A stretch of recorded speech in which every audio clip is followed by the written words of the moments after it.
Chapter 1 Rebirth, Wife and Children Are Still Alive. On July 20, 2032, Jangi Joe, the richest man in Nanchang, committed suicide by cutting his wrists at home. He recalled the days he spent with his wife Shen Man. They were childhood sweethearts and got married right after graduating from college. Shen Man also gave birth to a lovely son for him, and their life was very sweet. Unfortunately, he later learned bad things from a group of gangsters. Gradually, he stopped working, learned to smoke and drink, and became addicted to gambling every day. He lost all the family savings and owed a lot of money. He beat his wife and children when he was drunk, beat them when he lost money, and beat them when he was in a bad mood. There was always a bad spot on his wife and children's faces and bodies. Later, the creditors came to collect the debt and beat him up. They also wanted to do something indecent to Shen Man, but she would rather die than obey them, so they beat her to death. His son Jiang Haochen saw his mother being beaten and rushed to stop them, but was kicked away by their boss and hit on the head, and finally bled to death. Shen Man stared at him with hatred until her death. He buried them together, and later he avenged his wife and children. Some of those people died, while others were maimed. From then on, he stopped smoking and drinking. He became very hardworking and started to be filial to his father-in-law, mother-in-law and his own parents. But none of them forgave him until they died, including his parents, who even said that they didn't want to meet Shen Man again in their next life. His breath was getting weaker and weaker, and blood was all over the ground. If there was an afterlife, he would definitely cherish his happy life. Mom, does it hurt? Will he beat you when he gets up later? In the corner, a thin little boy snuggled up to a young woman with messy hair and tattered clothes. Both of them had some scars on their faces, and there was no hope in the woman's eyes. Shen Man hugged her son tightly and shook her head. Her eyes were filled with tears, but she didn't dare cry out loud, otherwise her husband would be woken up and beat her. Mom doesn't feel any pain, Xiaochun, be good. When Mom finds a chance, I will take you far away and never come back, okay? She spoke timidly, and from time to time she observed whether the person on the bed had woken up. Okay, Mom, when I grow up I will be filial to you and Grandpa and Grandma. The mother and son hugged each other tightly. When Jangi Joe woke up, he found himself in a small room. When he opened his eyes, he saw his wife and son looking at him in horror in the corner. He looked at the old rental house, and a thought flashed through his mind: did God give him a chance to make amends? He pinched his thigh hard, and the pain distorted his facial features. He got out of bed excitedly. When Shen Man saw him walking towards them, she pulled her son back, her voice trembling and her eyes wide open with fear. If you want to hit someone, hit me, not my son. She glared at him with hatred. She had studied with him and skipped grades together. They got married and had children right after graduation. Now she was only 23 years old, but she had become very old. The 3-year-old boy Jiang Haochen stood behind his mother and stared at his biological father. He had never called him dad since he could speak. Don't hit my mother. If you have the guts, hit me to death. Otherwise, I will definitely kill you when I grow up. At the age of 3, he didn't know what fatherly love was. He was more sensible than many children of the same age. Now facing this tall man, he was like a little wolf cub, ready to pounce on him and bite him to death at any time. Jangi Joe squatted in front of them with red eyes and hugged them forcefully. Wife, Xiaochun, I will never hit you again. He felt the trembling bodies of the two people. He would be a good husband and a good father in the future. At this moment he realized that he was truly reborn. Looking at the calendar hanging on the wall, April 28, 1989, which was tonight he went gambling and owed a lot of debts. 3 days later, the creditor came to his house and beat his wife and children to death. Shen Man gave birth to a child as soon as she graduated. After graduation, she went to work as a technician in a factory. At first, life was pretty good. When the child was 1 year old, Shen Man went to school to be a teacher. Later, he met a group of gangsters, became an alcoholic, and followed the gangsters to gamble. Finally, he became a gambler. He sold everything that could be sold at home, and the factory fired him. After that, he used his wife's salary to gamble. Later, his wife was also fired because he often went to the school to borrow money from the principal when he lost all his money. In his previous life, after they left, he never touched these things again and developed many good habits. Later, he became the richest man in South City, but no women appeared around him again. Later, he did good things in his life just to repent and make himself live a better life. Scenes from the past flashed through his mind. He buried his head in the crook of Shen Man's neck and burst into tears, saying sorry all the time. But Shen Man and her son were still afraid of him. It was a fear that was engraved in their bones. Jiang Haochen tried to push him away with his weak strength, and his little hand accidentally slapped him in the face during the scuffle. He looked at his own sinful hands in horror, for he was afraid that he would hit his mother. Seeing this, Shen Man pushed him away, picked up her son and walked to the bed. Her face turned pale and she felt heartbroken. Suddenly she shouted, "Jangi Joe, you'd better beat us mother and son to death, or we'll get a divorce today. I'm raising my son alone, I beg you to let us go, woo." She has always been a traditional and gentle girl. She felt sorry for her son because she was useless and made her son suffer with her. She didn't dare tell her parents for fear that they could not bear it. Jangi Joe was so nervous that he didn't know what to do. His lips trembled. "Wife, I was wrong. I don't ask you to forgive me, but from today on I will change, I will really change. We will not divorce, not divorce." When Shen Man heard him say this, she felt that he must be planning something big. Did he want to sell his son for money? This thought took root in her mind, and she subconsciously hugged her son tighter. "Are you planning to sell your son?" she asked, suppressing the fear in her heart.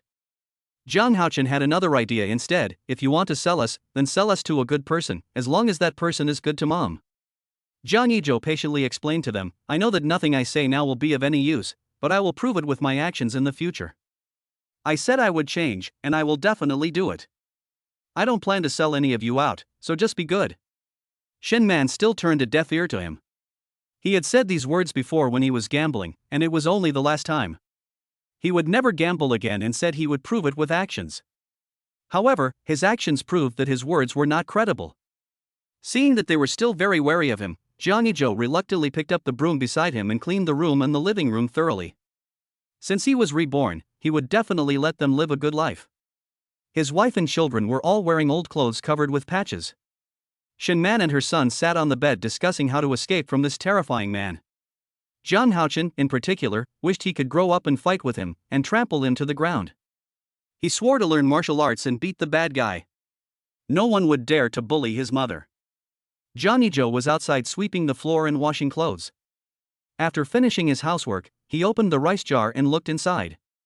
There was not a grain of rice in it. Even if there was, it had gone into his stomach. Ever since Shen Man was fired from school, she has been doing some manual work. The landlord saw that she was a woman with a child and her husband had become like this, so he didn't urge her to pay the rent. As a result, she has been in arrears with rent for 3 months. Chapter 2. Her fear pierced his heart. When Jangi Joe came in, Shen Man shrank to the side holding her son, with fear in her eyes. This look deeply hurt his heart. She was as thin as a straw, and her face was pale, like a wilted flower. Her once clear and bright eyes could no longer see the light, but even so could not conceal her beauty. If it were not for her son, she would have lost hope of living long ago. Even his father-in-law and mother-in-law were so angry that they were admitted to the hospital when they learned that he was addicted to gambling. The hair of the two elders turned white at a speed visible to the naked eye. Usually they would bring some rice, vegetables and other things from the countryside. According to the memory of the previous life, the two elders recuperated at home after being discharged from the hospital. His parents beat him severely half a month ago. They wanted to take Shen Man and her son back to the countryside, but he was unwilling to do so, because who would wash his clothes and cook for him if she went back? Even when his younger brother found out about these things and asked for leave from university to come back and help Shen Man escape from this home, he was discovered by him halfway when he came back. He pinned his younger brother Jiang Iza to the ground and beat him up, leaving him with a bruised face. If he remembered correctly, his younger brother was about to graduate as a senior this year. After Shen Man and her son left in his previous life, Jiang Iza worked like crazy, and in the end, he was against him everywhere. He even wrote his story into a novel, but he was killed in the novel. Shen Man remarried, and he also invested in making it into a TV series. His thoughts returned, and he looked at the mother and son curled up in the corner of the bed and said gently, Man, Xiaochen, you two go to sleep first, I'll go make you some food." Shen Man looked at him in surprise when she heard that. It seemed like she hadn't seen him like this for a long time. Sometimes she didn't understand why such a good person would hang out with gangsters and eventually become a bad person. Although Jiang Haochen would be beaten sometimes, he would just pinch him. After all, he was still a child. But every time Jiang Haochen was not afraid of him, and would bite the man hard when he found an opportunity. "Do you want to poison me and my mom? Otherwise, why would he be so kind as to cook for them? Xiaochen, don't think too much. You guys take a nap. I'll go out first. He lowered his head, picked up the dirty clothes and went out. Don't be afraid, Mom. I have grown teeth. If he dares to hit you, I will bite him to death. In his heart, his mother is the most important and no one can bully his mother. Shin Man hugged her son and lay on the bed. She was really tired and fell asleep without realizing it. Jangi Joe went out after washing the dirty clothes. He was carrying the 20 yuan he had snatched from Shin Man. He planned to go to the market to buy some rice. As soon as he went out, his neighbors started talking about him, all of them scolding him. Alas, Shin Man has suffered so much, even with a child. That's right. Some people are not fit to be husbands or fathers. If I were him, I would just die. Living is a waste of air, and dying is a waste of land. Seeing a good person learning bad things with gangsters, he would be sorry for his wife and children if he didn't die. Suddenly a big black dog saw him and started barking wildly, with its teeth bared, as if it was about to come over and tear him apart. Jangi Joe, as expected, he is a dog that is hated by both humans and dogs. No one understood why the usually docile Dahe reacted so strongly when he saw him. Without waiting for everyone to react, Dahe suddenly accelerated and knocked Jangi Joe to the ground. Dahe looked down at him, drooling all over his face. Finally, he sniffed him, then left in disgust, wagging his tail. Ding, congratulations to the host for activating the system. My name is Jatong. A mechanical and nonchalant voice sounded in his mind. System? Is it a rebirth benefit? But is he worthy of it? Of course you don't deserve it. If the big black dog hadn't woken me up, do you think you have anything to do with it? Jatong mocked him. Don't try to say bad things about it, otherwise it will let you know why it is called Jatong. Then what's your use? He should know what this system is for, right? What if he is a miserable reborn man? The scumbag retorted, how should I know? You activated me but you don't even know how to use it, and you're asking me? Jangi Joe. He got up and rushed to the market. After all, there were too many people here and it was difficult to use the system, so he went to find an alley to try. When he came to a remote corner with excitement, he looked around furtively and saw that there was no one. He said to himself, give me a bag of rice. Obviously there is nothing. This is the daily operation of the crappy system. There is not even any sound at this time. Bah, what a system. I'll be a dog if I care about you from now on. Damn, what a rubbish system. Jangi Joe cursed and went to the market angrily to buy some rice and eggs, which could barely sustain him for a few days. After he bought the things, he went home. When his neighbors saw him holding the things, there was an incredible look in their eyes. They couldn't help but suspect that the sun had risen in the west. The big black dog was squatting at the door of his house and staring at him. Big Black was a stray dog that usually picked up garbage outside to eat. Now it finally found a buyer, and it would stay here from now on. Jangi Joe. Is this blackmailing him? He opened the door and went in. Dahe followed him in and sat down on the ground. He opened the rice jar and poured the rice in, only to find that it was full of rice. Hey, you bastard, is that you? Who else could it be except that crappy system? I am a dog, and you are an old dog. Yes, I am your scumbag. Are you kidding me? You made me spend so much money to buy it. You might as well give the money to my wife. He was so angry that he wanted to drag this jerk out and give him a good beating. That's because you're stupid, blame me. If I'm useless, how can I live up to the name of Jatong? Jangi Joe was too lazy to talk nonsense with it. He walked into the small kitchen to cook. The food he cooked was pretty good when he was not a bad boy. Shin Man instantly felt more energetic after a good sleep. Jiang Haochen hadn't slept yet, but just curled up in her arms. At this time, he also got up. As soon as Shin Man came out, she saw a big black dog. Dahe also raised his head and looked at her. She looked towards the kitchen suspiciously, only to see Jiang Yizhua cooking in there in an orderly manner. The big black dog came forward and sniffed, then lay on the ground and continued to sleep. It felt so comfortable to be at home. Mom, whose dog is this? Jiang Haochen squatted down and touched its head. He wanted to have a good relationship with it. If that man hit his mother again, he would let the dog bite him to death. I don't know either. She guessed that it was brought back by Jangi Joe. It was a stray dog that often looked for garbage to eat on the street, and she had also fed it. You play here, Mom will go in and take a look. She had a feeling that it was unreal. It was impossible for Jangi Joe to change suddenly. He must be up to something bad. Jangi Joe saw her come in and smiled at her gently, but this smile seemed devilish to Shen Man. She said that it was impossible for a gambler to become a good person, and he must want to feed them well and then sell them out. Hey, old dog, your wife suspects that you are going to sell them out. TSK, you are such a failure. That's right, it also has a function that can sense the thoughts of people within 10 meters of it. Man, go out and play with Xiaochen, I'm here. He didn't expect that the scumbag Ton would be capable of this. It was still acceptable, right? Just don't cheat him in the future. What exactly are you planning? Tell me straight out. She was determined to go all out. The worst that could happen was that she would die with him. I didn't have any bad ideas, I just suddenly came to my senses. I'll go out and look for a job after dinner. I'm sorry, I will live a good life with you in the future, please give me another chance. In the future, he will definitely let them mother and son live a rich life, wear nice clothes, and he will dress up his wife beautifully. Shen Man thought, why should he look for a job? Should he look for a job that sells them out? Chapter 3 Being knifed by my brother. Jangi Joe didn't say much to her. He had been in such a mess before and was also a skilled liar. No one would believe him. Let time take care of everything. Seeing that he didn't say anything, Shen Man left the kitchen. She went back to the house and quietly took a pair of scissors and hid them in her pocket. If he dared to do anything to her son, she would stab his throat with the scissors. Her hands began to tremble slowly. Jangi Joe looked at his wife and children who were suffering from long-term malnutrition. He called the system again, hey, give me a whole fish and some tofu. He planned to make a crucian carp and tofu soup. A minute passed and there was no response from the system. Just when he was about to get angry, a crucian carp fell into the basin in front of him and splashed water all over his face. There was also a piece of tofu in the basin next to him. Jangi Joe was too lazy to argue with it.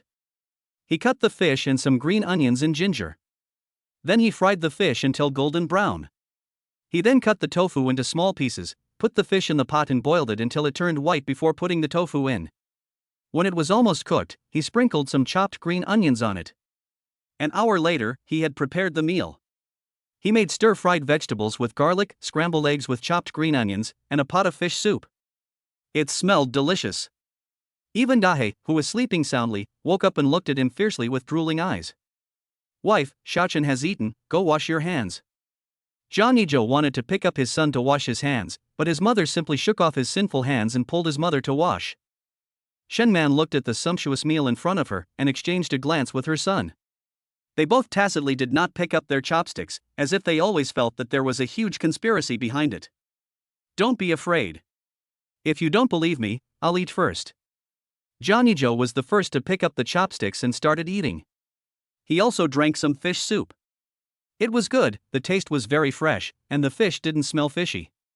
What he didn't know was that what was taken out of the slag system was absolutely the best, with no additives and no side effects. Seeing that he was fine after eating, Shen Man and his mother first served her son a bowl of rice, and also put some soup in a small bowl, and filled her own bowl with rice. As for Jangi Joe, who cares? They would talk about it after they were full.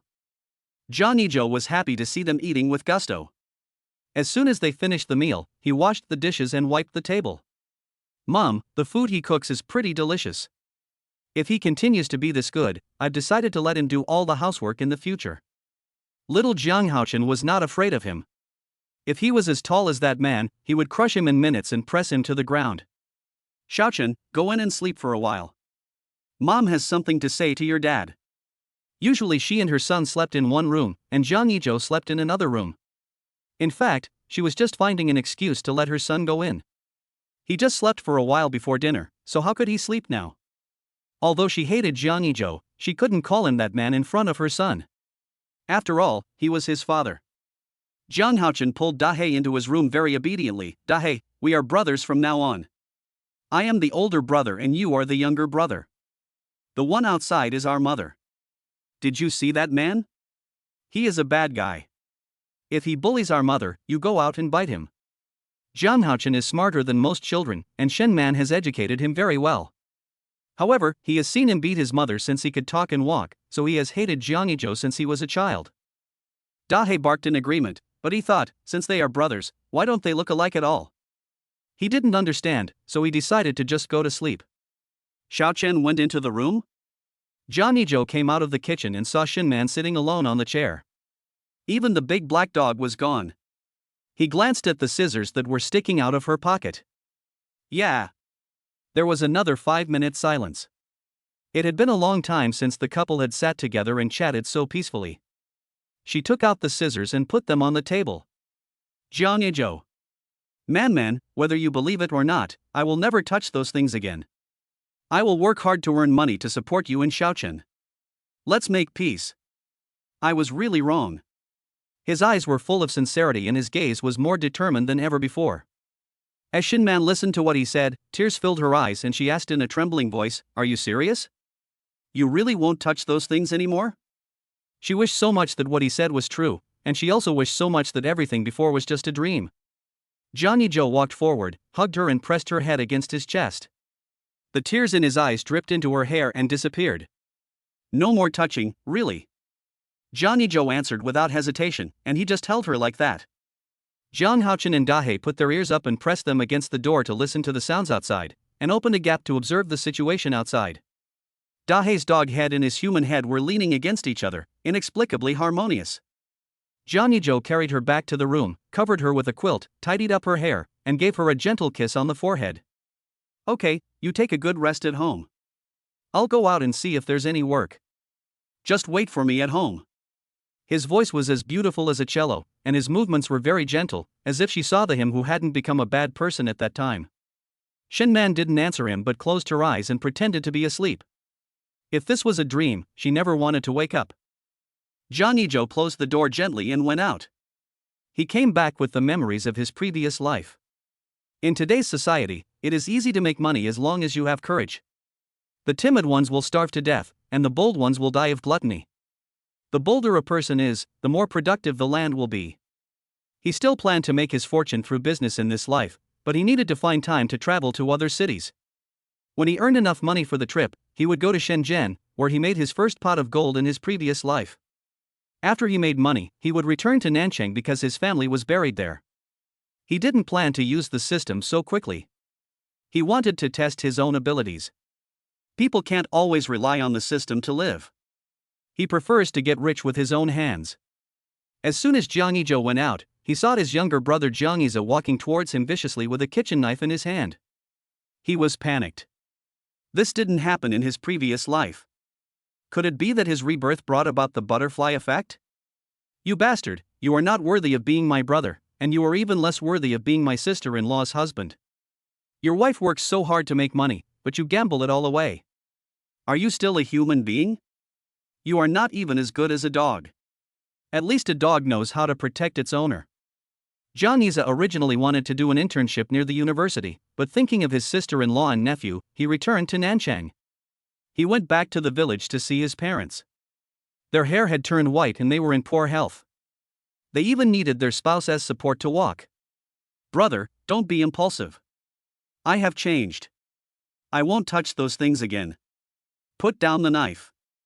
It would be bad enough if Dahe bullied him, but why did his brother come back all the way to kill him? "I don't believe it unless you cut off your finger and show it to me." He wouldn't believe a single punctuation mark in the gambler's words. "Do you know how heartbroken your parents are now? Their hair is all white and their health is not good. Can you please be sensible? Think about yourself, your wife and children, please." Jiangiza pleaded with red eyes. "I know I have done a lot of things that have disappointed you in the past 2 years. I feel sorry for my parents, and even more sorry for my wife and Xiaochen. I am going out to find a job now. You can go back and do your internship. I'm not going back there. I'm going to develop here in the future. My parents are getting older and I don't want to go too far." The two brothers chatted for a while and then separated. Jangi Joe went to the city, and Jiangiza rode his bicycle back to the village to visit his parents. He would come to see Shinman and the others tomorrow. He hoped that his elder brother had really changed for the better. He glanced at his brother's back and left. Chapter 4, Transformed into a Strongman in Seconds. The family originally had a bicycle, but they sold it after Jangi Joe learned how to gamble. Now he has to walk wherever he goes. Suddenly he came to the company where he had just started working. He was very outstanding at that time and became the leader of the RD team in less than half a year. But when did he start to develop those bad habits? When he was in school, he was always a top student and ranked first in every exam, with Shin Man ranking behind him. After entering university, he received scholarships every year, and after graduation and starting work, he was also a very hardworking and motivated person. His thoughts gradually went back to 2 years ago. He still remembered that day when he received his salary and bonus. He got off work late in the evening and rode his bicycle home alone. Halfway back, he was robbed by a few thugs. He fought with them, but the other side had more people. When he couldn't hold on any longer, a man suddenly came out to rescue him. That man was beaten half to death. Later, that man waited for him downstairs of the company every day, saying that he wanted to protect him, and slowly their relationship became like that of brothers. One day, one of that man's younger brothers found him and said that their boss had been arrested in the casino. Without thinking, he followed the younger brother to rescue him. When they arrived, the boss of the casino said that the man lost money gambling and owed him tens of thousands of yuan, and if he couldn't pay it back, he would chop off his hand. He thought about it for a long time and decided to help him take on the debt as a way to repay the man for saving his life, but his salary was far from enough, so the man started taking him to the casino, and slowly he started to win money and paid off tens of thousands of dollars. After tasting the sweetness, he often skipped work. The company boss didn't know about him and thought he had an emergency at home, so he didn't fire him. At that time, he followed that man to the casino every day, and even lied to his wife that he was working overtime at night and didn't come home every night. After that, he lost all the money he had won. Every time he gambled, he thought that he would stop gambling when he earned enough $100,000. However, the more he lost, the more he wanted to win it back, until he was heavily in debt. Fortunately, the casino was closed down by the police and everyone inside was arrested, so he didn't have to pay back the money. His thoughts returned, and he always felt that there was an invisible hand in the darkness controlling his life. After Shin Man's death, the man in his previous life was found drunk and drowned in the Shiha River, and nothing was found out until after his death. He took one look and left resolutely. He came to the dock and saw porters carrying goods onto the ship. "Old dog, you want to move it? Do you need some strength from me?" The annoying voice of Jatong sounded. "Hurry up, stop talking nonsense." He planned to pay all the rent and then return to the village to raise chickens and ducks. Suddenly Jangi Joe felt that he had a lot of energy but nowhere to vent it, so he walked a few steps to the boss. "Do you need any more workers here? If so, I can finish it in half an hour by myself, but they have to pay me today's wages." The boss looked at him and said contemptuously, "Young man, don't be so arrogant. I'll give you one chance. Move all these things to the ship within an hour. If you can do it, I'll give you all their wages for today and an extra 50. It's not that he looks down on him. There are still more than 100 packages of goods here. The few people he invited couldn't finish it so fast in half an hour, let alone he is alone. Jangi Joe nodded with determination. The boss asked his employees to step aside and rest. Several workers also looked at him with contempt. "Just wait and see, he will be unable to hold on soon." Jangi Joe was seen holding 2 in each hand and carrying 4 on his shoulders, and walking towards the boat with a steady pace like an old dog. He switched back and forth like this, and in less than half an hour all the goods were moved. Everyone was stunned, and their eyes were even bigger than that guy's big eyes. He calmly walked up to the boss and stretched out his hand, "Give me the money." What he liked most was slapping people in the face. Seeing their admiring eyes, he felt happy and could buy a chicken for his wife to nourish her body. The boss gave him 200 yuan, and the extra money was extra from him. "Young man, if you continue to come here tomorrow, I will give you 50 yuan and also provide you with lunch. What do you think?" He pays his employees 15 yuan an hour. After all, it is physical work. What if they sprain their backs? Besides, he is a conscientious boss, unlike some of his colleagues who exploit their workers. Jangi Joe nodded. He didn't have to work hard anyway, so he might as well earn some money first and then buy chicks and ducklings to return to the village. When the others saw how fast he was, they came over to ask him for help. In this way, Jangi Joe made several $100s today, and made the workers so angry that they vomited blood. The young people had no martial ethics at all, but no one dared to step forward to cause trouble. Firstly, they could not beat them, and secondly, the others were indeed superior. Jangi Joe whistled happily as he went to the vegetable market. This vegetable market was the largest one nearby and had a wide variety of products, so it was usually busier than usual.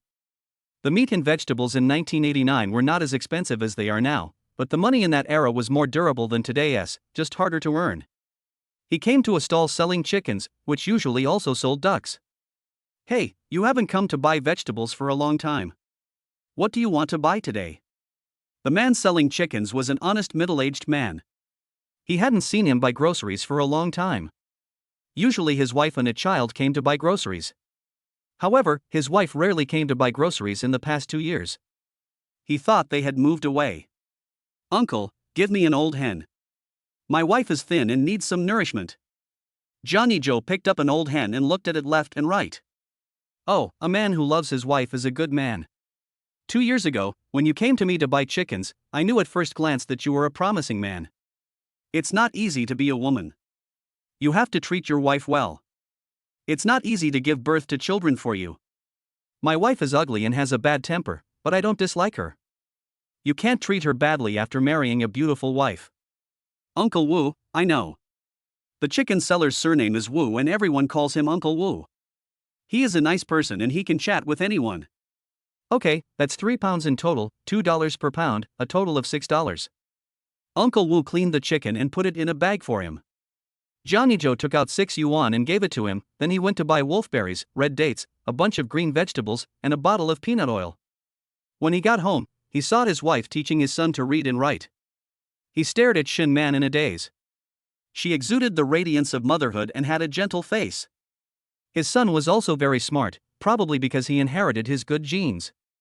When Shin Man and his son saw him coming back with so many things, they wondered where he got the money to buy all these things since they had no money at home. However, she did not go up to help him. Jangi Joe put on the worn-out slippers and smiled as warm as the sunshine. "Wife, you and Xiaochen play in the living room for a while. I'll go in and cook for you." Jangi Joe walked into the kitchen carrying some things. Shin Man followed him in. "Jangi Joe, let me do it." Although she didn't know what he did outside to have money to buy groceries so quickly, it would be fine as long as he got better. Jangi Joe pushed her out and found that she was so thin that even small-sized clothes looked baggy. His nose felt sore. "No need, I will cook for you when I have time in the future." Seeing how determined he was, Shin Man obediently went out to teach her son to write. Dahei had been sitting at Jangi Joe's feet without him noticing, drooling at the sight of the chicken in his hand. Could it be that it could also have a bite of meat today? Chapter 5, Wife, Children, and a Warm Bed. After making the chicken soup, Jangi Joe quickly fried the dishes. Shin Man smelled the aroma and felt it was a bit unreal. If this was a dream, she would never wake up from it. "Mom, it smells so good, even better than what you cook." Zhang Haochen's stomach was already growling, and he patted his stomach with his little hands. Jangi Joe shook his head helplessly and smiled. "Go wash your hands and get ready for dinner." After washing her son's hands, Shin Man went into the kitchen to help serve the dishes. Dahei was wagging his tail quickly beside them. He also wanted to drink the soup and eat the meat. Jangi Joe brought the soup out and served a bowl to his wife and son. "Come and try it to see if it tastes good." When he was making the chicken soup, he scraped off the layer of oil on top. "Did you steal this chicken?" Shin Man looked at the chicken in the bowl and hesitated for a moment before asking. After all, it was not like he had never done such a thing before. "No, I went out to make money today, and bought it when I came back. I bought it from Uncle Wu."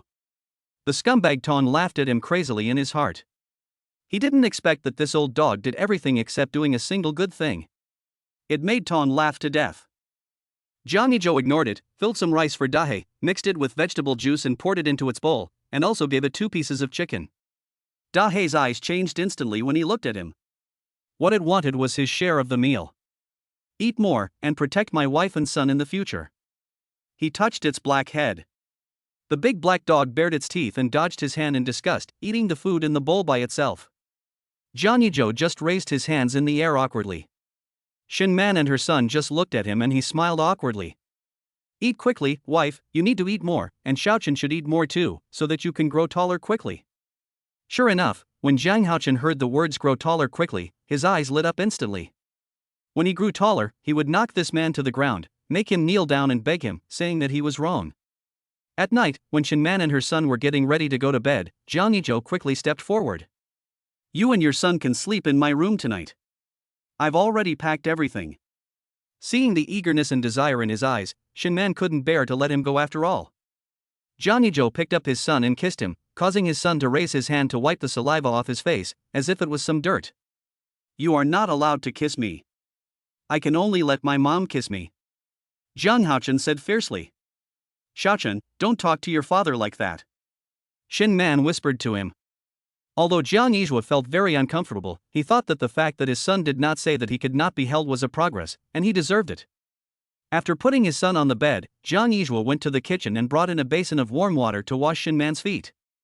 He squatted under her and grabbed her white and tender little feet. Shin Man was startled and wanted to take her feet back. I'll do it myself. It was really unfair to ask a grown man like him to do these things, and she was not used to it. I will wash your feet from now on. Jangi Joe grabbed her feet and put them in warm water. His movements were gentle and his eyes were gentle. After a while, he took the water and poured it away. Shin Man was sitting on the bed waiting for him. Her son was already snoring in bed, like a little pig. Jangi Joe took off his clothes and pulled Shin Man to lie down. Shin Man held his son, while he held his wife. He smelled the faint fragrance on her body, and felt very at ease. Shin Man kept her eyes open. Can't sleep? Jiang Yizhua's voice rang out. Well, it all feels like a dream. Let's live a good life in Ijo from now on and work hard together, okay? Her voice was always so gentle and pleasant that it could calm his heart. Okay, man, I plan to go back to the village after paying the rent. Well, I'll go wherever you go. Shin Man fell asleep quickly, but Jangi Joe couldn't fall asleep. He was wondering who wanted to rob him in his previous life. At that time, only people in the company knew about his salary and bonuses, but who let Oh Ji-cheong approach him? Oh Ji-cheong was the so-called savior. It seemed as if everything was controlled by someone. He had a good relationship with people in the company. Could it be him? His dark eyes deepened and he fell asleep while thinking about it. The next morning Jangi Joe got up early to make breakfast. He fried 3 eggs and cooked some porridge. Seeing that his wife and son were still asleep, he kissed them on the forehead, left a note in the living room and then went to the dock. Several bosses at the dock specially brought a lot of goods here today. This young man works quickly, and it would be a shame not to bring more goods. Seeing this, Jangi Joe nodded at them calmly, picked up the large bag of goods and brought it to the ship. Several bosses soon started chatting together. When Shin Man and her son got up, they saw the note which read, "Wife, there is porridge and fried eggs in the pot. Remember to eat them when you get up. I love you." After breakfast, she took her son out to the park to play, and Dahe followed behind. Man, have you had breakfast? The enthusiastic aunt asked when she saw her. I've eaten. Some people saw her bringing her son out and started gossiping about her family. Jangi Joe moved all the goods without even taking a breath. Several bosses thought they had encountered a monster. One of them hammered hard and almost lost his hand. After paying the bill, he went home. Unexpectedly, he met Oh Ji-cheong and a few of his brothers walking towards him on the way. He clenched his fists and resisted the urge to go up and beat them up. Oh Ji-cheong saw a faint smile on his face and thought to himself, this kid hasn't come to see me for 2 days, how can I complete my mission? Jangi Joe naturally knew what he was thinking, because the closer he was to him, the clearer he knew what the other person was thinking. He wanted to fish out this big fish. Ijo, what have you been busy with these past 2 days? You haven't come to play with me. Come on, I'll take you to a good place where I guarantee you'll win money. I just won several $1,000s there. He patted his bulging pockets, but he didn't know that Jangi Joe was no longer the same Jangi Joe as before, he said coldly. You guys go by yourselves. I won't go there again. Oh Ji-cheong was shocked when he heard this. Did he discover something? He quickly calmed down. Oh, be a good man again. This is not like you. Oh Ji-cheong wanted to go forward and hook his shoulder, but he slapped his hand away. He instantly became angry and shouted, Jangi Joe, are you crazy? How dare you do this to me? Don't forget that I saved your life. When he was angry, the veins on his face were exposed and his eyes were bulging like ghosts. He didn't look like a good person. So? Did I let you save me? Did you save me so that I could follow you and become a gangster and gamble? Are you happy that I have become a person like you? Jangi Joe pressed on step by step, and Oh Ji-cheong was panicking. How did he know his plan?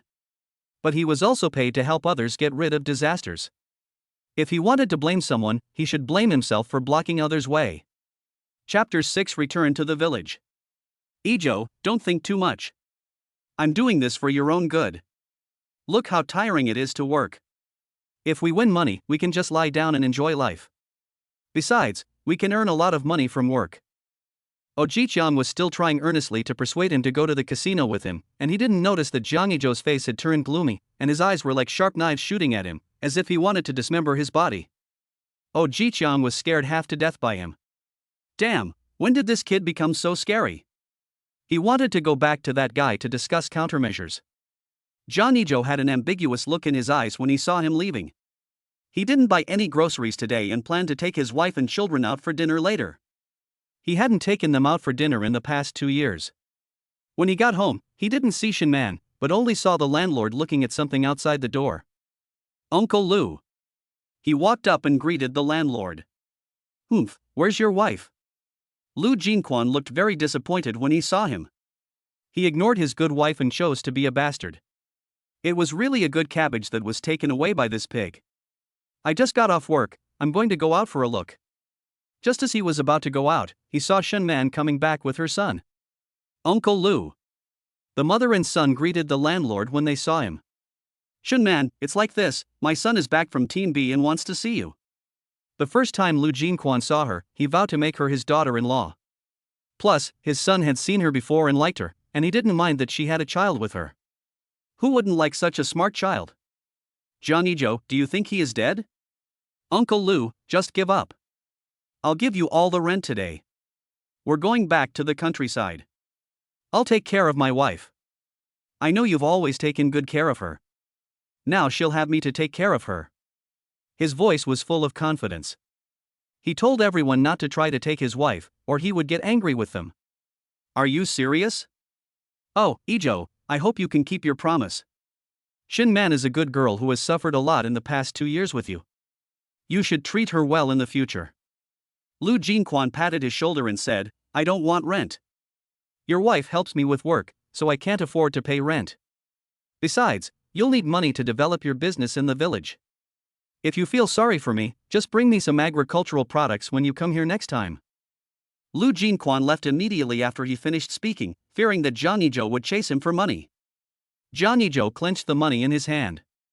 He would remember this kindness. Meeting the gazes of the mother and son, he stepped forward and held their hands. Come on, I'll take you out for dinner today. What does Man want to eat? He picked up his son and asked softly. You decide. How much would it cost to go out for dinner? But she didn't want to break this wonderful atmosphere.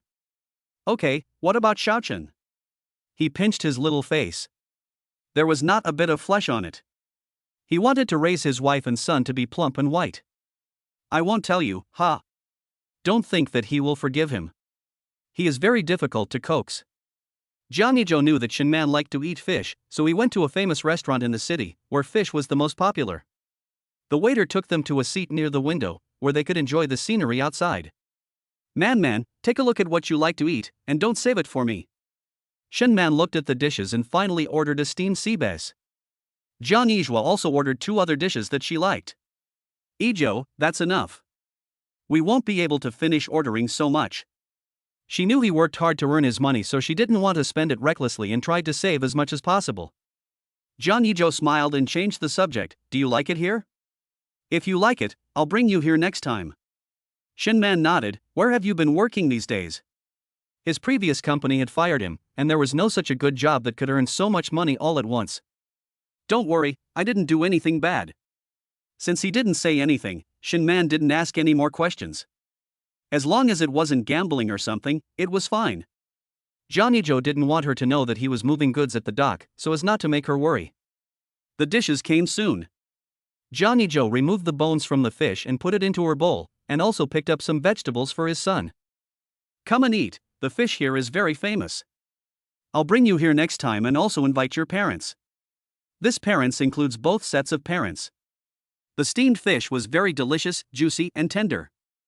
The mother and son were sweating while eating. Jangi Joe took out a handkerchief and gently wiped their sweat. Zhang Haochen is still a child after all, and he has forgotten the previous unpleasantness. He was struggling whether to call Dad so quickly.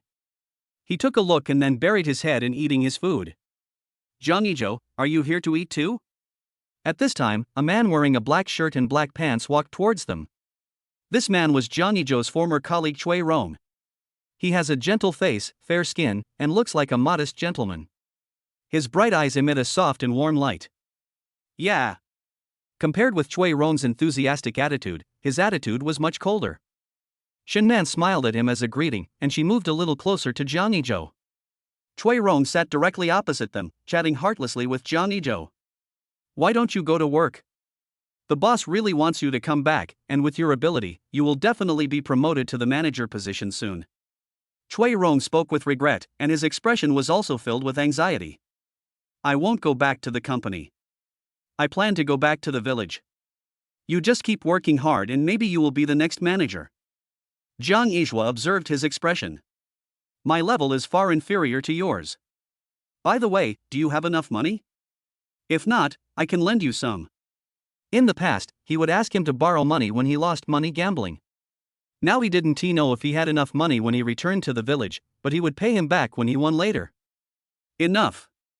Then the two stopped talking, and Chui Rong left with his former colleague. After finishing their meal, the family of three went home, packed their luggage, and got on the bus back to Jiangji village. The landlord also gave them some cured duck he had made himself. He watched them go away, feeling like his daughter returning to her parents' home.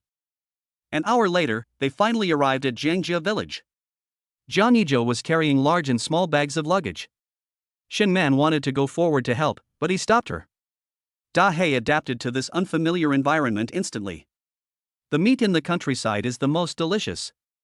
Zhang Haochen was trotting in front with Da Hei, stopping from time to time to look back at them. Xiaochen, slow down. Shenman was happy too when she saw her son's happy expression. The news of their family's sudden return spread quickly, and Zhang's parents also returned home after hearing the news. Mom and Dad, we're back. Jangi Joe looked at his parents in front of him with red eyes. Their temples were gray, and they looked more than 10 years older than their peers. Father Jiang slapped him in the face and hit him with his slippers. Jangi Joe did not dodge but stood straight and let him hit him. Shinman wanted to step forward to stop him but was stopped by her mother-in-law. Let him suffer a little, leave him alone, let's go into the house. Chapter 7 Killing a Big Wild Boar. Zhang's father Zhang Erzhu got tired after beating him for a while and glared at him angrily. Dad, go in and have some rest. I know I was wrong and I will never make you and Mom worry about me again. Zhang Yizhou said while supporting Zhang Erzhu. In the room, Shinman was talking to Zhang's mother Zhao Xiuru about the changes in Zhang Yizhou in the past 2 days. It's okay if he can get better. Man, you have worked hard for the past 2 years. After Zhang Yizhou and his son came in, they stopped talking. Mom, has the land in the back mountain not been reclaimed yet?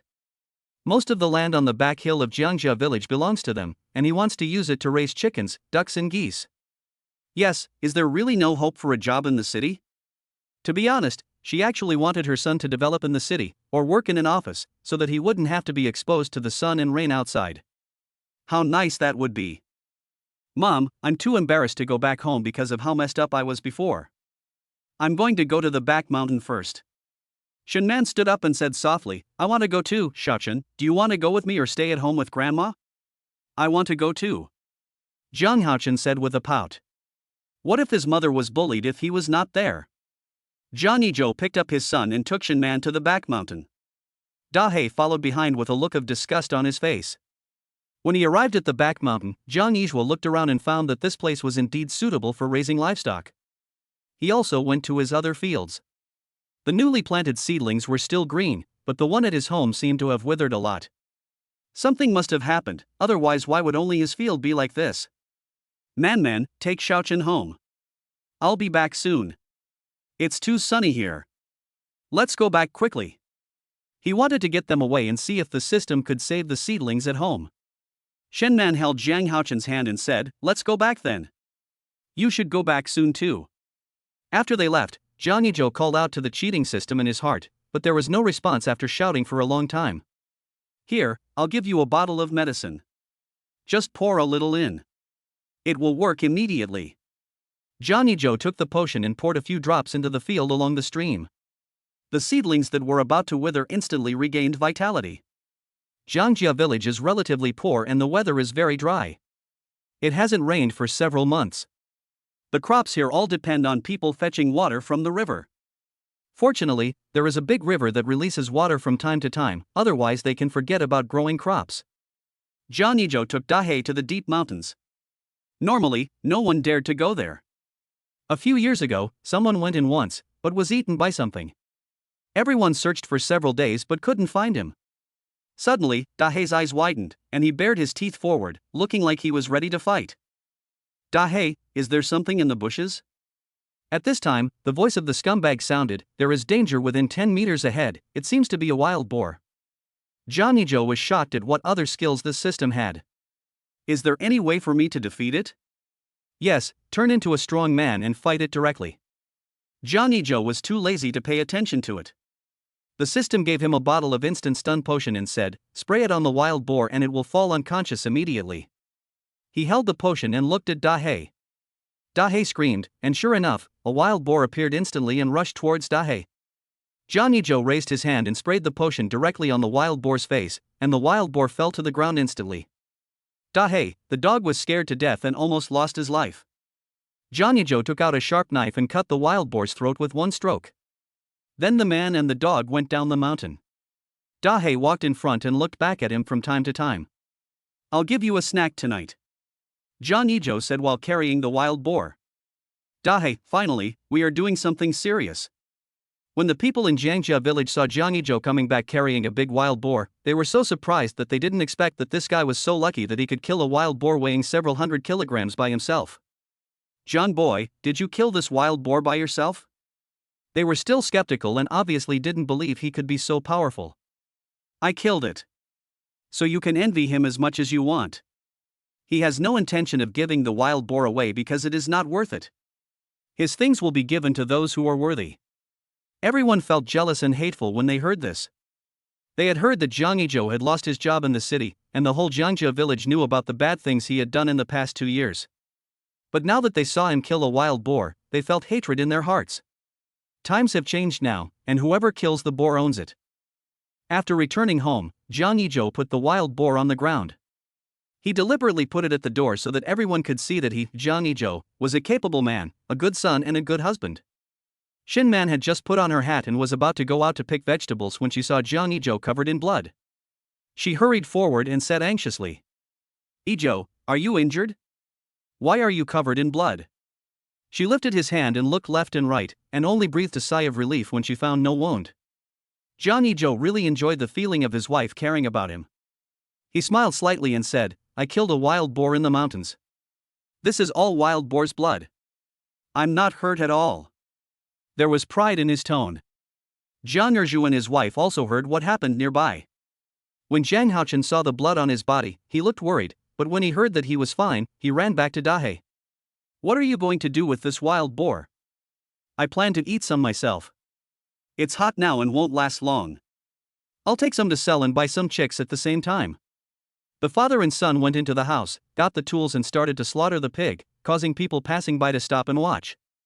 Jangi Joe took some from those who were on good terms with them. After killing the pig, Jangi Joe used his family's cart to pull it to the village pork seller.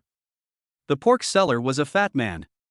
He was an honest person, but his skin was too dark, so no one in the neighborhood was willing to marry him. Hey, Ijo is back? Are you here to buy pork? Asked the pork seller, holding a cigarette in his mouth. I'm here to sell you pork, caught in the mountains. The butcher immediately threw away the cigarette in his hand. Wild boar meat is a good thing and its price is more expensive than ordinary pork. Moreover, he will definitely make a lot of money if he sells it in the city. Good stuff. Did you leave any for yourself? Your parents haven't come to buy meat for a long time. If he didn't, he would give him some and take it back. I kept some and I'll give it to my father-in-law and his family later. He knew that when Zhang Erju had no money to buy meat, he would eat the vegetables grown at home. He would not even eat eggs and would bring them all to the city for him. The butcher couldn't bear to see this and would give some meat to his parents. Hey, this is a good man. Okay, I'll charge you $4 per pound. Jangi Joe nodded. Even if he took it to the city to sell it, he might not be able to get such a high price. The butcher weighed it and it was a full 300 kilograms. You are really amazing, you have slaughtered such a big wild boar. I don't have enough money now, so I will give you 500 yuan first, and I will go home and get it for you later. Jangi Joe took the money and went back. He still believed in the character of the butcher. Chapter 8, carrying a lot of bags to my father-in-law's house. After a while, the butcher also brought over the remaining money. Jangi Joe gave Huang Xiuru 100 yuan and said, "Mom, spend this money." But why would Huang Xiuru take his money? Mom doesn't want your money, you can keep it yourself. Jangi Joe forced the money into her hands, and it was only after Shen Man asked her to accept it that she accepted it. Zhang Erju was very pleased to see that his son had really changed. You don't have to give me money. As an old man, I don't have much money to spend at home. I can save it to support my wife and children. Seeing him say that, Jangi Joe didn't insist anymore. He pulled Shen Man into the room. The room was still the same as before and very clean. Why did you pull me in? Shen Man looked at him puzzledly with her watery eyes. Man, from now on, all our family's money will be kept by you. Jangi Joe handed all the money to Shen Man. Didn't you say you wanted to come back home to develop? How can you do that without money? Just take it back yourself. As long as you do something decent, I will support you no matter what it is. Jangi Joe immediately hugged the person in his arms. Let's go see our parents. We just happened to have killed a wild boar today, so we can bring some pork with us. Shen Man nodded, okay. A long-lost smile appeared on her face, and it was obvious that she also wanted to go home very much. Jangi Joe was carrying pork and other things, and was holding Jiang Haochen. Shen Man was walking beside him. Along the way, everyone couldn't help but show surprise when they saw what he was holding. Joe, where are we going? Asked a fat man. Now that he has killed the wild boar, he wants to take his wife and children to his father-in-law's house. His voice was very loud. He just wanted to let them know that he, Zhang Yizhua, was a good son-in-law. Shen Man's parents' home is 10 kilometers away from Jiangjia village. One has to cross a mountain and walk for about 2 hours to reach the Xinjia brigade. Shen is a common surname here, and there are 7 or 8 outsiders. At this time, a thin boy was picking vegetable leaves in the vegetable field. Li Xuan. Jangi Joe called out to him.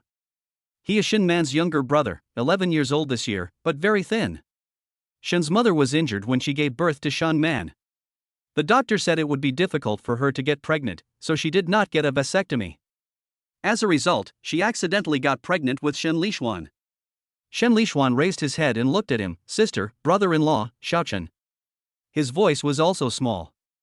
Don't want these vegetable leaves. Come home with your brother-in-law.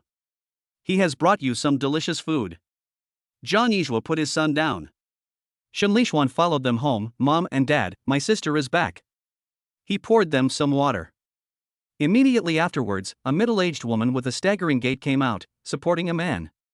Her eyes were red when she saw the family of 3. I'm glad you're back. My daughter has lost weight.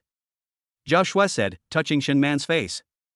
Mom and Dad, Zhou brought you some wild boar meat. Mr. Shen Dajuan, stared at Jangi Joe without saying a word. What did you say at the beginning? Look at what my good daughter has become now. After saying that, he started coughing heavily. These 4 elderly people were made sick by his anger. They were even reluctant to see a doctor in order to give him money to pay off his debts. His brother-in-law looked like an 8-year-old child. Mom and Dad, I'm sorry. Don't worry, I will let Man live a good life. Well, since it's rare for my son-in-law to come here, let's make braised pork today and have dinner here before going back. Grandpa, Grandma, Uncle. Seeing that they were all quiet, Jiang Haochen attracted their attention. Grandpa's little baby is so good. Does he listen to mommy at home? Shen Erju picked him up and kissed him. Xiaochen is so well behaved. There is a big black dog at home. I wanted to bring it here, but it went out to play. The 2 old men played with Jiang Haochen, while Jangi Joe took things into the kitchen and brought a can of malted milk to Shen Lixuan. He put the rice into the rice jar. These were the rice in the system, and they tasted full of the flavor of rice. Zhang Yizhua cooked the meal, and they went back after dinner. He secretly put 200 yuan under the cup in the living room. 2 days passed in a flash. Jangi Joe has been building his chicken farm these 2 days. Now that it is completed, he plans to buy chickens and ducks to raise. On the 3rd morning, he got up early and bought chicken and ducklings. In the chicken farm, The chicks, which had just been born, had yellow fur on their bodies and ran around in groups as soon as they landed. Dahe looked at so many chickens and ducks, thinking that he would also have meat to eat in the future, so he shouted happily. Jangi Joe was stopped by someone before he even got home. "Ijo, what are you planning to do with all these chicks?" The visitor was the only person in the village who had raised a lot of chickens, but because of chicken plague he hadn't raised any for a long time, and he had lost a lot of money. "I plan to raise some livestock and make some money," he replied briefly. "Oh, I tell you, you'd better not do it, otherwise you will end up like me." Although there has been no chicken plague in recent years, he is already afraid and still grows some vegetables to sell. "Thank you for your kindness, but I want to give it a try." "What if it works?" "Don't you think so?" "That's true. But if you don't understand anything, you can ask me. Even though I failed, I still understand something." Jangi Joe nodded, but he didn't need it because he had a system, but he accepted other people's kindness. When Shin Man came back from the vegetable garden, she saw Zhang Haochen fighting with others. Of course, several people were beating him up by pinning his small body. She immediately stepped forward to separate them. "Mom, they scolded me." Zhang Haochen's little face was full of anger. It happened that Jangi Joe came back here and saw his son about to cry. He squatted in front of him and asked, "Shaochen, who bullied you?" When he saw someone supporting him, he burst into tears. "They scolded me for having a father who gave birth to me but had no father to teach me, and said that I was no different from being dead." Jangi Joe's face turned cold, and the children were immediately scared to death, and they ran away in a swarm. "Okay, don't cry. Eat more and grow taller, then others won't dare to bully you. But let's not do anything bad." Jangi Joe is pretty good at educating children, and he doesn't want his son to become like those bastards just now. Zhang Haochen nodded, "Those were all bad kids just now. They will definitely be bad guys when they grow up. I will catch bad guys in the future." This was the first time he felt his father's love, and the little boy nestled his head in Zhang Yizhui's neck. When she got home, Huang Xiuru had already cooked rice, which she cooked with firewood. The rice was very fragrant and delicious. Man, go back and have a rest. I'll do these." Jangi Joe took the vegetables from her hand and put them in the bucket to wash.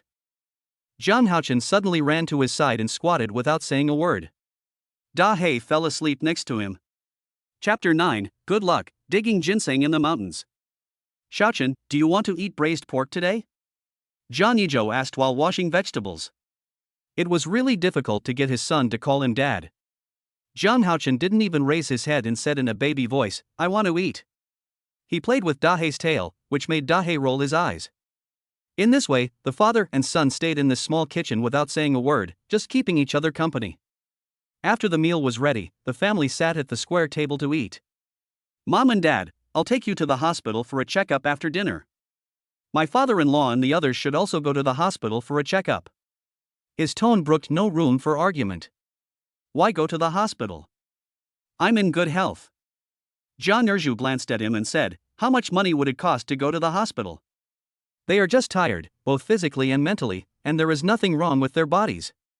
Dad, it doesn't cost much to go for a checkup. He still has the money, and he wants to make sure that the elderly at home are in good health before he can feel at ease." Seeing his son like this, Zhang Erju didn't insist anymore. He thought it would be better to go for a checkup. If there was anything wrong, it would be discovered and treated earlier. If it was too late, it would cost more money. Man, ask father-in-law and the others to go with you later." Shin Man nodded, "Okay, I'll call them later." Both families have telephones installed, which were installed when they first started working, but the electricity bills were later paid by the two elderly people themselves.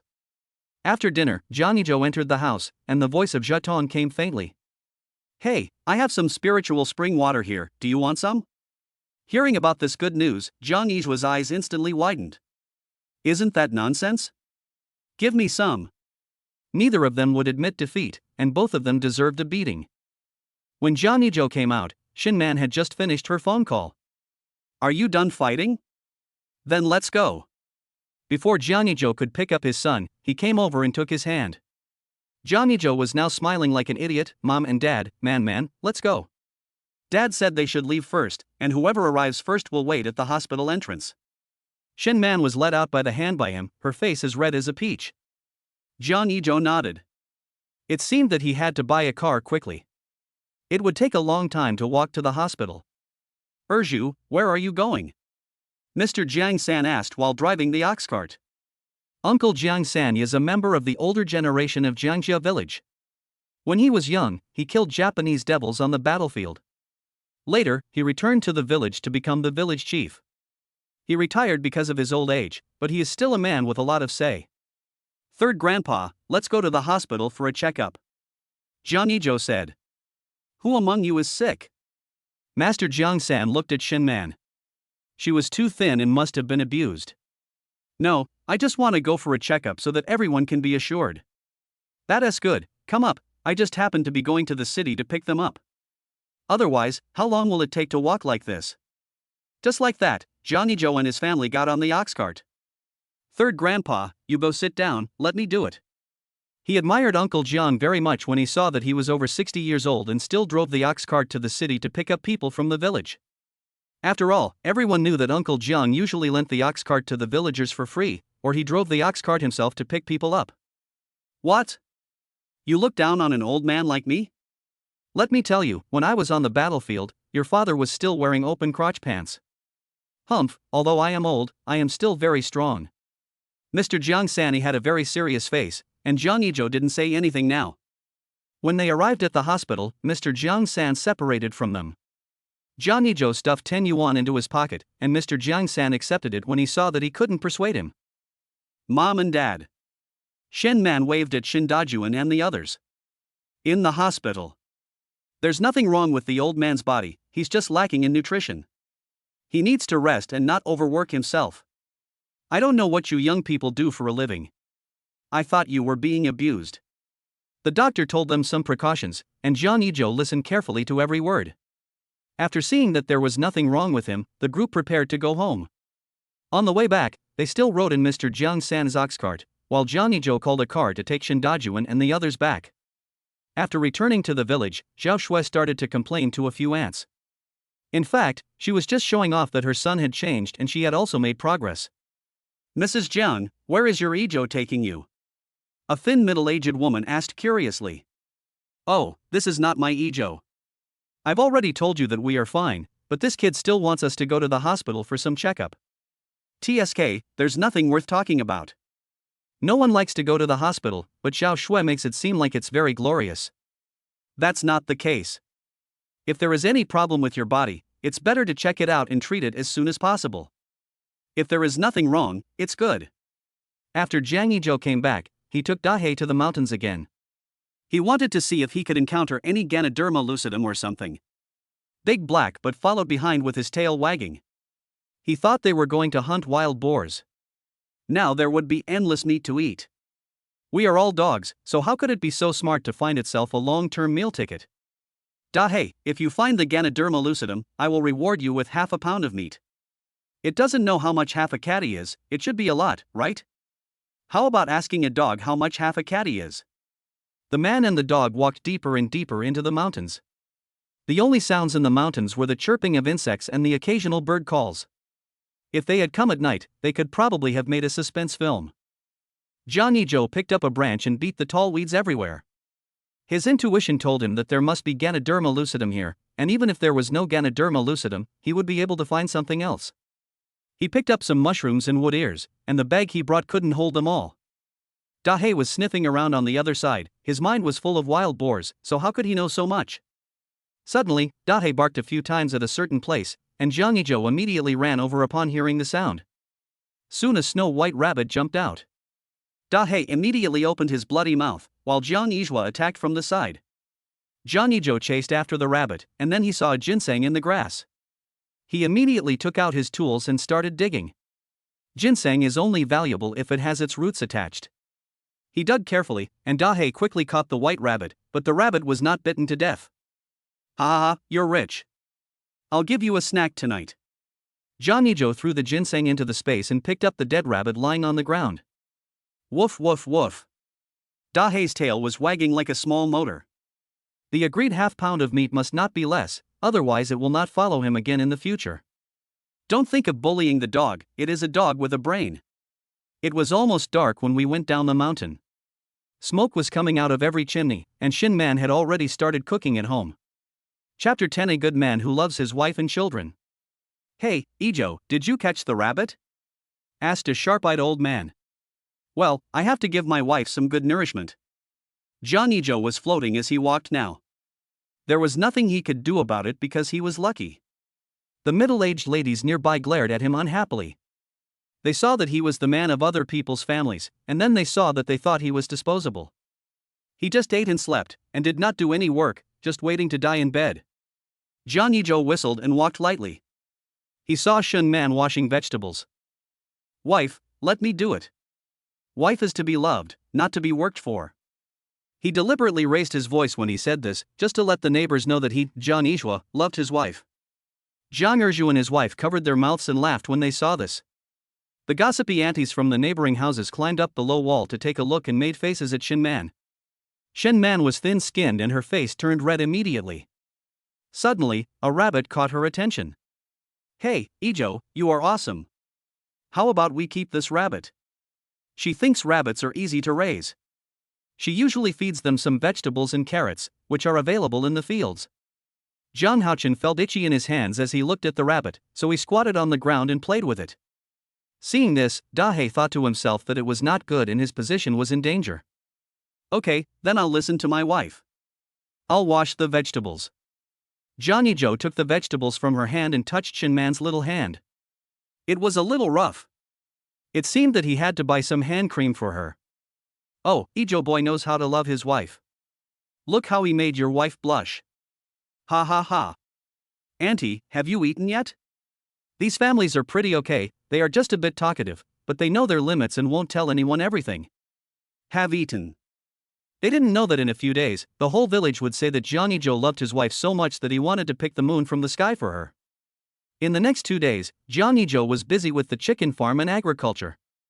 He used the land at home to grow vegetables. Congratulations, you got a bottle of plant nutrient solution. Mix it with water and sprinkle it on the ground. The vegetables will taste better. It's all natural and has no side effects. Not only does he have spiritual spring water, but now he also has plant nutrient solution. What other treasures does this system have that he doesn't know about? After drinking the spiritual spring water, the family members looked much better. I will send some to my father-in-law and others later. Shun Man brought him water with a military green kettle. Joe, come here and have some water. Shun Man poured a glass of water. Jangi Joe drank it in one gulp, and at the end he said, "The water my wife gave me is delicious. I feel refreshed after drinking it." Several men on the field next door immediately started making fun of him and even whistled. Look at the daughter-in-law that Joe married. She is different. She is well-educated, well-mannered and beautiful. Look at the wives and their families, they are either ugly or fierce. They beat people with feather dusters all day long and sometimes don't let people go to bed at night. Do you think such wives deserve to be punished? I'll go over there and pick some vegetables. Shun Man walked to the vegetable garden and saw the lush green vegetables. They looked particularly eye-catching, and she felt puzzled. Jangi came here holding Dahe, holding a candy in his hand. He looked up at Jangi Joe and mustered up his courage. Here you go. For a child, giving you delicious food means that the child likes you. Dad won't eat it, Xiaochen will. Jangi Joe almost burst into tears because of this action. His son still likes him. Jangi just kept holding it up without saying anything. Jangi Joe smiled and wanted to touch his head, but gave up when he thought his hands were dirty. Okay, Dad, eat. Hearing him say eat, Jangi pursed his lips, tore open the wrapping paper and put it in his mouth. Jangi Joe bought this candy for him at the village store. He was reluctant to eat it and just wanted to give it to him. Xiaochen is so good, and the candy is delicious too, hee. The sweetness in his heart was much sweeter than the candy, and he even smiled foolishly to himself. Dahe looked at him with disdain. It wasn't meat that deserved his ugly smile. It was so ugly. I'm going to find Mom. He wanted to take Dahe with him, but Dahe just lay on the ground and took a nap. The food was not good at all. It would be better to lie down comfortably. Mom, let me help you pick the vegetables. The small figure squatted beside Shun Man. The mother and child were so dazzling under the sunlight. The child was well-behaved and obedient. The woman pointed at a vegetable and said something in his ear from time to time. Jangi Joe couldn't hide the smile on his face when he saw this scene. Joe, you are so lucky. When he was admitted to university, everyone in the village was envious. Later, when they heard that he married a college student, they were even more envious. Moreover, he got a good job as soon as he graduated. At that time, many villagers were jealous. But later, when they heard from the village gambler, they felt more balanced. Men who love their wives tend to be successful. Jangi Joe didn't say anything else. What he said was right. After Shinman finished picking the vegetables, the family of 3 went home. Dahei followed behind and would occasionally pounce on butterflies when he saw one. In the house, Jangi Joe took out a stack of money from the cabinet. Wife, this money is for you. Buy whatever you want. I will make more money for you in the future. Shinman looked at the money and confiscated it. You have already given me money before, you can use it for yourself. It would cost a lot of money for him to go back to the village to do all these miscellaneous things. What if he can't take the money out when he needs it? Just take it if I give it to you. He thought his wife was stupid and didn't want the money. But only he knew that his wife would only be so stupid when she was with him. Shinman thought for a while and then accepted the money. Then I'll save it first. She held the money with a slight smile on her face, feeling very sweet in her heart. This is my good wife. When we are settled, I will build you a big villa. You will be responsible for being beautiful then. Jangi Joe went forward and hugged her body. He wanted to have another daughter. Everyone said that daughters are like little cotton padded jackets, and he also wanted a little cotton padded jacket. The house at home was built by my parents, and it is not the best in the village. It leaks when it rains heavily. It is also very cold in winter, with the cold wind blowing non-stop. There is nothing at home now, and he will definitely have to move out when his younger brother gets married, otherwise it will be inconvenient for everyone to live together. Also, he doesn't know what kind of person his younger brother's wife will be, so his parents will live with him. Build a villa? How much will that cost? We can build a better house when we save enough money. She had heard that the big houses built by rich people were very beautiful, and she had also seen those Western-style buildings in the city, which were very Western. She was a little overwhelmed at the moment. Yes, don't worry, I will do what I say. I'll go get something to feed the chickens. There was no feed at home, so they fed the chickens with corn dregs and sweet potato dregs, but he had spiritual spring water. Chapter 11 Juicy Chinese Cabbage. Jangi Joe would also add some spiritual spring water when feeding the chickens, and the chicks in his chicken farm also shed their light yellow fluff. He also went to the fields to add plant nutrient solution to his own vegetables, picked a few cabbages, and gave a few to them. He also added spiritual spring water into the water tank where they couldn't see. A week passed in a flash, and Jangi Joe had planted many vegetables. The vegetables that were previously revived with the spiritual spring water could be sold.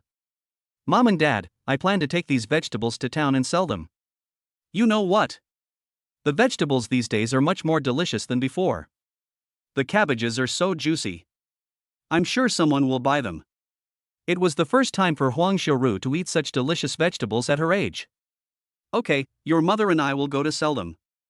You usually have to take care of the chicken farm and grow vegetables, so leave the selling of vegetables to us. Jangi Joe said while smoking a pipe. Jangi Joe thought about it and agreed, okay, I'll buy a tricycle to deliver the vegetables to town. Jangi Joe immediately went out and bought a tricycle. Jiang Haochen surrounded him and looked at him curiously.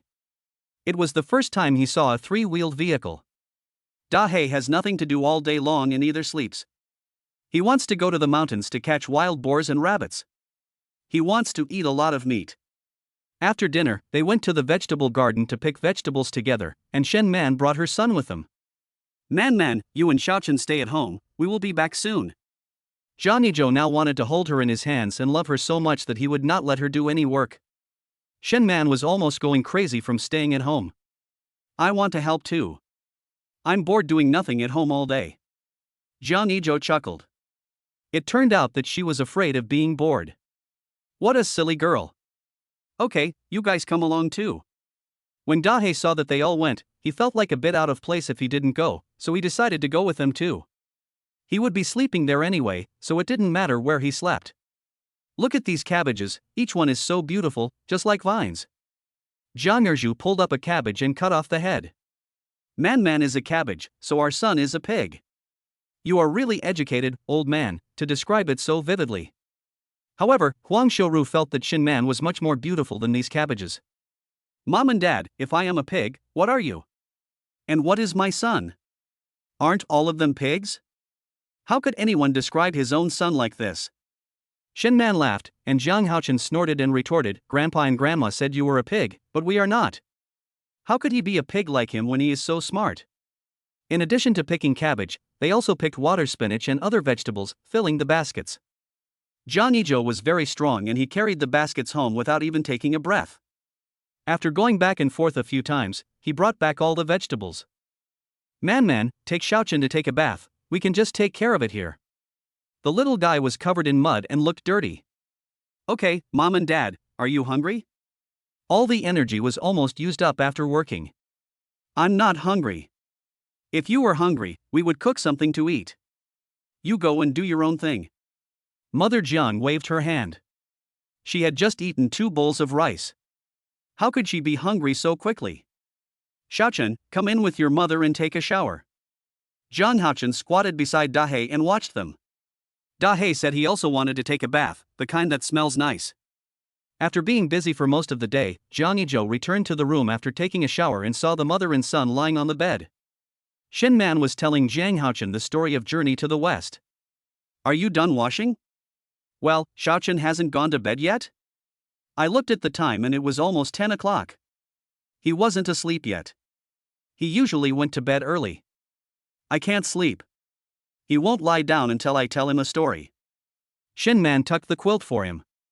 Mom, I can only fall asleep if you tell me a story.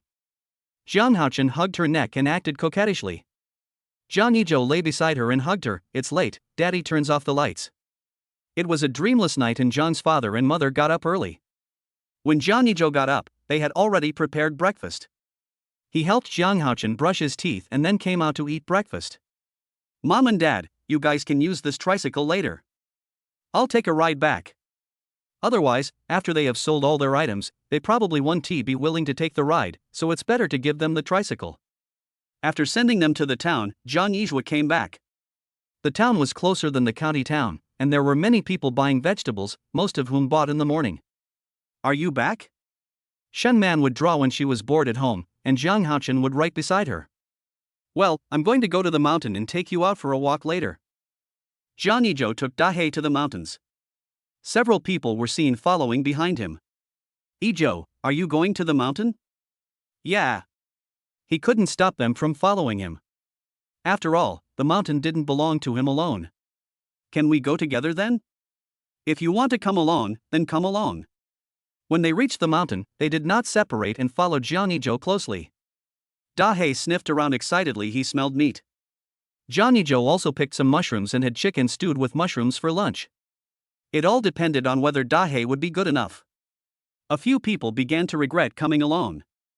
There was nothing on the mountain except big trees and grass. They were very envious, thinking that maybe they would not have such luck. A few minutes later. Then they heard Dahei's cry.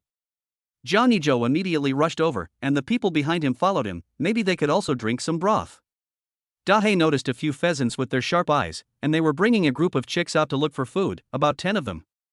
Seeing so many people, the pheasant ran away with its chicks, while the rooster stayed to fight with Dahei. The big black thing flew out like an arrow, and the rooster ran away immediately, chasing after the hen very fast. Wife, this pitch black thing is so scary.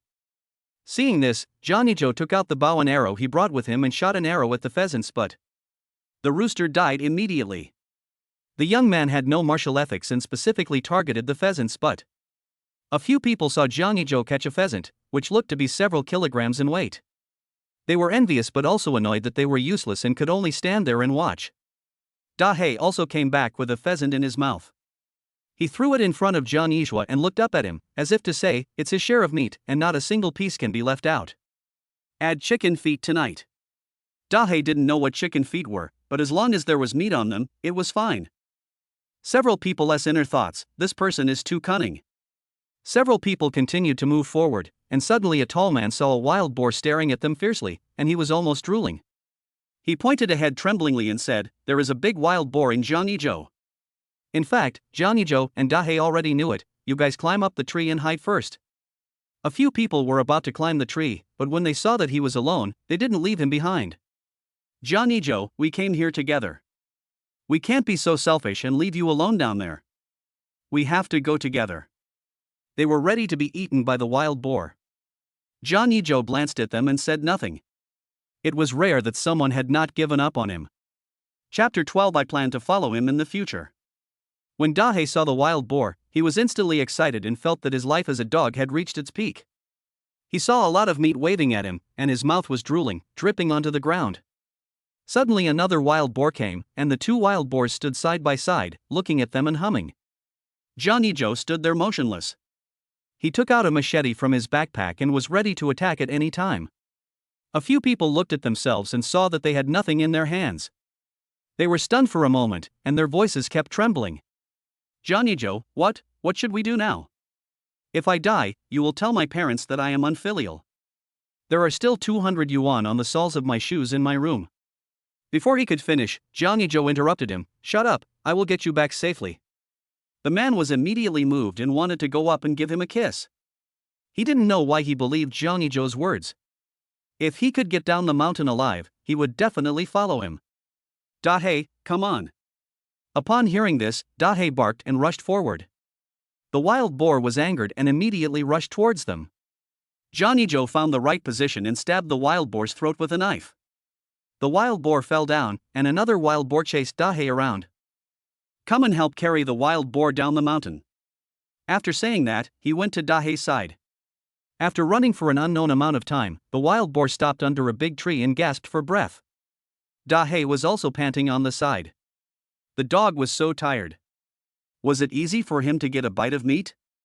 Jangi Joe took out his bow and arrow and shot a fatal arrow. The dog fell down. He touched the big black dog's head. I'll give you meat tonight. Dahe was even happier now. Jangi Joe carried the wild boar and took Dahe down the mountain. Jiang Tiechue and a few others carried the other end down the mountain, and soon Jangi Joe walked in front of them. Several people felt insulted. Then they sped up and carried the wild boar to the door of Jangi Joe's house. Joe, are you going to the mountain again? Are you okay? Shen Man asked worriedly when she saw him coming back carrying a wild boar. It's okay. I also shot a few pheasants. I'll make you pheasant stew with mushrooms later. Where's Xiaochen? He put the wild boar on the ground and looked into the house. Xiaochen is sleeping in the room. He went to bed late last night and just fell asleep again. Shin Man walked forward and took the clothes he took off to the basin inside to wash them. Wife, I'll go buy a washing machine tomorrow. It's time to buy some home appliances, especially a washing machine. If I wash in winter, my hands will definitely be frozen. How can I be so delicate? Shin Man was very happy. The happiest thing in every woman's heart is that her husband treats her well. I don't know whether other people are delicate or not, but my Jangi Joe's woman must be raised delicately. Oh, Brother Joe is very good at coaxing a wife. Do you have any tricks to teach me so that I can find a partner? Jiang Tiechue and his men heard this sentence when they put the wild boar at the door. It seems that the rumors are not true. Jangi Joe saw that they rarely smiled, so he taught them generously. When pursuing a girl, you must be sincere and say nice things at the right time. It doesn't matter if she is really pretty or not. Just compliment her on everything from her figure to her face. But you must be wholeheartedly devoted to her. Playing with fire can easily get you burned. Several people nodded. They had learned their lesson and would do what Jogu said next time they saw a girl they liked. Take some pork back later. Although they couldn't help the wild boar, they didn't abandon him and did their best. Jiang Tiechue and his companions were instantly moved to tears. See, they not only drank the broth but also ate the meat. Several grown men started to get busy. Shin Man was boiling water inside, while they were slaughtering pigs and bleeding them outside. When the water boiled, Jiang Yizhua came in and took the water out. With such a big commotion, almost everyone in Jiangjia village came to watch the fun. The Jiang family kid was so lucky that he actually killed 2 big wild boars this time. Joe, are you going to sell this wild boar?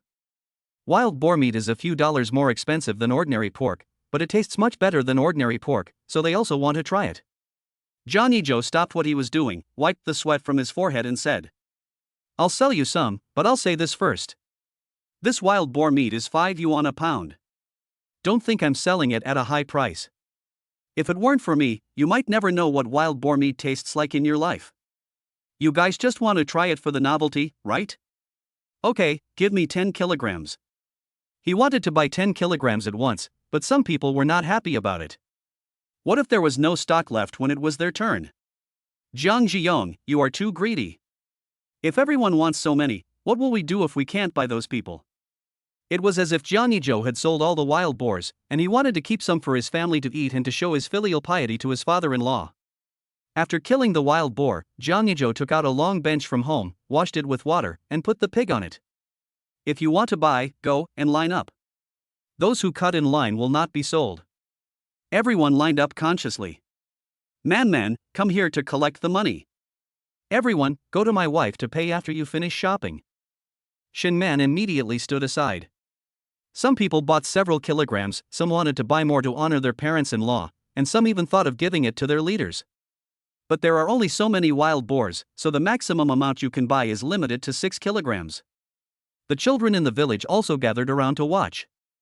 John Houchin didn't know when he was among the children, watching the tall man busying himself. He pursed his lips tightly. Dahe shook his head and came to Shun Man, looking up at her. Shun Man smiled softly. Dahe is so well behaved. I will protect him well in the future. Dahe seemed to understand what she said, but he felt that the man didn't need his protection, so he was the one who needed protection. After working for almost several hours, Jiang Tiechue and his colleagues returned home in a hurry, carrying several kilograms of wild boar meat. Jiang Erju and his wife had sold all their vegetables and came back on their tricycle. They also bought some fish and planned to have Jiang Yizhua make steamed fish for Shinman. Mom and Dad, you're back. Shinman saw them coming back and hurried forward to help. Huang Xiaoru got out of the car and asked, "Where's Zhou?" He's changing his clothes inside. They went to the mountains and hunted 2 big wild boars. They just sold them. Hit the wild boar again? How come this guy is so lucky? Is he not injured? No. Grandpa and Grandma. Jiang Houchin rushed over like a little cannon and asked for a hug. Hee, Grandpa's good grandson is awesome. Grandpa is dirty, I'll hug you later. Mom and Dad. Jangi Joe heard their voices from inside and came out casually. Don't go to the mountain in the future. I'm afraid that more and more people will go to the mountain in the future. Jangi Joe nodded. He didn't plan to go to the mountain all the time. He wanted to open a chicken farm and a duck farm, and when he had money, he planned to invest in real estate. Cook this fish as well, and bring some pork to your father-in-law later. Dad, I know. I'll take it now. He went into the house, took the wild boar meat and 2 pig's trotters, rode on his tricycle and disappeared. Chapter 13, Trick Father-in-Law into Making Tea Eggs. After Jangi Joe delivered the meat to his father-in-law's house, he went home to cook. Everyone in Xinjia village now envies Shun's father. Dajuan, you are really awesome. You have such a good son-in-law who gives you everything he has. Ah, we can't be envious. It's because our daughters didn't go to college and they look ugly, ha ha ha. They are serious about harming their own daughter. Wife. Jangi Joe saw Shin Man bending over to wash rice by the well. This well was dug by Zheng's father himself. It is right under the tree next to the door of his house, so it is very convenient to use water. I'm back. I want to bring Xiaochen home for a meal and stay for a few days. Jangi Joe was stunned for a moment, then said calmly, "Why don't you ask my father-in-law and his family to stay at home for a few days?" He had something to ask his father-in-law and his family to do. He wanted to make his family rich, so he would never let his father-in-law and others idle. In addition, when they came, he gave them spiritual spring water to drink every day. Shin Man thought for a moment and agreed. Then I'll call them and ask them to come over. He immediately called his father-in-law. Shin Dajuan on the other side heard the phone ringing at home and immediately picked it up and put it to his ear to answer it. Hello. Father-in-law, it's me. Man and Xiaochen miss you very much, and my parents are also missing you. How about you come and stay for a few days? Isn't it inappropriate for us to stay over there for a few days? How could a father-in-law bring his entire family to live with his son-in-law? Jangi Joe persuaded him, "Father-in-law, what's wrong with this? I'm back home now, right? I also need someone I can trust to help me. Father-in-law, don't hesitate. You and mother-in-law can keep the money from the sale of the tea eggs. We have not been filial to you and mother-in-law for so many years. What we can do now is to help you make money. Don't worry about not being able to sell it. Shin Dajuan hesitated for a while. He also wanted Man to have a stronger support from her mother's family. Okay, I'll go there tomorrow. After tricking his father-in-law and the others over, Jangi Joe showed a wolf grandmother's smile on his face. Shin Man looked at him strangely. What did Dad say? She just saw him put down the phone and didn't hear anything else. My father-in-law has agreed to come. I'll go tell my parents. While eating, Jangi Joe kept putting meat into Shin Man's bowl, and also did not forget to put some for his son. Man, eat more meat. You look so skinny. I'm going to make you plump and white in the future. Xiaochen should eat too. Mom and Dad should also eat more. You have worked hard to raise me and my brother, and I will let you live a good life soon. Seeing his son so confident, Zhang Erju chuckled.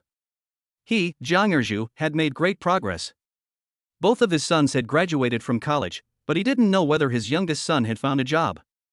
The next day, Mr. and Mrs. Shin came over early in the morning, and Mr. and Mrs. Zhang had already gone to sell vegetables. Hey Joe, Man, where is Xiaochen? Shen Man was still drinking porridge. She was so happy to see her parents coming that she didn't even eat breakfast. Mom and Dad, come in quickly. Have you had breakfast? Shen Man poured a cup of tea for them. I've eaten. You can eat now. At this time Jangi Joe just came out of the house, Mom and Dad. Jangi Joe then took the two of them to the vegetable field and the chicken farm. These chickens are almost ready to lay eggs. I plan to give them to you and make them into tea eggs to sell. Father Shin looked embarrassed and frowned. No, we don't know how to make tea eggs. Isn't this a waste of eggs? If you don't know how, I'll teach you how to make it. It's very simple. He went in and got out some eggs, and then the three of them went back home. Jangi Joe took out the tea leaves and skillfully tapped the egg to make a small hole. Father Shin and the other man watched without blinking. He quickly made a few tea eggs. Mom and Dad, please try it. How do you like it? He put some delicious liquid in the eggs when boiling them, so they must taste good. The delicious liquid is given to him by the residue when he is cooking. It is harmless and just put it in with the dishes and they will taste much better. Dad Shin peeled the eggshell and took a bite. This tea egg is so delicious, not bad. He quickly finished another one. Jangi Joe took one for his wife and one for his son. Joe, if you sell this thing, there will definitely be a lot of people rushing to buy it. Dad, from now on, I'll let you make the tea eggs. I'll send the eggs and tea to you regularly. He won't take all the eggs, he will leave some for hatching chicks. Okay. Dad Shin ate another tea egg. Jangi Joe asked them to make tea eggs, and they quickly got the hang of it and did it quite well. He ate one and found it tasted better than those sold outside. Shin Man picked up a few and left them for Zhang's father and the others. Zhang Haochen finished one and wanted to eat more. He tugged at his father's pants and almost pulled his pants off. Xiaochen, you are a child and you can't eat too much. I will make you something delicious tomorrow. Zhang Haochen rolled his eyes at him. His father was a big liar. When Dahe saw that there was no share for him, he yelled, saying it was too much. He said he had to eat too to comfort his wounded heart. Come on, Dahe, all of them are yours. Jangi Joe brought a bowl of porridge with 2 tea eggs in it. Now Dahe was happy, but his son was unhappy. Why did there be 2 Dahe and he only had 1? He sat on the doorstep angrily with his chin in his hand, looking lonely. Joe, let's go back first. We'll take it to town to sell tomorrow morning after we finish it. Shin Dajuan was preparing to go back with all the eggs in his house. They didn't want to live in their son-in-law's house, so they decided to go back to their own home. Okay, be careful, father-in-law. By the way, these tea eggs are 30 cents each. His tea eggs were added with delicious liquid, and he felt it was a loss at 30 cents each. Is Xiaochen angry? Jangi Joe sat beside him and touched his little head. No. He said in a muffled voice. If you call me Dad, I'll give you another one. He wanted to hear his son call him Dad. Zhang Haochen looked at him and vaguely saw that his eyes were slightly red. He wondered if he had gone too far. In fact, he had also reformed. His mother said that a child who knows his mistakes and can correct them is a good child. Dad. He found it wasn't difficult to call him Dad. Hey, Dad will get you some tea eggs right away. Jangi Joe immediately got up and went to the kitchen. Where they couldn't see him, he wiped his tears. After 2 lifetimes, I finally heard the word dad. Shen Man had been watching the father and son inside without disturbing them. If she was not mistaken, she seemed to see him crying. Soon Jangi Joe came out with a tea egg in his hand, grinning. Come here, son, let dad help you peel the shell. His whole body was glowing when he peeled the eggs. This is fatherly love. Janghao felt satisfied after eating the eggs. Dad wants to take you out to play, do you want to go? The relationship progressed rapidly like a rocket. Okay. Jangi Joe picked him up and put him on his shoulders. A big black dog followed the father and son. Shen Man took some paper and drew them. Chapter 14, Going Fishing in the River. Jangi Joe carried his son to the field. He pointed at the lush green vegetables and told him which vegetable was which. This is macaroni, and those over there are all vegetable hearts. Xiaochen, do you like to eat the vegetables grown by your father? I like it. Daddy's cooking is delicious. Janghao hugged his neck and said in a baby voice. So this is what it feels like to have a dad who loves you. Jangi Joe smiled like an idiot after receiving his son's praise. Xiaochen, do you like to eat strawberries? They are sweet and delicious. He had a systematic way of growing fruits and vegetables and had no problem doing that. What he grew tasted much better than others and even looked better than others. Now that the vegetables were a success, he planned to grow some fruits. Janghao had never eaten strawberries or even seen them before, so he was a little curious. What do strawberries look like? Jangi Joe explained to him what strawberries look like. Whatever you want to eat that can be grown here, Dad will grow it for you. The soil in Jangjia village is relatively fertile, but it is relatively dry in the summer. No one in the nearby villages grows many fruits, so he plans to grow longans, lychees, etc. When he makes enough money, he will buy some land and build a house, and his wife will be the most beautiful landlady in the future. Brother Zhou, let's go fishing, do you want to come? On the way back, I happened to meet Jiang Tiechui, and he waved the net in his hand. People go fishing and netting in the river from time to time, but the village prohibits the use of explosives to blow up fish. This kind of net can only catch fish the size of 3 fingers, which are just right for frying. Put more oil in the pan and fry until the bones are crispy. It tastes very good. Son, do you want to eat fried fish? If you do, Dad will catch it and fry it for you. Before Jiang Haochen could answer, Jiang Tiechui started talking. Xiaochen, Uncle tells you, the fish caught in the river are delicious. I guarantee you'll want to swallow your tongue after eating them. They'll be even more delicious if you fry them, and they'll be fragrant and crispy. He wasn't lying. If you cook small fish, not only will there not be much meat but also a lot of bones, so they are not suitable for children. But if you fry them until golden brown, they are definitely edible. Dad, I want to eat it. His mouth was watering after hearing their description. He had never eaten fried fish before. Okay, Tiechui, let's go together. So 2 adults and a child set off. There is a river outside Jiangjia village. When the water level is high, the crops in the fields have enough water. However, the water level of this river is high only when water is released from the upper reaches or it rains. 2 years ago, the villagers dug a canal nearby to divert water from the river. After walking for almost 10 minutes, they reached the river. Jiang Tiechui took off his shoes and spread the net into the river. Xiaochen, stay here obediently. Daddy will go catch fish. Jangi Joe put the little brat in a cool place. Come on, Dad. Jiang Haochen sat on a rock, clapping his hands and cheering. Jangi Joe was like a chicken with its blood pumped up. He picked up another net and threw it into the river. After a while Jiang Shun also came with his net, which could only catch bigger fish. Iron Hammer, here I come. Today I will let you see how powerful I am. He found that Jangi Joe was also confused for a moment, but he quickly returned to normal. Brother Zhou, you are here too? Jangi Joe rolled his eyes at him. Wasn't this question nonsense? Could it be that he couldn't see him? The net was raised in a short while. Jiang Yizhua picked up the net and saw the fish in it jumping around and trying to get out of the net that bound them. Wow, Brother Zhou is really good. This net must have caught hundreds of kilograms of fish. There is no shortage of fish in this river, because when there is a flood, some people's fish ponds will be flooded, and the fish in them will flow down the river along with the flood. However, in the past 2 years, more people have been fishing, and even the small fish have been caught. Some people come from time to catch some and sell them in the town. Jiang Tiechui also collected the net, which weighed about 30 kilograms in total. Ha, I didn't expect I could get so much information online. I've never tried it before. I guess I'm just lucky today. I'll come and see mine too. Jiang Shan also collected the net and caught several big fish, the largest of which weighed 6 kilograms, all of them were grass carp. Tiechui, thanks for your net. I'm going back now. What about you guys? He planned to fry all the fish and sell them.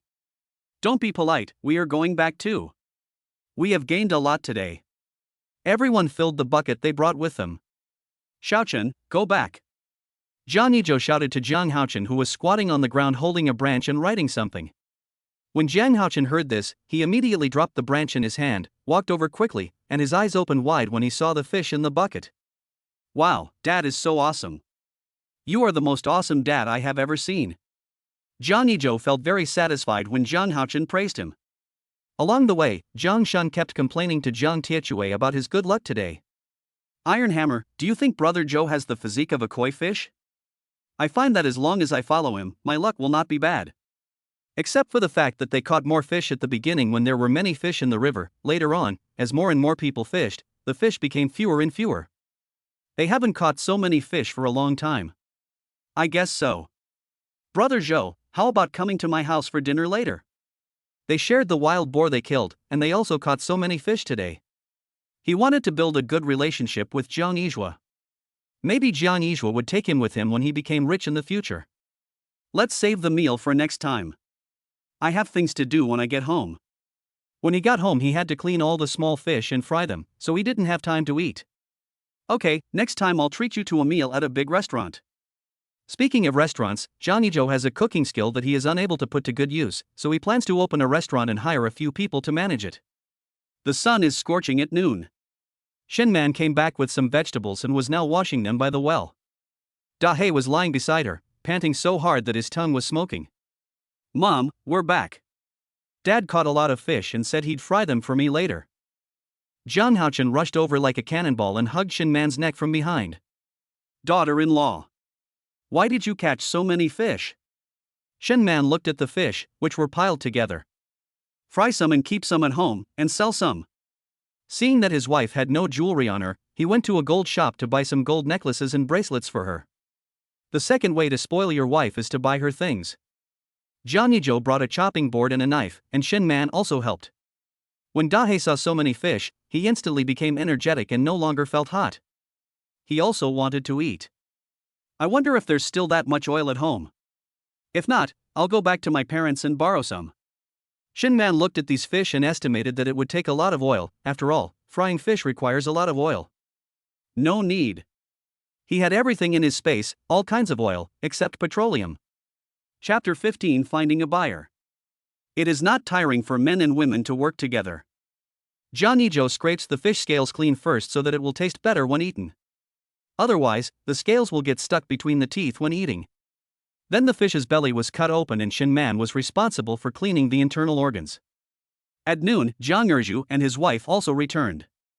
Where do so many fish come from in Ezhou? Jiang Erju parked the tricycle. I was fishing in the river. Mom and Dad, why did you come back so early today? Jangi Joe didn't even raise his head. Hey, they said our food is delicious, so they were waiting for us early this morning. Those who didn't buy any food complained that I didn't bring enough. For a farmer like him, no matter how delicious vegetables are, can they be as delicious as meat? When they were young, they only had oil and water for a few days during the spring festival, and usually had corn paste. After all, times have changed, and vegetables and fruits are even more rare. Yes, some people even bought more than 10 kilograms at a time. Both of them had wrinkles on their faces from smiling. Grandpa and Grandma are really amazing. Will more and more people come to buy vegetables from us in the future?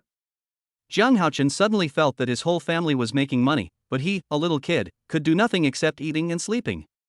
Yes, Xiaochen, are you happy? Grandma will earn money to buy you delicious food in the future. Huang Xiaoru took out some fruit biscuits from the bag and gave them to him. Here, take it and eat it. Grandma is going to help your father kill the fish. With their participation, all the fish were cleaned quickly, and Jiang Yizhua went into the kitchen to clean the pot. At this time Jiang Tiechui and Jiang Shan gave them some fish. Uncle, haven't you eaten yet? Try the fish balls made by my family. Jiang Tiechui made fish balls. When Jiang Erju was free, he would sit on the doorstep and smoke his pipe. Taichimer, what are you doing? He was not at home and didn't know that they went out fishing together. He was so busy that he forgot to ask where so many small fish came from. Uncle, these 2 fish are for you to raise and eat. Jiang Shun threw the fish into the bucket and left. He was afraid that Jiang Erju would not accept his fish. Seeing this, Jiang Tiechui put down a large bowl of fish balls and ran out. Huang Xiuru. Jangi Joe fried some fish in it.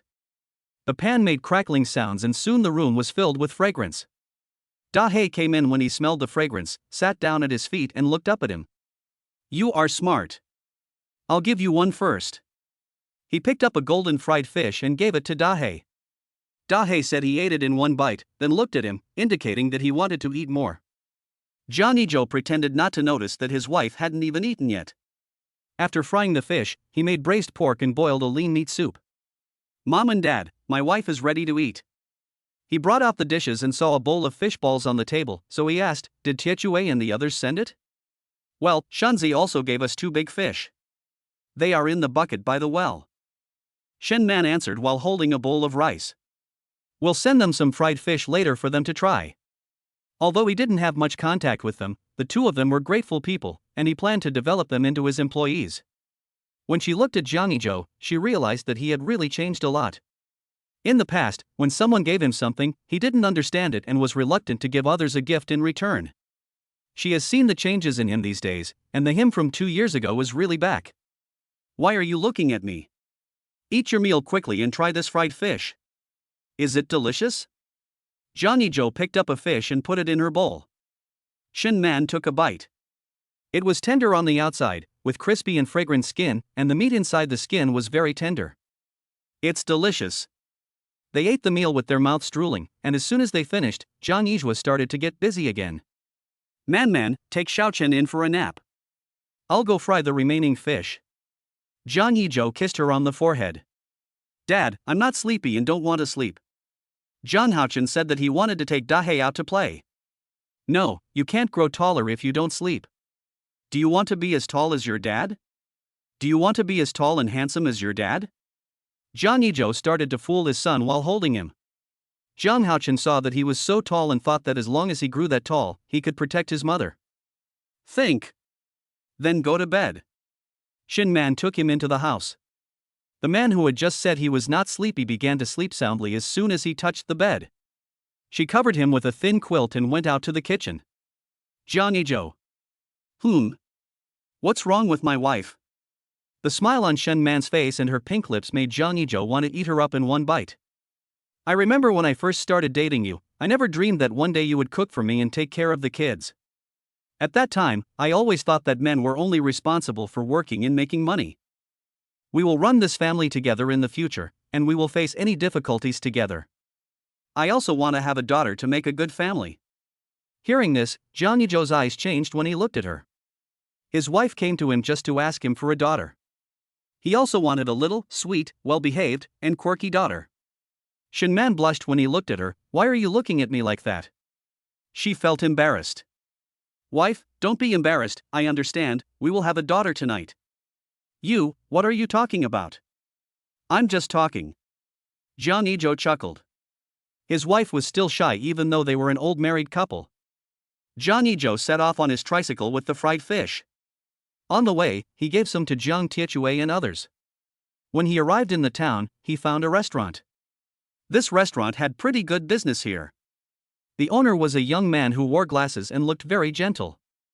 Don't ask him how he knew, just say that he had been here to eat and met the boss. When the waiter saw the guests coming, he immediately came forward to greet them warmly. Hello, how many people are you? I'm here to see your boss. The waiter looked at him suspiciously and asked, what do you want to do with our boss? The waiter was also a sharp-eyed man. Judging from what he was holding in his hand, he probably knew that he had some business to discuss with their boss. However, he still had to ask clearly, in case it turned out to be a scammer. I want to discuss a business deal with you guys. Please help me, brothers. Jangi Joe took out a Hontishan cigarette from his pocket and gave it to him. Hontishan is a good cigarette. He used to love smoking it. It was sold for 5 yuan a box. Now he doesn't smoke it anymore, but he carries a box with him in case he needs it when he goes out. The waiter took the cigarette and smelled it. It was that smell. Then his attitude made a 180-degree turn and the smile on his face became more sincere. I'll take you up there. Jangi Joe was taken to an office that was luxuriously decorated. Wait here for a moment, I'll go in and say a few good words for you to the boss. Of course you have to do good things after receiving benefits. He came out after a while, winked, and said, go in. Jangi Joe took his fried fish in and found the place quite simple. Sit down. I heard you want to discuss a business deal. The man sat on the office chair and asked him to sit down and talk. Chapter 16, Buying a Gift for My Wife. Jangi Joe stood in front of him and was not in a hurry to introduce his products. He was calm and composed. The boss took out a cigarette and lit it. You are quite patient. Sit down and talk. Jangi Joe smiled deeply. I didn't expect the owner of the hotel to be so young. He is indeed young, promising, and courageous. The boss laughed softly upon hearing this, revealing his big white teeth. He came from a good family, but he did not rely on his family. Everything he had now was obtained through his own efforts. However, when you are born into a wealthy family, even if you don't rely on your family, when you make a name for yourself in the world, others will say that you rely on your family. Some people even say that if I were born in such a family, I might be even more powerful than him. In addition to this restaurant, he has other businesses, including a shopping mall in the city, but he prefers cooking, which is why he does not want to inherit his family business and chooses to work outside. What's your name? Just call me Lu Hui. Try this tea. Lu Hui poured him a cup of tea. Jangi Joe sat down on the chair in front of him, picked up the teacup and took a sip with an elegant posture. Jangi Joe, this tea is a little bitter at first, but it has a sweet taste afterwards. It's good tea. That's right. People who don't know how to drink this tea can't taste its essence. You are the first person who can taste its essence in one sip. Lu Hui has no other hobbies, his only hobby is drinking tea. Would you like one? Lu Hui took out a cigarette and gave it to him. Jangi Joe waved his hand and said, I don't smoke. My wife doesn't like me smoking. Wow, you got married at such a young age? He was a little surprised. He thought that she must have just graduated at such a young age. Yes, the child is 3 years old. His face was full of happiness when talking about his wife and children. Okay, let's get down to business. Jangi Joe didn't say anything else to him. He took out the fried fish and opened the lunchbox. A fragrant aroma hit him in the face. This is the fish I fried using a secret recipe passed down from my ancestors. Try the taste. Lu Hui took a look at the fried golden fish. It looked good and should taste good. He picked up one with chopsticks and put it in his mouth. His eyes suddenly lit up like light bulbs. It's delicious. I've never had such delicious fried fish in all the years I've been running a restaurant.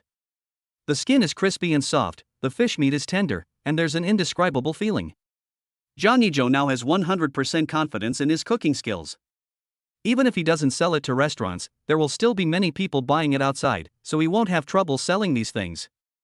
Anyone can fry fish, but I don't think there's anyone else who can fry fish as deliciously as I do. I'm very confident of this. That's right. Why don't you come to my restaurant and be the chef? You can set any salary you want, as long as you don't take all my assets. It is hard to find a good chef, and it is even harder to find a chef with such good cooking skills. I guess even star-rated hotels cannot find someone with such extraordinary cooking skills.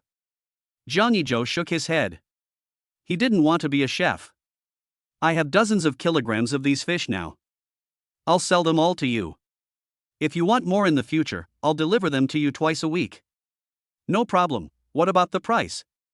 2 yuan per pound. The fried fish is not that heavy, but a pound is a lot. The most important thing is that it tastes good. Sometimes that's what we eat. It's like when you buy something and the price is very expensive, you will still buy it. As long as there is a market, you don't have to worry about no one buying it. If you don't buy it, someone else will. Lu Hui thought for a moment and agreed, no problem, I'll take whatever you have now. Okay, I'll bring everything in for you from outside. Jangi Joe came back after a while, everything is here. Lu Hui made a phone call, and soon an employee took the fish down to weigh it. The total was 90 kilograms. Finally, Jangi Joe reached an agreement with him that he would need 100 kilograms a week.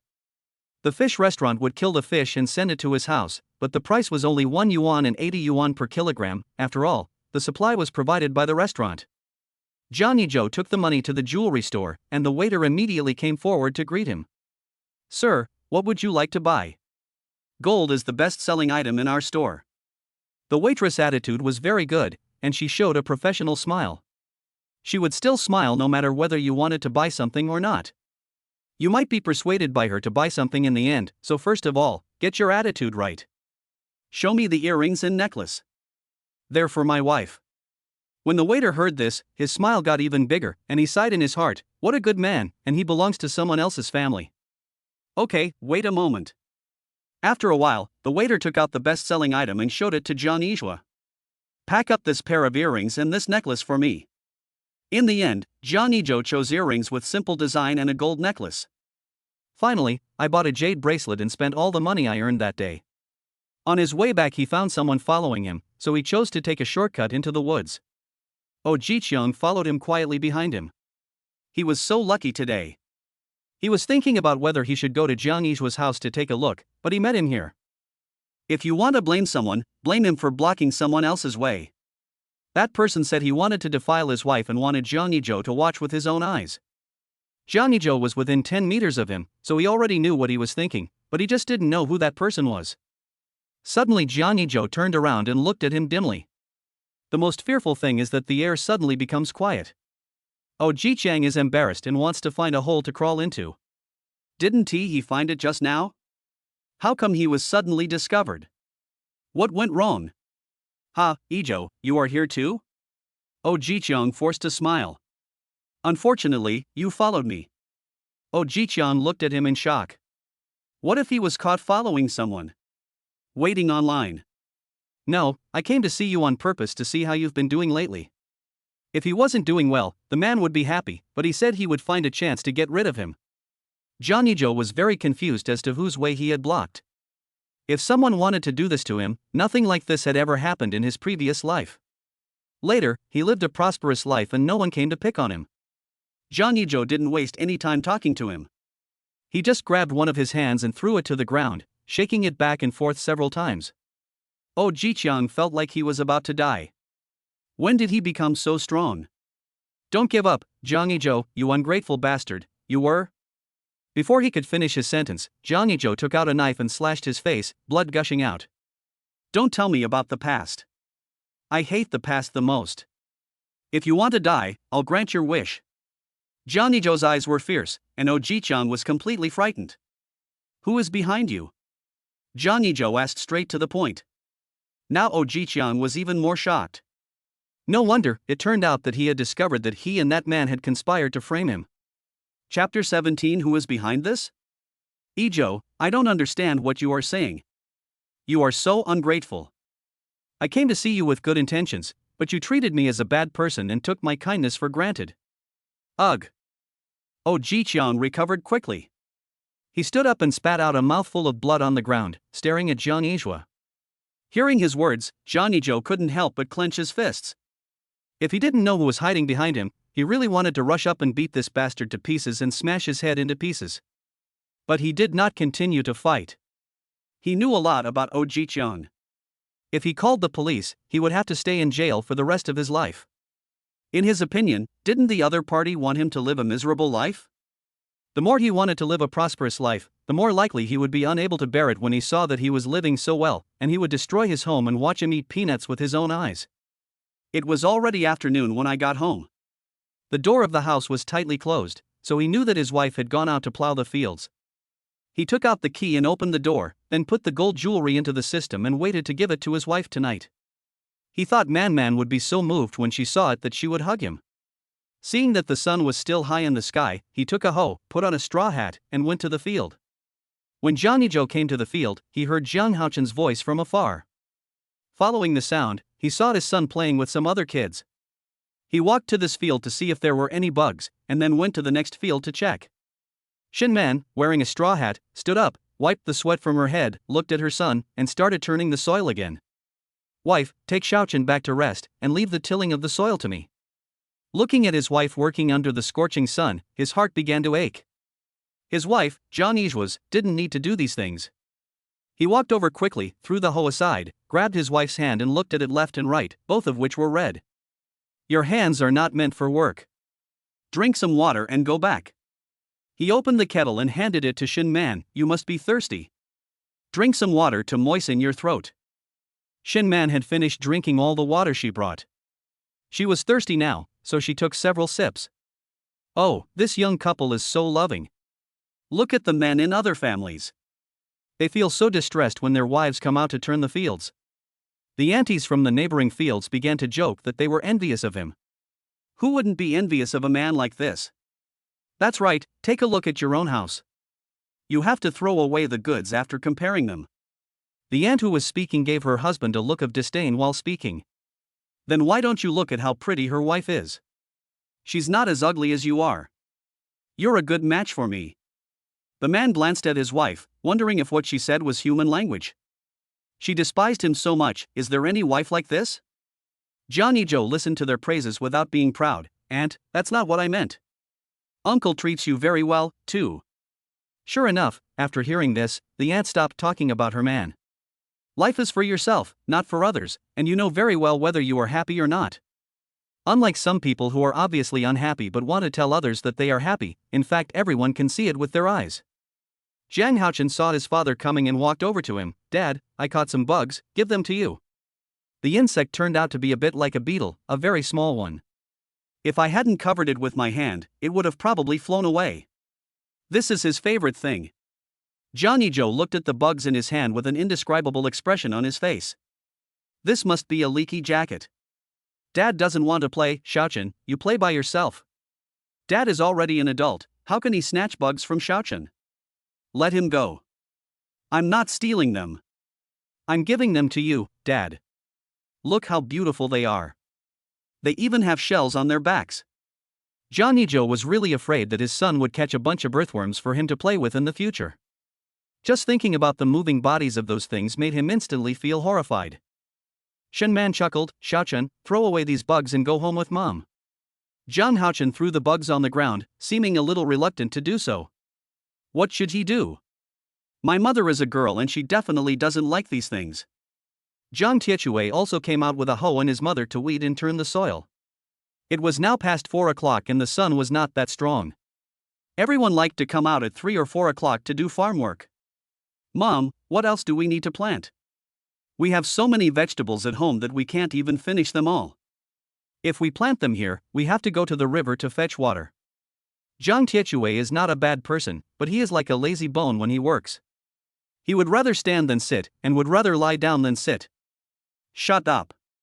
Don't think about eating at night if you don't work. Li Chunhua scolded him angrily. Look at Jangi Joe, who is running a farm and growing vegetables. Then look at her own son, who can be abandoned. Brother Zhou, you are here too? What are you planning to plant on this land? When Zhang Tiechue saw him, he threw the hoe in his hand aside and went to Zhang Yizhua's land to sit and chat with him. Grow some grapes and strawberries. What? Can it survive? Does he have to fetch water every day? He has never grown anything before and doesn't know how to do it, but he wants to grow it too. What should he do? What are you talking about, you idiot? Zhou must have chosen this place for a reason. It's not a dry place, so why can't we grow crops here? I think you're just lazy and don't want to do anything. You might as well just forget about eating. He has no wife, no job, but he eats 2 big bowls of rice and is too lazy to work. Li Chuanhua's reputation has been ruined by this bastard. Seeing that his mother was angry, Zhang Tiechue immediately went back to get the hoe and started digging the ground. He swung the hoe hard as if he had a grudge against his mother. Looking at these honest farmers and women, who would gossip about someone's family from time to time, Jangi Joe was speechless. Once they talk about something, the whole Jiangjia village will know about it in less than one night. Zhang Tiechue would chat with him from time to time across the field. In the past 2 years, he has been unpopular. His family is afraid that their children will become addicted to gambling if they follow him, so almost no one pays attention to him. Every time he returns to the village, no one chats with him, let alone asks him to play. Time passed quickly as we worked together, and soon the sun went down. Da He accompanied him the whole time, but he took a nap on the edge of the field. He didn't know how to work. He only knew how to eat and sleep. Ouch! Zhang Tiechui suddenly exclaimed. Jangi Joe looked over immediately and saw that the hoe had split into two. I don't know how he works. Seeing this, Li Chunhua twisted his ear and made it turn 360 degrees.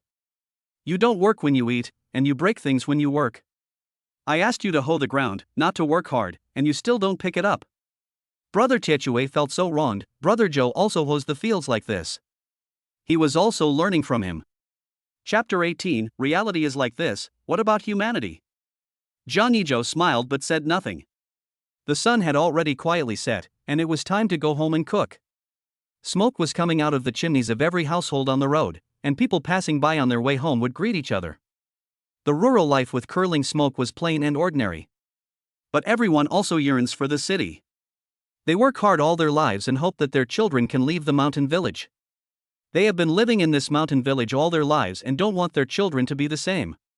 When someone's child graduates from college and finds a good job in the city, they will show off. As long as there is a chance, everyone wants to leave this mountain village and go to a better place. Anyone would do the same, so when they saw Jangi Joe returning to Jiangjia village to develop, they were surprised, and most people thought he was stupid for giving up a great opportunity. Everyone wants to go out, but he wants to come back. That's stupid.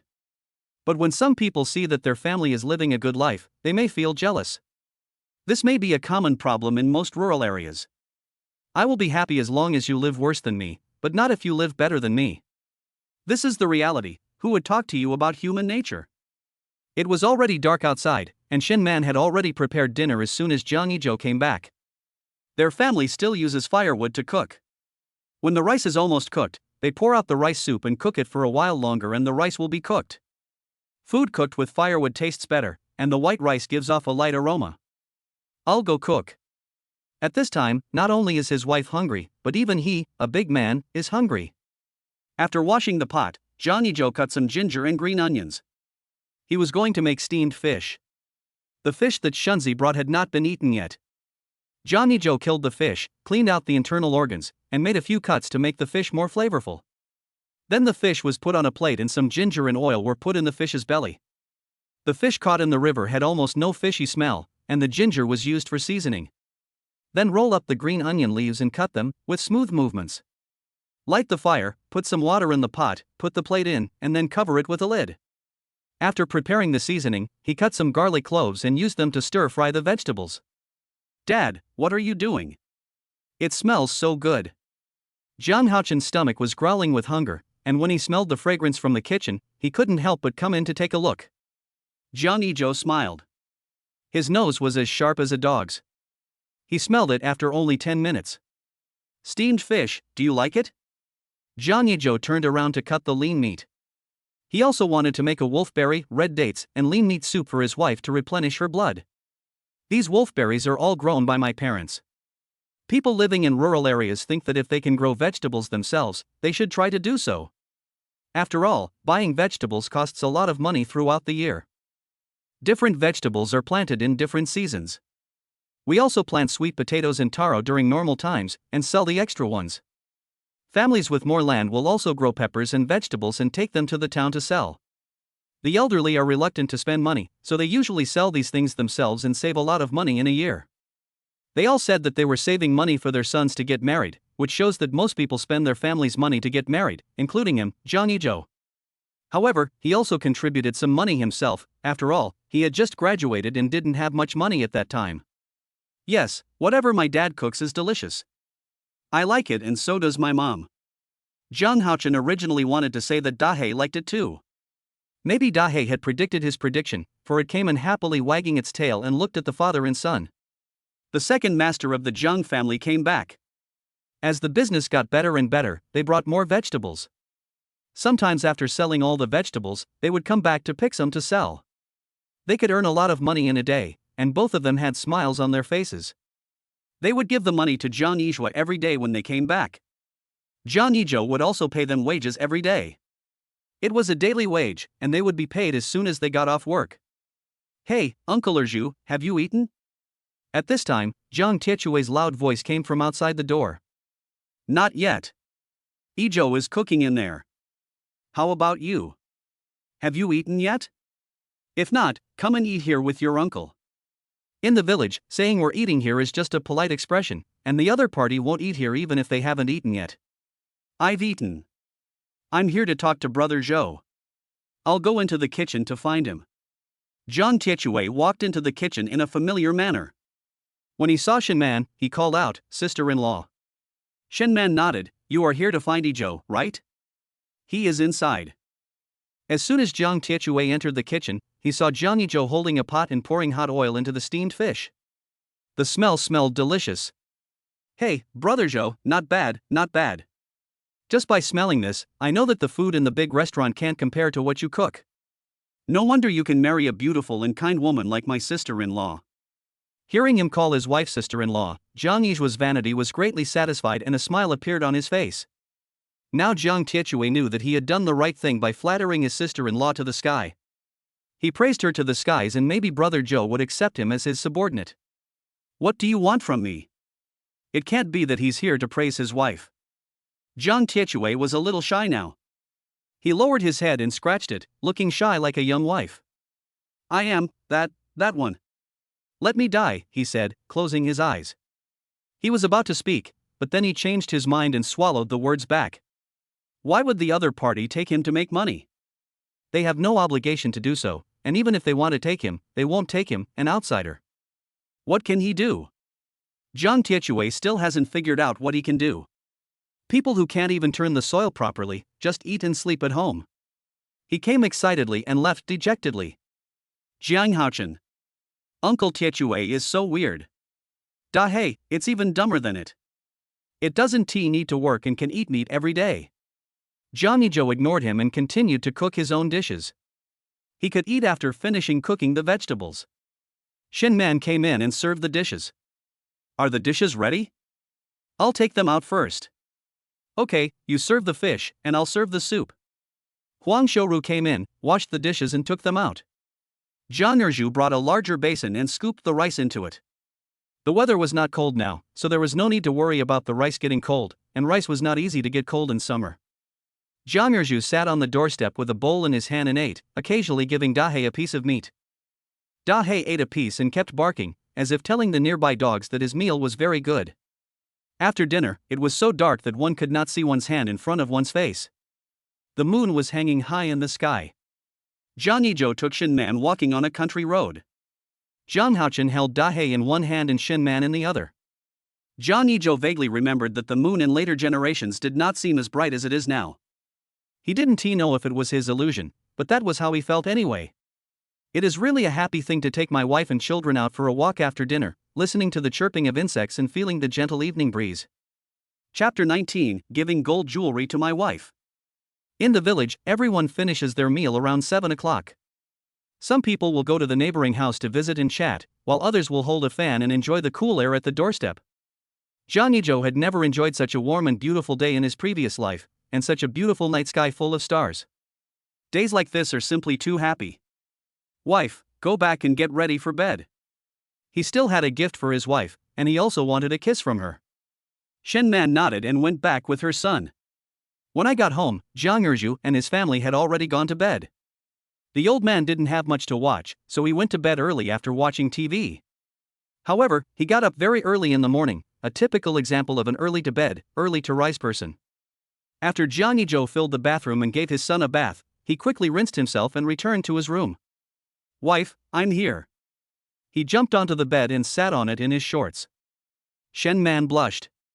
They hadn't been intimate for a long time. Were they going to do it tonight?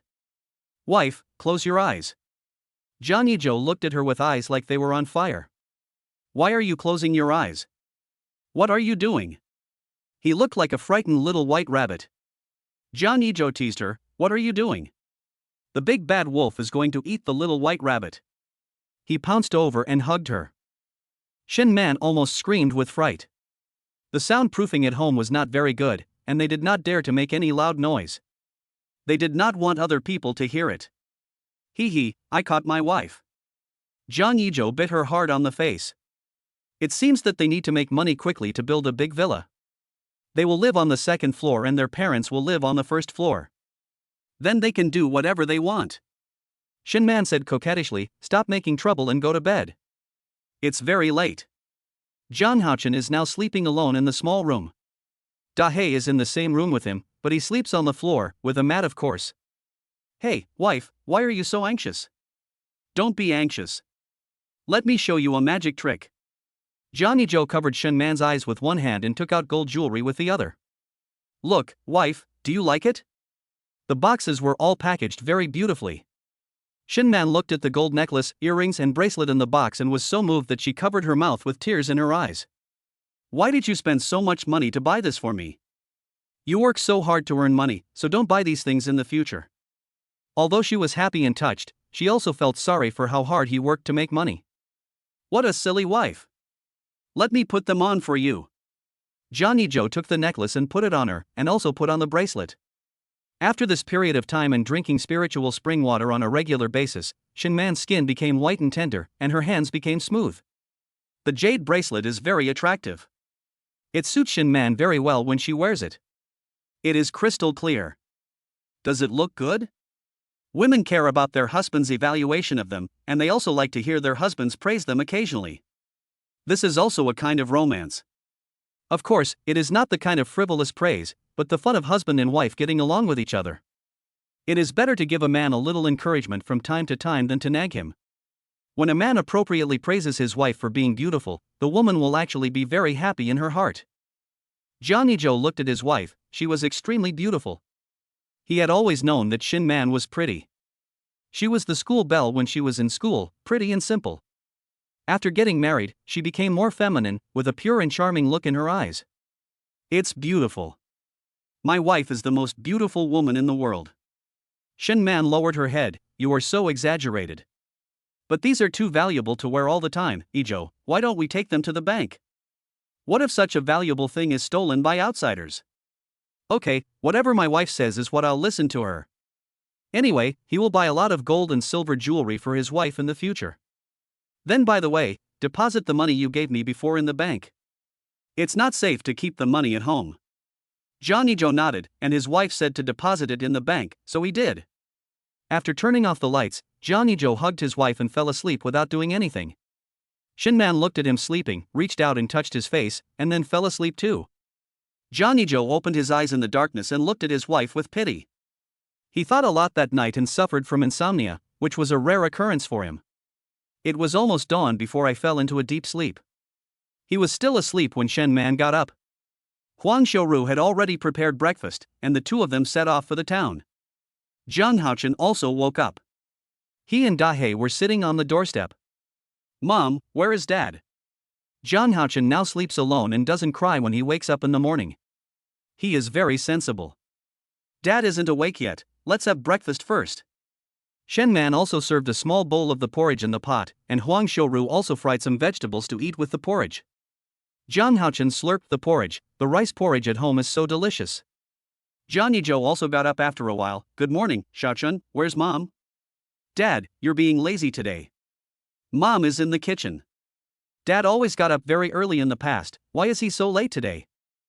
Dad, did you steal last night? He often heard Uncle Tietue's mother say this to him. Uncle Tietue got up very late every day, and this is what Grandmolly said to him. He thought that only a thief would sleep so late. Dad, did you secretly eat something delicious last night without telling us? Jangi Joe was amused by his train of thought, is your father a thief? Dad was exhausted last night. Then what made you so tired? He hadn't heard him say he was tired during the day, so why was he tired at night? He didn't understand, but he wanted to know. Jangi Joe.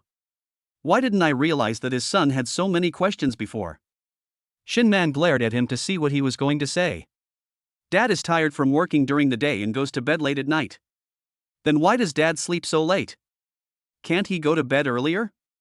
If he wasn't a child, Jangi Joe would have thought he did it on purpose. We'll go to town after breakfast, do you want to go? Jangi Joe changed the subject, not wanting to continue this topic. Go. He felt that his father must be hiding something from him, otherwise why didn't he answer the question just now? After breakfast, the family of three set off. Zhang Yizhua planned to buy a motorcycle so that it would be much more convenient to go anywhere. After we save the money, we'll go to the motorcycle market. you want to buy a car? It must be said that Shin Man knew him very well. Well, this will make it much more convenient for us to go to town. Plus, now that we have chickens, it will be much more convenient to deliver goods to others. Wow, Dad bought a car, can you take me for a ride around the village? Okay, I'll take you for a spin then, but you have to be obedient, okay? Jangi Joe picked him up and kissed his face. His originally thin face was now starting to gain weight. Don't spoil him. Shen Man patted Zhang Haochen's clothes. No, our son is very well behaved. Big Black gave him a look. What does it mean to be very obedient? You are very cunning, you little fox. Chapter 20 Buying a motorcycle.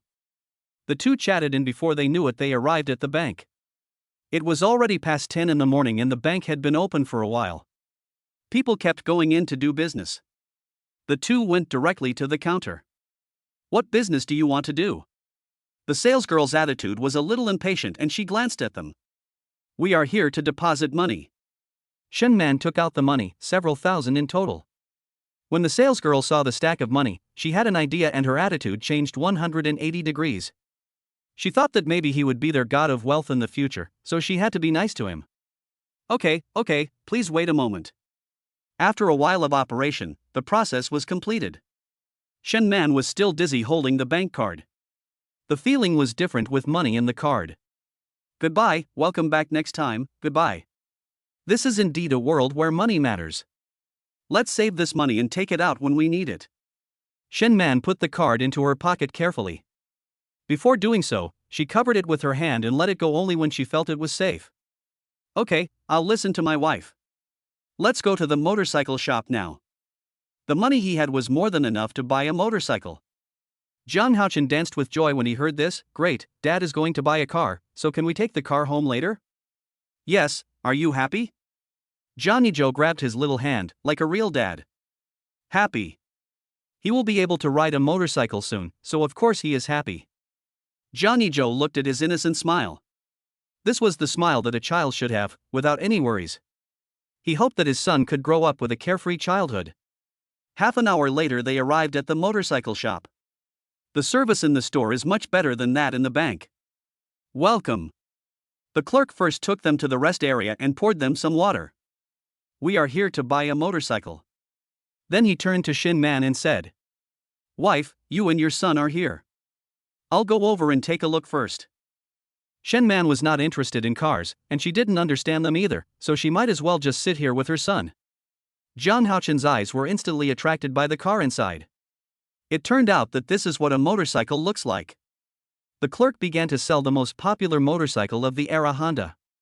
This car is our most popular model. Look at its devilish body and high-end headlights. Once you turn it on, you will open the door to the world. The protective frame, mid-mounted air-cooled engine, SAC Scorpio exhaust, twin electric meter center console, and segmented leather seats make you feel like a wealthy man. The instant success fender has a cool shape, and the free strap at the back shows luxury and fashion. When you step on the accelerator, it is like a gust of wind. If you buy it, you will feel proud when you take your wife out. If you are single and drive it, the pretty girls on the street will drool at the sight of you. As expected of a salesperson, he has such good eloquence. Jangi Joe finally chose this Honda and paid more than 2,000 yuan for it. He had spent all the money he had earned. Zhang Haochen looked at the new car, reached out and touched it. This was the smell of money, this was the smell of a car. Wife, get in the car. Jangi Joe carried his son to the front and sat in the car. He got in first and then let Shin Man get in, just like in that movie. When they returned to Jiangxia village, they instantly became the most handsome guys in the village, attracting the attention of many adults and children. Wow, Brother Zhou, did you buy this? It's a new car. You really are my god. Zhang Tiechue looked at the brand new motorcycle. He also wanted to buy one, but he had no money. It seemed that he had to work hard to make money. Wow, I didn't expect the Zhang family kid to be so rich. He was the top student in his grade and found a job in the city after graduation. He is still doing so well after returning to the village. This is the son of someone else's family. Now he is capable and filial. There is no comparison. They were afraid that if the competition continued like this, their own children would indeed have to be abandoned. Now at least they can keep them after scolding them. Zhang Zhu just returned home and saw a lot of people gathered at the door, as if they were watching the fun. He parked his tricycle and went over to take a look. At this time, an old lady pulled him aside. "Hey, don't pull me, my wife is there, what if she misunderstands?"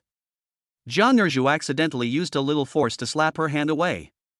The corner of the tall lady's mouth twitched violently. "What the hell, is she that kind of person?" "Zhu, you think too highly of yourself, I have something to tell you. Your Joe bought a motorcycle and everyone is looking at it. By the way, your son Ija has graduated, right? Has he not started looking for a girlfriend yet? Do you want me to introduce you to one? As parents, we should follow our children's wishes on their own matters. After all, they will live their own lives in the future, and it is not my place to make decisions for them on their own."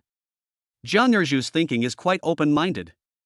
Children and grandchildren have their own blessings, and they, as parents, should not get involved too much. The tall lady rolled her eyes at him, snorted coldly and left. When everyone saw Jangi Joe bought a motorcycle, some were jealous and some were envious, but some were just envious. Others wanted to work hard to make money, such as Zhang Tiechui and Zhang Shun. After watching enough, Zhang Haochen couldn't wait to take a ride around the village. It felt so good to ride a motorcycle. "Dad, you promised me." Zhang Haochen pulled his trouser leg, raised his head and looked at him innocently. "Okay, then Dad will take Xiaochen to show off his power." He started the motorcycle with a loud bang.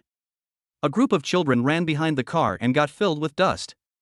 Why did Ijo spend so much money on a motorcycle? Huang Xiaoru knew it was not cheap just by looking at the car.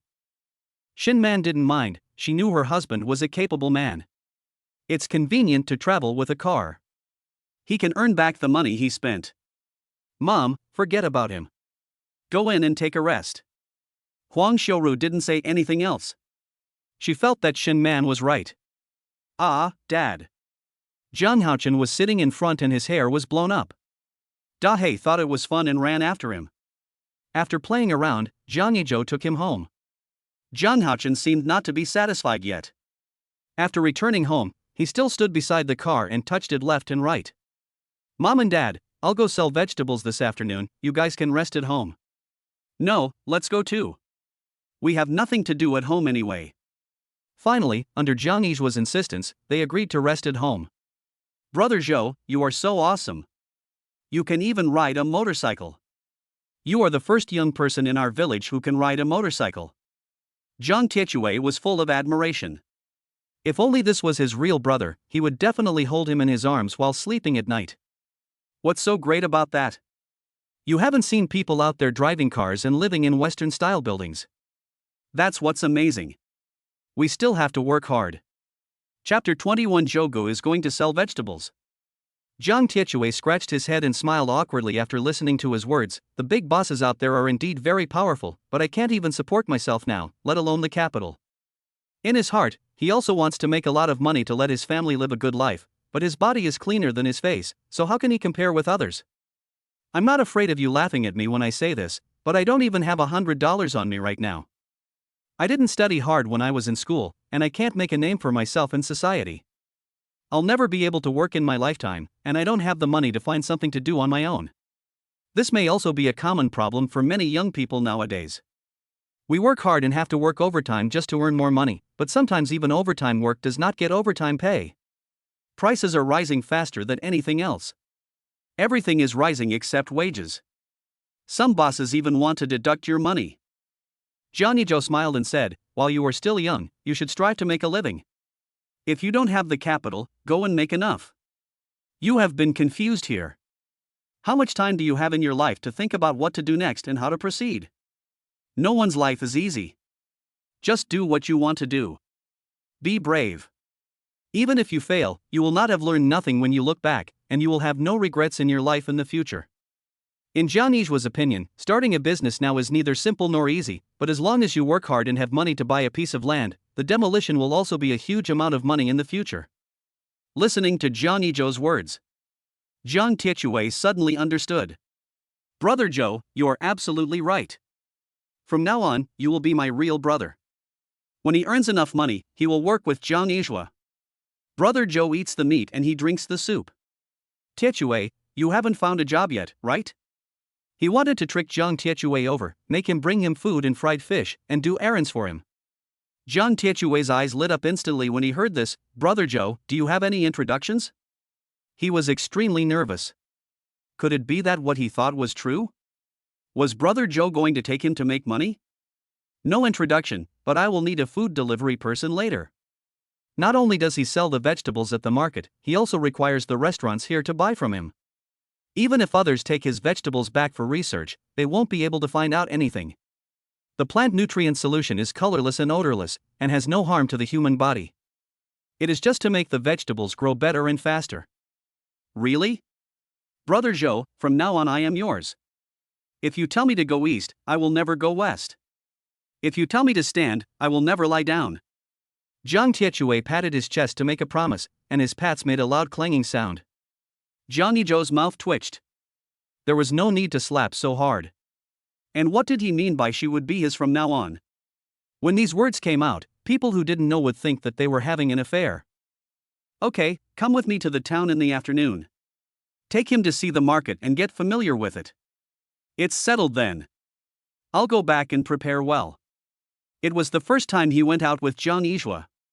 Although he was only going to sell vegetables, he had to maintain a good image. Maybe there would be another vegetable seller Panin in the town in the future. Thinking of this, he felt happy and went home happily. Jangi Joe went in and made lunch. The fragrance made passers-by on their way home stop and smell it for a while. It smells so damn good, Erju. When did your wife's cooking skills become so good? I could smell it at the door. Jiang Erju sat on the doorstep to rest. He waved his hands and said, "That's not my wife, that's my son cooking. We haven't cooked for a long time." Really? That kid from Ezhou is so capable? Of course not. Jiang Erju's face was full of smiles. When he brought Shinman back, he was actually not welcoming Jangi Joe back in his heart, but he was his son, there was no overnight grudge. Even if not for his sake, he had to consider his daughter-in-law's sake. Gradually he realized that his son had really changed. These days, he and Huang Xiuru felt like they were dreaming. After dinner, Jangi Joe went to the vegetable garden to pick some vegetables. Jiang Tietue was waiting for him at the door early. Shinman also stood up and said, "I'll help you pick the vegetables." She was free anyway, so she might as well go and help. No need, Tietue and I are enough, picking some vegetables is quick. Brother Joe. Jiang Tietue couldn't help but call out when he saw him. Jangi Joe took him to the vegetable garden, and Shinman did not follow. After picking the vegetables, they set off for the town. Jangi Joe rode a motorcycle with Jiang Tietue. This was Jiang Tietue's first time riding a motorcycle, and it was a great feeling. With his flowing hair and the natural breeze blowing on his face, and looking at the envious eyes of the group of passers-by behind him, his vanity was greatly satisfied. When he arrived in the town, he parked his car in front of his stall and took out the vegetables. Jiang Tietue also came over to move the vegetables down and put them away. "Hey, is this stall yours? Were they your parents selling vegetables this morning?" A vegetable vendor came over and asked. "Yes, my parents have finished selling this morning, so it's my turn this afternoon. I'm glad you're here. I don't know how you grow your vegetables. Anyone who has bought from you once will never buy from us again." The vegetable vendor looked at him without blinking as he spoke, just trying to trick him into thinking, since they all grew vegetables, why didn't anyone buy his vegetables? Sometimes they didn't come in the afternoon and those people didn't want to buy their vegetables. Don't we just scatter the seeds on the ground, water, and fertilize? Isn't it the same in your house? I tried to trick him, but there was not even a crack in the door. The vegetable vendor was choked by his words, snorted coldly and walked away angrily. Jangi Joe told Jiang Tietue how much different vegetables cost per pound. Although Jiang Tietue looked unreliable, he was still very serious about his work. "Oh, the vegetable seller is finally here. I didn't have time to buy in the morning, but when I got here I found that he had already closed his stall." Several middle-aged women were holding cloth bags, which were obviously used to carry vegetables. "Young man, give me 2 pounds of Chinese cabbage and 3 pounds of macaroni. We love your vegetables." Jiang Tietue took out a scale and weighed the food for her. Knowing they were coming, many people who wanted to buy vegetables gathered here in an instant. Those at other stalls could only stare at Jangi Joe, wishing they could tear him into pieces. Some people also bought his vegetables and brought them back. It turned out that the vegetables from other places were indeed better than theirs. They also told those people who bought vegetables that they were all the same vegetables, so what was the difference? Why did they have to buy them from there? Consumers are not stupid, on the contrary, they are very smart. Why not buy something tastier when spending the same amount of money? In a short while, all the vegetables Jangi Joe brought were sold out. Brother Joe, you are so awesome. There was nothing but admiration in his eyes. Let's go. That's all for today. You can come with my parents tomorrow. Suddenly, a voice came from Jangi Joe's mind. He was so excited that he almost jumped up, but because of the presence of outsiders, he remained calm. Congratulations, you have obtained an upgrade kit. Chapter 22 System Upgrade. Suddenly, a voice came from Jangi Joe's mind. He was so excited that he almost jumped up, but because there were outsiders around, he remained calm. Click to upgrade, he said with his mind. In an instant, Jangi Joe felt as if a mysterious power was injected into his body, and he seemed to have endless energy, and he felt much more energetic. After the system upgrade, you have gained the ability to predict the future, but you can only predict what will happen within 24 hours, once a month. May I ask if the host is using it now? Use it. Jangi Joe did not hesitate at all. Tomorrow morning at 10 o'clock, the city leader's daughter will be raped and murdered at number 36 Sheeman Street in town. The daughter of a city leader? Jangi Joe's mind was racing. He didn't know this person, and he didn't know why he was taken to Sheeman Street. The city was still a long way from that street. Was he kidnapped? But this was not done by him, it was done by the police, and what he had to do was to rescue the person. Tomorrow morning at 10 o'clock? Then you have to come here early tomorrow. Tietue, you go back first. I have something else to deal with. Jangi Joe left after giving instructions, leaving Jiang Tietue standing there in confusion. He scratched his head and felt that Brother Joe was weird, but he couldn't tell what was different. He always felt that he was going to make a lot of money, but he hadn't figured out the way yet, so he didn't let him go with him. That must be the case. Jogu is so nice, even better than his mother. His mother does nothing but scold him. His father also scolds him and wants to beat him. Jiang Tietue walked back to Jiangjia village with a moved look on his face. Jangi Joe drove his motorcycle to number 36 Sheeman Street. He threw the car into the system, then he looked around the old house, wondering why the city leader's daughter would come to such a house. There were few people and buildings around, and it could be said to be an abandoned building. At this time, voices of conversation were heard outside. Brother Chang, do we really want to do this? If we are caught, we will be beheaded. I saw a slightly fat young man saying worriedly that people like them can do anything as long as they have money, but to be honest, he dare not rape and kill people. Although the money this time is not small, he does not want to die. Say something nice to me. What are you afraid of before we even start? We'll leave here as soon as we finish this job, the farther the better. He had already made up his mind. As long as he killed the girl, he would leave as soon as he got the money. He even bought the train ticket. In order to prevent others from finding out about him, he bought tickets to different places and stole someone else's household registration book to make an ID card. If this could succeed, he would have 50,000 yuan. He was a gangster and had done a lot of robberies and beatings. He had also stolen other people's big buffaloes. He had been fine all the way, and he didn't believe that anything would happen this time. As soon as Jangi Joe heard the voice, he knew it belonged to Ji-chan. He didn't expect that he wanted to kill someone. This time he was going to kill him all at once. Don't be afraid. I've arranged a route for you. Just listen to me. The police won't find out about us. This place is deserted. After we're done, we can secretly bury the body here. Who knows who did it? Relax and don't do anything bad. Ji-chan looked at him with murderous eyes when he said the last sentence. If he had known that he was such a person, he would not have wanted to take him with him no matter what. He didn't want to take in someone who was a hindrance. He had originally been optimistic about Jangi Joe, but unfortunately the other party had a falling out with him.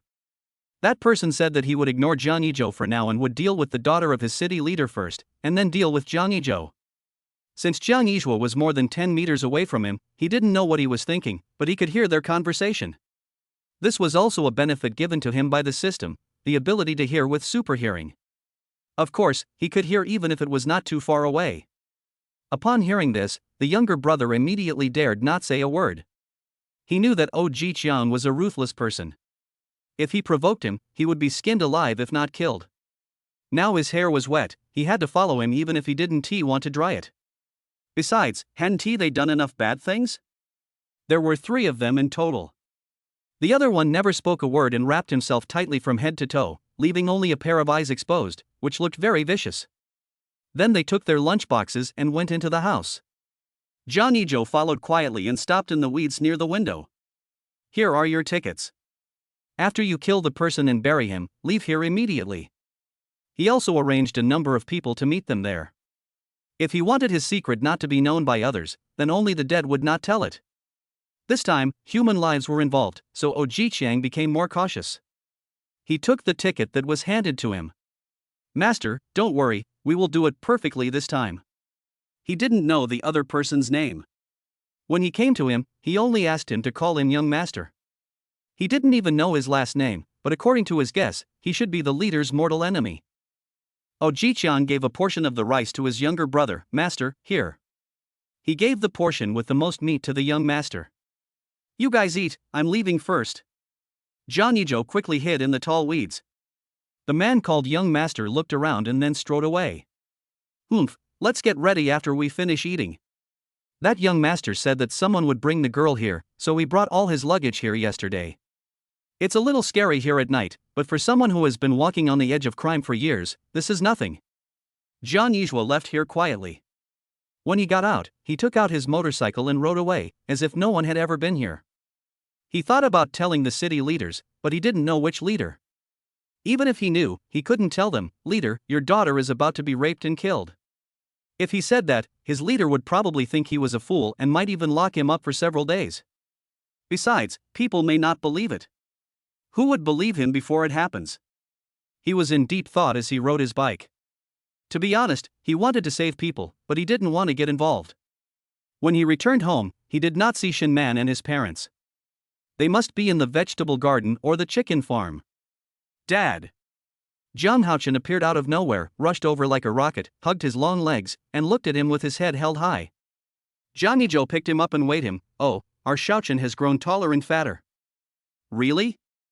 Then when will I be as tall as you? Little Zhang Haochen always wanted to be taller and stronger than his father. It will probably take 10 years.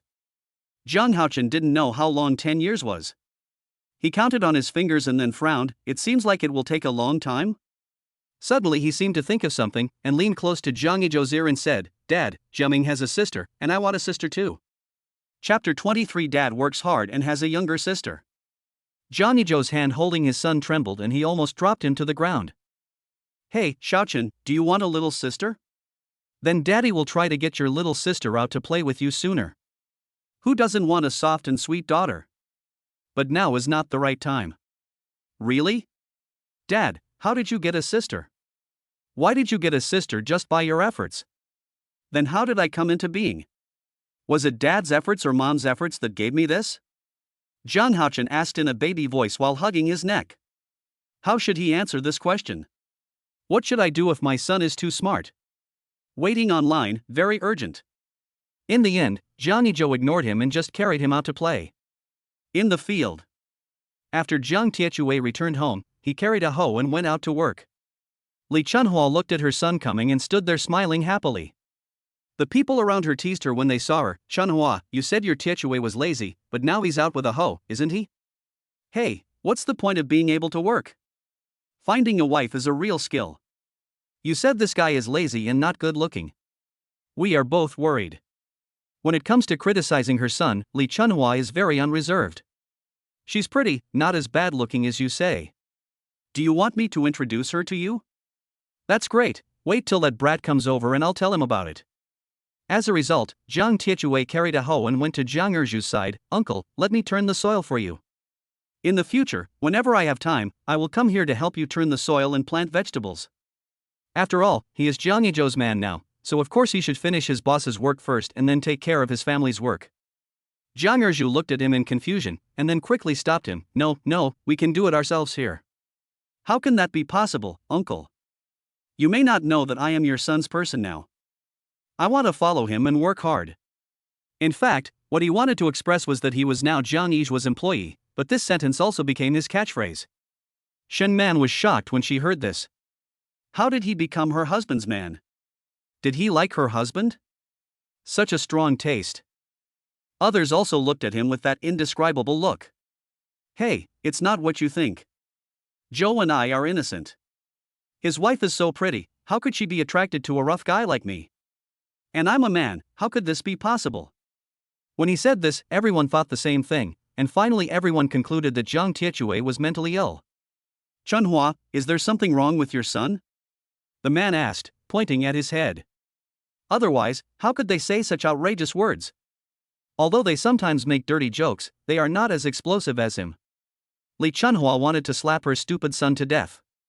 She glared at him fiercely and then said to him, He's got nothing on his mind, he's probably just too stupid to speak. Finally, Jiang Tiechue couldn't stand his mother's deathly look anymore and came over carrying a hoe. Mom, why are you always glaring at me? Have I made you angry recently? What should I do if I keep staring at him and he becomes cross-eyed? You said, why do you go to work for others when you don't do your own work? And you said something like that. If this gets out, do you still want to marry a wife? Mom, I'm working for him now. You don't know how popular his vegetables are. Many people buy vegetables from him. If I don't work for them, who will I work for? You said I was useless before, and now that I've found a job you don't like it and are hard to please. Li Chunhua frowned and looked at him. Has he really changed for the better? Didn't you go gambling with him? A lot has been said about Jangi Joe's past 2 years. Could it be that he has really changed for the better all of a sudden? It was nothing before, but now he is taking care of her son, and she is afraid that he will be led astray. It is always better to be more careful. Mom, how can you doubt Brother Joe? He didn't go gambling. I caught all the fish with him before. If you doubt me again, don't eat anything I bring back next time. After all, Jiang Tiechue has a rebellious character. As the youngest son in the family, his elder parents prefer him more, which leads to him not looking for a job and relying on his parents all day long. I'm just asking casually. Since you're following him, then do your job well and work hard. Otherwise, you'll be fired. I wonder what else you want to do at your age. He doesn't want to do this or that, so which boss would dare to hire him? I know. Early the next morning, Jangi Joe delivered the vegetables to the town, gave a few instructions, and left on his motorcycle. 20 minutes later he arrived at Shimen Street. He hid in the dark and observed the situation outside. Suno Jichang brought his younger brother upstairs. At this time, voices were heard. Brother Feng, you said someone would come here to pick us up and leave? A sweet-looking girl asked while holding a man's arm. Yes, Tian, believe me. Your father doesn't agree with our marriage. I have no choice but to take you away. I'll tell your father after we settle down outside. The man's name is Ma Feng, a college student from a poor mountain village. They met in college and eventually fell in love. Tian came from a wealthy family, but she fell in love with this man. She didn't know that the other person was sent by her father's mortal enemy to seduce her in order to get rid of her father, but he had to start with Tian first. Tian didn't know that they had already made arrangements, which would make her suffer a fate worse than death. My friends are already waiting upstairs. Let's go upstairs to find them. Jangi Joe cursed inwardly, scumbag, you believe such nonsense as stupidity. He followed closely behind. Jichang and the other man upstairs were already prepared. As soon as she came up, they tied her up, did whatever they wanted to her, and finally killed her. When everyone reached the stairs, Jichang put a sack on his head. Who are you? Let me go, Brother Feng, are you okay? Soon her hands and feet were tied. I didn't expect this woman to be so loyal to you. She still cares about your life or death at this time. Shut up. Jichang slapped him and walked over to take off the hood. Your Brother Feng is fine.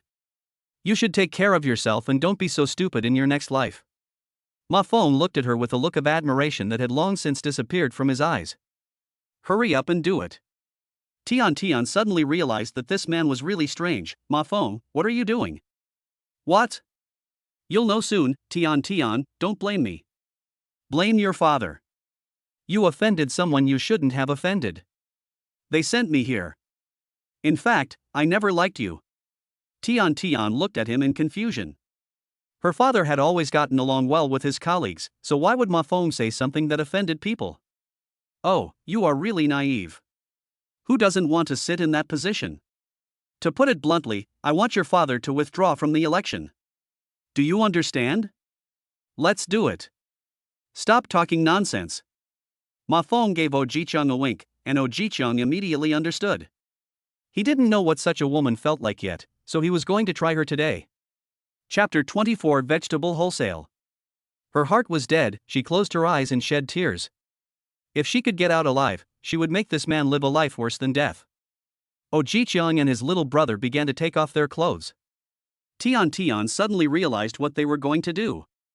She turned pale with fright. She didn't expect him to be so cruel. She watched their actions and was indifferent. Ma Fong, why do you treat me like this? I have always been very kind to you, but today you actually watched me get raped by them? Her eyes were filled with overwhelming hatred. Ma Fong snorted coldly, women are dispensable to me. Besides, as long as I have money, I can find any woman I want. At this moment, the door was kicked open, and the person who came into view was Jangi Joe. Let her go. He appeared in front of Tian like a prince descending from the sky. Jangi Joe, is that you? Why are you here? Oh Ji-chung didn't put back the clothes he had taken off halfway. He gave his younger brother a wink. I was just about to attack him from behind, but Jangi Joe hit me with a stick and I immediately fell to the ground. What do you think? Another stick hit him, and the man felt pain all over his body. Who are you? Ma Fong had a bad feeling when he saw the person who suddenly appeared. Jangi Joe didn't say anything. He had very strong arms. Before Oh Ji-chung could put his clothes back on, he was lifted up by him and thrown to the ground. Ouch, it hurts so much, damn it, Ma Fong, why don't you come and help me? Ma Fong was about to come over to help, but before he could touch the man, he was kicked to the ground. Jangi Joe beat up anyone he saw, and killed any ghost he saw. He beat them one by one. With his constant beatings, the three were quickly subdued, and then he untied the rope on Tian. After being freed, Tian punched and kicked Ma Fong. You rubbish man, you dare to deceive my feelings and want to defile me, go to hell. Seeing that she was tired of beating him, Jangi Joe said, hurry up and call the police. Tell them that someone here wants to murder you. Speak seriously, or you will be released in a few years. Tian thought so too, but if they provoked her, her father would definitely not let them go. Seeing her go out, Jangi Joe walked up to Albert O with a stick. Oh Ji-chung was beaten so badly that his face was bruised and swollen, and he couldn't even get up. He was so scared that he kept backing away. Please spare my life. How much money do you want? As long as you let me go, I will give you all my money. Money can be earned again, but people are gone once they are gone. Ma Fong also begged for mercy, please, let me go, I was also entrusted by someone, it has nothing to do with me. If I don't do this, they will hurt my family. His eyes rolled around, looking for an opportunity to escape. Jangi Joe tied the men up, and then beat the three of them with a stick. Soon, sirens were heard downstairs. Jangi Joe turned over and jumped down the stairs. When Tian brought people up, Jangi Joe was gone. A trace of loss flashed through her heart. But she remembered his name, and she would definitely reward him handsomely when she found the person. Her father was so powerful, it would be easy for him to find someone. After she exaggerated the story, the police angrily took the men away. Ma Fong wanted to plead for mercy, but Tian didn't even look at him. She wanted to go back and ask her father to find someone to torture them in prison until they were worse than death. Jangi Joe had already returned to the county town on his motorcycle. When Jiang Tietue saw him coming back, he immediately went forward. Brother Joe, you are finally back. Several people just came here and wanted to wholesale vegetables from us. He didn't know the wholesale price and couldn't make any decisions on his own. He could only wait for Jangi Joe to come back. Give them 1 cent per pound. You can't make much money from selling vegetables, so if you want to make money you have to do something else. If the food is delicious, naturally more people will come to buy it, and quite a few people came at once. Young man, I've tasted your vegetables and they are indeed delicious. They would rather buy them from you than from us. Yeah, let's put it this way, we will sell everything from you in the future, and you can give us a lower price then, okay? Jangi Joe agreed without thinking, okay, I won't sell vegetables anymore in the future. Just tell me how much you want, or you can just come to my house and pick as much as you want. Is that okay? Okay, give us an address. Jangi Joe left them his address. One vegetable vendor ordered 100 kilograms, and some directly ordered 300 kilograms. On the way home, Jiang Tiechue was in a daze. Brother Zhou, leave the food delivery to me from now on. By the way, Brother Zhou, if I can find a transportation team, will the salary be higher? If the transport teams can transport the goods to other places for sale, won't the market be even bigger then? Not to mention the transport team, even if you find someone to wholesale, you can still get a commission. Jangi Joe started the method of basic salary plus commission. He knew that if he wanted his employees to work hard, the only way was money. Who doesn't work for money? How could there be so many people who wanted to experience life? After returning home, Jangi Joe went to the chicken farm to pick up eggs. The big chickens had already started hatching chicks, and the scale was slowly expanding. Dad, Mom, and I picked up a lot of eggs. Jiang Haochen came out, holding an egg in one hand, waiting for praise him quickly. Xiaochen is great, helping Mom with the work. Jangi Joe kissed him on the face. Shinman also came out with a basket in her hand. I picked up all the eggs. I kept some for hatching chicks, and I separated the chicks. Jangi Joe took the basket from her hand and said, I'll do these things when I come back. Shinman shook her head. I'm just sitting there doing nothing, so I might as well do something. If you're bored, just draw at home. Didn't you like designing clothes when you were in school? In the past, Shinman originally wanted to apply for fashion design, but finally chose the education major because the job of a teacher is stable. I can't paint for a whole day. Even if I paint, I have to find some inspiration. She always has a faint smile on her face and is always so gentle and virtuous. Okay, but you can't do the heavy work. I'll do those. I'll take these eggs to Mom and Dad later. He didn't know how his father-in-law was doing with the tea eggs, or if there were any eggs left, so he wanted to go over and take a look. Before he could get over there, Shen Dajuan and his group arrived, and even Shen Lishuan came along. Father-in-law, you guys are here? I was just about to go look for you guys. Jangi Joe put the eggs down and poured them some water. Grandpa, Grandma, Uncle. Jiang Haochen rushed over and hugged Shen Lishuan's thighs. Shen Lishuan had also gained some weight. He hugged him tightly and said, You've gained a lot of weight. Mom and Dad, Lishuan. Shen Man saw that they were all here as soon as she entered the door. She felt relieved to see that her younger brother was a little taller and fatter. Chapter 25, Hope for the Future. Shen Dajuan was so happy when he saw his reformed son-in-law. Jangi Joe felt embarrassed by his naked eyes. He scratched his head and asked, Dad, how many eggs are left? I was just about to get some eggs when you guys came over. Speaking of this, Shen Dajuan straightened his expression and said, There are not many eggs left.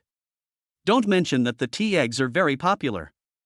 Not many people bought them on the first day, but those who bought them for the first time came earlier than us on the second day and waited for us at the stall.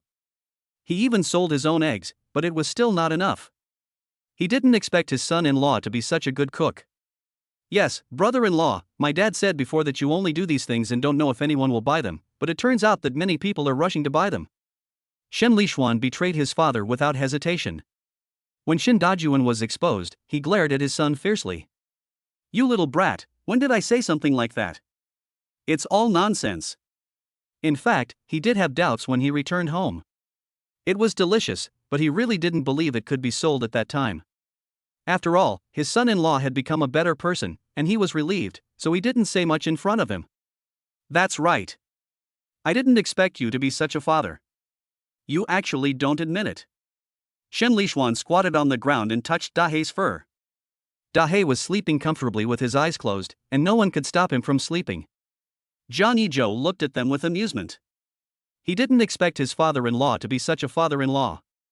Shen Dajuan took out the money from his trouser pocket and gave it to Jangi Joe. This is the money from selling tea eggs these days, count it. Jangi Joe didn't take the money. Dad, this money is earned by you, you take it. He had no intention of asking them for money. In the past, no matter how much money he asked them for, they would give it to him. Besides, he taught them how to make tea eggs not so that they could help him make money. When Shen Dajuan saw that he had confiscated it, he took it back himself. I didn't expect that you, a notorious jerk, would actually change. Ha ha ha. The child has grown up and should be sensible. He can't always be that bad boy. Okay, this is a real man. Let's have a couple of drinks later. Shin Dajuan likes to have a couple of drinks when he is happy. Zhao Shui glared at him when she heard that. Look at your father. He's already old, but he still likes to drink. Man, try to persuade him later. Zhao Shui looked at Shin Man and said.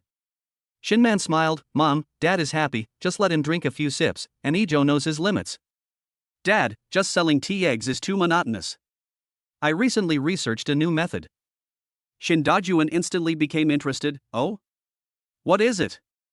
Braised eggs, I'll teach you how to make them. I guarantee that more people will come to buy eggs. Then the two of them went into the kitchen.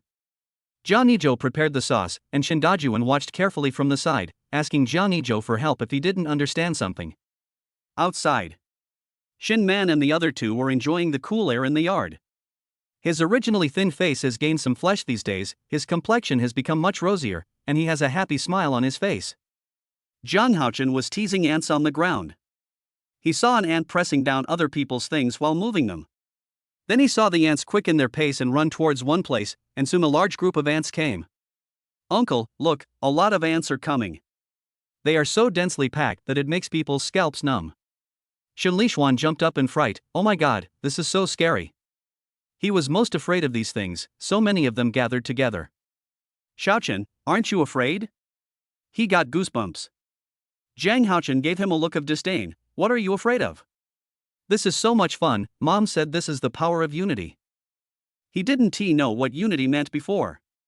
He only heard his mother say that if he couldn't complete something alone, he should ask his parents or other people to do it with him. Shen Man just gave a simple description. After all, the child was still young, and these two words were mentioned while talking. He asked Shen Man for a simple explanation. He felt that his father was like this now, raising chickens and ducks, and growing vegetables. His father was too busy to handle it all by himself, so all of a sudden, his grandparents came to help. Dahe looked at the ants curiously, and then sat down on a group of ants. Zhang Haochen patted its head and said, Bad black boy, you crushed all my ants. Get up quickly. He dragged Dahe's body, but Dahe didn't move at all, as if he was playing with him. He ran over to complain to Shin Man, Mom, I won't give Dahe meat to eat later. Why? Shin Man picked him up and looked at Dahe. Dahe has already laid down to sleep. Looking at his increasingly large body, he seems to have been eating and sleeping all day long. I wonder who he took after. Because it's broken. I was playing with the ants and it came over and crushed them. Zhao Shui said with a smile, Xiaochen, you can't touch this ant, okay? It will hurt if you get bit by it. That's what old people do. Zhang Haochen nodded and said, I understand, Grandma. But he still couldn't forgive Dahe, the bad dog. Man, Xiaochen is so big now, have you ever thought about having another child? Zhao Shui asked, looking at her belly. Mom, let's just let it go. I plan to send Xiaochen to kindergarten when school starts. There is a kindergarten in the town, but it is some distance away from here. She plans to find a job in the town and rent a house there, but she needs to discuss this with Jiang Yizhua. That's fine, Ijo has changed now. Your life will get better and better in the future. Your father and I can't help you with anything at ordinary times. If Xiaochen needs someone to take care of him during this period, I will help you and let your father go to sell tea eggs alone. She is the mother's family member, and she can't bring someone else's grandson back to her own home. She can only come to visit from time to time and have the two families interact more often. Thank you, Mom. We're a family, why should we thank you? My biggest wish is that you live a good life. Shen Lishuan entered the kitchen to help out at some point, and soon Zhang Erju and the others came back. The two families sat at a small table to eat. Zhang Erju took out his treasured daughter's red wine, drank 2 glasses, and then hugged Shin Dajuan and started to talk. Brother Shin, don't you think it's hard for us to be parents? We were anxious when our children didn't have wives, and when they had wives and children, we worried about other problems. Now we finally have time to have a couple of drinks. Let's not go home until we're drunk today. The two of them drank another glass like good brothers. Brother Jiang, when I make money in the future, I will take you to Kyoto to drink the best wine.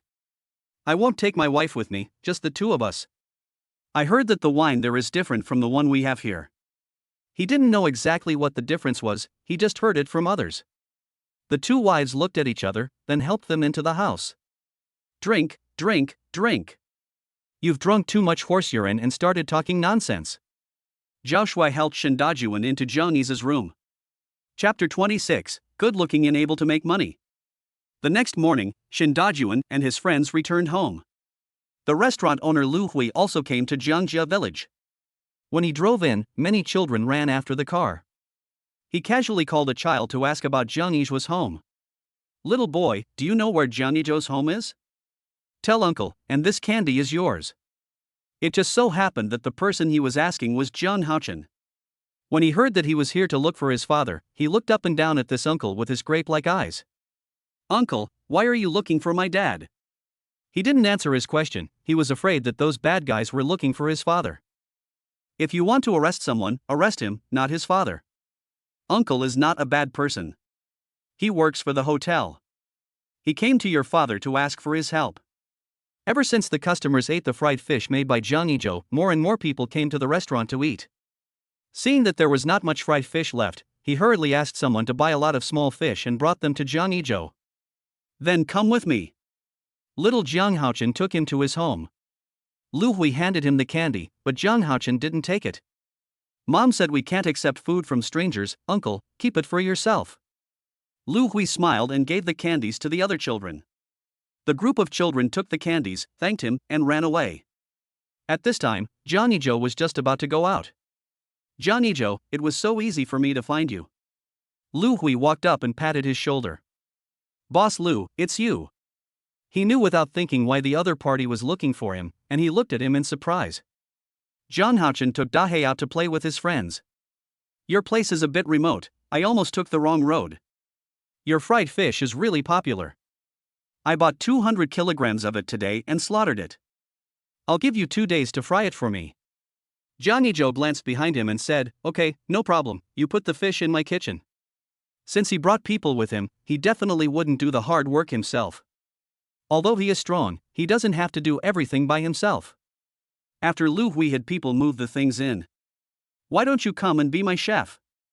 I can satisfy you with whatever you want. If you have any problems in the future, I can also help you. As long as it's not illegal, I can help you. Lu Hui extended an olive branch again. Jangi Joe shook his head, Boss Lu, I don't want to be a chef. That's not my intention. Lu Hui nodded and said nothing more. It was just a pity, as he might become an international chef in the future. Come and pick up the goods tomorrow morning. Jangi Joe entered the kitchen and started to work. Zhang Tiechue also came over at this time. He was playing with the kids when he heard them say that a big boss was looking for Jangi Joe. He saw the car drive away, so he came out crouching. Brother Zhou. It just so happened that he also had something to tell him. You're here at the right time, come in and help. It would be a waste if you don't use the labor that comes to your door. Zhang Tiechue followed him and happily, Brother Zhou, after many efforts, I finally found a transport team. I begged them to buy the goods from us. He was not bragging. He originally found the captain and asked him to try their vegetables, but the man had a bad temper and ignored him. In the end, the two of them had a fight, and that's how they got to know each other. How much does he want? Jangi Joe's hands kept moving. He was not afraid of Zhang Tiechue seeing it. After all, the things in his system were not possessed by others. Even if the same method was used, the same taste could not be produced. He wants to take 1,000 kilograms, and he wants some fruits too. The 1,000 kilograms includes vegetables such as Chinese cabbage and lettuce. No fruits, but some vegetables. He had just planted strawberries, and also planted some apples and bananas in the land on the back hill. When he comes, you can let him pick the fruits himself, or you can pick them and let him come to get them. But don't ruin other things in the field when you pick them. Of course, brother, are you frying fish? Where did you get so many fish?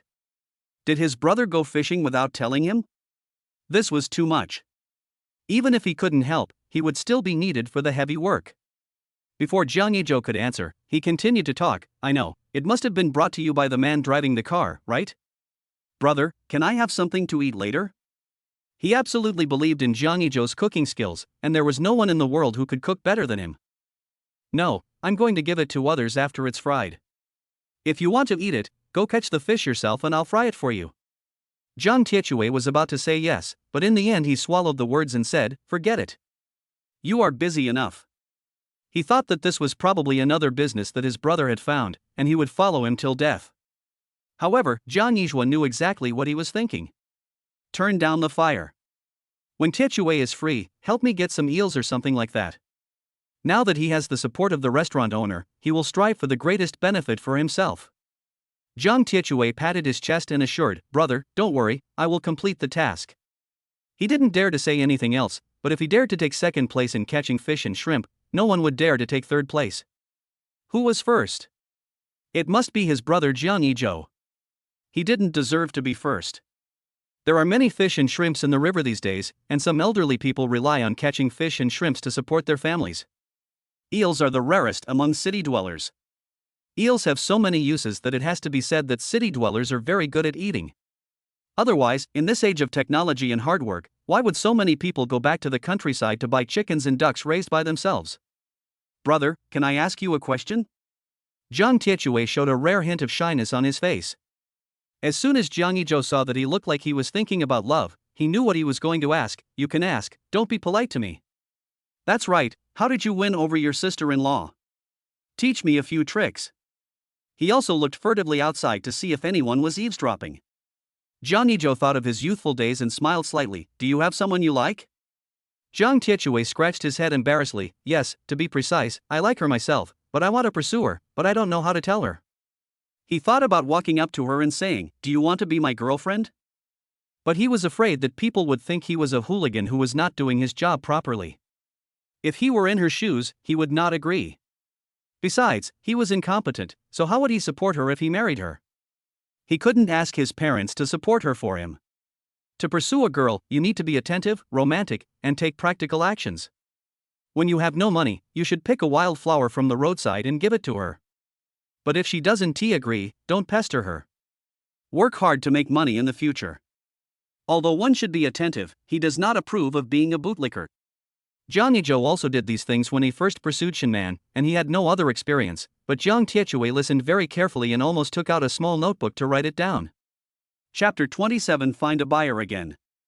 Brother, you are absolutely right. It is true that educated people are different. What they say is different, unlike me, hee. Jiang Tietue said, scratching his head. Seeing how well behaved he was, Jangi Joe said as he flipped the fish with a spatula. Just because the past was bad doesn't mean the future will be bad. As long as you work hard to make money now, you won't regret not having enough education or money when you are old. Brother, don't worry. With the help of Jiang Tietue, 2,000 fish were fried. Jiang Tietue was drooling with greed. He tried hard to stretch out his sinful hands, but his eyes were shining. Brother, I have decided to go to the river to catch fish later, and you have to help me fry it. As she said this, she started to act coquettishly and almost shook Jangi Joe's hands. Okay. He will go into the mountains later. After packing the fish, the two men separated. Jangi Joe held a large bucket and shouted to Dahe, who was sleeping soundly, "Dahe, let's go." Dahe suddenly had an idea and decided to go to the mountains to catch rabbits. This life at will. Dahe stood up instantly, shook his head, and immediately followed his pace. The man and the dog walked further and further into the mountains. There were no signs of human presence anywhere, only the strange sounds of birds and the breeze. Walking further inside, Jangi Joe discovered a small waterfall. The water kept flowing down, forming a small stream below. Jangi Joe took a stick, and Dahe sniffed around, and soon it ran away. This place is very secluded. No one dares to come here in the deep mountains. Especially when you are alone, you will be scared to death. Who would dare to go in? He took out a fishing net and cast it in the water, and then he went to pick mushrooms. At this time, Dahe was coming back with a rabbit, which was estimated to weigh about 5 kilograms. He threw the rabbit in front of Jangi Joe. Great! Jangi Joe touched its dog's head. Dahe felt embarrassed by the praise and ran away again, wagging his tail. Jangi Joe then picked up the fishing net, which was full of tilapia. The water here is very clear, and there are some aquatic plants and leaves in it. Jangi Joe guessed that there might be eels in it. You need a pair of clamps to catch eels, but he doesn't have any, so he can only catch them with his bare hands. Jangi Joe looked into the water, and when he saw a hole, he reached out to grab it, but the eel was not stupid and it slid away in a flash. He just didn't believe it, so he aimed at another hole and soon caught a yellow eel. After a while, he figured out the technique and pinched its head with his hands. However, eels will not come out during the day, so it seems that I have to find a chance to catch them at night, and I also need to make a clamp. Soon he caught about 20 kilograms and a lot of tilapia, most of which were the size of a palm. He was probably the first person to come here. The eels were very big and fat. "Dahe, let's go!" Jangi Joe shouted, and soon Dahe's figure appeared in front of him. This time Dahe didn't catch anything. Jangi Joe came down the mountain carrying a large bucket of water. When he returned to the village, people on the road saw him and thought he had got something good, so they came forward to ask him about it. "Joe, what good stuff did you get from the mountains?" After taking a look inside, he realized that they were some mushrooms. "Nothing, just picked some mushrooms." He didn't want the treasure land he just found to be discovered by others, but he believed that many people would go there soon. "You are so lucky. We didn't find anything when we went there before." They also went to the mountains, and other people killed several wild boars, but they didn't even see a single pig hair. Jangi Joe just smiled and left with Dahe. After returning home, he kept a few eels and planned to take the rest to Lu Hui's restaurant, and also bring the fried fish to him as well. He did what he said. After packing his things, he set off on his motorcycle. Half an hour later, in Lu Hui's restaurant. The waiter was very enthusiastic when he saw Jangi Joe and took him to see their boss. After all, his skill of frying fish had spread throughout the restaurant. Jangi Joe was taken to a private room where Lu Hui was drinking tea alone. "Boss Lu." Jangi Joe saw that the door was not locked, so he knocked on the door and called him. Lu Hui invited him in and took the initiative to move the stool aside for him. "Hey, what brings you here?" "I fried the fish and brought it to you." "Okay, did you bring something good again?" "Otherwise, why would he be so kind to deliver the goods to my door?"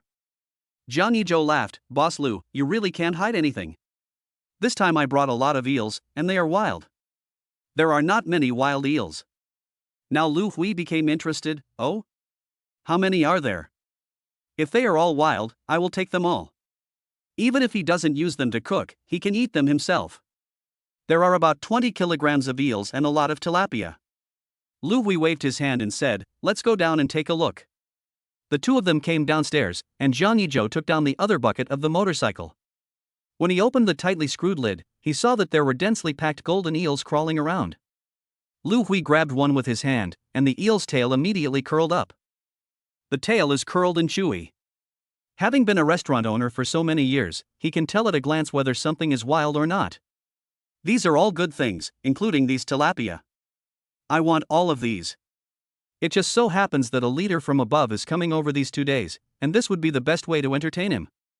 Lu Hui called the waiter to bring the weights. The tilapia is 50 kilograms, and the yellow eel is almost 20 kilograms, so I'll count it as 20 kilograms for you. The eels are 5 yuan a pound, and the tilapia is 70 cents a pound. Do you think it's okay? This price is definitely only offered by this restaurant. If you go to other restaurants, you won't get this price. Okay. Jangi Joe knew that eels were very expensive in modern times and many people liked to eat them. "Next time you have good stuff like this, bring it to me. I will buy everything. I'll even buy mushrooms and fungus from the mountains." Jangi Joe then remembered that Lu Hui ran a restaurant and would definitely need a lot of fruits and vegetables. He slapped his head. "Boss Lu, you need a lot of vegetables every day, right?" Lu Hui lit a cigarette, took a deep puff, and felt much more energetic. "Yes, do you have any here? I'm telling you, I won't buy any vegetables that are not good." His restaurant has grown so big that many bosses and leaders come to eat there. He goes out every day to select the best ingredients himself, even the simplest vegetables he will choose from the market himself. Recently I heard there's a store that sells really good vegetables, but I don't think I've been there recently. How come you can buy their vegetables? Jangi Joe gave him a meaningful smile. "Actually, the vegetable sellers are my parents, and I carefully grew those vegetables." "Really? You're good, okay. From now on, I'll buy vegetables from you for my restaurant. You have to give me a discount." Ha ha ha. Jangi Joe nodded. Discounts and the like were no big deal. He just wanted to make money. Chapter 28. Shin Man. Just after making some money, she started to squander it. After leaving the hotel, Jangi Joe went to buy cooling oil and wind oil essence, and also bought 2 electric fans. He was too hot to sleep at night, and with the electric fans he could sleep much better. Finally, he went to the market to buy bones and ribs. He didn't raise pigs at home, so he had to buy them. However, he didn't plan to raise pigs, so this deal was not cost-effective. Jangi Joe took a bunch of things and rode his motorcycle home. The speed at which he makes money cannot keep up with the pace of spending it, so he has to find a way to make more money. He doesn't even have a house, let alone land, but he has a lot of nerve and is quite thick-skinned. He saved the leader's daughter, but it was not in vain. He was building connections for himself. With connections, things would be much easier. In the field, Shen Man was sowing vegetable seeds in the loose soil with Zhang Erju and others. Zhang Haochen took Da He to play in the fields. Da He was so tired that he fell asleep on the edge of the field. Haochen, do you want to go catch some flying insects over there under the longan tree? A group of children were calling out to Zhang Haochen. These were his new friends. Zhang Haochen raised his head and looked at Shen Man. Mom, I'll go with them to the longan tree, and I'll catch some flying insects for you later. Shen Man, go ahead, don't run around, okay? She doesn't want any flying insects, and since she can't eat them, what's the point of having them? Zhang Haochen ran towards his friends quickly, and Da He heard the sound and started running after him. Da He, I don't know what these little brats are running for, but never mind, just follow them. There are many mosquitoes in the summer, and Shen Man's white and tender feet and hands have been bitten into many lumps, especially those mosquitoes as small as a hair. You don't feel anything when they bite you, and you only feel itchy when they are full. People with myopia cannot see them. Huang Xiuru took some stinky grass and waved it beside her. Man, go home. I told you not to do the work in the fields. If you're bored, feed the chickens and pick up eggs or something. Seeing this fair and tender skin turn red in a short while, her heart ached, but Shen Man didn't listen to them and insisted on coming out with them. Shen Man shook her head. Mom, it's okay, just wash it with cold water when we get home. The family is so poor that they can't even afford to buy cooling oil. Jiang Yizhua has made some money recently, but everyone has tacitly saved it. Besides, I don't go to the fields often, so when I'm free at home I can just fan myself with a cattail leaf fan. Zhang Erju frowned. If this was his own daughter, he would be so heartbroken. He thought about going to the store to buy some cooling oil and asking the old woman to give it to Shen Man. In the blink of an eye, Zhang Haochen raised his hand, and when you looked closely, you could see that he was holding something in his hand. Mom, I caught a flying insect. Zhang Haochen ran very fast with his short legs, followed by a big black dog. Shen Man looked at the flying insects he caught, and the corners of her mouth twitched. Before she could say anything, he began to show off his strength again. Mom, you don't know. Goshing and the others didn't catch him. I was the only one who caught him. I saw him tie a rope from somewhere to the nose of the flying insect so that he wouldn't fly away. Shen Man knew that this was a longan chicken. It had a long and thin nose, densely packed white spots on its wings, and 2 feathers hanging on its back. Not to mention its beautiful appearance. Then he took it and shared it with Zhang Erju and the others like he was offering a treasure. Grandpa and Grandma, look, I caught it. I was the only one who caught it among so many people. Xiaochen is so awesome. That's right, among the group of kids, only his Xiaochen was caught. Children's vanity is satisfied when they receive praise from adults. When he saw the red spots on Shen Man's feet, he acted like a little old man and said, Mom, are you bitten by a mosquito? I'll help you drive away the mosquitoes. Then he squatted beside Shen Man, fanning her feet with his little hands like a fan, and even threw the longan chicken aside. It's okay, Xiaochen, go and play by yourself. Shen Man specially put on long-sleeved clothes for him, but Zhang Haochen rolled up his sleeves. Dad, go buy some floral water. Mom's feet are all bitten by mosquitoes and they're itchy. Zhang Haochen saw the tall and strong man at first sight.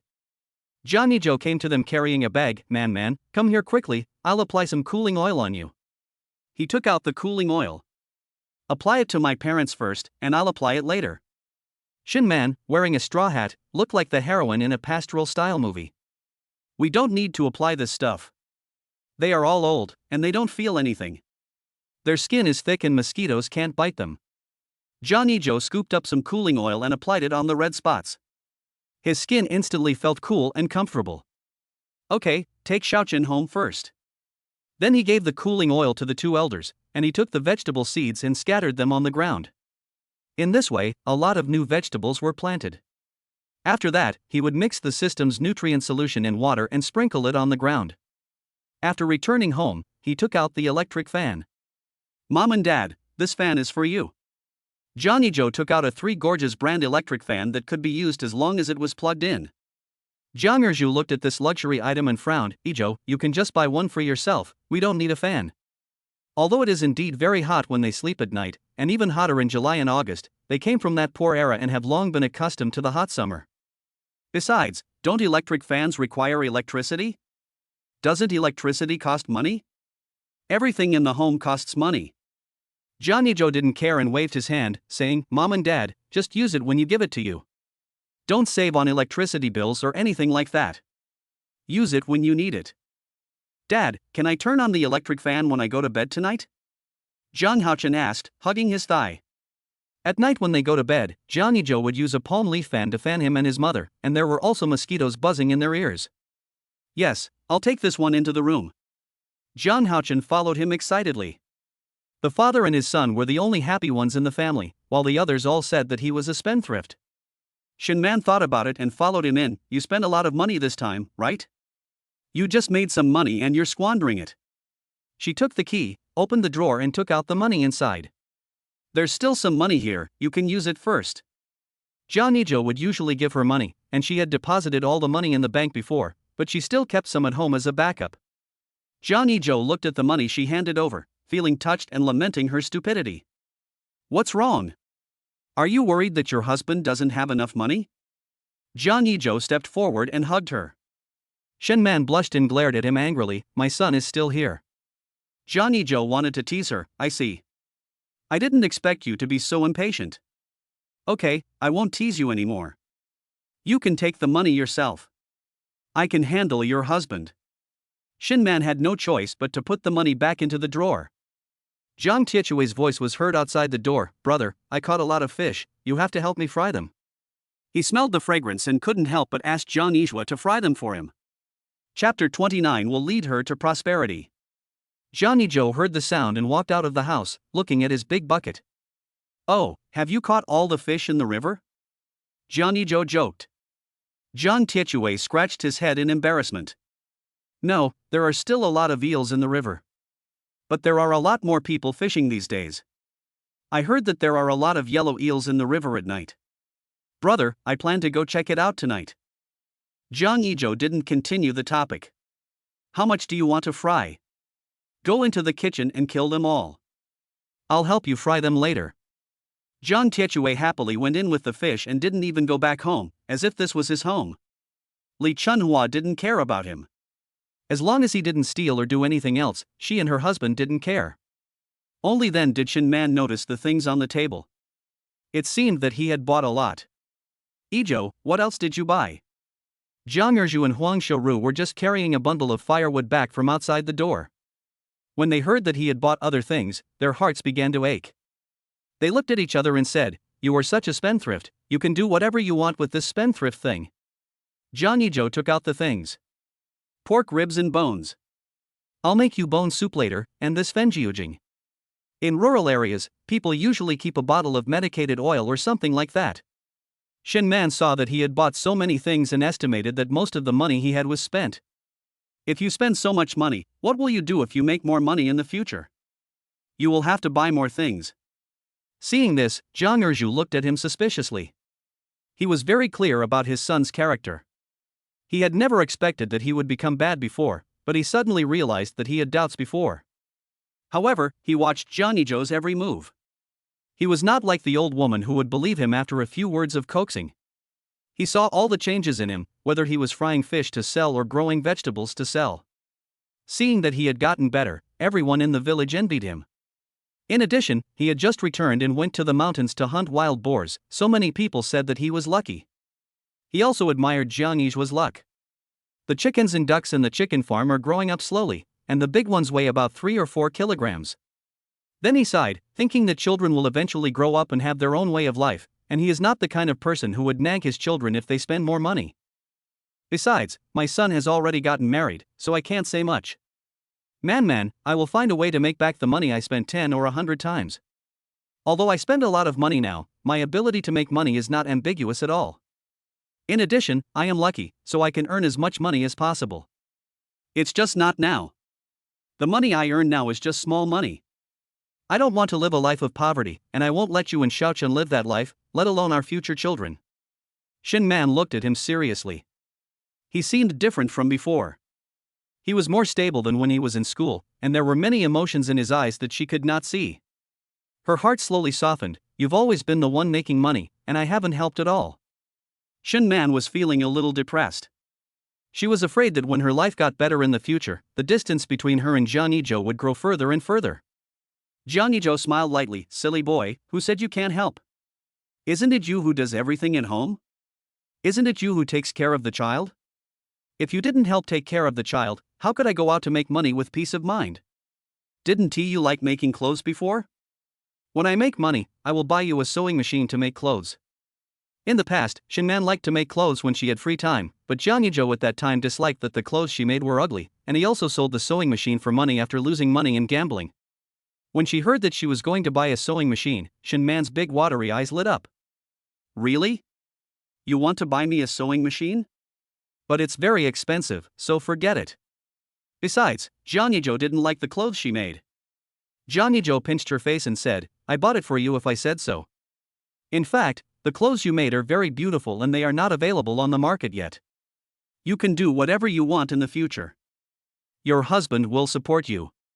In the future, I will build you a big villa with a garden, a swimming pool, and a playground for the children. It will belong only to you and your children. Shen Man and her children had no chance to see the outside world and had never lived in a big house. Their lives stopped in that year. He would take her to see the prosperous country and also take her abroad to see if the moon was flat. Before Shen Man could say anything, Zhang Tiechue, who came out of the kitchen, burst into laughter. Brother, you must be dreaming, but I believe you can do it, really. Zhang Tiechue tried hard to hold back his laughter. Although he admired Jangi Joe, could he dream of having a big villa? To be honest, he thought his brother was a bit unrealistic, but he didn't want to undermine his confidence. Jangi Joe glared at him fiercely. If this was his brother, he would go up and beat him up. Is the fish killed? There was something wrong with his eyes. Zhang Tiechue didn't dare to laugh anymore, and said seriously, Okay, I didn't see anything, you guys continue. Before he finished speaking, he had disappeared. Shen Man chuckled and poked his arm with her finger. Come in quickly, I'll take these bones and clean them. Listening to his words, she felt happier than ever before, and she felt like she was floating in the air. She took the bag of bones to the well. She opened the bag and looked, by this much. Not much. You all need to take more supplements. I will make soup for you every day from now on. Shen Man responded with a red face. Zhang Erju and his friends had already gone to the big tree at the entrance of the village to enjoy the cool air and play chess. Zhang Tiechue looked at Jangi Joe, who was beaming with joy. Could this be the nourishment of love? It seemed that he had to confess his feelings to that girl as soon as possible.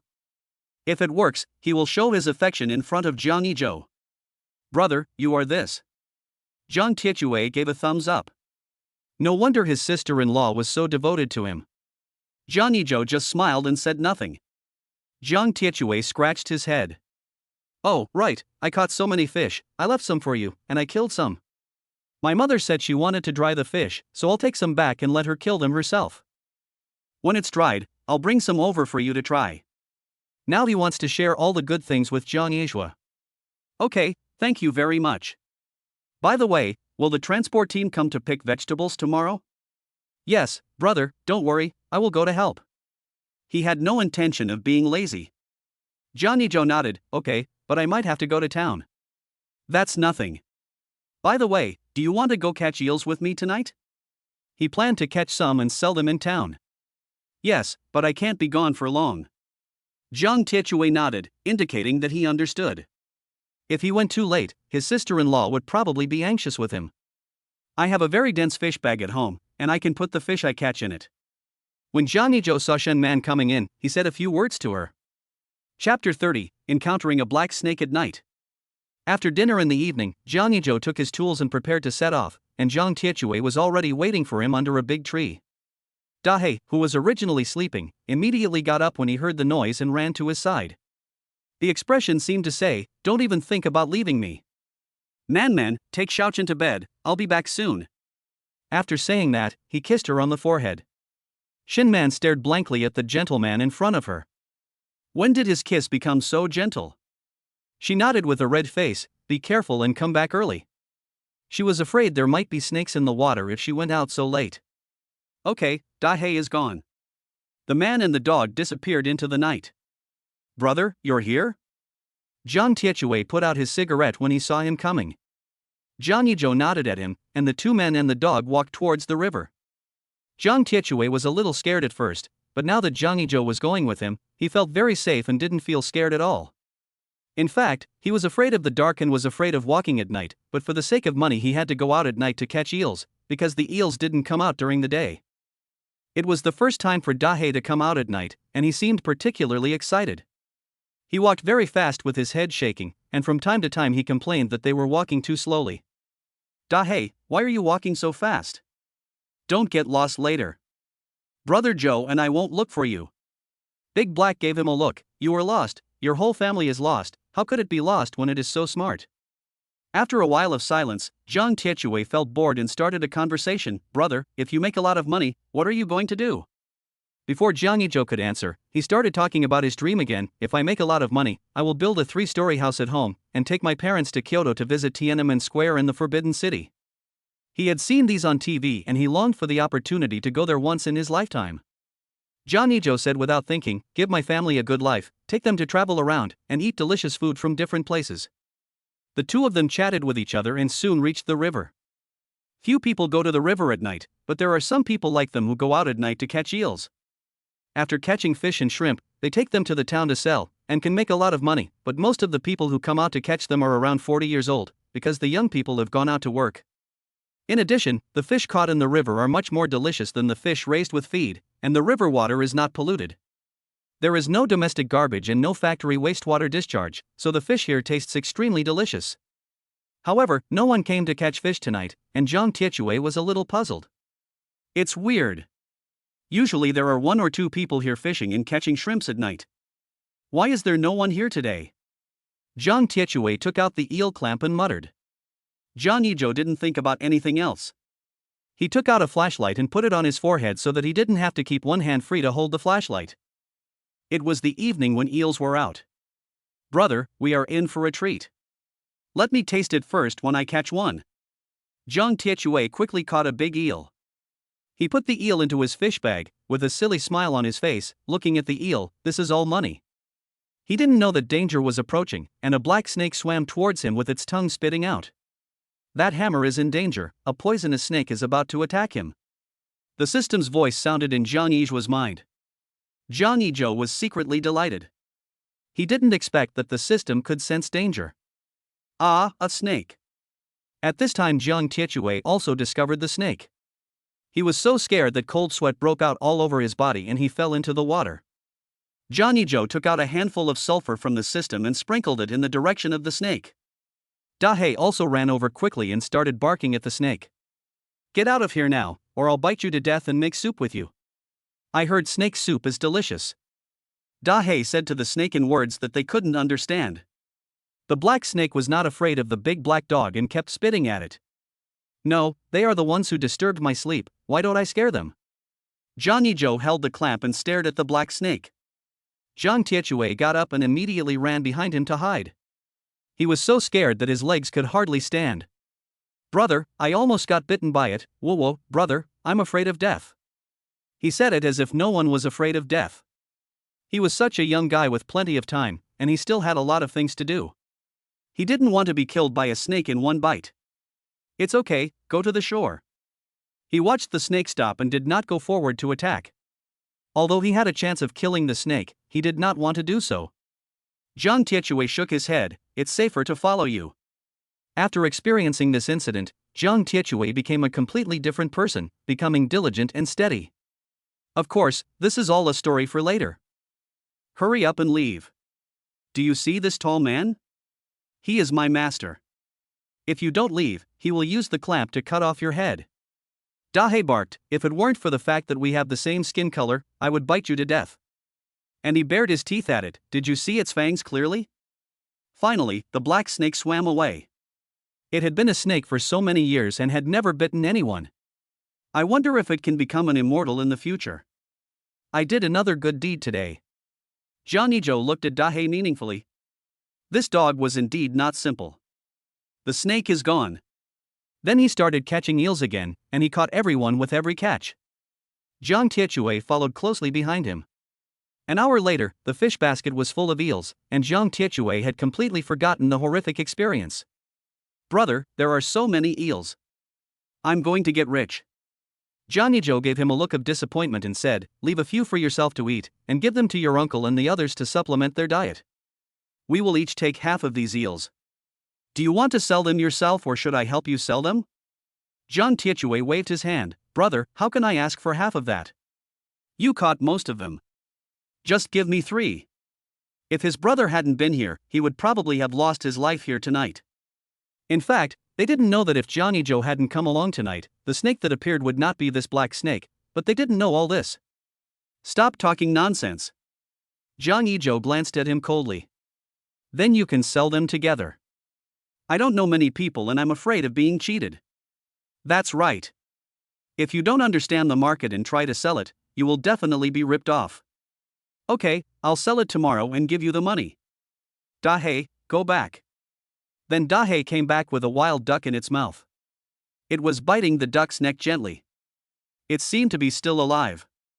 Hey, brother Go, you are so awesome. From now on you will be my Jiang Tiechui's good brother. He said, patting the dog's head. Jangi Joe, listen to me and say thank you. Because of you, I have a brother. Chapter 31. Jangi Joe was arrested. It was almost 10 o'clock when Jangi Joe returned home. He put the eels in a large bucket. Brother, I'm going back first. It was pitch black and Jiang Tiechui was a little scared. Plus he was just scared by the black snake. Looking at the dark sky and being alone, his legs were shaking a little. Jangi Joe saw his embarrassing situation and called Dahei, send him home.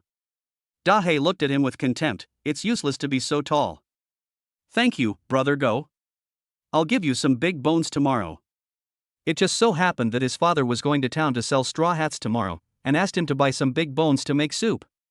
After hearing about the big bone, Dahei was satisfied and wagged his tail to send him back. About 10 minutes later, Dahei came back. Jangi Joe fetched some water to wash up, and just as he finished fetching the water, Dahei came in. You want to wash too? I didn't realize you were so fond of cleanliness. Jangi Joe called it over. Dahei immediately stepped forward and asked, can he wash? Why can't it wash? From today on, it will be a clean dog. After taking a shower, Jangi Joe entered the room, where a dim yellow kerosene lamp was left for him. He liked that no matter where he went, there would always be a light on for him when he returned home. In fact, Shinman had not fallen asleep yet, and she got out of bed when she heard the sound. Man, why aren't you sleeping yet? Come to bed quickly. Jangi Joe was wearing shorts. Then the two of them went to bed.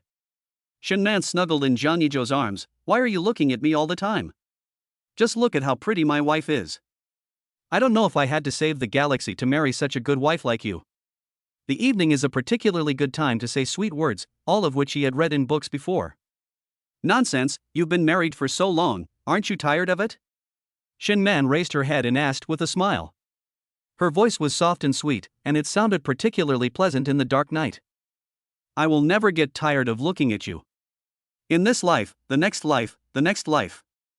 I will marry you in the next life. Shinman was very happy to hear him say that, and even when she fell asleep, the corners of her mouth were still slightly raised. The next morning, a transport team arrived in Jiangjia village. Jiang Tiechui went to the village entrance early in the morning and waited. When he saw the car, he waved at them, regardless of whether the other party saw him or not. Then he took them to the vegetable garden to pick vegetables. Brother, I'm not bragging, but you probably have never tasted such delicious vegetables in your life. If you don't believe me, pick one and try it. A few people picked a cabbage heart from the vegetable garden and took a bite. Each one was big and sweet, with a good taste, refreshing and crispy. Isn't it delicious? That's right. So what do you use to grow these vegetables? They taste completely different from the ones sold outside. Well, another cliché. But this stumped Jiang Tiechui. This was not planted by me, but by my brother. So it was useless to ask him. Li Chunhua was also called over by him to help pick vegetables, and she was still muttering, this bastard woke me up early in the morning just to help Jangi Joe pick vegetables. There is still a lot of work to do at home. I will beat him to death when I get home. Although he said so, his hands were not slow at all. Jangi Joe knew that someone from the transport team would be coming today, so he hurriedly drank a few mouthfuls of porridge and came. Look, that's my brother. Jiang Tietue's tone was full of pride. Li Chunhua poured cold water on him. That's your brother? Do you still have any shame? You are so ugly that you don't have a brother as good looking as Jangi Joe. Good morning, Auntie. Jangi Joe saw that Tietue's mother had also come, and he could guess about 80% of it, so he would just pay her wages later. Hey, it's late. Ijo, what are you doing here? Tietue and I are here. She knew that Jangi Joe was her son's boss and was the one who paid her son's salary. It's okay. There's strength in numbers. Several people began squatting on the ground to pick vegetables, and soon one basket after another was lifted onto the cart. Oh my god, Jangi Joe, we finally found you. Go home quickly. Many policemen have come to your house. The person who came was Aunt Dania, one of the most gossipy people in the village. The people working in the fields raised their heads and looked at Jangi Joe curiously, and then began to whisper. Could it be that this kid is causing trouble again? Could it be that he was pretending these days? Oh, how can Jiang Erju live like this? If he is arrested, what will happen to his wife and children at home? Humph, that's what I was saying. How could a person who has learned bad things change into a good person in such a short time? Could he have injured or killed someone outside? The person who said this was Jiang Shaoxian's wife, who was hated by everyone in the village. Hearing this, Jiang Tietue clenched his fists and roared, "What nonsense are you talking about? Maybe my brother did something good and the police gave him an award. If you keep talking nonsense, I'll beat you up." Jangi Joe felt warm in his heart when he heard his defense. He didn't expect that there were still people who believed in him. Iron Hammer, I'll leave this to you. I'll go back first. Jiang Erju looked at the policeman coming to his house and felt a little panicked. Did Ijo get into trouble outside? But he quickly denied it and still believed in his son. No matter how many wrong things he had done in the past, he has really been trying to be a good person during this period of time. Shen Man was also a little worried, but her guess was, could it be that Jiang Ijo was assisting the police in their investigation?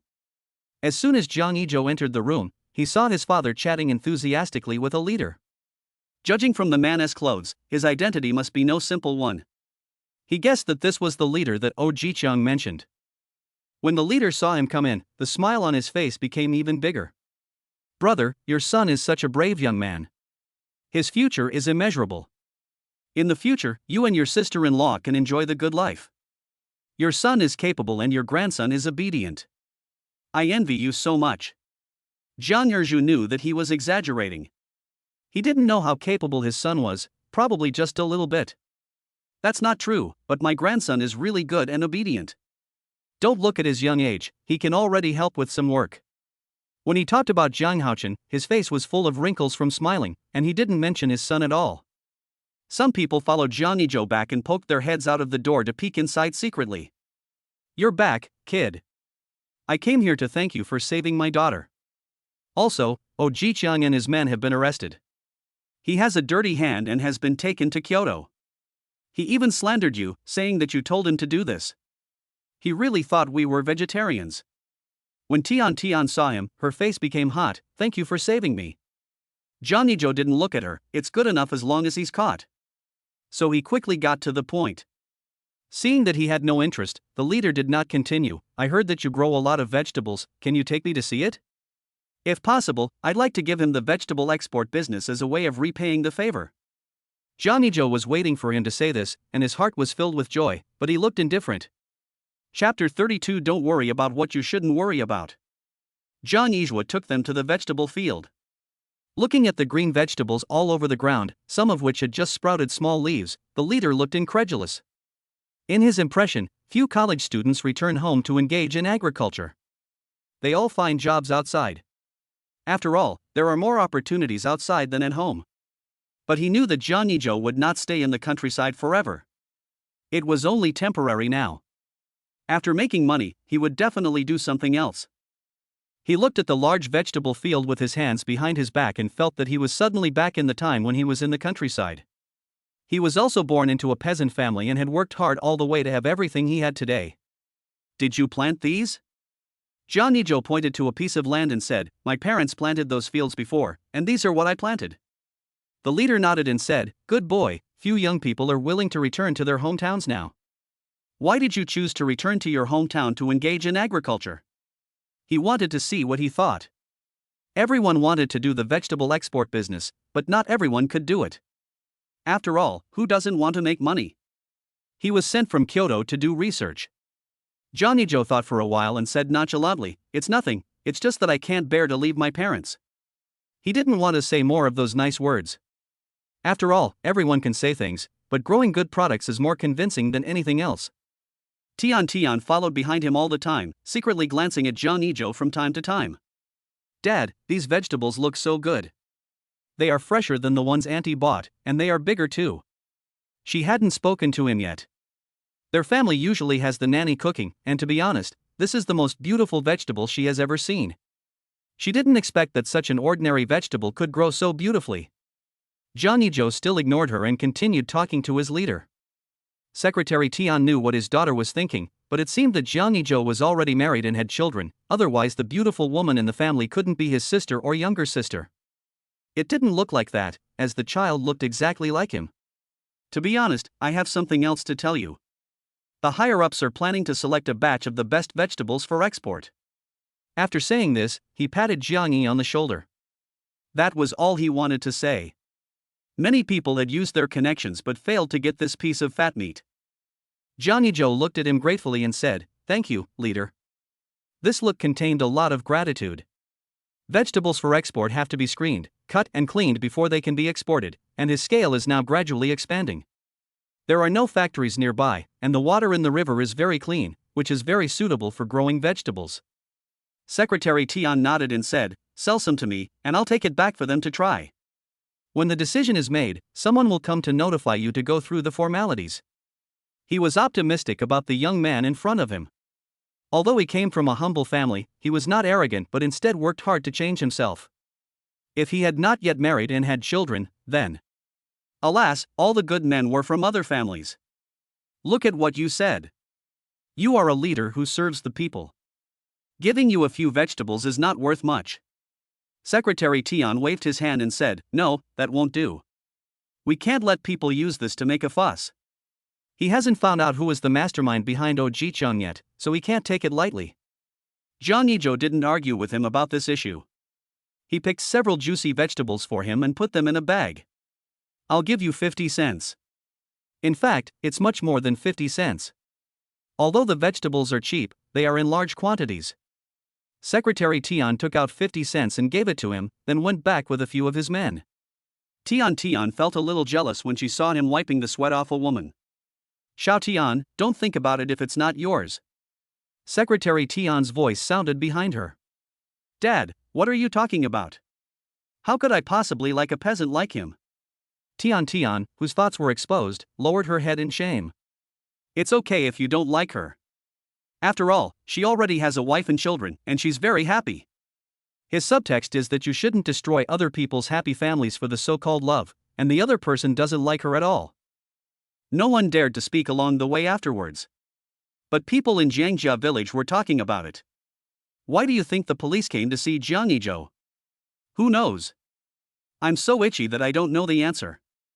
I probably won't be able to sleep tonight. As a person who loves gossip, if I don't understand what is going on, I'll feel like countless ants are crawling around in my heart. No, I have to go to their house." The ant immediately stood up and walked towards Jangi Joe's house. "Brother, I heard everything the leader said to you just now." Jiang Tiechue heard it when he was in the field. Jangi Joe glanced at him and said calmly, "This matter has not been finalized yet, don't go out and talk nonsense." Although he was confident that this could be accomplished, what he feared most was that a leader's family member would suddenly show up, and then the plan would be ruined, wouldn't it? Plus, he didn't have any social skills, and everything depended on his own efforts. But in order for this thing to be done, it was essential to treat the leader to a meal. Jiang Tiechue made a gesture to cover his mouth and said, "I promise not to tell anyone." He is so tight-lipped, how could he possibly say anything like that? "Brother, should we plant more vegetables? Do you want to plant more of your fruits? Then let the fruits go out for a walk as well." Jiang Tiechue wanted to give all the land at home to his brother to grow vegetables. Jangi Joe thought about it in his mind. Of course we have to plant them. Oh, and even if we sell vegetables on a regular basis, we have to use the best ones. Reputation is the most important. If the quality is not good, how can we retain these customers? Brother, don't worry. I understand all this. When we do business, what matters is honesty. Jiang Tiechui took every word he said to heart, so that later on, their vegetable business alone became very big. Jiang Erju sat on the doorstep smoking a pipe, the joy on his face difficult to conceal. He looked at his son and nodded from time to time.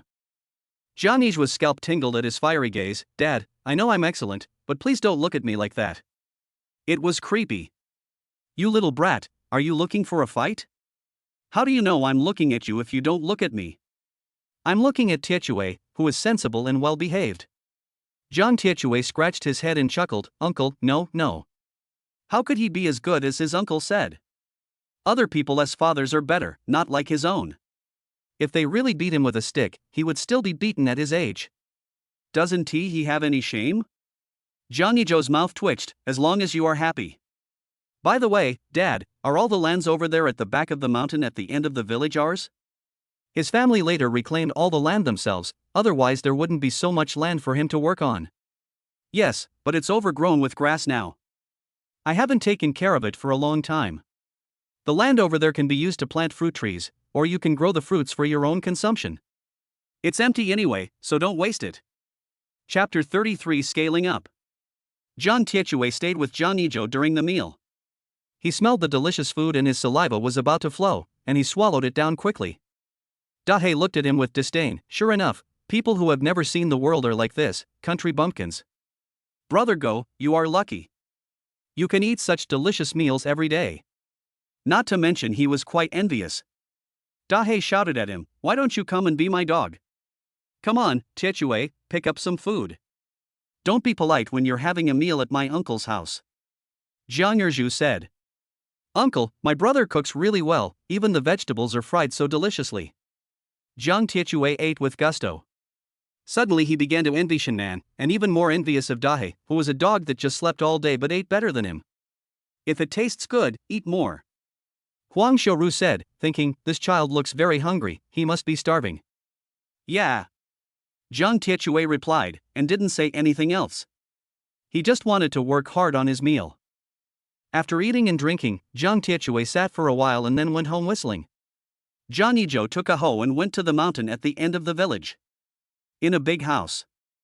A man in black clothes threw the cup of water to the ground, his face full of veins.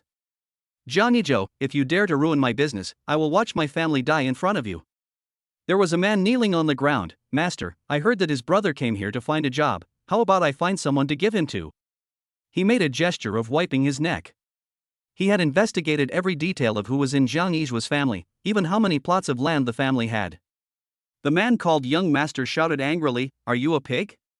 Albert O and the others have just been arrested, and you're already thinking about killing people. Don't you think I'm annoying enough? Doesn't he have a very beautiful wife? Find an opportunity to trick her over here. He ordered, touching his chin in an obscene manner. Yes. The kneeling man didn't dare to refute, but looking at his expression, you could tell that he was thinking about those things again. By the way, check if his brother has found a job. If he has, tell his boss that I don't like this guy. If he hasn't, make sure he can't find a job here. He wanted the two brothers to stay in the small mountain village forever, but he didn't know Jangi Joe's recent situation yet. If he knew, he would probably be so angry that he would die on the spot. His men immediately took action and soon found out the unit where Jangi Joe worked. After telling his superiors a few words, he fired him. When Jangi Joe received the notice, he wanted to find someone to argue with, but he was told that his leader had already gone out of town. Only then did he realize that he was being targeted. He took his things back to the dormitory, packed his luggage, and rented a house outside to continue looking for a job. After searching for several days, he still couldn't find a job. Jangi Joe doesn't know about his brother's situation yet. Now he is sweating in the dry land. Mom and Dad, let me handle this little thing by myself, you guys go home. Jiang Erju coughed lightly. He didn't know when it started, but he felt like he had endless energy all over his body. Why go back? I might as well work here. Plus, my body won't allow me to rest. I don't know if it's because the food has improved recently, but I feel much stronger than before. I feel very energetic every day. If I don't do something, I'll feel uncomfortable. Huang Xiaoru felt the same way. She wiped the sweat off her head and said, "Your father is right. Rural people all go through this. In the countryside, even if a person is over 70 years old, if he is still strong, he will go to work in the fields and will not sit idle." Xin Man, who was at home, looked towards the end of the village. "Xiaochen, mommy will make some mung bean soup for grandpa and the others. You can play here by yourself. The weather is hot now, and she wants to cook some mung bean soup to help them cool down." Jiang Haochen immediately ran to her side. "Okay, Mom, Dad will definitely make a lot of money in the future. Mom doesn't care how much money he makes. She just hopes that our family is well," Xin Man said with a smile. She didn't know how much money Jangi Joe could make in the future, but it was good enough now. At least they were happy. Shen Man took out mung beans from the utility room. These were grown by Jiang Erju and his friends. In addition to mung beans, they also grew soybeans, which were usually used to make tofu and grow bean sprouts. "Mom, let me help you." Shin Man put the mung beans into the basket, held it in one hand, and pumped water with the other hand, shaking the basket from time to filter out the sand. After washing, put the mung beans into the pot and cook them, adding some sugar.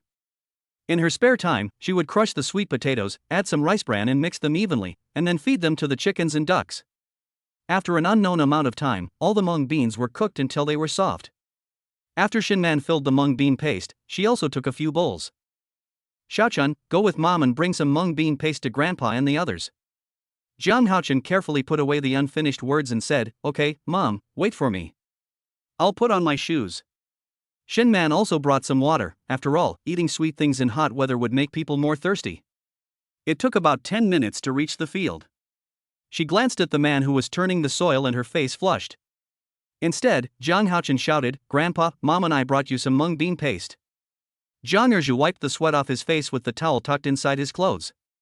"Hey, old lady, drink some mung bean soup before turning over. It will help you cool down in this hot weather." "Dad, here it is." Shin Man served them. There was tenderness in Jangi Joe's eyes, his lips curled up, and his face was full of pride. This was his, Jangi Joe's, daughter-in-law. "Wife, where is mine?" In fact, he is quite shameless. The word daughter-in-law made Shin Man blush completely. "Here you go." She served the two elders first, and then him last. "Have you and Xiaochen eaten?" Jangi Joe asked as he took the bowl. "Not yet. I'll go back and feed the chickens and ducks before eating." Jiang Haochen was already running around on the ridge of the field. Jiang Yizhua picked up the spoon. "Come on, wife, have a bite." There were no outsiders here, and their parents' attention was not on them. Shen Man pushed him away. She couldn't be so shameless in public. "Eat it. If you do this again, I will ignore you."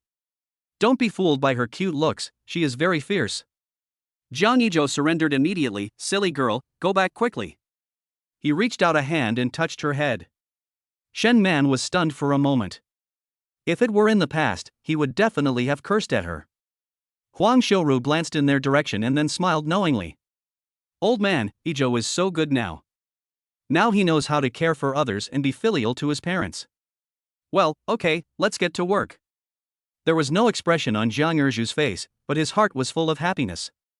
He raised his hand and wiped the corners of his eyes. Shin Man saw them finish their mung bean soup and clean up their bowls, then took Jiang Haochen home. Chapter 34. Someone is looking for trouble. Shin Man protects her husband. Time passed and it was June. It had been almost 2 months since Jangi Joe returned to Jiangjia village. He got up before dawn that day and went to the chicken farm to feed the chickens.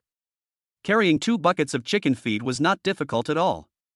The villagers had already changed their opinion of him, so they took the initiative to greet him. "Yizhou, you're working so early?" "Yes, uncle is also so early." "Hey, you're starting to tease me, too." Jiang Yizhua discovered that most of the villagers in Jiangjia village were easy to get along with. It was because he didn't understand them before. When he got to know them better, he realized that most of them had sharp tongues but soft hearts. If something happens to someone in the village, they will help. People of this era are relatively simple and kind, but of course there are also some weirdos. The chickens and ducks are about 4 or 5 pounds each and can be sold. Many hens have been laying eggs for a long time, and some ducks even lay big eggs. On the other side were the hatched chicks, some of which had shed their yellow fluff and put on new clothes. Jangi Joe cooked some porridge and it was just cooked when he got home. He put the eggs in a big bamboo basket. I washed some pickles, cut them up, beat a few eggs, and chopped some green onions and mixed them in. After lighting the fire, the pot on the stove soon began to smoke. He poured oil into it and then the eggs into the pot. Suddenly, Aunt Zhang's sarcastic voice came from outside, and the triangular eyes that were looking at him sideways kept sizing him up and down. "Hey, big dog is so hardworking, this isn't you. I heard from others that you went out to gamble and fight. Why did you change your personality so suddenly? Why do you get up so early every day to work? If someone doesn't know you, they might think you are pretending for someone. Could it be that you owe money outside? Are you going home to pretend to be stupid and good to ask for money?" Big dog was what Jangi Joe's grandfather called him when he was a child, and no one has called him that for a long time. According to seniority, everyone in the village calls her Aunt Zhang. Her family is from the town, and her son and daughter-in-law both work in the unit. She had just returned to the village in the last few days, and as soon as she came back she heard that the gambler Jangi Joe had become a better person, so when she saw that his door was not closed early in the morning she came over to check on him. Her son and Jangi Joe went to the same high school, but her son did not get into a good university, and was always compared with Jangi Joe, which made her feel unhappy. In the past 2 years, she had laughed at Jangi Joe a lot, thinking that it was finally her turn to be proud. Jangi Joe didn't want to pay attention to her, but second Aunt Zhang kept on whining. "I'm not saying anything bad to you, but stop wasting time. Your family doesn't have the money to gamble with. If you've done anything bad, just go to the police station and turn yourself in. Maybe you'll get a lighter sentence because you turned yourself in." Suddenly Jangi Joe turned around and looked at her as if she were a dead person. Aunt Zhang felt a little scared when she saw him. "What are you looking at? Did I say something wrong? You've done so many things to hurt your parents, and you don't allow me to say a word. I'm teaching you a lesson, but you still don't repent. Ugh. I call you second Aunt Zhang because I respect you as my elder. People who don't know would think you were left in a sewer and were forced to crawl out. Just be yourself. After all, you can't do anything else well," he said calmly, with no emotion visible on his face. Second Aunt Zhang was so angry that her nose was almost crooked. She pointed at him and scolded, "Okay, if I can't teach you, then I'll ask your dad to teach you. You don't respect the elderly at all. She is an old lady? She is an old lady before she is 50? Is she taking advantage of her age?" Second Aunt Zhang had hated him since childhood. She could not stand the fact that he was better than her son, and she looked down on him when he was a child. Seeing that he completely ignored her, second Aunt Zhang didn't want to make herself look bad, so she snorted coldly, "These things in your house are not cheap, right? They must have cost a lot of money, right? Did you steal them from outside? You're not afraid of choking if you eat them like this. Aunt Zhang, how many benefits have you received from others? You are the one who is afraid of choking, right?" Jangi Joe's sudden words scared Aunt Zhang. How did he know? What nonsense are you talking about? When did I accept benefits from others? Show me the evidence. She had indeed accepted a lot of benefits from others in the name of her son. If her superiors found out, her son would go to jail. Then she thought of something and rolled her eyes. "Oh, I see. You just can't stand me living in a town and you envy me for having a small Western-style house. I can't help it. My son is capable and bought me a nice house. Unlike you, your parents are already this old, but you still live in this shabby house. TSK TSK TSK TSK. Jangi Joe gave her a meaningful look and stopped talking to her. Second Aunt Zhang thought he was inferior and that she had hit a sore spot. She laughed out loud. "I am dying of laughter. What's the matter? Are you jealous of my son? It's a pity that you can't catch up with my son even if you flatter him. If you beg me, maybe I will let my son see if their company needs a job cleaning toilets. It just so happens that this position is very suitable for you. This sacred position is a perfect match for you, second Aunt Zhang. It's a match made in heaven. My husband doesn't need it." A soft voice came from behind the two of them. Jangi Joe knew that this was his wife without turning his head. The corners of his mouth curled up slightly. His wife would always help him no matter when, and he felt warm in his heart. Zhang Haochen said in a baby voice, "Mom, this old lady is going to clean the toilet? You think too highly of her. What he said was that second Aunt John was not even qualified to sweep the toilet. Shinman squatted down and educated him. Xiaochen, you can't talk to the elderly like this. Before she could finish, second Aunt John began to fan the flames. Shinman, this child needs to be educated well from a young age, otherwise he will be doomed if he grows up to be like his father. After saying that, she shook her head. She actually hoped that this brat Zhang Haochen was worse than his father. He looked like a wolf cub. Don't worry about it. My son is very well behaved, smart and filial. But second Aunt Zhang, you are so kind, why do you just watch your mother-in-law lying in bed and do nothing about it? Oh, it seems like I am very filial. My 3-year-old son knows how to be filial to his grandparents. By the way, Aunt Zhang, how old is your grandson? Bring him back to the village to play when you have time. Shinman's last sentence touched Aunt Zhang's sore spot. Her daughter-in-law had been married for so many years and had never said a word. She had seen many doctors and they all said she was fine. Even her son had gone to see a doctor and both of them were fine, but she had never gotten pregnant. Is there any hidden secret behind this?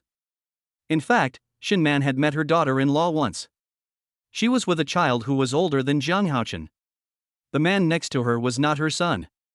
If she hadn't been thick-skinned and ran home to act sarcastic, she wouldn't have wanted to say such painful words. Aunt Zhang, please take care of your own family when you have time, and don't bite my family. Jangi Joe heard the hidden meaning in her words, and the two looked at each other, both reading certain information from each other's eyes. Second Aunt John left angrily, and on her way out she bumped into Huang Shouru who had just returned. Chapter 35, A Large Face Slapping Scene. Huang Shouru frowned after being bumped into. What's wrong with Lu Xiaomei? Why is she coming to our house so early in the morning? Jangi Joe didn't say much. I guess he's unhappy with his life and came to our house to seek a sense of existence. She is still unhappy. Don't Tinio and his wife work in the unit? How many people in the village envy their family? But then again, I heard from others that Tinio was assigned this job by someone else, as if he had saved a big boss. Within a year, he bought a 2-story villa in the town. Listening to Huang Shouru's words, Zhang Yizhou asked casually, Mom, have you heard which big leader it is? Some things don't seem simple. Huang Shouru shook her head. Then I haven't heard of it. It's not something people like us can know about. After saying that, she went to take out the fried eggs. Zhang Yizhou interrupted, it's not that Dad looks down on Tinio, I just feel that he is not qualified for the job. He doesn't have enough education and ability. I have to admit that he is quite lucky. In Jiangjia village, when people talk about Zhang Tinio, they all envy him for having a stable job and finding a capable wife in the company. Dad, what does Tinio do in the unit? Zhang Yizhou frowned and thought for a while before patting his thigh and said, it seems to be a secretary. I heard his mother talk about it when she came back to the village. She used to say all the time, my son is the secretary of the leader of the unit, etc., but she didn't say it later. On her way back, second Aunt Joan turned back and glared at Jangi Joe's house, muttering, Oomph, let's see how long you can be so arrogant. When she got home, she sat down on a chair and started cursing. Shinman, you bitch, you dare to curse me, I'll see how you die. And that wolf cub, he didn't even shout at me when he saw me, he has no manners at all. Zhang Tinia sat on the wooden sofa, stared at her for a while and asked, Mom, is the chicken farm over there Jangi Joe's? And when did he plant so many vegetables in his field? Didn't I tell you to come back often to watch his every move? His face was covered with blue veins, which looked like centipede veins. Second Aunt Jian was also aggrieved. She was doing things for him under his name. For whom? It was for this family. What's the big deal? How much money can you make from those chickens and ducks? Who will buy those lousy vegetables? It's not that she looked down on Jangi Joe. Of course, she looked down on him.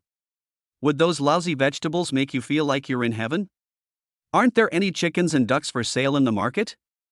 And she insisted on buying them from him.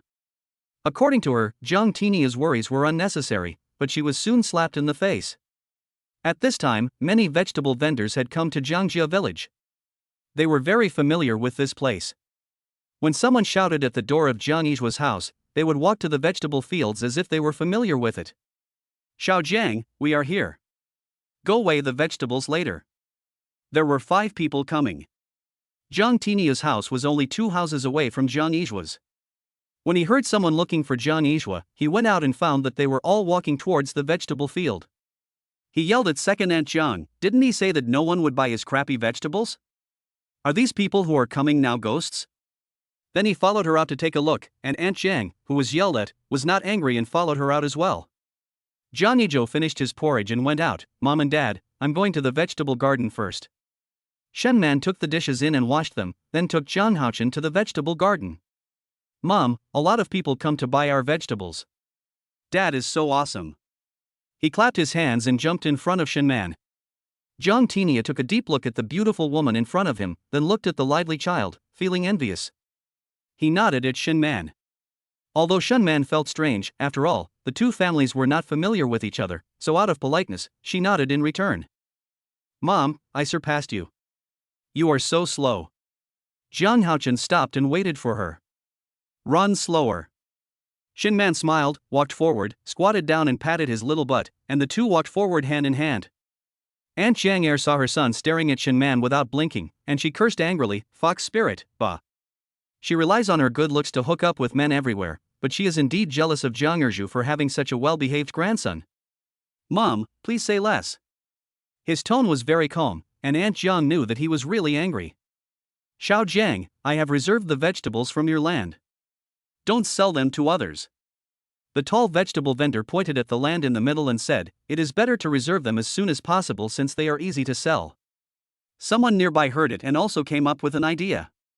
He pulled Jangi Joe over and said, that piece is mine. I'll give you the deposit. He was smart and gave the deposit first. If you don't have a deposit, Jangi Joe has every reason to sell it to someone else. Okay, there's some water spinach over there. Do you want to pick some? The large vegetable patch next door belongs to his family and is planted with water spinach. Several people were picking vegetables. Jiang Yizhua's family was helping. Even Jiang Haochen squatted down and picked vegetables slowly. Jiang Tiechue brought his parents to help. Mom and Dad, I've already told you that you can definitely make money by following my brother, and I'll buy you a small house in town in the future. Once he earns money and gets married, he can work with Brother Joe with peace of mind. Li Chunhua rolled her eyes at him and didn't bother to pay attention to him. Brother Joe, I have found a transport team in another town, and they should be here in 2 days. By the way, brother, how about I give you all my land to grow vegetables? Seeing so many people coming to their house to pick vegetables, why not do something big? Johnny Joe thought for a moment and shook his head, that won't work. If you give me the land, what will your family use to grow rice and peanuts? In Jiangjia village, people use peanuts to press oil, and the oil they make is peanut oil. In fact, he was thinking of going to his father-in-law, taking some of their land to grow vegetables, giving them the money from the sales, and using the rest of the land to grow rice. After the second rice harvest in winter, he can use it all to grow vegetables. He also plans to grow more strawberries and other crops. Jiang Tiechue scratched his head and said, okay, then tell me when you need me. As long as you need me, I will appear in front of you immediately. This statement could easily be misunderstood, and Johnny Joe's mouth twitched. Tainyo, how is this possible? This can't be true. Aunt Jiang couldn't believe it. Could it be that the vegetables grown by Johnny Joe could really send people to heaven? She just didn't believe it. She walked up to the vegetable vendors and said, why do you all come to him to buy vegetables? Alas, don't you know that Johnny Joe used to be a thief? Be careful that he gets into trouble outside and then gets you implicated. Someone couldn't stand her expression, so he said, Lu Xiaomei, Jangi Joe didn't do anything bad. You just can't stand him and want to ruin his reputation.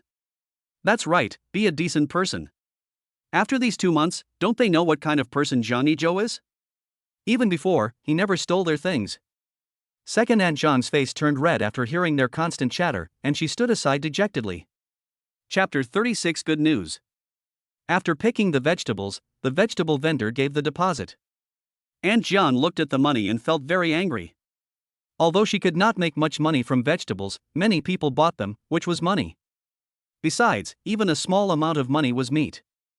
Jangi Joe paid the wages to Jiang Tiechue in front of everyone, and also gave a portion to his parents. Ijo, you don't have to give me and your uncle Jiang our share.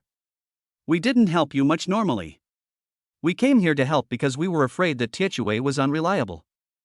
Besides, we are all so familiar with each other, wouldn't he have hurt feelings to talk about money?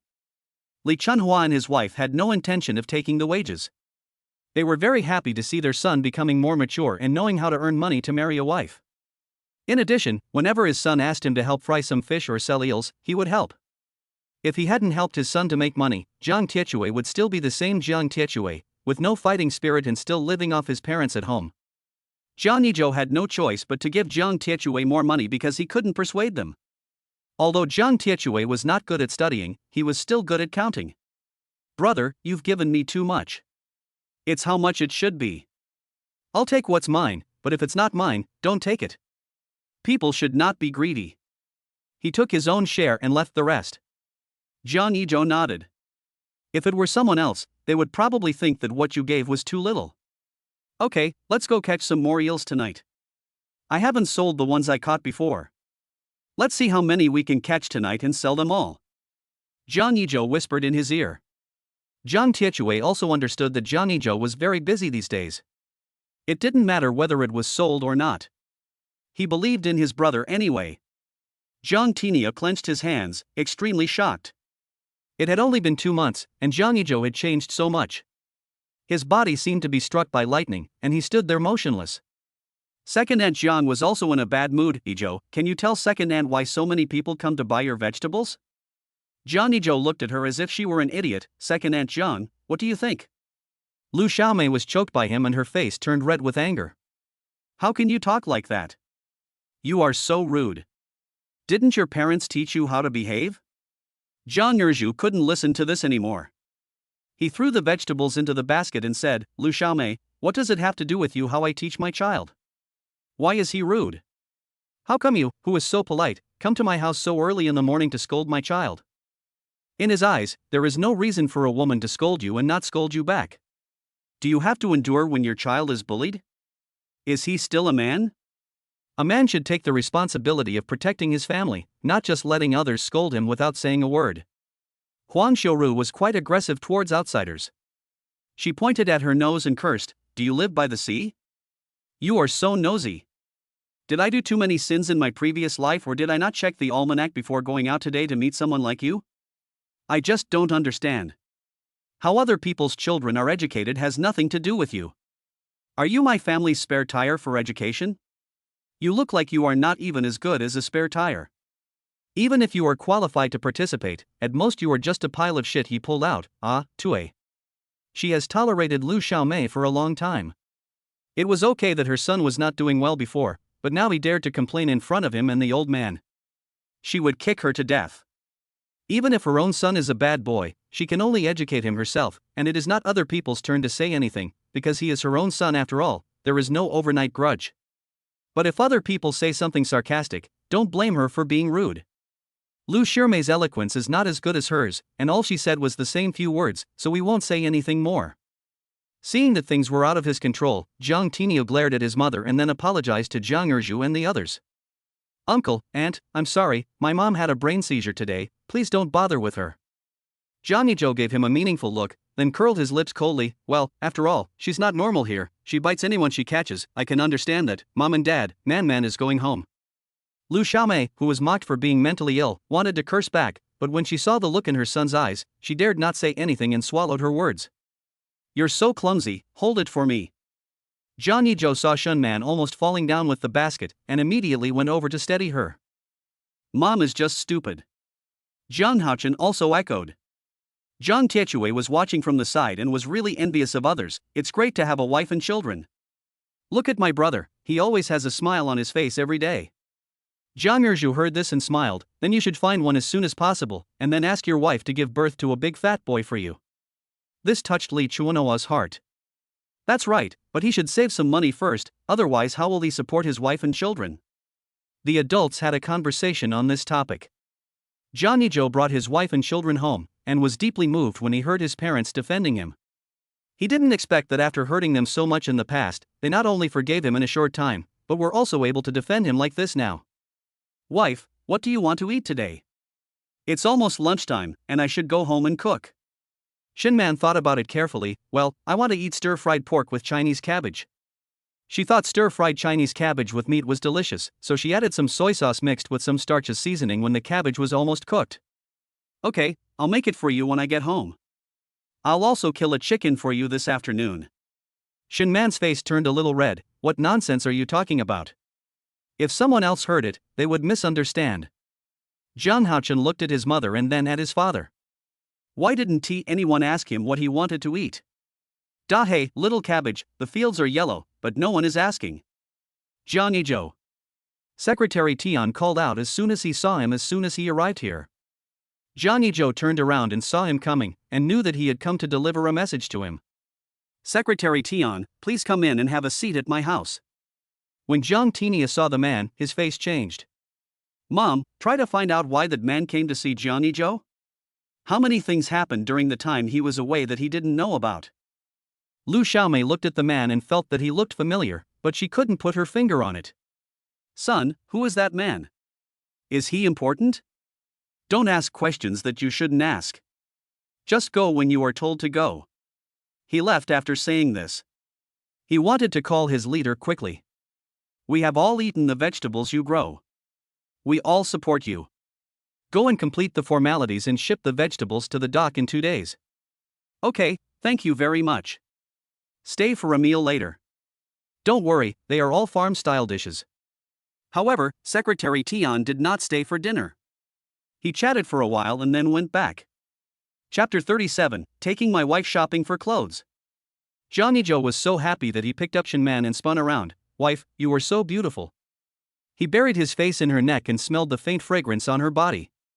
He knew that if you love someone, you should tell her the most beautiful words of love. Shen Man instinctively put her arms around his neck and said, Stop now, our son is watching. It's okay. We love each other. He will learn from me and love his wife. Zhang Haochen said he saw nothing. After dinner, Jiang Erzhu and his friends went to the fields. They turned the land where they had just picked the vegetables, sprinkled some water and then sowed the vegetable seeds. Lu Xiaomei walked around her house for a few rounds and then went back. As if she had thought of something, Shen Man patted her head in annoyance and muttered, Why does this guy always come to our house? I always feel like he's going to do something bad.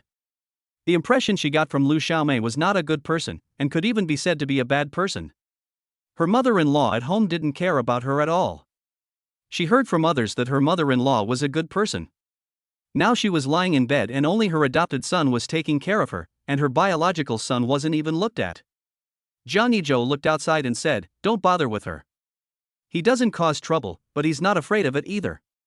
He always feels that there is a hand behind the scenes controlling everything, and he will definitely find out what's going on. Wife, I'll take you to town to buy some clothes later. Jangi Joe felt guilty when he saw that Shen Man was still wearing the clothes she wore when she just graduated. Shen Man shook her head. I have clothes. I won't buy any more. It would be a waste of money. I can just buy a few pieces for Xiaochen. Zhang Haochen's clothes were also made by her from old clothes. She had bought 3 sets of clothes for him since he was born, and the rest were made by herself. If Mom doesn't buy it, I won't buy it either. I'm a man and I don't need to wear new clothes. Zhang Haochen knew that making money was not easy and it would cost so much to buy clothes. Dad was so stupid. Jangi Joe waved his hand proudly, Dad has money. Besides, I still have money to buy clothes for you and your mother. The last time he went to town, he saw a lot of clothes in the mall that were suitable for his wife, but he didn't have enough money to buy them at that time. The clothes in the mall were much more expensive than those outside, and the total cost for adults and children was not a small amount. But now that he has earned some money, he should spend it, and besides, he wants to give the best to his wife and children. Jangi Joe pushed the motorcycle out and said, Wife, Xiaochen has gone shopping. He carried Zhang Haochen to the front and sat him. Shen Man thought about it and sat on it. I still need to buy some fabric. I remember my mom has a sewing machine. That sewing machine was Shen's mother's dowry. Her mother came from another place, and her grandmother bought her a sewing machine when she saw that she had married so far away. Instead of buying such expensive clothes, she might as well make them herself, and she thought her own works looked pretty good. Okay, whatever my wife says is what I'll do. I'll listen to you. Jangi Joe knew that Shen Man wanted to do it herself, and the sewing machine was quite expensive, so he couldn't afford it for the time being. Jangi Joe was driving a motorcycle all the way. Zhang Tinia heard the sound of the car and went out to take a look. He was shocked. Mom, don't go back to town yet. Stay in Jiangjia village and pay attention to Jangi Joe's actions. Call me if anything happens. However, in just 2 months, Jangi Joe not only drove a motorcycle, but also had so many people fighting over the vegetables in his fields. By the way, go outside and see if you can buy some vegetables from his shop. He wanted to take these vegetables back to his leader for review. He had never seen so many people rushing to buy vegetables. Lu Xiaomei was also puzzled. Okay, I'll keep an eye on him and go out for a walk later. In fact, she had another idea in mind.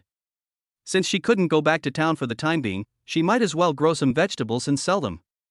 She just didn't believe it. Some people in Jangi Joe were buying them, but hers were not. So she did it right away. She immediately went into the house and took out the vegetable seeds from the winnowing basket. Seeing this, Zhang Tinia rubbed his brows in annoyance. Mom, why did you take this out? You can plant it in the fields, what else can you do with it?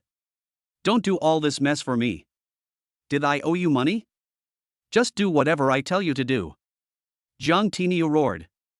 How much money could he make from these crappy dishes? Lu Xiaomei's heart trembled when he scolded her. Tinio, don't be angry, I won't plant it. Then she changed the subject. Fenglan has been married for so long, and she hasn't said a word yet. Son, why don't you find someone out there to give birth to a child for you? Fenglan is her daughter-in-law, her surname is Zhou, and her family lives in the town. She usually likes to look at her with her butt and never with her eyes.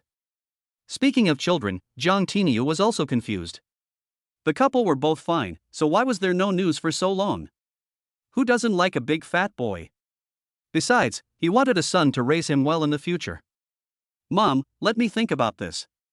He had no feelings for Zhou Fenglan. If it weren't for her family's good financial situation, she would not have been his wife. Jangi Joe and his family of 3 also came to the town. He parked his motorcycle and locked it at the entrance of the mall. What are we doing here? Are you bringing us here to buy clothes? Shin Man looked at the big shopping mall in front of her. She knew without a doubt that the clothes inside must be very expensive.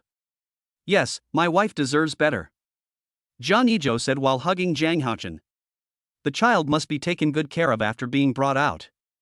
It is better to be safe than sorry. It's too expensive. Let's go to Women's Street to buy it.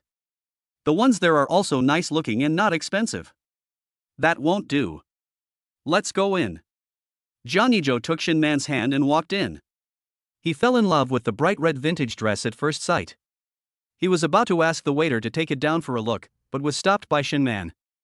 Hey Joe, let's pick out some clothes for our parents. I'll buy them for myself when I earn more money later. She took a fancy to the chiffon short-sleeved shirt, which was very suitable for Huang Xiaoru.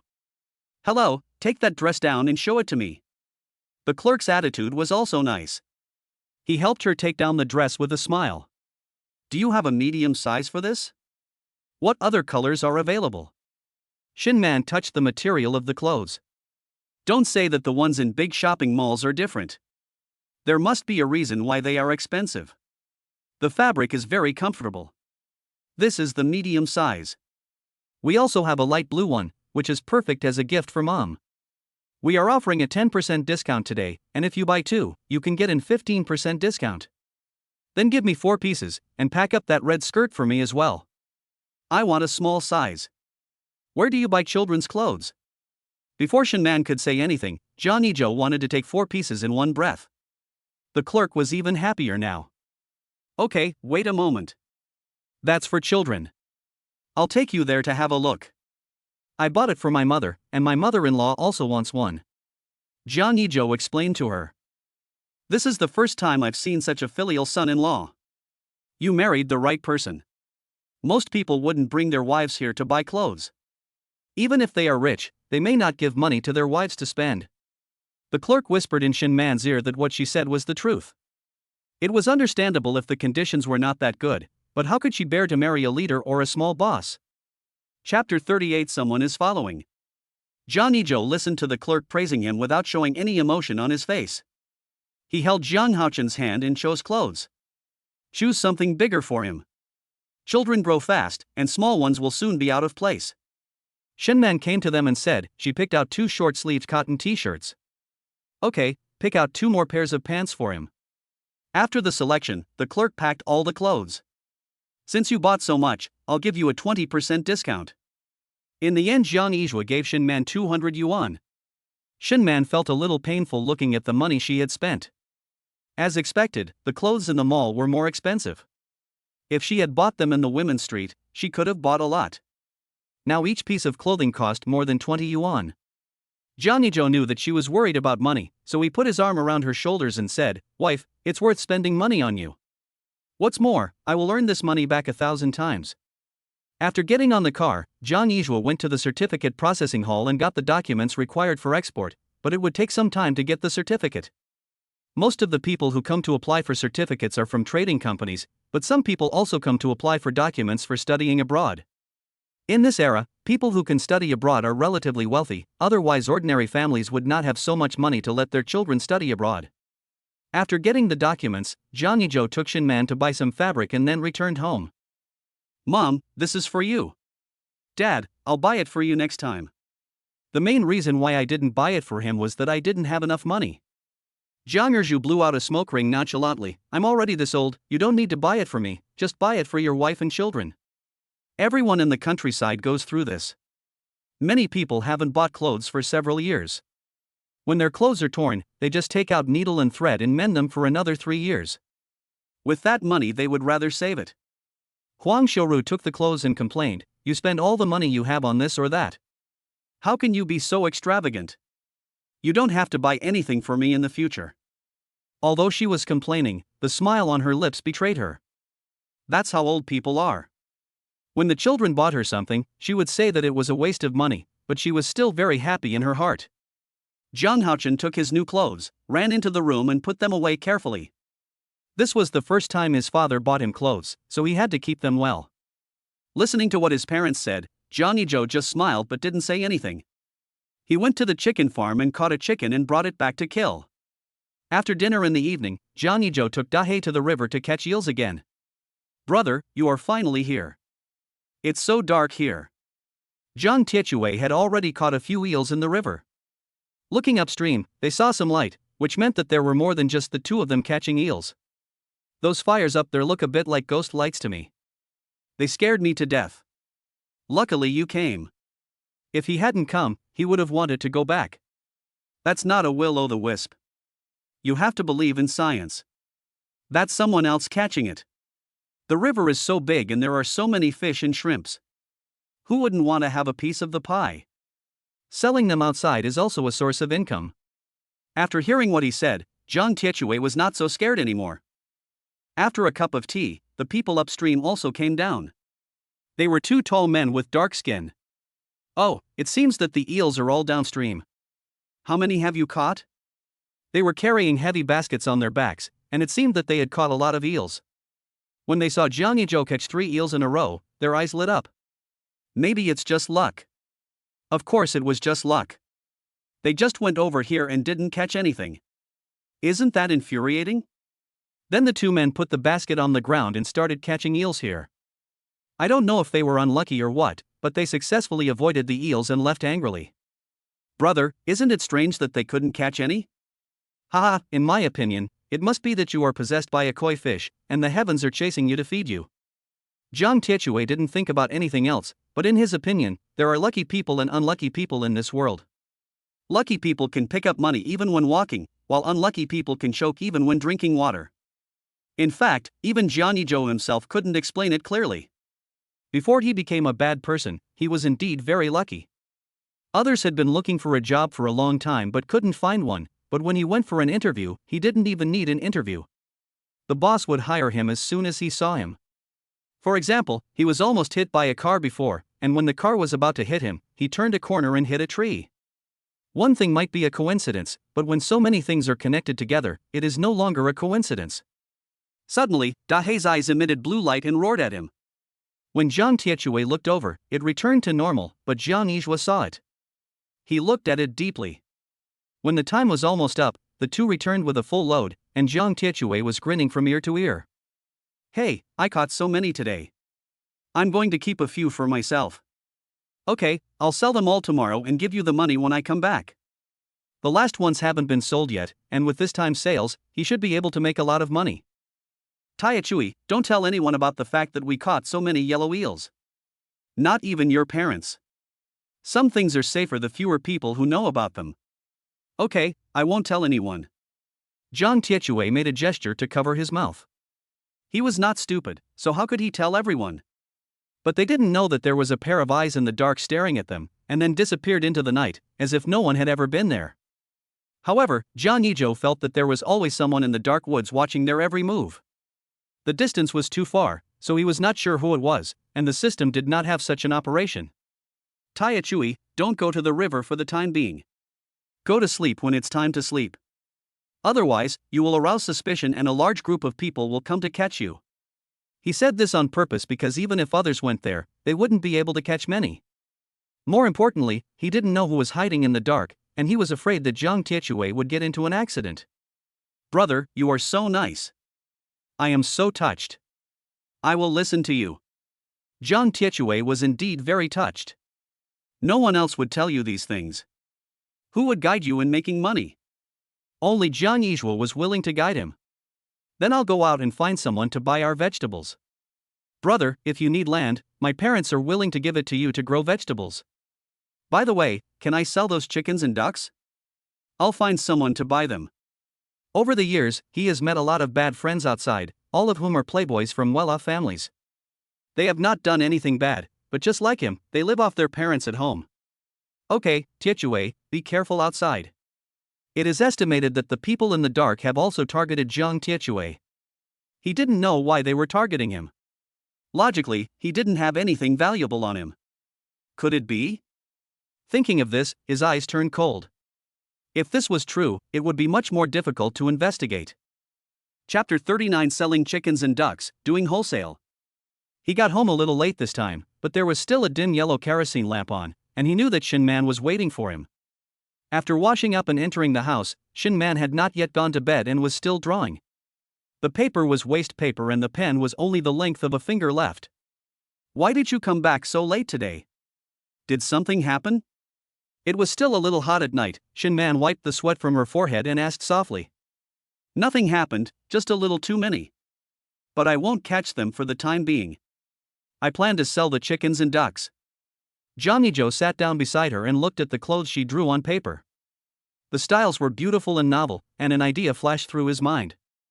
Okay, go to bed quickly. We have to get up early tomorrow. Shin Man stretched and walked towards the bed. Zhang Yizhuo picked her up. Why do you need your wife to leave?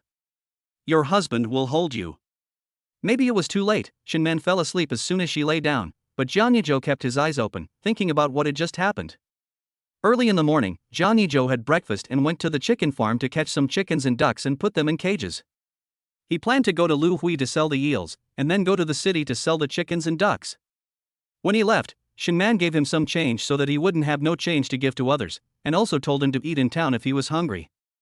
Seeing how persistent she was, Jangi Joe accepted it. He kissed Shin Man on the face, then kissed his wife and his son. Then he said hello to Zhang Yizhuo and the others and set off on his motorcycle. Shin Man shyly touched the face that he had kissed, and her heart felt as sweet as if she had drunk honey. Zhang Haochen also touched his little face like his mother, feeling a little embarrassed. Then he took Dahei out to play with his friends. When Lu Hui arrived at the restaurant, he was yawning. Boss Lu. Lu Hui perked up instantly when he heard his voice. Hey, you're here so early? Come in and tell Xiao Zhang to move the goods in. Xiao Zhang moved the goods in skillfully. He was very familiar with this job. Have you had breakfast? Stay here and eat. Lu Hui really wanted to keep him. Thank you for your kindness, but I have something else to do so I won't eat. Oh? What's the matter? How many chickens and ducks do you have behind you? He had just seen the chickens and ducks on his motorcycle. Having worked with so many people, he still trusted Jangi Joe's character very much. About 300. What? Is Mr. Lu interested? I'm definitely interested, but I don't know how much you'll sell it for? Product quality is important in business, but price is also important. Jangi Joe didn't continue to laugh with him. Boss Lu, to be honest, the fish I raise are absolutely first-rate in taste. I can't say anything else. You can buy one and try it before making a decision. He didn't say that his products are better than others. When doing business, you can't praise one and step down the other. If you think his products are good, you can buy from him. If you think his products are not good, you can buy from others. It is the customer's choice, but he will fight for himself. Lu Hui bought a chicken and a duck, and gave him the money for the eel. Morning market. There are no vendors at this time. Jangi Joe put the chickens and ducks on the ground. The vendors here were selling homegrown vegetables or other things. They sell all kinds of things, including plants, vegetable seeds, and even clothes. Jangi Joe started shouting, "Brothers and sisters, come and have a look. The chickens and ducks we raise are delicious and chewy. You will regret it if you don't buy them, but you won't regret it if you buy them." People in the city are relatively wealthy, and most of them have formal jobs. In addition, there are few houses in the city that can accommodate chickens and ducks, so many people in the countryside will bring their crops to the city to sell. He has a loud voice, and he is tall and good-looking. Although he is dressed simply, his handsome face is still visible. The older ladies and young girls who passed by all looked at him several times, as if they would regret it if they didn't look. A girl in high heels and a dress pulled a middle-aged woman to stop in front of his stall. Seeing that business was coming, Jangi Joe immediately enthusiastically promoted his own products. "Sister, you have a good eye. Do you want to see chickens or ducks?" "Duck, pick it up and show it to me." "Okay." Jangi Joe picked up a duck from the cage. "Sister, look at the color of its fur, so bright and shiny." "It's good. How much is 1 pound?" The elder sister thought the duck was indeed good. In fact, the chicken was also good, but her family could eat 1 duck for 2 days, so she planned to buy chicken next time. 1 yuan per pound. Today is the first day of business, so I'll give you 90 cents per pound. The elder sister hesitated for a moment, but still paid for it. By chance, a vegetable vendor saw him and came up with an idea. "Boss Xiaojiang, why are you in the city today?" The man was pushing a bicycle, and the vegetables in the basket on the bicycle had been sold out. "Isn't it that the chickens and ducks at home can be sold? I brought them to the city to try my luck." "Boss Wang, what a coincidence, you are also selling vegetables in the city." "Yes, I didn't expect so many people to buy the vegetables you grow. They were sold out in a short while after I arrived." He had taken 100 kilograms before, and he could sell them all in 1 day, but the place he went to in the morning and afternoon was different. "Xiaojiang, how do your chickens and ducks compare to others? If they are as outstanding as the vegetables, he will buy them from him, and if he gets too much, he can ask his eldest son to take them outside to sell." Jangi Joe didn't want to get involved with other people. He said slowly, "The meat is delicious, I can't say anything else, you have to try it to know." What is the point of him saying it tastes good? It only counts if the customer says so. Boss Wang gritted his teeth and bought a chicken. "Catch me a chicken. If it tastes good, he will stop selling vegetables and let his wife sell them. He will buy chickens and ducks, kill them and sell them." "Okay, chicken is 1.2 yuan per pound, so I'll give you 1.1 yuan today." Jangi Joe was really lucky. By chance, a roast duck shop owner came to pick up the goods. "Boy, how many chickens and ducks do you have here? I want them all." He was really mad. The man he used to buy goods from actually raised the price today. "There are still 5 chickens and 7 ducks." "Okay, give me a discount. I'll buy from you next time.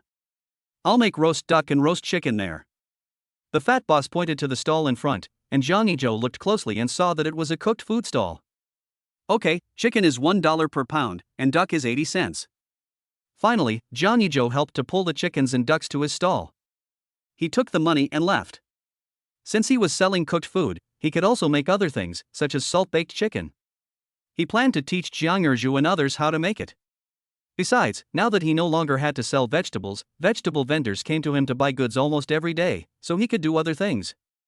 He also planned to talk to the restaurant owners, and when there were people who would wholesale chickens and ducks, he would open a factory once he earned enough money. In the end, he went home without buying anything. Chapter 40. Old colleagues come back. Jangi Joe didn't know that there were several people following him in different corners wherever he went, but he didn't notice it at all. After all, the people sent by the other party were trained. It was almost 1 o'clock when they returned to Jiangji village. "Have you eaten?" Shen Man came up to ask as soon as they got back. "Not yet, but I was really lucky today. I met a boss selling barbecue and bought all of them at once." He put the cage on the ground and saw a familiar figure in the distance. "Then I'll go heat up the food for you." Shen Man went into the kitchen. Although it was summer, they couldn't eat cold rice or cold dishes, as it was bad for their stomachs. "Brother," he said, "he was here to look for you. He wandered around for most of the day before he met a lazy guy like me to take him around." Zhang Tiechue walked up to Jangi Joe with a man. When Jangi Joe saw him, he felt nothing in his heart. "Chui Rong, why are you here? There was surprise on his face. I came to see you. By the way, what are you doing at home now? I heard from Brother Chechue that you grow some vegetables and raise some chickens and ducks at home. Is your life going well? Chui Rong didn't know how much he had planted. John Chechue didn't tell him and didn't take him to see. He just took him around all day. Working as a farmer at home, life is just like that, ordinary and normal. Chui Rong glanced into the room, then quickly looked away. Well, my relative needs someone. Do you want to give it a try? He's from the company. Jangi Joe was stunned for a moment. There is such a good thing in the world. Why didn't you arrange such a good thing for my family? Why did you arrange it for me? I don't have enough experience to do the work in the unit. This is too modest. He is not interested in the unit. He used to like doing research, but now he likes doing business, and he will do it very hard. Chui Rong pushed his glasses and said nonchalantly, my family members don't have enough education, and they are familiar with you, so I wanted to introduce you. There is a lot of room for promotion. Don't you have a wife and children to support? Jangi Joe shook his head firmly, forget it. I can support my wife and children now. Let's leave the opportunity to others.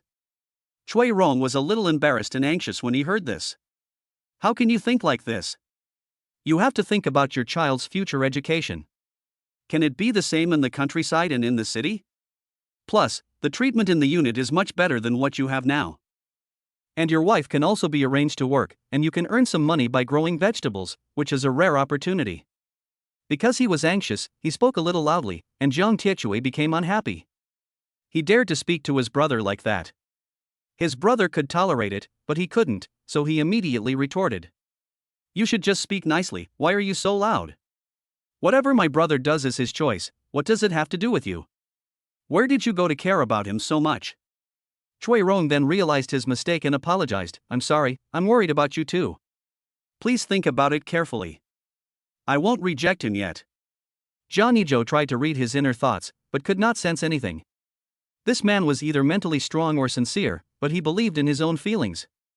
I guess the other party wants to keep him under their nose and monitor him.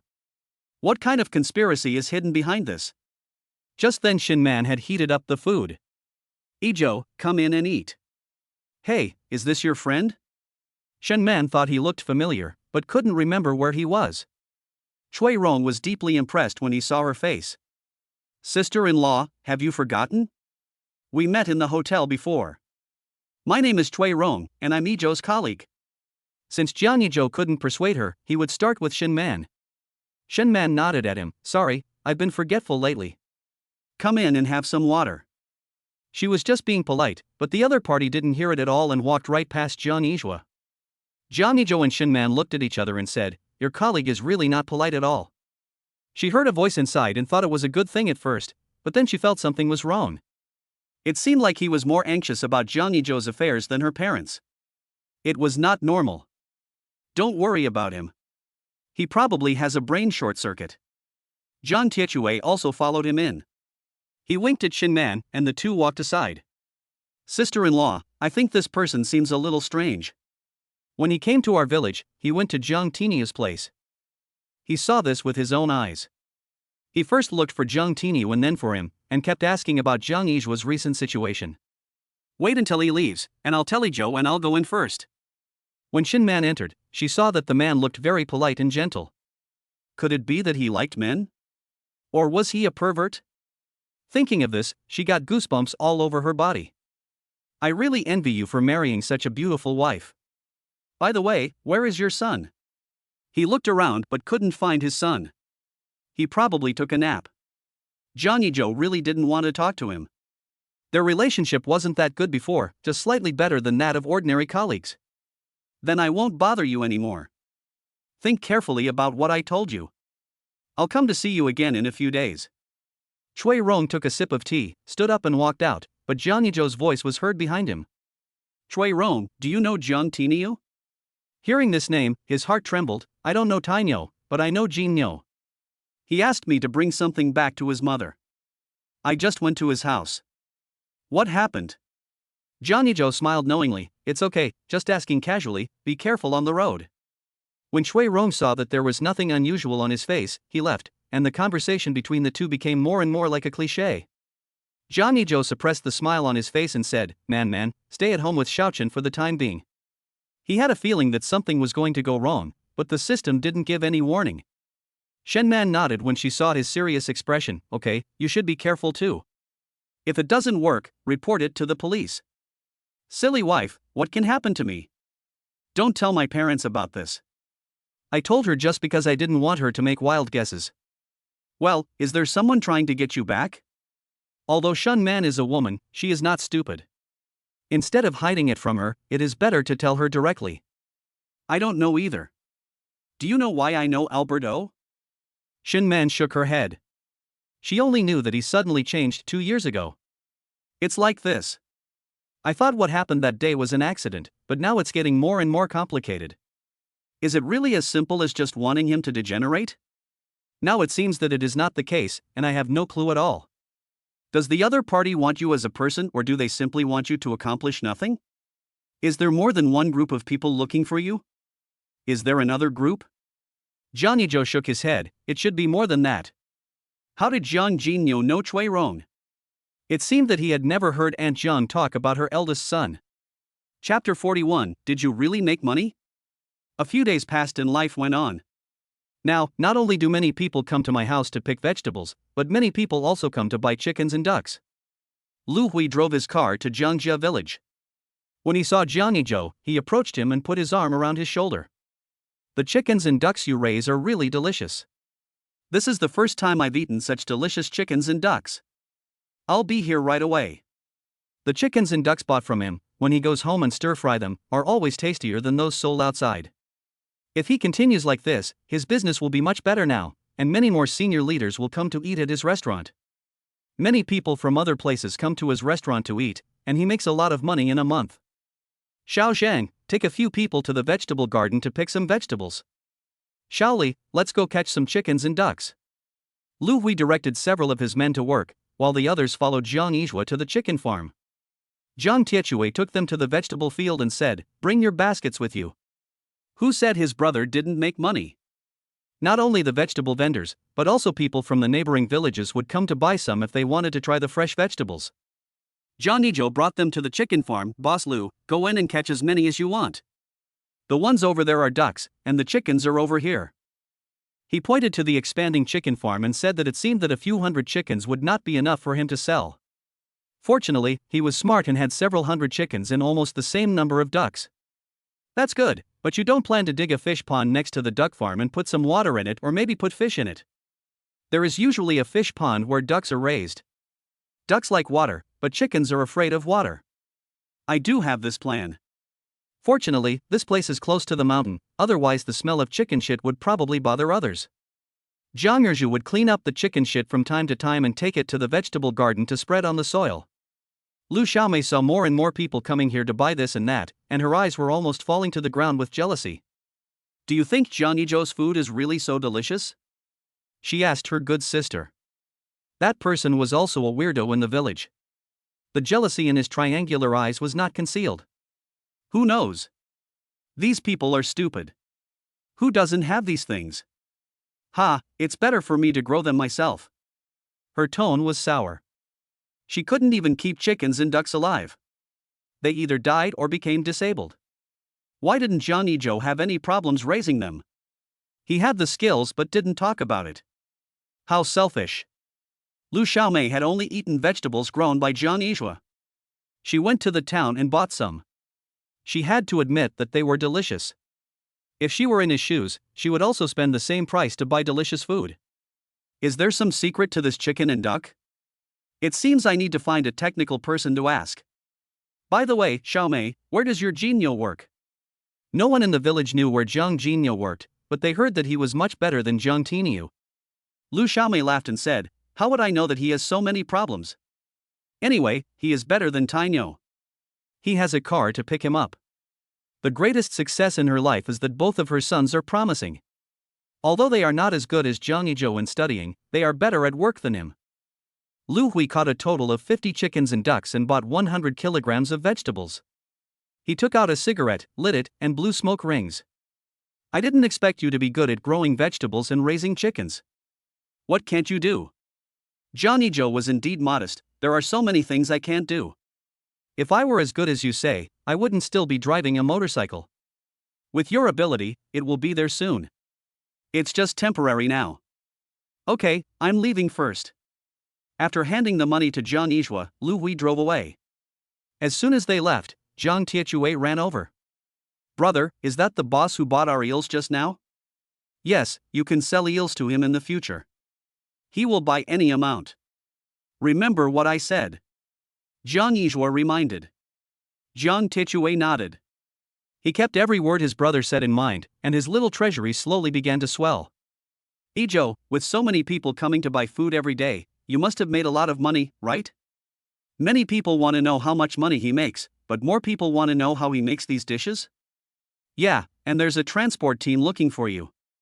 You make a lot of money, right? A few gossipy aunties put down their sickles and walked over to him to ask questions. It's not that exaggerated. The dishes are not worth much. Compared with my aunts, they are nothing. Zhang Yizhua knew that her son went to work in Guangdong province. The aunts knew that he wouldn't say much to them, so they didn't ask any more questions. After all, they wouldn't say much either. Even if he didn't say anything, they knew that a motorcycle alone would cost a lot of money. If he really can't make money, why does he plant so much? Taichheimer, what are you doing here? Zhang Shun, carrying a snakeskin bag on his back, saw him standing on the ground motionless. Shunzi, where have you been these days? Zhang Tiechue hurried over when he heard his voice. Zhang Shun put the bag down and sighed. Oh, I almost got cheated. Damn it, you don't know how hateful the people over there are. He said he had a job introduction, but he ended up taking all my travel expenses and wanted to take me to other places, but I escaped. I was almost discovered, but luckily I met some kind people on the way back, and they gave me the things in the bag. This job was introduced to him by his relative, but it turned out that relative was also a liar. Brother Zhou, wow, your family grows so many vegetables? Zhang Shun greeted him. Before he could answer, Zhang Tiechue started talking nonsense. My brother is awesome, right? Jangi Joe coughed lightly and said, let's go for a couple of drinks. Since Zhang Shun had nothing to do and went home, he could be taken in. Hey, how can I let my brother treat me? Today is my treat. Shunzi, take the food home quickly. We will wait for you here. Since Jangi Joe had already spoken, there was no need for him to be shy. Okay, wait for me. He picked up the snakeskin bag and hurried home. Brother, don't underestimate Shunzi. He knows a lot of people. He and Zhang Shun are as close as brothers, and he also wants to help him. Don't worry, there will always be a day when he will be needed. Zhang Shun was also a man who knew how to handle things. He quickly said a few words to his family and came out immediately. Brother Zhou, Brother Tiechue, let's go. Zhang Tiechue thought he was going to town, but ended up at Zhang Yizhua's house, where he didn't even have a chance to show off. Jangi Joe took out a pot of white wine and cooked a few dishes. Come, drink. Brother Zhou, have you ever been to Yancheng? I heard that the city is developing well. I plan to go there next month. Zhang Shun's ambition is much greater than Zhang Tiechue's, and his vision is longer term than others. I haven't been there. I happen to be planning to go there too. Let's go together. To be honest, he wants to sell clothes, and his wife is his living signboard. I'm not going. I'm going to stay at home and help Brother Joe take care of the vegetable fields and stuff. He doesn't have that much ambition and is fine with being ordinary. The three of them drank too much in a short while and started talking nonsense. Jangi Joe was fine, he just felt a little dizzy. Brother, it would be great if you were my real brother, or if I were a woman, I could marry you. Suddenly Zhang Tiechue approached Jangi Joe and said something that shocked them. Chapter 42. There's something wrong with your dish. Brother, I overheard that Zhang Tiniu was going to punish you.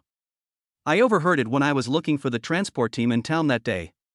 That day he took the captain of the transport team to a restaurant for dinner and happened to meet Zhang Tiniu talking to a man in black.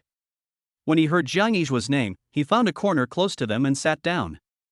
As a result, he overheard the big secret. He said your food tastes better than most people's. They suspect you put that kind of stuff in the food, that kind of addictive stuff. Zhang Shun slammed the table and roared, how is it possible? They must be jealous of Brother Zhou. I believe Brother Zhou would not do such a thing. People are afraid of being famous, and pigs are afraid of being fat. Now even growing something good will attract jealousy. The reality is the same. There are many people staring at you, especially those who are already envied. Any slight achievement will arouse envy. What's more, his things are unusual and can easily arouse other people's suspicion. In rural areas, most people will only suspect that you are playing tricks, but in the eyes of some people, they will think that you used other things.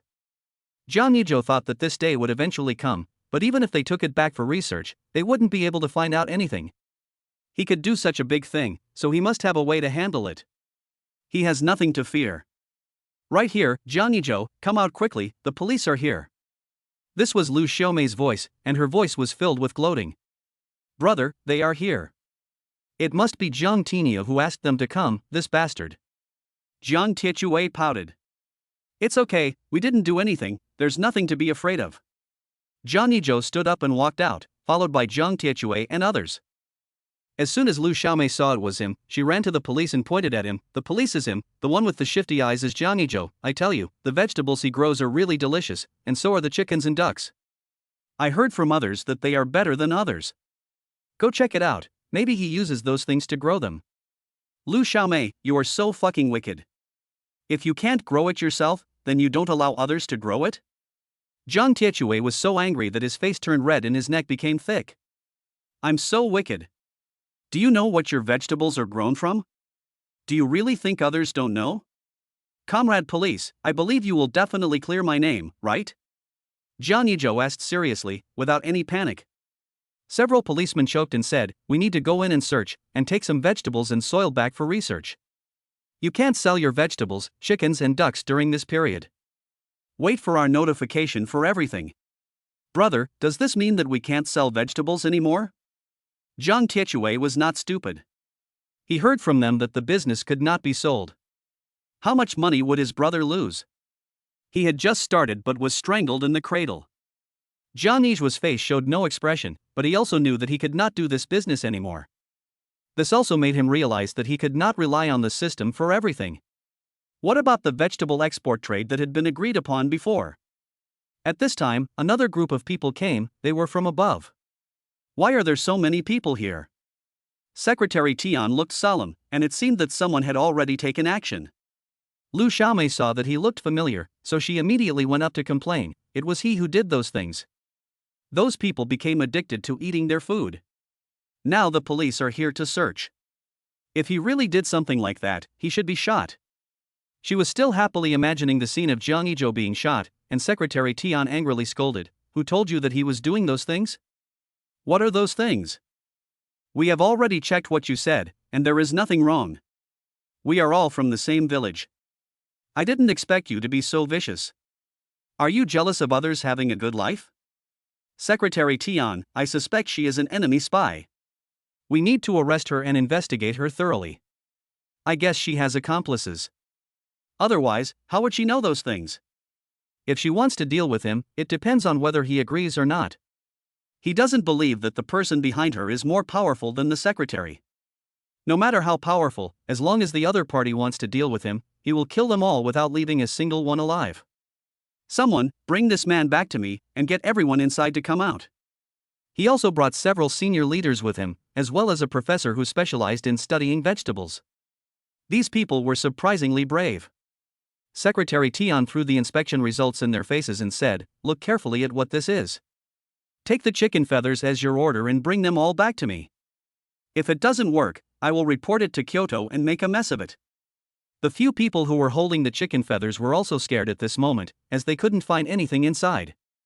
After the farce was over, Secretary Tian patted him on the shoulder and said, I have your backing, so do whatever you want. And this is Professor Li, who specializes in research. Several people went to the chicken farm together, and Jangi Joe told Secretary Tian his idea. I don't plan to grow vegetables or run a chicken farm in the future. I will go out and look for other ways after a while. Secretary Tian was shocked. You don't plan to continue? Is it because someone is targeting you or for some other reason? Didn't you get the export certificate for vegetable trade? It would be a shame if we didn't do it, but everyone has their own aspirations, and plans really can't keep up with changes. Who could have thought that something like this would suddenly happen? Jangi Joe was a stubborn person. Once he made a decision, no one could change it. Secretary Tian didn't say anything more. Afterwards, he shared some of his experiences in growing vegetables and raising chickens with Professor Li. After Secretary Tian captured Lu Xiaomei and interrogated her, he found out that there was a series of conspiracies behind the scenes. However, the mastermind behind the scenes had been infected with the virus and would not live long. Of course, this is a story for later. This was why Jangi Joe was so successful in his previous life and no one targeted him, except his younger brother. The news of this incident spread quickly. In the past few days, no one came to buy his vegetables, chickens, and ducks. In an instant, Jiang Yizhua returned to the situation before liberation. Even if there was nothing wrong, we were all from the countryside, so we would rather believe it. Within a few days, the rumors became more and more outrageous, saying that he was doing shameful things. However, Zhang Tiechui and his team still tried to find a way to sell this batch of chickens, ducks, and vegetables. In the end, Boss Lu bought them all at once, including the chicks. Looking at the empty chicken farm, no longer filled with the chirping of chickens, and the vegetable field in a mess, he felt a little frustrated. Ijo, even without these, we can still do other things. We don't have to rely on these to support ourselves.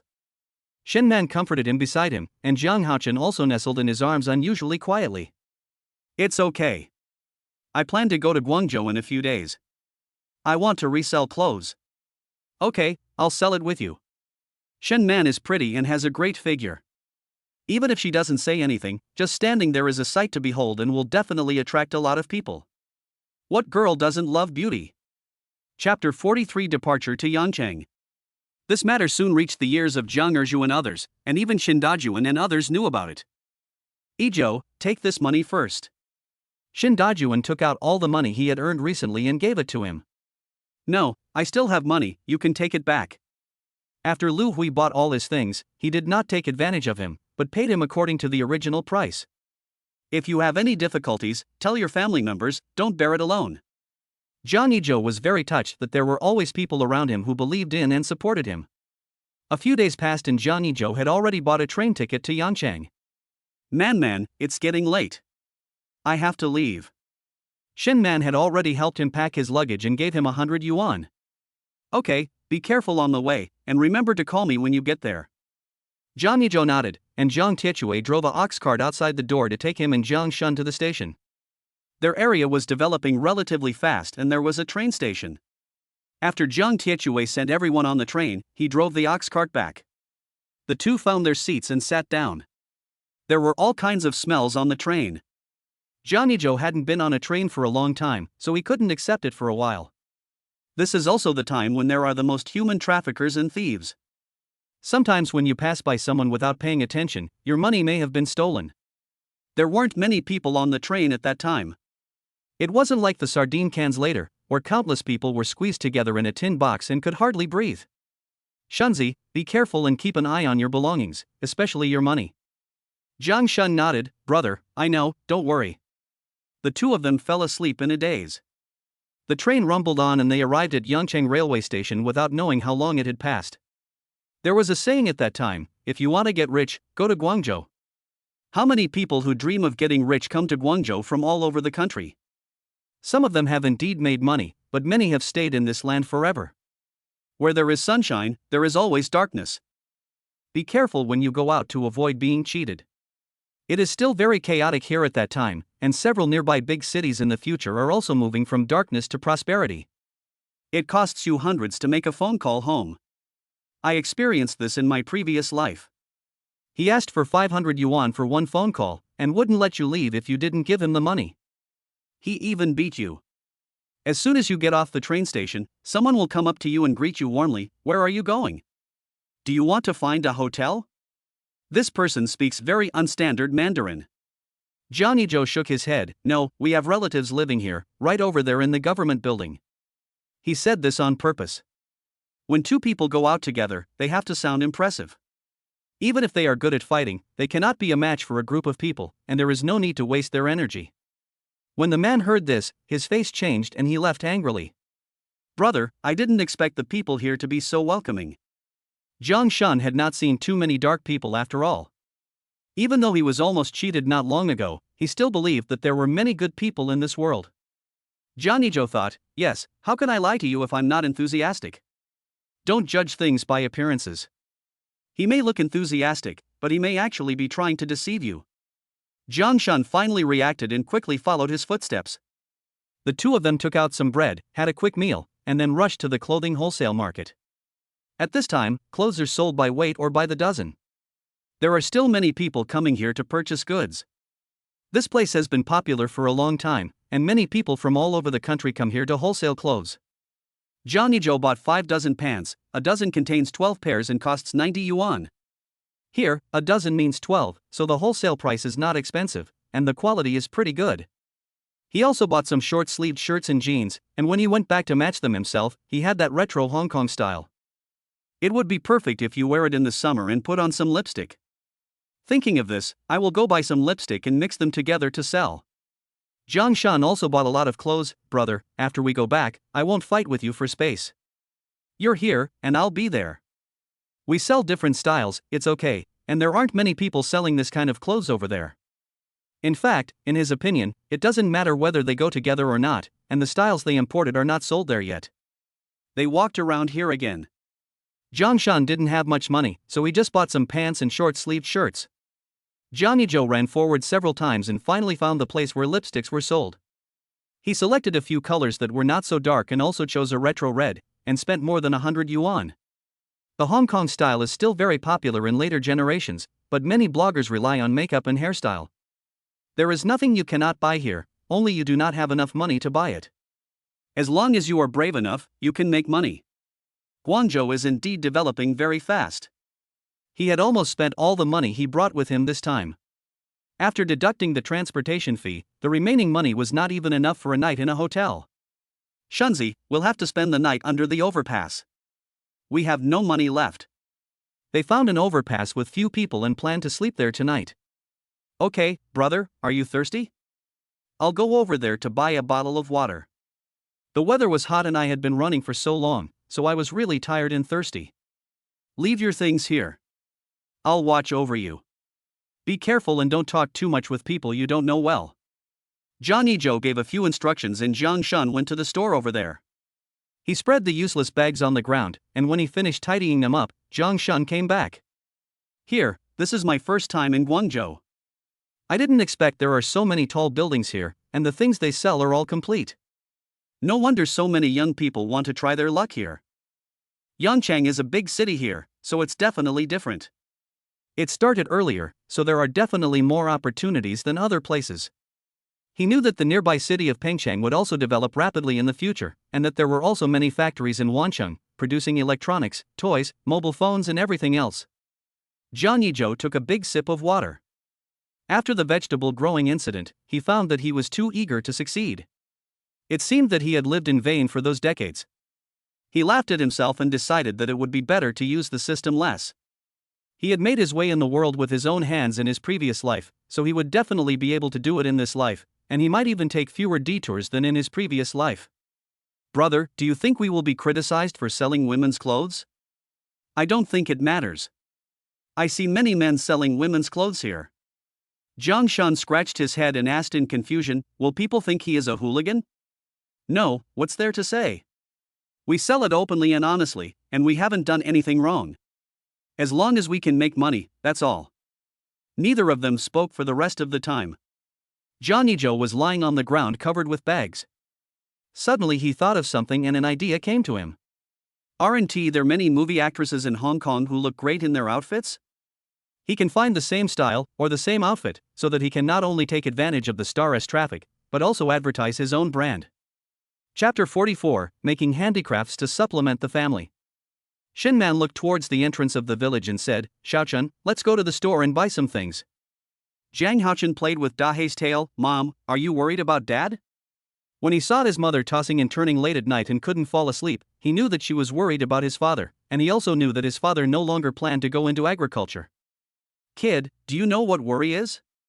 Do you miss your daddy? Shinman squatted down and looked at him. Zhang Haochun nodded, I do. He leaned on Shen Man's shoulder and answered softly. Dahei let out a howl, this disaster has passed, things will get better and better in the future, don't worry too much. But no one could understand what it was saying. Shen Man touched its head and asked, do you miss him too? Dahei rolled his eyes. He didn't miss him at all. Alas, it was so difficult to communicate with bipeds. On the way, he met Jiang Tinia, who was returning from the town.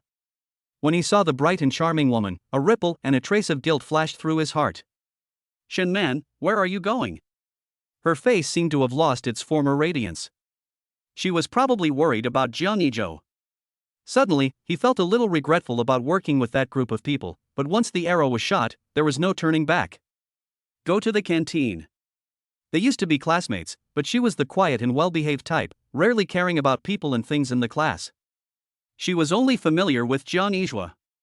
Jiang Tinia nodded, and suddenly he called Shen Man again, "Shen Man." Shen Man turned her head and looked at him in confusion. What's the matter?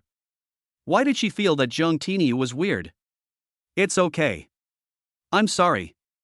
He said the last three words very quietly, and they were drowned out by the rustling sound of the wind. He looked at her receding back and recalled the winter when he was 8 years old and stole something from someone else. He was beaten on the head and dared not go home. He hid under the bridge and shivered. It was when Shen Man passed by there that she gave him 2 buns. "Hey, what are you doing here? Why don't you go home?" At that time, the little girl was playful and ran under the bridge to catch insects and saw him hiding there. He hid aside in fear and yelled at her, "Go away. It's none of your business." His stomach also protested at this time. As a little kid, he also cared about his reputation, so his face turned red all of a sudden. "Are you hungry? Here you go. Come home quickly, or your parents will worry about you." She left 2 buns and went away. He thought it was true as she said, and his family would be worried about him. When he got home, his parents grabbed him and beat him up, saying that he was a troublemaker who stole other people's things and caused them to lose a lot of money. After going to school, he found out that he was in the same class with her. He was very happy. When she skipped a grade, he also followed her. But later, she got together with Jangi Joe. He knew that she belonged to someone better, so after he entered society, he used all his resources to climb up until that group of people found him. They wanted to capture Shen Man and humiliate her in front of Jiang Yizhua. He verbally agreed to help capture her, but he did not act. He did not want to do this because she was his bottom line. He knew that the people in Kyoto would soon find out about him, and he just wanted to come back to see her. It turned out that she was not doing well. At this moment he made a secret decision in his heart. "Mom, why is that uncle acting so weird?" Jiang Haochen knew that the man's mother was a bad person and forced his father to go so far away to make money.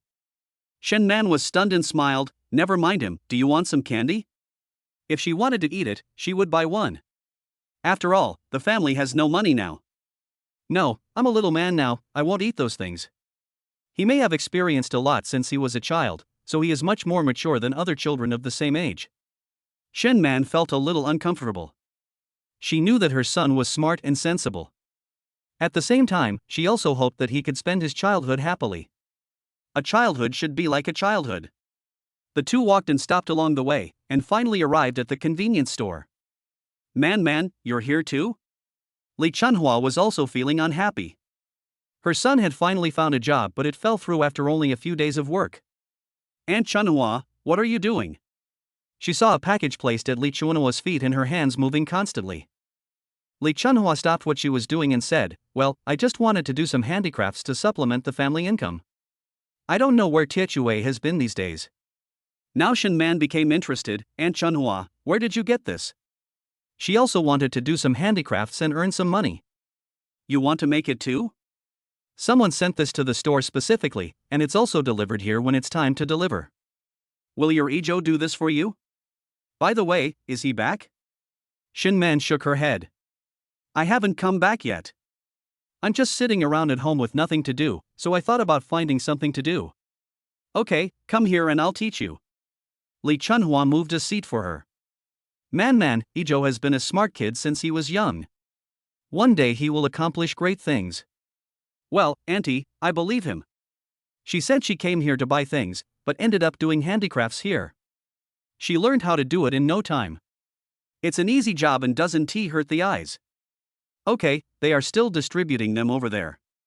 Go over there to register and get one to do," Li Chunhua said, pointing in the direction of the queue. "Okay, Auntie, please look after Xiaochen for me." "Xiaochen will wait for me here." Jiang Haochen nodded. "Mom, I will be good." "Oh, Xiaochen is so good."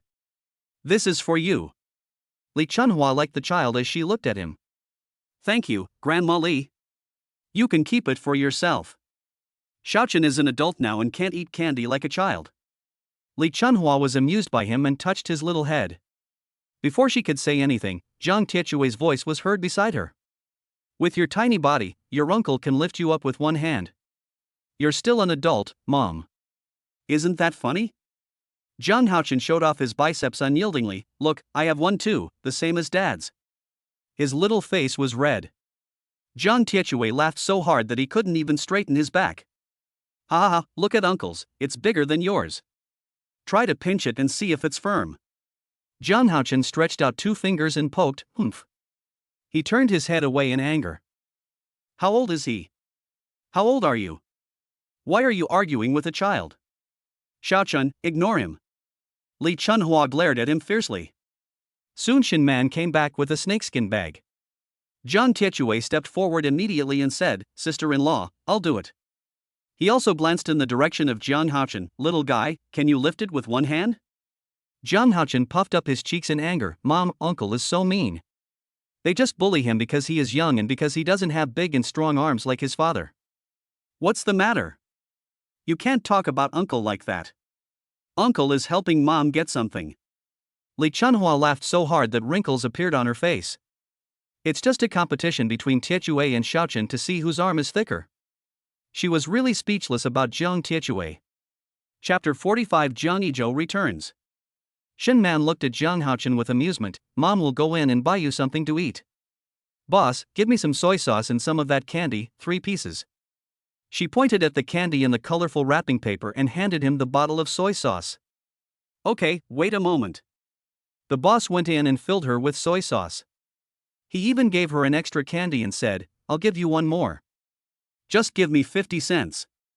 The boss was a down-to-earth man, and he also liked her son. Shin Man took the things and gave the money. Come and have some candy. Zhang Haochen opened his mouth, feeling sweet inside. Although there was no expression on his face, it was obvious that he still liked it very much. Zhang Tietue didn't know if he was arguing with him or not. He said disdainfully, TSK, you still say you are an adult, Uncle tell you, adults don't eat children's stuff. He seemed a little greedy, as if he didn't have a mother to buy him candy. Mom, give me some money and I'll buy it too. Li Chunhua thought she had misheard, so she scratched her ears and said, What did you just say? Say it to me again. Not to mention that his voice was so loud. It's nothing, sister-in-law. I'll help you send these things back. His brother is not at home, so he should protect his sister-in-law well and never let her lose a single hair. Shin Man waved her hands quickly. No, it's not heavy, I can do it myself, you can help Aunt. Li Chunhua didn't care. Well, I don't need him. I can carry a snakeskin bag of rice back by myself. This is nothing difficult for me. Seeing that it was getting late, the 2 of them took their handicrafts and went home. Zhang Haochen was jumping all the way with the candy in his mouth, looking so happy. When he was free, Zhang Haochen would also help with some manual work, and within a few days, the 2 of them finished the whole big bag of things. Mom, how much is this? Zhang Haochen put the finished items into the bag. It should be $1. The man told her the last time she took the goods that she would get $1 after the work was done, but it had to be done within a week. After delivering the goods, she took one more bag. She looked towards the village entrance for a few minutes and then went home. Jangi Joe, whom she was thinking about, also boarded the train back home. The 2 of them carried all the large and small bags onto the train and put them away. They almost smelled. Brother, this bun is for you. Zhang Shun bought a few more buns. Jangi Joe shook his head. No, I still have some. Let me give you some water. You can rest first and we will take turns. He poured some water for Zhang Shun. If both of them fell asleep and these things were taken away, they would have no place to cry. These clothes were enough to last for several years and would be worth some money if they were sold. Okay, then I'll go to sleep first. You can call me later. Zhang Shun took a sip of water and fell asleep immediately. The 2 of them slept uncomfortably under the overpass, fearing that someone would come over at night. The rumbling sound of the train continued. Jangi Joe had no sleepiness at all. He was thinking about Shin Man and the others. He wondered how they were doing at home. Zhang Shun finally woke up after an hour. He scratched his head and said, I seem to have overslept. Brother, you should take a rest. Okay, if someone wants you for something, don't go. If there's something wrong, ask him to go find the flight attendant. Although it is said that having more friends when you go out will open up more options, in his opinion, one should be more careful. The public security in this era is not as good as in later generations. If something happens, it can be posted on the internet. Technology is not well developed now, so if something happens, it will probably be just like that. Jiang Shun remembered his words and nodded repeatedly. He had learned a lot from Jangi Joe, and he listened to every punctuation mark in what he said. At this time, an aunt saw Jangi Joe fell asleep. She looked outside and then walked into their carriage. Hey boy, do you have any food? I want to buy some from you. Her eyes kept looking at their bags. Seeing that Jiang Shun ignored her, the aunt asked again, Are you looking for a job? How about this, Auntie will introduce you to an easy job. I tell you that this job pays more than 1,000 a month, and also provides food and accommodation. The treatment is very good. What Jiang Shun hates most now is other people introducing jobs to him. If he hadn't been lucky enough to meet a kind person on his way back who gave him some sweet potatoes and worn-out clothes, he would have nothing to eat and nothing to wear. He still didn't say anything, just staring at her. The aunt had seen it all. How about it? Are you interested? This job doesn't cost you a penny. If your wife doesn't have a job, I can arrange one for her.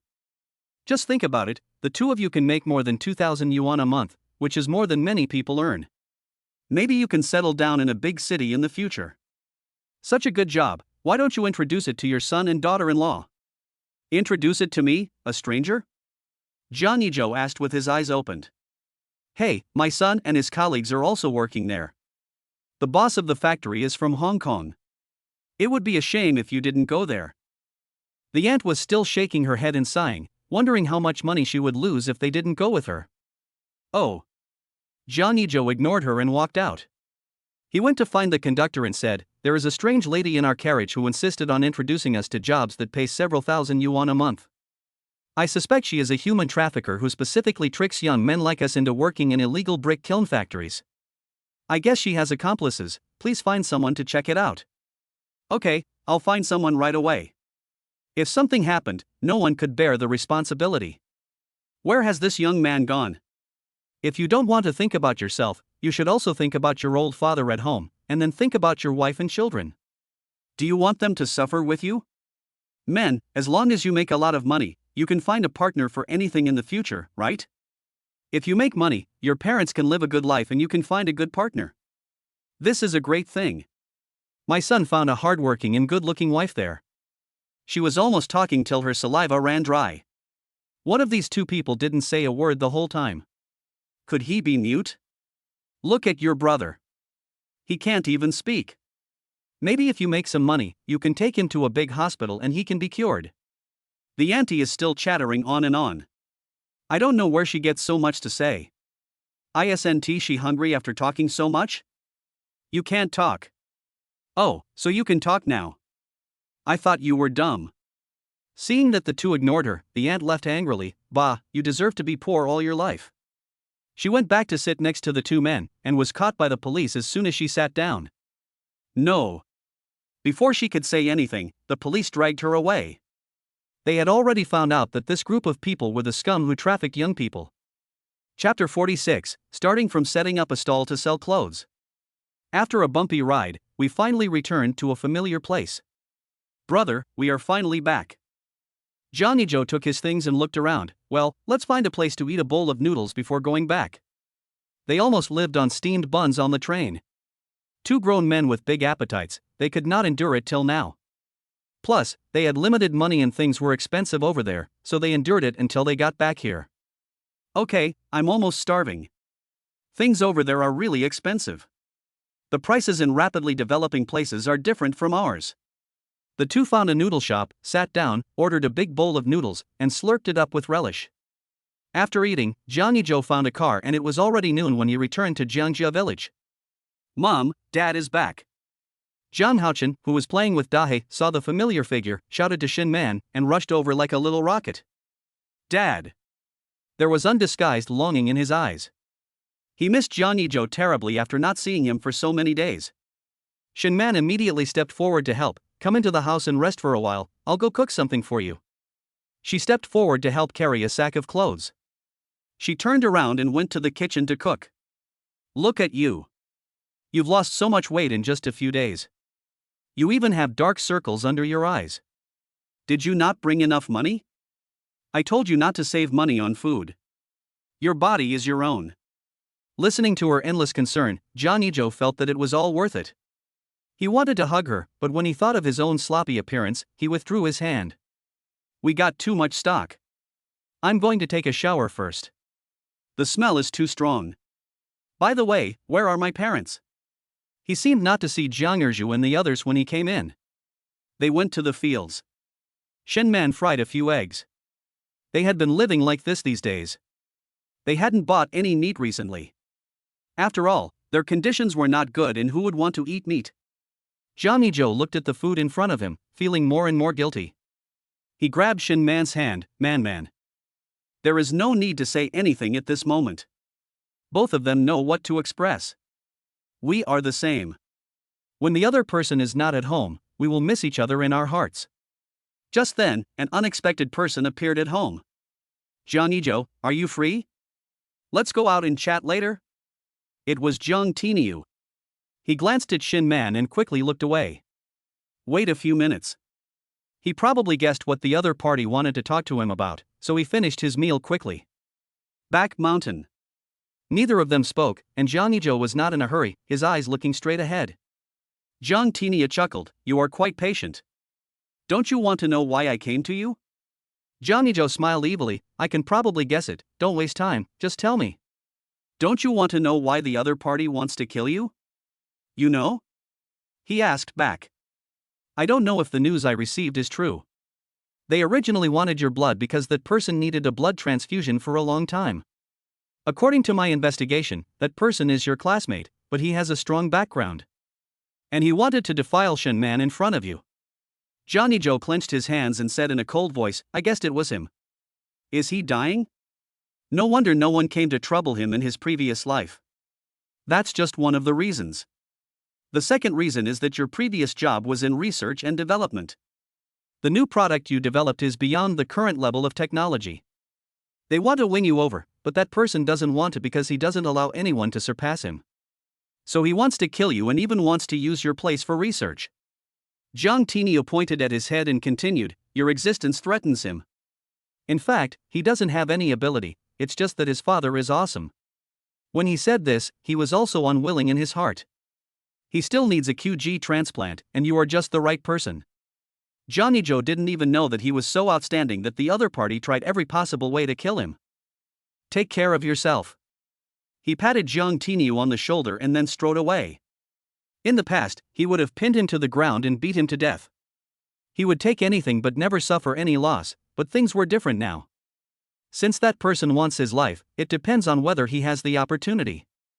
Jung Tiniu looked at his receding back and had something to say, but he couldn't. Their family was finished after all, and he knew that his eldest brother knew more than he did. The next morning, Jangi Joe got up early. Joe, I want to go sell clothes with you later. Shen Man said while wearing clothes. Jangi Joe originally just wanted her to take a photo, so he put it on the stall.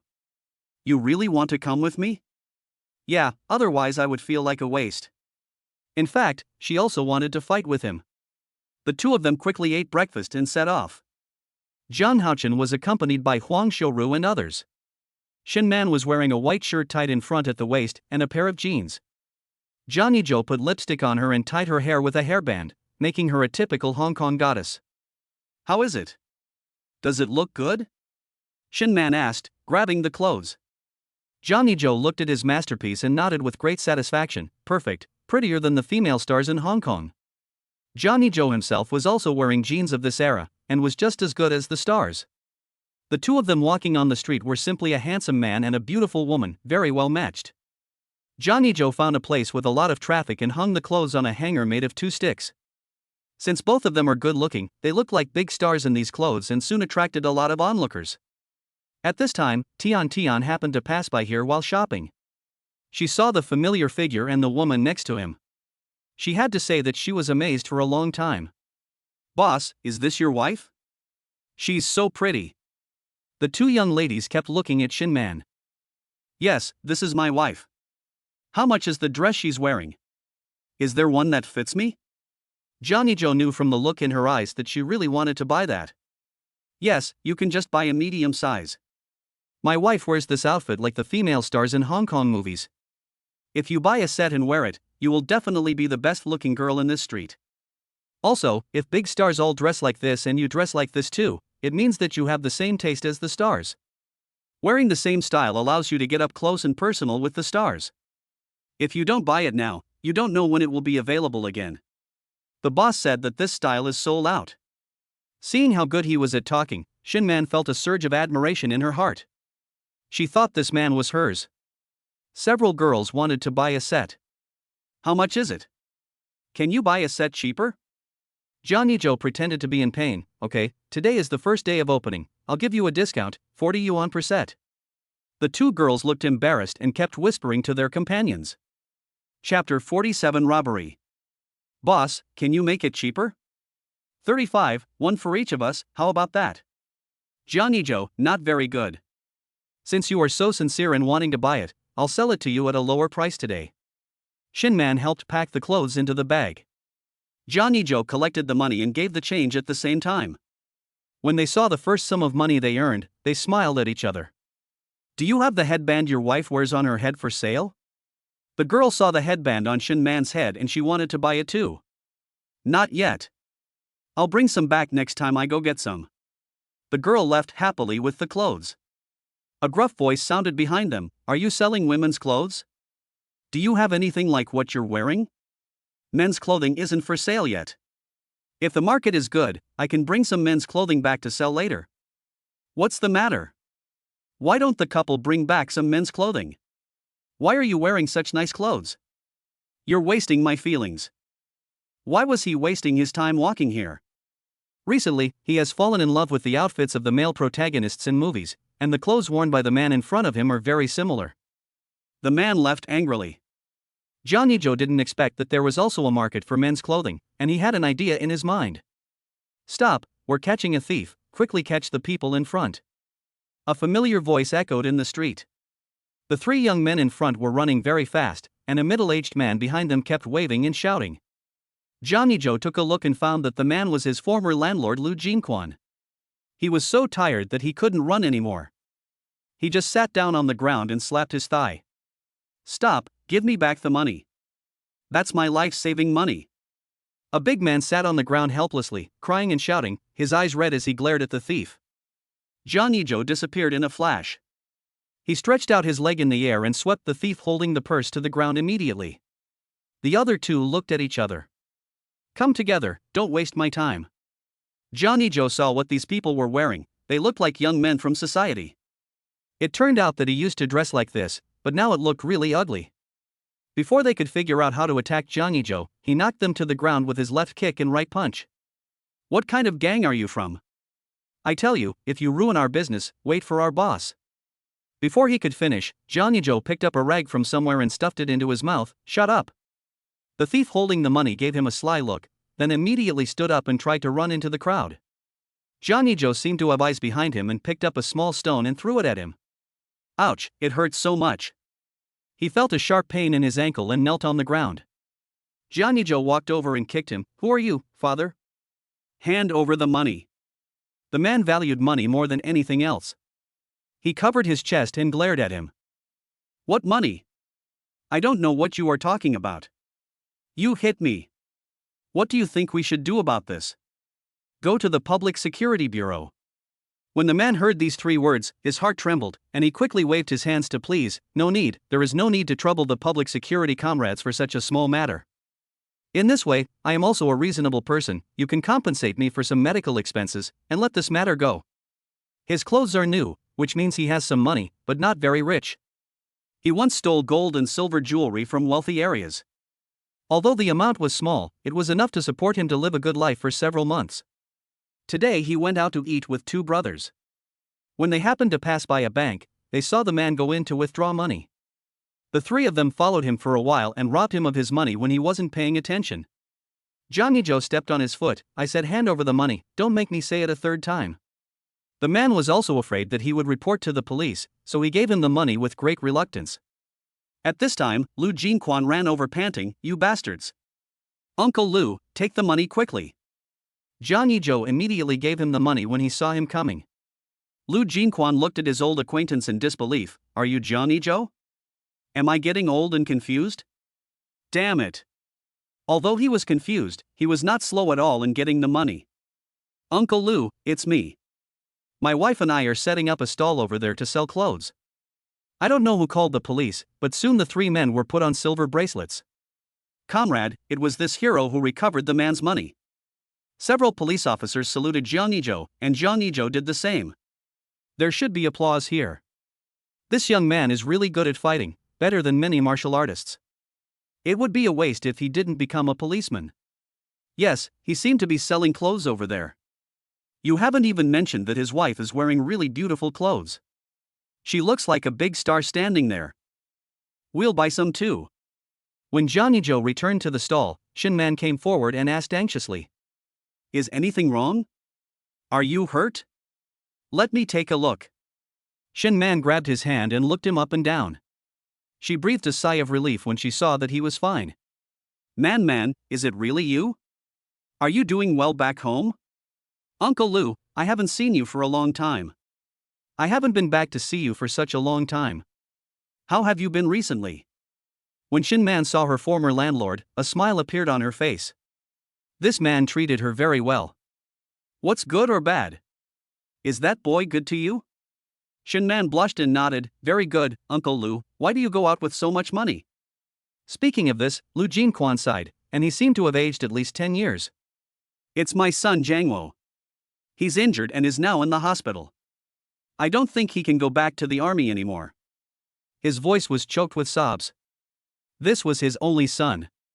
If anything happened to him, what would he do in the future? Jangi Joe was puzzled. "How did you get hurt?"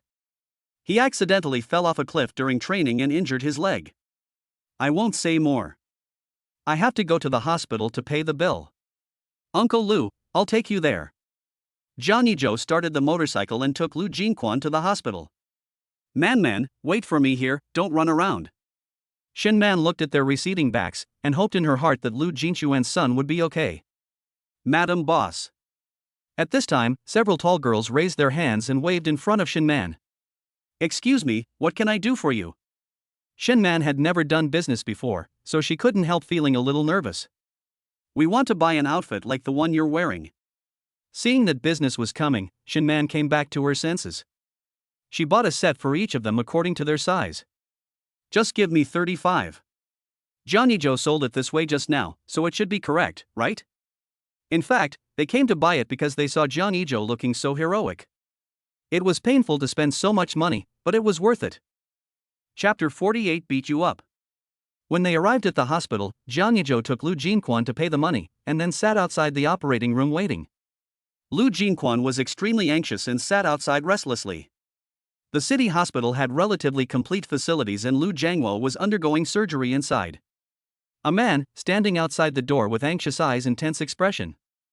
Jangi Joe walked over and patted him on the shoulder. "Uncle Lu, it's going to be okay." He didn't know how badly Lu Jangwo fell, but that was all he could say. Lu Jinquan murmured, "Yes, it will be fine. Jangwo is so well behaved and kind, he will be fine." After saying this, she raised her hand to wipe away the tears that overflowed from her eyes, her voice filled with tears. Jangwo was very sensible since he was young. "Our family was poor at that time, and he went out to collect waste to sell when he was only 10 years old. When he had nothing to eat, he would pick up vegetable leaves that others didn't want. His mother passed away early, and I wasn't in good health before, so he took on the responsibility of the family alone. Later, he joined the army, and everyone in the team said he was a good candidate. Later, after I recovered, I rented out the house, hoping to save some money for him to get married in the future. If something happened to his leg, who would be willing to marry him? He said that after he was discharged from the army, he would take me to Kyoto and Shanghai for fun, and that he would let me take care of the children after they got married. Now." Lu Jinquan squatted down, covered his face and cried, wishing he could suffer this punishment for his son. "If something really happens to him, how can I go to see his mother? For a man, if he loses his legs, it would be a huge blow. It would crush a man who was originally tall, and it would destroy a young man's fighting spirit. It's my fault that I didn't take good care of Jangwo. If I had been in better shape, maybe he wouldn't be like this. Such a middle-aged man squatted on the ground and cried loudly, feeling deeply guilty. Jangi Joe sighed, Uncle Lu, this is not your fault. Brother Jangwo will be fine. Listening to his comfort, Lu Jinquan also hoped that his son was okay, and stopped crying. Crying would not solve any problem. After an unknown amount of time, the door of the operating room opened. Lu Jinquan immediately stepped forward and asked, Doctor, how is my son? The doctor said with a tired look on his face, the operation was successful, his legs are fine, and he can walk normally, but he can't recover to his previous state, so he needs to stay in the hospital for a while. The two of them breathed a sigh of relief. Uncle Lu, it's okay. Yes, it's okay, thank you, Jangi Joe. If he hadn't helped him get the money back, he would probably have to sell blood. Uncle Lu, I'm going to buy something for you. You stay here. Jangi Joe walked away. Seeing that he was walking so fast, Lu Jinquan put the money he had just taken out back into his pocket and could only give it to him later. He walked into the ward and looked at his son lying on the bed, pale and unconscious. As soon as Jangi Joe went out, two people followed him. When he was about to take out his money, he glanced at them out of the corner of his eye and smiled evilly. Boss, here you go. He quickened his pace and returned to the hospital. Uncle Lu, eat something first. I'll go back to the stall. He put the things down and left in a hurry. Before Lu Jinquan gave him the money, Jangi Joe had already disappeared. As soon as he went out, the people hiding in the dark also began to move. A man in black looked at Jangi Joe's back and spat fiercely. Jangi Joe, why do you have such a good life? Why do you think you are better than me? Why? And I have to drag this body through such a painful life? I won't let you have an easy life. Jangi Joe drove the motorcycle slowly, and the person behind him also called a car to follow him. He stopped in a secluded alley, walked inside, and soon disappeared from their sight. The two men walked into the alley, their steps light and slow, their eyes looking around. Suddenly Jangi Joe grabbed one of them and dragged him in. He threw them to the ground and punched and kicked them. Following me? You think I don't know? How dare you come out and embarrass yourself with your ability? Tell your master that if you have anything to say, come to me in person. The two were so overwhelmed that they had no power to defend themselves and could only hold their heads. When he had enough of the beating, he knocked the two men unconscious, dragged them out like dead dogs, threw them on the ground like garbage, and made a finger-pointing gesture in a certain direction. Then he walked away. The man in black looked at his actions and became so angry that he vomited blood and then fainted. But Jangi Joe had already disappeared without a trace. When I returned to the stall, Shen Man was busy. How is Uncle Lu's son? Shen Man asked. The operation was successful, nothing serious. Hearing that nothing was wrong, Shen Man felt relieved. Looking at Jangi Joe today, she felt very happy. It was he who caught the thief and he also helped Uncle Lu get his money back. She found that Jangi Joe was now just like a hero in the movies, and her admiration for him grew even more. Looking at the sold-out clothes, Jangi Joe waved his hand. Come on, my wife will take you to buy some meat. During the time he was away, his wife was so capable that she sold all the clothes. Wife, that's great. You sold out the clothes so quickly. Jangi Joe said as he approached Shen Man. Shen Man blushed and said, no way, they came here to buy things because of your heroic appearance just now. They took advantage of you. You are awesome. I have something even better, do you want to know? Jangi Joe said in a low voice. I don't want to know. Close the stall quickly. Shen Man said coquettishly. Jangi Joe smiled with a smug look on his face and really wanted to sing a song. My wife is beautiful. The voice is nice and gentle, hee hee hee. Shen Man didn't know what he was singing and glared at him with her beautiful eyes. Tian looked at the smile on his face from a distance. It seemed that he would be so gentle and smile like that only in front of that woman. When she talked to him, he ignored her. Was she really that bad? Was she not worthy of his eyes? What they didn't know was that someone left in despair. Jangi Joe was in a really good mood today. Wife, let's go, Jubeiji will take me to the street. Looking at the shameless Jangi Joe, Shen Man covered her face with her hands and looked at the people around her with her eyes exposed. Why are you talking so loudly?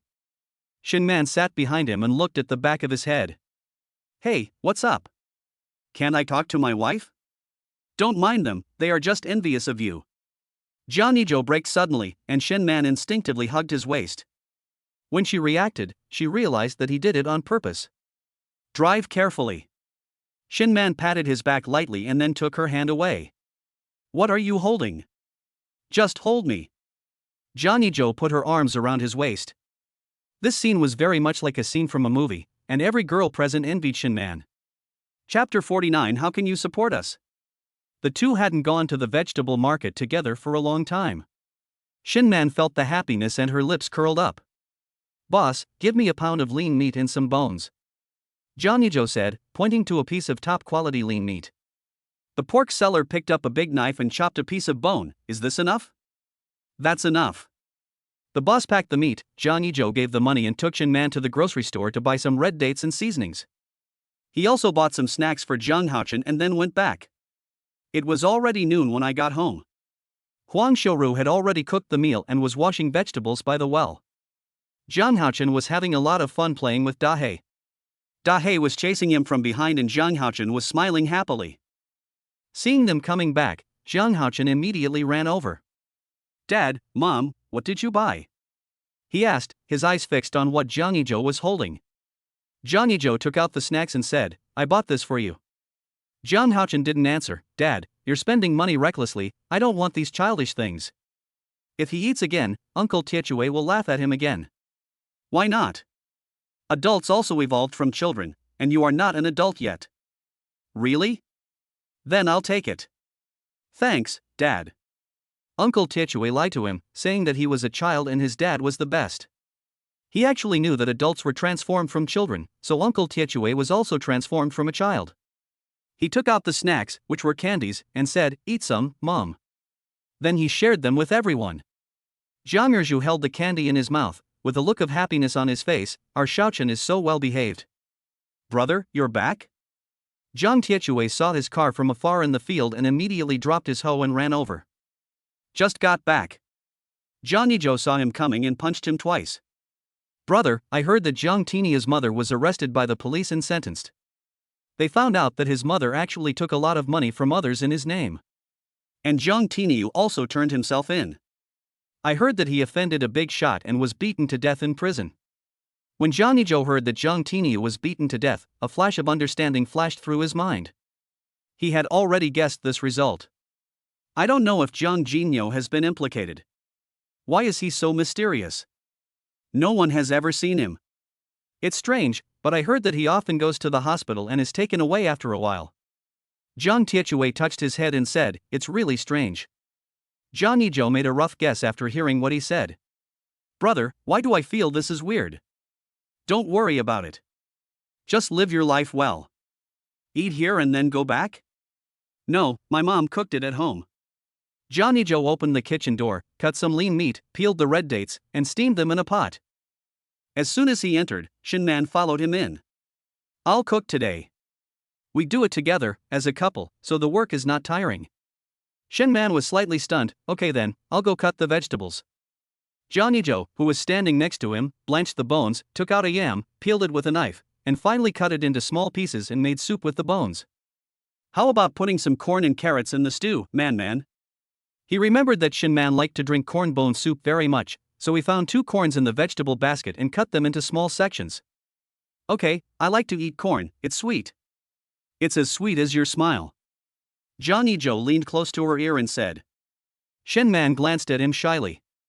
As expected, the family would eat better when he was at home. She and Zhang Erju were used to being frugal and seldom bought meat, let alone bones to make soup. While cooking, Shin Man was lighting the fire and Jangi Joe was frying the vegetables. After dinner, I'll go to the river and catch some fish. Jangi Joe was stir-frying the vegetables. Then I'll go to the fields and help turn the soil. Then I can plant some corn and carrots.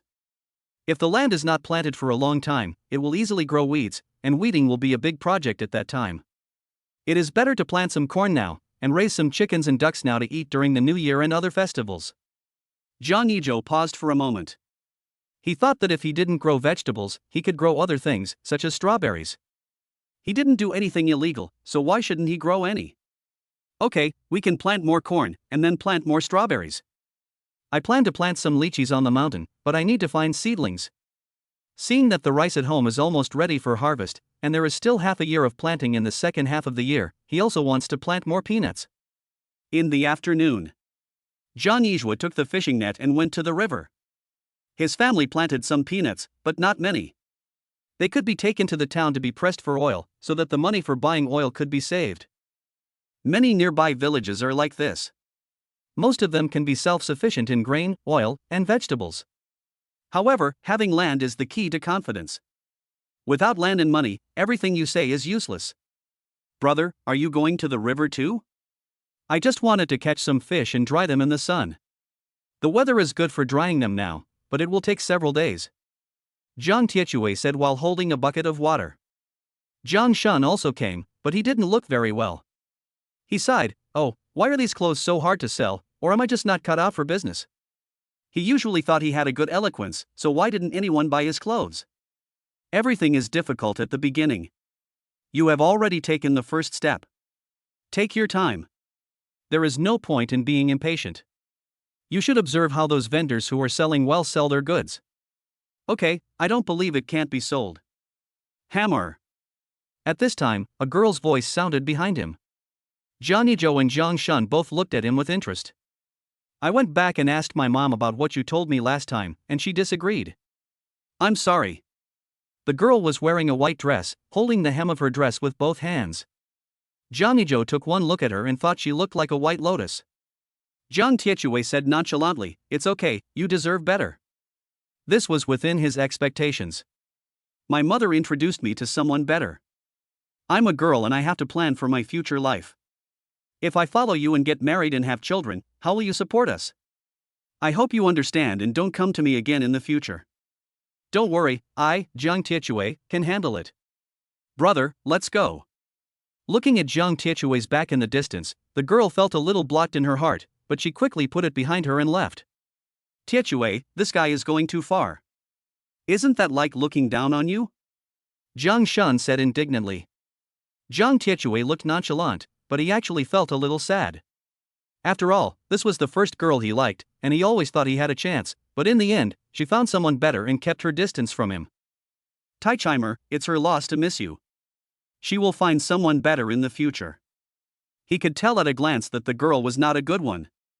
Chapter 50 Jangi Joe becomes a model of loving his wife. Zhang Tiechui knew that his brother was comforting him, and he was deeply moved. He knew that his brother was the only person who was truly good to him. Brother, I don't know if she can meet someone better.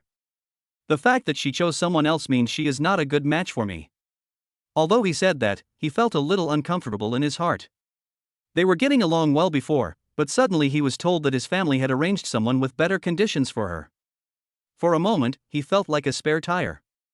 Jangi Joe glanced at him sideways. It's best if you think so. I'm afraid you'll get stuck in a rut and won't be able to get over it. I am most afraid of those who commit suicide because their family members do not agree. It hasn't reached that point yet, and I'm not that kind of person. There's nothing to get into. Zhang Shun is not interested in love now. He just wants to earn more money so that the partner he finds in the future won't look down on him for not having money. The three of them caught some fish, but not many big fish this time. I found that having a river is also very good. When I don't have meat to eat, I can catch some fish here and eat them. They taste delicious. Put back any fish that are too small, otherwise we will catch them all and there will be none left for next time. There are also people who come here to fish sometimes, but I don't know if they are unlucky or what, they don't catch anything. Some other people also come here to catch fish, but none of them catch as much as they do. Brother, I find that I can catch a lot of fish every time I'm with you. You're overthinking it. It's just luck. Or maybe we're lucky. After returning home, Jangi Joe put the fish in a large basin. Da-hei came over wagging his tail and shouted, "That's great, we have meat to eat tonight again." You caught so many fish again? Shin Man said while drawing water from the well. Jangi Joe washed his hands and feet without looking up and said, "Yes, we'll take some to my father-in-law and his family later, and have dinner at his place before coming back, and call Shaochen to join us." They hadn't visited their father-in-law for a few days, so they took the opportunity to catch some fish and go over to see him. Okay, I'll go in and put on something nicer. The clothes Shin Man was wearing now had patches on them and were not suitable to wear back home, so she went in and put on the clothes Jangi Joe brought back from Yangchang. Just as she was about to get up, Jangi Joe stopped her. Man, wait a minute, I'll do your hairstyle. After finishing his hairstyle, Jangi Joe went to get some fish. Shin Man looked at herself in the mirror.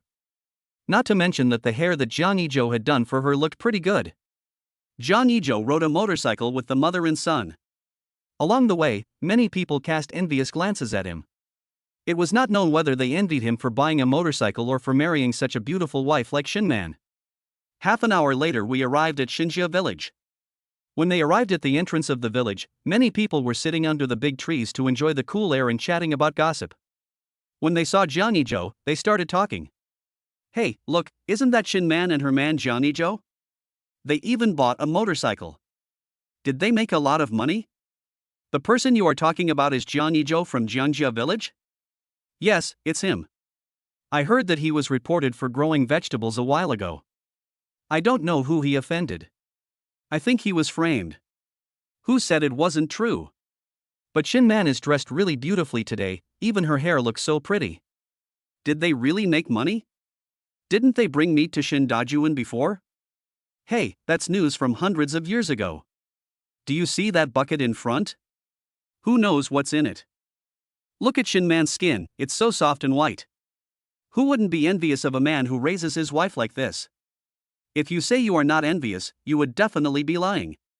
As a woman, which woman wouldn't want her man to treat her so well and keep her fat and plump? A group of people were talking while holding palm leaf fans, and then a few people who could not wait any longer got up and went to Shin Dajuan's house. When they first arrived, several neighbors near Shin Dajuan came out to watch the fun. Mom and Dad, I brought some fish over. Jangi Joe took the bucket down. When Shin Dajuan walked in and took a look, he exclaimed, "Why did you bring so much? Keep it for yourselves." There was no way the three of them could finish so much. That's right. Joshua said this, but she had a bright smile on her face. More and more people gathered around. Hey, Dajuan, you're a good son-in-law. Several grown men were looking at the fishes. Shin Dajuan took a chopping board and started killing the fish outside. Jangi Joe quickly rolled up his sleeves to help. Several young girls looked at Shin Man with envy in their eyes, especially when they saw that she was dressed fashionably and beautifully. Sister Man, are the clothes you are wearing bought for you by your husband? Shin Man coughed lightly. Jangi Joe has become a better person. She also thought that wherever he went, people would say that he loved his wife and children. He bought it. They were even more shocked when they saw the little leather shoes on her feet and the headband on her head. Where did you buy these little leather shoes? They are not available in the city. My classmates said they are only sold in Yangcheng. She is a college student and has seen more than anyone else in the village. If there were new clothes or shoes for sale in the city, she would definitely be the first to know about it, but she just didn't have the money to buy them. And the clothes you're wearing look like what big stars in Hong Kong movies wear. A few girls came closer to take a look and said, really, with this pair of little leather shoes, she looks just like the big star in the video. It's not as exaggerated as you say. I can't compare myself to a big star. Shin Man felt embarrassed by the compliment. Did your brother-in-law really buy it for you? Is he so rich? They called Shin Man's sister, or Jangi Joe brother-in-law. They had heard about Jangi Joe's recent affairs. Could it be that even a rotten boat has 3 pounds of nails? Thinking of this, they sighed at Shin Man's good fortune and also sighed that Jangi Joe really loved his wife. In the future, they would look for a partner in the same way as him. He bought it, otherwise I wouldn't be willing to spend the money on these things. She deliberately dressed like this today to tell others that she, Shin Man, was living a good life and that Jangi Joe treated her very well. This way, she won Jangi Joe's favor. Oh, wow, Sui Fong, come quickly and take a look. This little girl man not only has fair skin, but her hands are also very tender. Come and touch them quickly. An auntie came up and touched Shin Man's hand and spoke to the sisters behind her. Wow, it's true. Jangi Joe treats you like his ancestor. Your little face looks like a baby. They wanted to touch Shin Man all over, giving her goosebumps. However, someone said disdainfully, TSK, what's the big deal? It's not as good as how my son-in-law treats my daughter. My daughter doesn't have to do anything at her husband's house. Man, will your mother-in-law let you work? She didn't believe that Shin Dajuan's daughter married better than her daughter. They didn't ask me to work, and they never asked me to work, especially Jangi Joe. The man looked at her with contempt, as if she had forgotten what happened in the past. This was something that everyone in the nearby villages knew. According to her, Shin Man said this just because she wanted to save face. Shin Man was too lazy to talk nonsense with her. Chapter 51 Jiangyiza returns. After dinner, Jangi Joe took them back to Jiangjia village. When I got home, I saw Jiang Erju looking anxious in the yard. Dad, what's wrong? Did something happen? Jiang Erju sighed and said, I called your brother. His company said he was fired. No one knows where he went. Even the people in his company don't know where he is. Huang Xiaoru wiped her tears and said, this damn kid, couldn't he go home first after being fired? He can find a job slowly, but now we don't know where to find him. Mom and Dad, don't worry too much. He's so smart that nothing will happen to him. Jiang Yiza, whom they were worried about, spent a few more days looking for a job in the city, but no unit was willing to hire him. By then, he was already on his way home. Yes, Mom, don't cry. Maybe he will come back soon. Shen Man wiped her tears. Zhang Haochen also missed his uncle, so he walked to Jiang Erju's legs and lay down. Mom and Dad, I'm going out for a while. Jangi Joe went out on a motorcycle. When I was halfway there, I happened to meet Jiang Yiza, who was walking back with a large bag. Asia. Jangi Joe drove the car in front of him. Brother? Jiang Yiza looked at the man riding a motorcycle in front of him in shock. His brother actually bought a motorcycle. Did he win a lot of money from gambling? Brother, are you gambling again? Why are you here? Where is sister-in-law? Where is Xiaochen? Have you gone home to see your parents? Jangi Joe didn't know which question to answer first in the series of questions. I've always been at home, my parents are doing well, my sister-in-law is also at home, and I haven't been exposed to those things for a long time, not now and certainly not in the future. Get in the car and go home. Jangi Joe moved his luggage into the car and tied it up with a rope. Jiang Yiza got into the car puzzled, brother, He was a little unable to speak, and it was difficult for him to open his mouth to talk about what had happened to him recently. Jangi Joe looked back at him and said, I know. It's okay. There are so many things in life that go wrong. This is just the first one. You can look for a job slowly. If it doesn't work out, you can go home and develop like me. Brother, are you really going home? Aren't you going to look for a job? But sister-in-law. Yeah, it's okay. They won't be hungry no matter where you are. Mom and Dad miss you too. Tell me what happened. Jangi Joe started the car and drove towards home.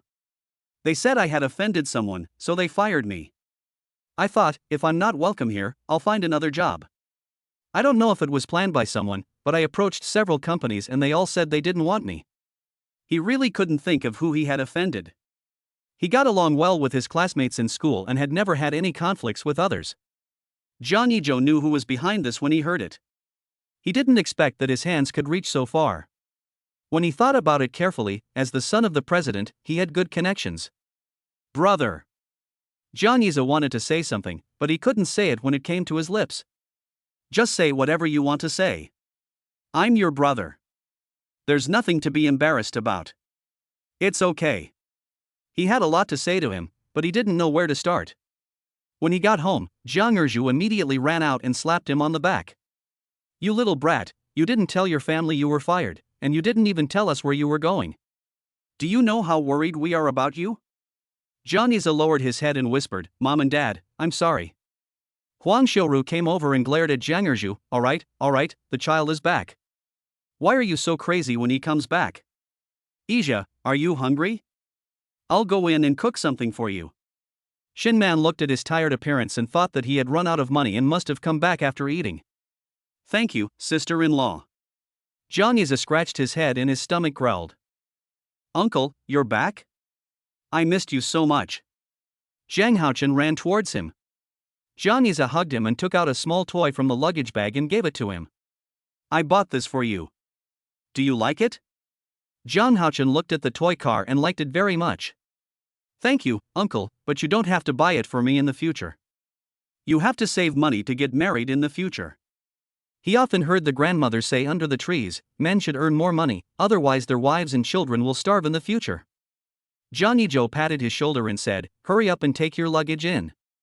I'll go in and cook something for you." "Thank you, brother." He said this in a low voice.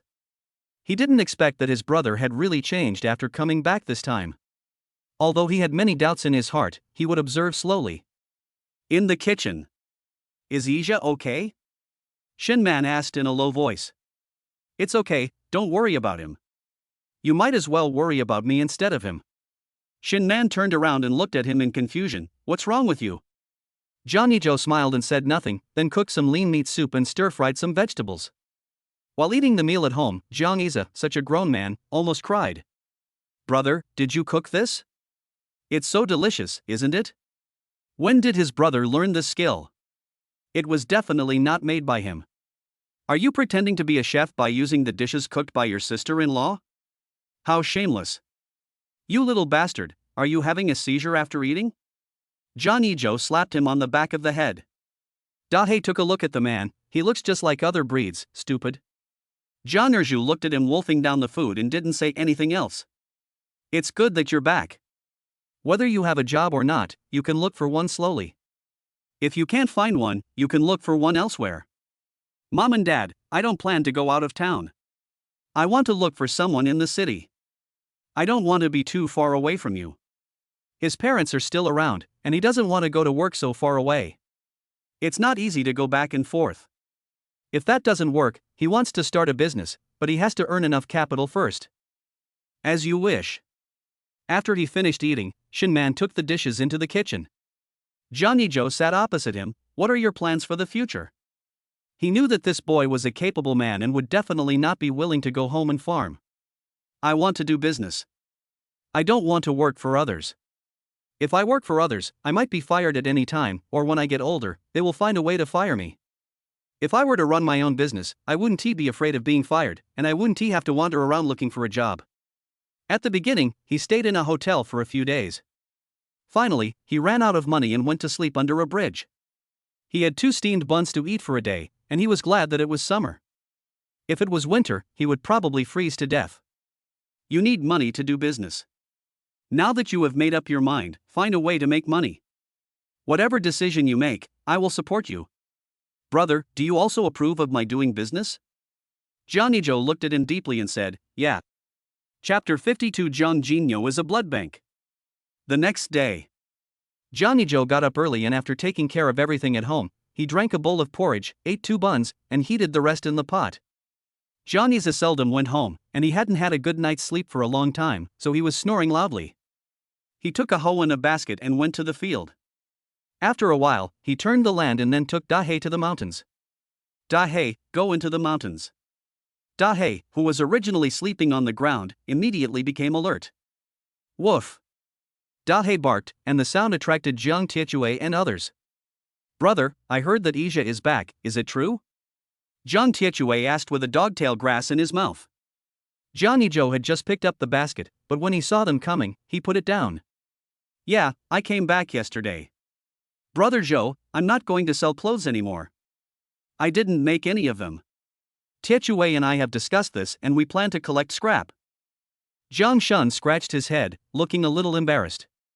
Jangi Joe looked at Jiang Shun in surprise. "Once you decide, just do it. But you have to be patient when doing anything. It's hard to achieve anything without persistence." "Brother, we know. By the way, Brother Joe, I'll give you all those clothes. I have no use for them anyway, so I might as well give them to you so you can put them to good use." His mother didn't like those clothes, and they didn't look good on her, so it would be better to give them to Jiang Yizhua. "Add $2 to the purchase price and sell them all to me." Jiang Shunjin had a lot of work to do, but not much either. He could eat it all. He still had some left at home. He would go back in a few days. Scarcity makes things valuable.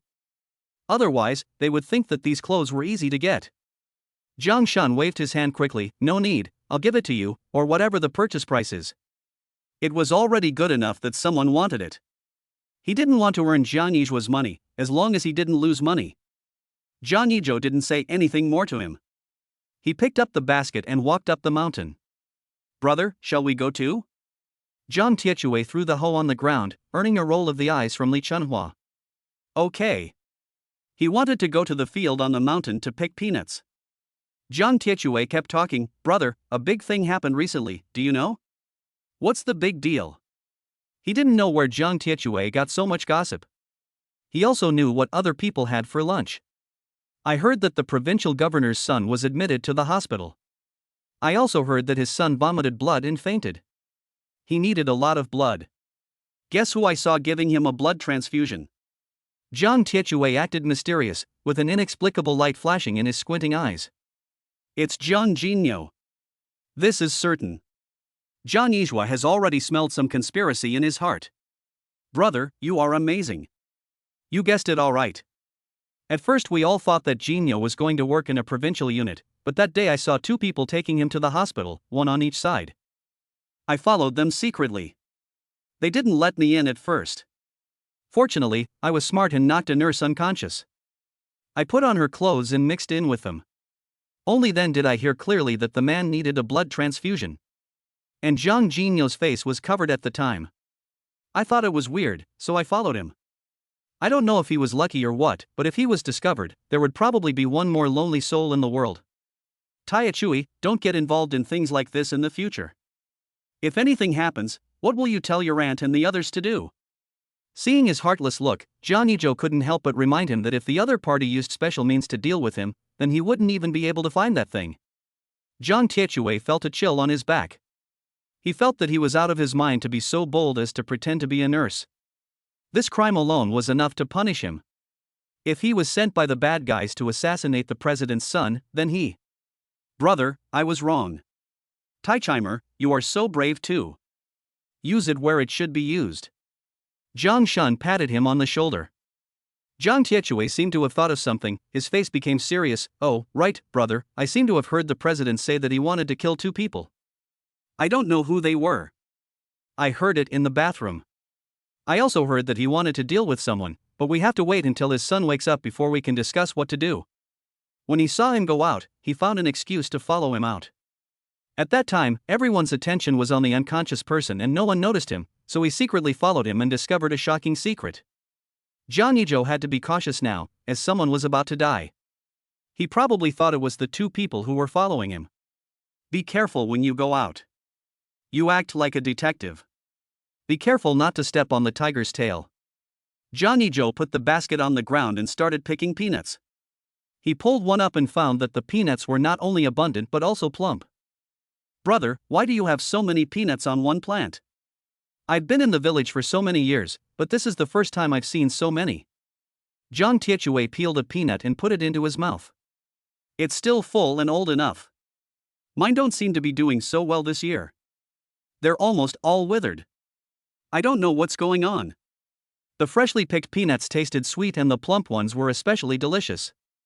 Jiang Tiechui ate several of them at once. The two men began to help him pick the peanuts.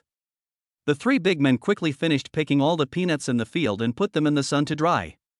Tiechui, Shunzi, do you want to go catch eels tonight? The three of them sat on the ground to rest. Go, you have to go, I haven't been there for a few days. A moment. Two middle-aged women came with baskets to pick wild vegetables from the mountain, chatting as they walked. Hey, Jiang Jinyo is back, and he has a car to pick him up. I don't know what he does, but he looks so impressive. It seems like there's a man sitting in the car, and he doesn't look like someone you want to mess with. No one is left at the Jinyo family. Are they going to live in the province? Who knows? Why doesn't my child have that fate?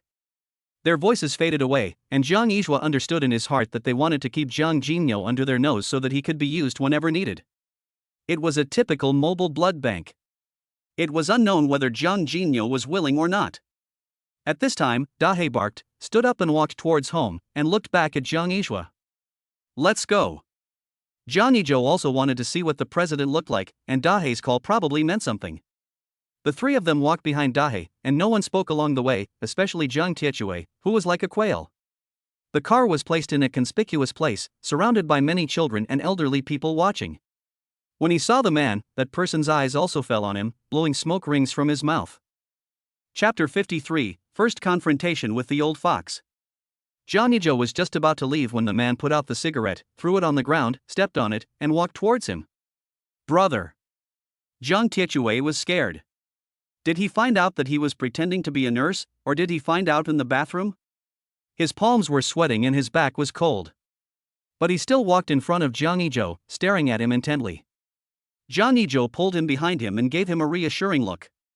The man suddenly burst into laughter. "You're so scared of me? What did you do wrong?" Jiang Tiechui's pupils shrank and he became even more frightened. "You don't have to be afraid of ghosts knocking on your door if you don't do anything wrong. Maybe you look too fierce and scared my brother. The elderly in our village are all kind-hearted at this age. This is the first time I've seen someone like you. It's inevitable that I'm a little shocked. You see, the children around you don't dare to look at you." The man's face turned sour when he heard this. "Young man, don't be so arrogant, otherwise you won't know what you will suffer in the future." There was no emotion in his eyes, and he looked mysterious. Jangi Joe smiled evilly. "I can't help it. I'm a newborn calf that's not afraid of a tiger. I'm used to being arrogant. I don't want to change, and I don't plan to change. This is a world for young people now. Kid, be careful not to offend others. There are many things in this world that you don't understand yet. It's better to be humble and hide your edge at the right time. The world is not yours yet." Both of them spoke with some meaning. The man understood the meaning of his words, and Jangi Joe also understood what he meant. "What do you mean? Is it what I think it means? Or is it something else? What do you mean by telling me this?" The man looked at him with interest, took a deep breath, and turned his head to look into the distance. "Whatever you think it means something. Actually, it doesn't mean anything. It's just a meaning." The president looked at him and had to admit that his previous research was indeed very good, but he would not allow anyone to overshadow his son. His son was a rising star in the institute and the best. A country boy is not qualified to be noticed by so many people, nor is he qualified to receive those honors. He does not deserve it. He will clear away all obstacles that may hinder his son's success. The two of them were silent for a long time, just staring at each other. The man's eyes looked as if he wanted to skin Jangi Joe alive, but he didn't show it. There was no change in Jangi Joe's eyes, he just stared at him. Suddenly the man approached him and whispered in his ear. "Jangi Joe, you know what happened to Jiang Tiniu, right? And your brother's matter. If you don't consider yourself, you should also consider your family. If you want your family to be safe, you should just be a good peasant. And don't even think about going into business. I won't let you have an easy life. I want you to be poor your whole life." The man changed his gentle and polite manner and spoke in a vicious tone. Jangi Joe sneered, "Mind your own business. I heard that your son is dying, and I don't know if you can still have children. Go back and have another one. And you have done a lot of bad things, and now the retribution is all on your son. Do you think you can sit in this position forever? Naive." The man was so angry that his face turned blue and he almost couldn't breathe. He pointed at him with a trembling finger. You. Jangi Joe distanced himself from him. "What do you mean by you? I never thought you were this kind of person. You actually wanted to blackmail me. If anything happens to you, don't blame me. I've never seen someone as sinister as you. You must have cheated a lot of people to buy this car, right?" After hearing what he said, everyone looked at him with contempt. The villagers didn't know who he was. He was dressed like a decent person, but he was actually a liar. At this time Jiang Jinyo also came out. He looked at Jangi Joe with a dull look, then looked back at the house, and then got into the car. After getting in the car, he glanced at Jangi Joe. The man closed his eyes and folded his hands on his legs. "What are you looking at? Are you reluctant? I provide you with good food and drink. Your life is much better than here. This life does not belong to you, and this place does not belong to you either. He belongs to his son, and as long as his son needs him, Jiang Jinyo must appear in front of him immediately." Jangi Joe felt strange, as if Jiang Jinyo had something to say to him. Did he leave the clue at his house? With this in mind, he decided to go over and take a look tonight. After seeing them leave, Jiang Tiechui seemed to be relieved, his entire back was wet. Jangi Joe patted his shoulder and said, "Go home and rest for a while." In the blink of an eye, it was night. After everyone went to bed, Jangi Joe went back to the room, said a few words to Shin Man, and then went out. When he opened the door, Dahei was already waiting for him. Jangi Joe climbed up to Jiang Jinyo's house in the dark. There was some grass growing inside and the moonlight was shining on the ground, illuminating the earth. Da-hye jumped into the house, but he didn't expect that the house began to fall into disrepair not long after no one lived in it. He had never been to Jang Tinio's home, but he didn't expect it to be so luxurious, with mahogany tables and even a study room filled with the scent of books. The room was pitch black. Jang Yizhua took out a flashlight with a little brightness, turned it on and found signs of rummaging in the living room. He entered Lu Xiaomei's room and found the drawer was broken, with scraps of paper and a lot of dust scattered all over the floor. He walked carefully, and suddenly he heard voices outside. "You go over there, I'll go over here. Remember to leave as soon as you find it, and don't talk." Jangi Joe turned off the flashlight and hid behind the wardrobe. The man kept searching, almost digging 3 feet into the ground. Soon the man came over to meet him. "Did you find it?" The other one shook his head. "Damn, I don't even know what it is. The boss is so nervous, let's go first." The two of them searched for half an hour and then left. Jangi Joe came out when he heard them leaving. It was only then that he realized that Da-hye was missing. There was nothing in Lu Xiaomei's room. When he walked to Zhang Jinyo's room, it was also in tatters. He walked in slowly. He reached out and tapped gently on the wall. When he knocked on the photo of Zhang Jinyo's grandfather, he realized that it was hollow. He took down the photo and removed the bricks, and found a stack of papers inside. Jangi Joe bit the flashlight and opened it, only to find that these were all evidence of the president's crimes. There was not only evidence of his corruption, but also evidence about his research. There was also a letter inside. The general content of the letter was, he had collected all these evidences, and he knew that they wanted to deal with Jangi Joe. Since he knew too many of their secrets, he knew that he would not live long. He then threw the evidence into the system, and went to Jang Tinio's room, where he discovered a secret that shocked him. Chapter 54, On Fire. Jangi Joe took the evidence back and put it into the system. At this time, Da-hye came over and pulled his trouser leg to go to another room. When we came to the other side, we saw that Da-hye had dug a hole in the ground, and there was a basement underneath. "You stay here, I'll go down and take a look." Jangi Joe jumped into the basement. The basement was not big, but there were many baskets inside, all covered with cloth. Jangi Joe walked closer and opened them, only to find that they were full of useless things. He kept searching, but found nothing useful. He walked around and found nothing unusual, then he came up and disappeared into the darkness with Da-hye. After he disappeared, 2 dark shadows emerged from the darkness and quickly left. Zhang Tinio's house soon caught fire. As soon as Jangi Joe returned, Da-hye started barking again. "What's the matter? What happened?" Da-hye pulled up his trouser legs and walked out. As soon as he went out, he found that the fire in Zhang Tinio's house had already burned to the roof. "It's on fire!" Jangi Joe yelled. Seeing this, Da-hye also started barking non-stop. The villagers who heard the noise immediately stood up. "What happened? Why is Jangi Joe's dog barking non-stop?" "I don't know, let's go out and take a look first." Soon many people came out wearing only vests and shorts. "Oh, help! Zhang Tinio's house is on fire. Everyone, hurry up and put out the fire." Upon hearing this, everyone immediately went home to get buckets and basins to put out the fire. Since Zhang Tinio's family did not have a well, they could only go to Jangi Joe to fetch water, and some people carried water to put out the fire. Why did the fire suddenly start so big? I don't know. I guess it's because the sun was too strong and it was so dry that it caught fire. However, some people raised questions and they just didn't believe it was caused by the weather. It wouldn't burn that fast if the weather was dry, right?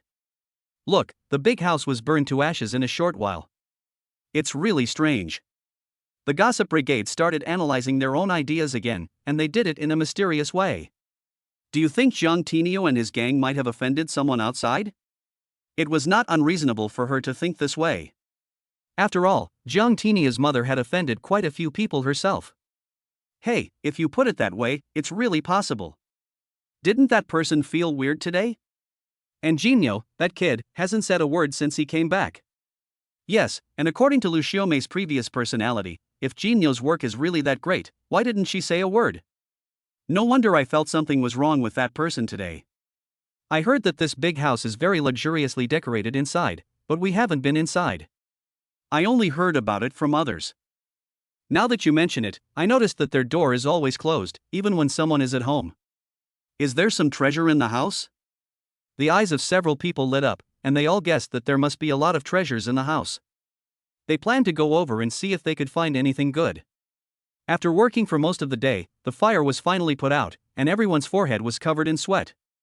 Okay, thank you all for your hard work, let's go back and have a rest, the village chief said, and everyone went back.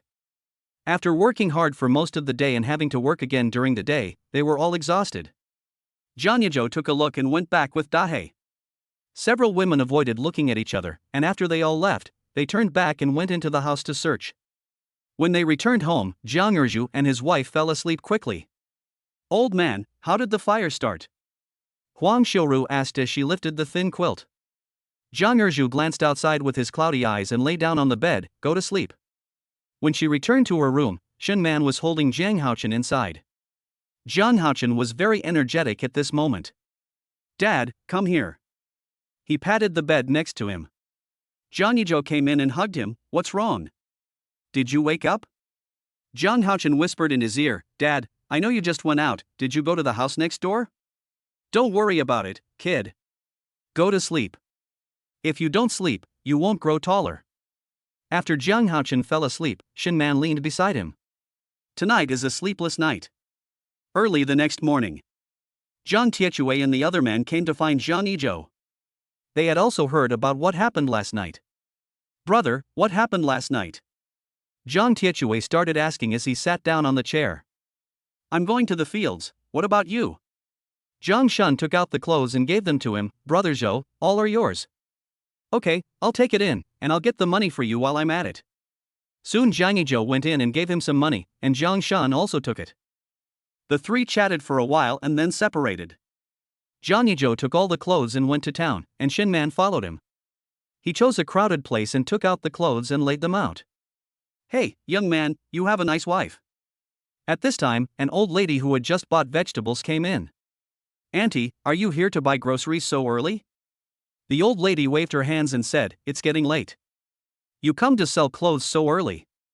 By the way, how much are you selling these clothes for? If they are suitable, I will buy one for my daughter. My daughter works in a company in town, and the benefits are good. I have to buy her some nice clothes. The most important thing is that her daughter wants to go on a blind date with someone else. She has dated several men before, but none of them liked her daughter. The other men have good conditions, and they don't want to find someone like her daughter, who looks like she is from the village. She was so angry. Her daughter grew up in the town, but she was just an ordinary person. She didn't like to dress up or wear new clothes. She always wore old and worn clothes. Aunt, you've made the right decision to come to my place. If you don't believe me, just look at my wife. The big stars in the movies all dress like this. If your daughter wears this, she will definitely catch their eyes. The old lady picked up a few pieces of clothing, looked at them, and touched them. The material is good and feels comfortable. Not to mention, your wife looks better in this outfit than the star. My daughter has a similar figure to your wife. Although she is not as pretty as your wife, she is not a bad person. Upon hearing this, Jangi Joe immediately said, Aunt, you look so elegant, your daughter must be good too, with a figure similar to my wife's, so she can just wear a smaller size. The old lady took 3 shirts and 2 pairs of pants. How much are these together? You have to give me a discount. My daughter doesn't earn money easily. In fact, she is not short of money. Her family runs a shop and her son and daughter-in-law also have jobs. However, even if she has money, she can't spend it like that. She will definitely bargain if she can. Auntie, for the sake of our fate, you can just give me 85 yuan. If someone else comes to buy it, I won't sell it to her at this price. The old lady thought quickly, okay, then you have to give me one of the things your wife wears on her head. No problem, my wife will take the money. Shen Man was just standing by and collecting money. Chapter 55, The 4 Scrap Collectors. You could actually come here to sell clothes? Secretary Tian's joking voice sounded behind him. Secretary Tian, why are you here? Jangi Joe took a step forward. I just happened to see it. Ha ha ha, the technique you taught us last time, we tried it after we went back, and it was very successful. The vegetables we grew are indeed delicious, and the yield is also higher than usual. Jangi Joe just smiled when he heard it. Secretary Tian, can you please have a word with me? He wanted to give him all the evidence. Secretary Tian guessed that he had something to say to him, so he followed him to a remote place. Jangi Joe took out the things and handed them to him. These are the evidence of that man's crime. Secretary Tian took it and looked at it. His expression became worse and worse. How can this be absurd? This bastard really thinks this is his world. How did you get these things? You didn't do anything dangerous, did you? No, I'll give the evidence to you. Jangi Joe was about to leave when he paused. Zhang Tinio's house caught fire last night, and his brother Zhang Jinyo is nowhere to be found. Secretary Tian patted his shoulder and said, I understand. Go back quickly. After a while, someone took Secretary Tian away. When he returned to the stall, he saw Tian happily chatting with his wife.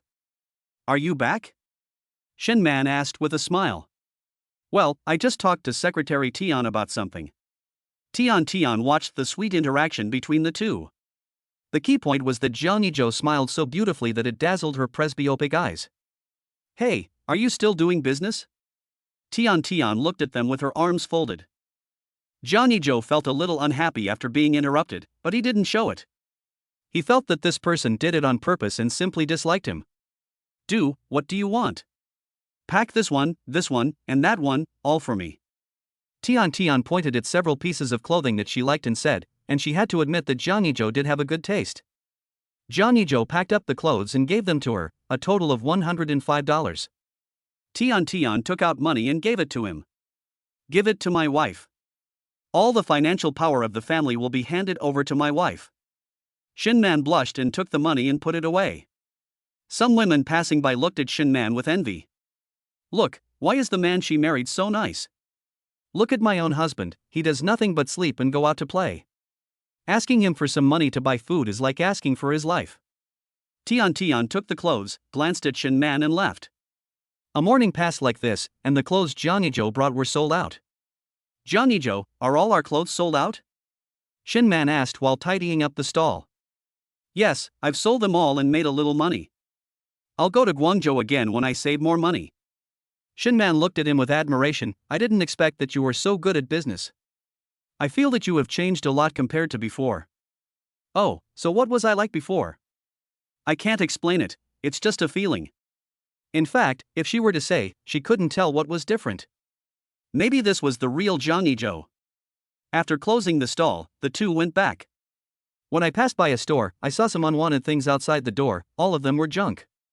He remembered that Zhang Tiechui and the others wanted to collect junk, but they had no idea how to do it. Then he had an idea. It was already afternoon when we got back, and Zhang Erzhu and his friends had already eaten. I'll take the food in and heat it up. Go wash your hands first. After parking the car, Jangi Joe took the dishes and went into the kitchen. Brother, you're back? Zhang came out of the room, scratching his head, looking very annoyed. Well, how did it become like this? Zhang sighed and said, I feel so useless. I don't know what to do after I come back. I read so many books but they were all in vain. Jangi Joe paused. In fact, in this era, it is still easy to find a job after graduating from university. You really don't want to try it out somewhere else? Jangi didn't hesitate at all. No, I just want to find one in our city. Ija, I have an idea, I wonder if you are interested. Brother, tell me. It's like this. Now I've sold all the clothes I brought back. I want to expand, but I don't have enough money now. I'm thinking of collecting junk and selling it to the scrap collection station. Johnny's eyes lit up. Okay, I'll do it with you. Okay, wait until I finish my meal and call Zhang Tiechui and the others to discuss it. After dinner, Jangi Joe took his brother to Zhang Tiechui's house.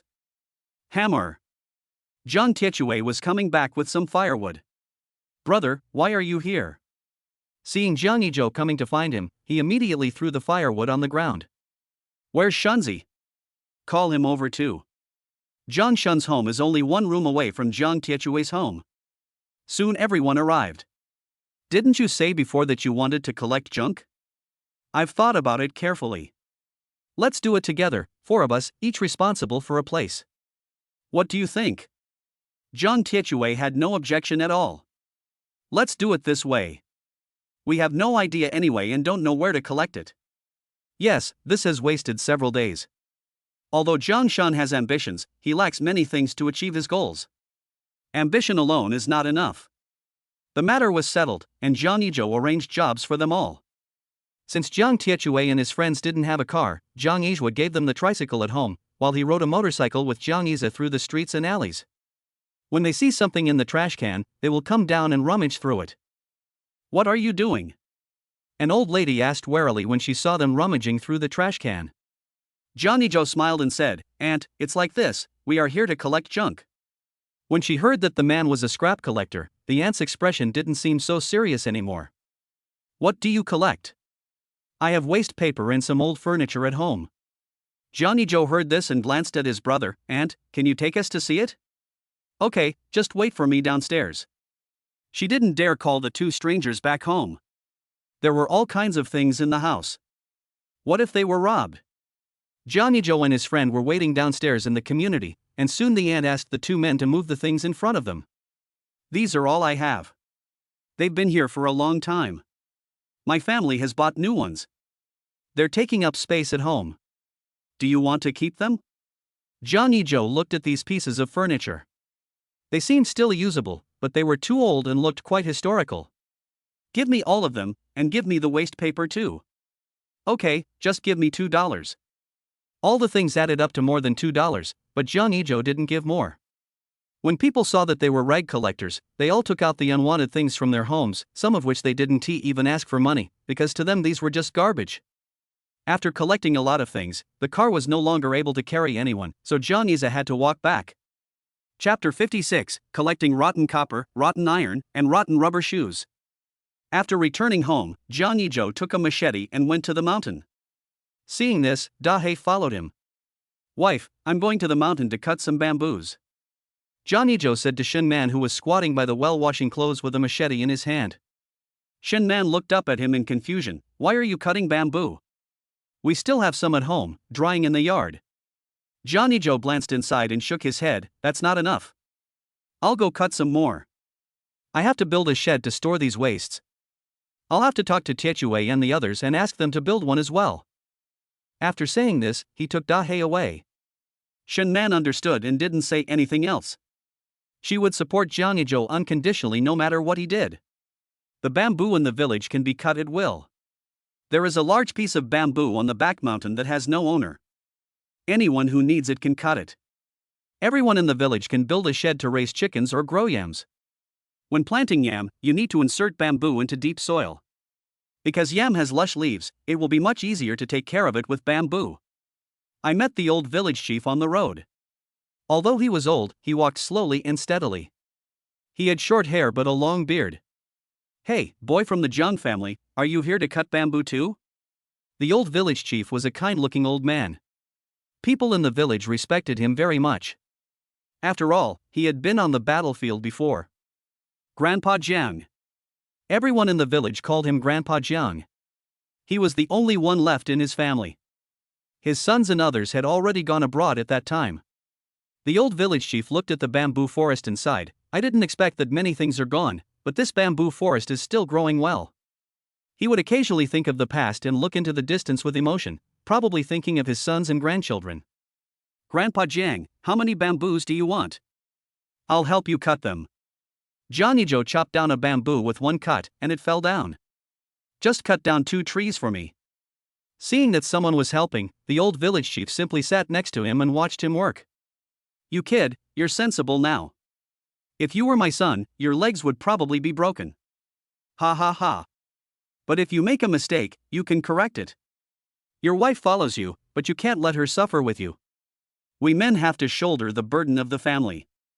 The old village chief kept talking non-stop, and Jangi Joe responded from time to time. Jangi Joe cut the bamboo and put it aside. "Grandpa Jiang, do you want to cut these?" "No, thank you very much." The old village chief stepped forward with 2 bamboos. Jangi Joe immediately grabbed it upon seeing this. "I'll take it back for you, it's on my way." He carried all the bamboos and walked back. The old village chief ignored him, followed him with his hands behind his back, and muttered to his back, "Change is a blessing, and it is also luck." Seeing this dilapidated house, Jiang Yizhua repaired it and removed all the weeds inside. Too many weeds would easily attract snakes, insects, and ants, and there would be many mosquitoes in the summer. We also built a small shed next to it to store firewood and other things. Grandpa Jiang, I'm going home. Jangi Joe picked up his bamboo and prepared to go back. The old village chief smiled gently and said, "Wait a moment, I'll go in and get you something." Jangi Joe quickly said, "No, it's not a big deal. I'm just sitting around doing nothing."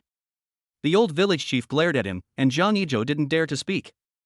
He touched his nose and lowered his head. Soon the old village chief came out with a wooden box in his hand. It was locked, but well kept. "This is for you. Take it out after a year, and don't open it within this year." The old village chief looked at the box reluctantly, and finally put it in Jangi Joe's hand. Jangi Joe knew at a glance that the box was very valuable. "Grandpa Jiang, this is too valuable, I can't accept it." The old village chief waved his hand and said, "It's just that the box looks expensive, but it's actually not worth anything. You take it, it will be useful in the future. This thing can only be given to the right person." Jangi Joe took it and said, "Thank you, Grandpa Jiang." Looking at his receding back, the old village chief muttered, "I hope I can help you escape this disaster." It is a blessing and a disaster and a blessing. Jangi Joe put the box into the system. He remembered that there was a ginseng in it, but he felt that the old village chief was weird. He usually didn't see him go out. He always stayed at home. When he saw people, he wouldn't chat with them, just say hello. Zhang Tiechue and his crew also came back with a car full of junk. "Brother, what are you doing? Look, these were collected by Shunzi and I. You don't know that they wanted to give me all the rotten bulls." Zhang Tiechue walked into the house, poured himself a glass of water and drank it all in one gulp, while Zhang Yize was still walking back miserably and had not even reached halfway. "Build a shed. I can put the things I collect here first. You can build one when you have time. We can sort the things we collect. Copper is copper, iron is iron. It will be much easier to sell the goods after they are sorted properly. The more goods are collected, the more messy it will be if they are not sorted. Brother, can we put ours here with you? We are all together, why separate them? Let me help you." Zhang Shan, who was standing by, also stepped forward to help. "Yes, put them all together." After working for a long time, the shed was not built yet, only half of it was built, and the bamboo was used up. Jangi Joe clapped his hands and said, "If you trust me, leave it here and we will split the money from the sale." Zhang Tiechue doesn't care whether it's divided equally or not, even if it's just a little bit. He just wants to follow Jiang Yizhua. If things really become successful in the future, he can get some money even if he doesn't have to work. Working is so tiring, wouldn't it be nice to just lie down and get the money? Zhang Tiechue doesn't have that much fighting spirit. He just wants to live an ordinary life, but the prerequisite is that he has money to support him. "Okay, I'm going to the next village to collect them now. Do you want to come?" "Go, why not go, brother, wait for me, I'm going to the bathroom." Zhang Shan slapped him on the back of the head. "Lazy people poop a lot, hurry up." A moment. The three of them immediately set off for the next village. This time Jangi Joe drove a tricycle to carry the two of them. Zhang Tiechue shouted in a loud voice, "Fellow villagers, I am collecting scrap copper, scrap iron, and scrap rubber shoes. If you have any, please bring them out for sale at affordable prices. If you have any, please bring them out quickly for sale." His voice kept ringing along the way, and when they recalled this moment later, they were filled with emotion. But they don't know yet that someone will part ways with them in the future, and even to the point of breaking up with them. The three of them had smiles on their faces. Someone heard him shouting and quickly waved at them, asking them to stop. "Aunt, what do you want to sell?" Zhang Tiechue jumped out of the car and asked. The old lady glanced at the three of them and asked in confusion, "Are you really a junk collector? Are you kidding me?" Chapter 57 Shinman, Jangi Joe went to collect junk. Zhang Tiechue showed his big white teeth and said to the old lady, "Aunt, we are from the next village, we don't look like liars, and why would we cheat you of those junks? They can't be eaten, right?" The old lady thought it made sense and slapped her thigh, saying, "That's right, then you guys come with me. I have a lot of things at home that were left by the old folks and I've never been willing to sell them. But it's useless to leave it there, so I might as well exchange it for some money. Money is needed everywhere in the house. If you can't bear to part with it, can you use it as money if you can't eat it? The children in the family also need money for school, and there is no other income. It is better to sell it and make use of it." Auntie, anyone in your village who wants to sell scrap can sell it to us. Take these. Jangi Joe got out of the car and took out the candies in his pocket and gave them to the old lady. It seemed that there were children at home, so it was right to give them candies. The old lady took the candy and put it in her pocket carefully. That's great. Let me tell you, our place is remote and usually not many people would come in to collect these things. Come with me. Soon we arrived at my aunt's house, and several children were surrounding her. Grandma, you're back? My brother caught some fish today, so we have meat to eat today. The crisp voice of a little girl came from the room, and when she saw them, she looked up. Hello, uncles. It's normal to be called uncles at their age. Hello, here you go. Jangi Joe took out a candy and gave it to her, squatting down to look into her clear eyes. By then, his and Shin Man's daughter will be very cute, right? The little girl didn't answer. Grandma said I can't take other people's things. Why? The candy is very sweet, don't you really want it? Jangi Joe teased her while holding the candy. Well, Grandma said that it's not easy for people to make money. It's very hard. No one's money comes from the wind, so I can't take it. Uncle, you eat it yourself.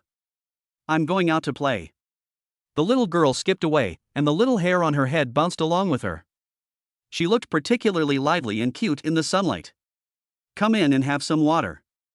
The old lady brought clean bowls and poured water for them, then invited them in. Jangi Joe walked in and found the house was very clean and tidy. It seemed that they used to be a wealthy family, but had fallen on hard times. As they walked, the old lady said, "We were landlords before, and many of our things are left over from that time. They are all old items. There is not much left. The valuable ones were all exchanged for food. Those that remain from that era have a long history." Jangi Joe and the other two moved the old tables and chairs out and put them in the car. They also collected some unwanted iron and other things, not even leaving a single piece of old paper. Brother, these tables and chairs don't even have legs. Should we still accept them? Jiang Tiechue asked while moving things. Here, if it doesn't have legs, I'll install them. He turns waste into treasure based on modern elements. At this time, people from several nearby villages knew that Jangi Joe was collecting scrap. When they saw Shin Man, they felt sorry for her and shook their heads and sighed. Hey, what the hell is Jangi Joe doing? He's still working as a rag collector. How is he going to support his wife and children in the future? Who said it wasn't? Don't you think it's a waste for him to read so many books? It's really a waste that Jiang Erju and his family sold everything they had to support him in his studies. That's right, can't he just find a good job? If he has to do this, I don't think he can get anything. Shen Man brought Jiang Haochen out at this time, and they swarmed around to gossip. Man, where is your Ejo? Mainly because they wanted to confirm whether he had no other job besides collecting scrap. He's gone to collect junk. You can sell him anything you have.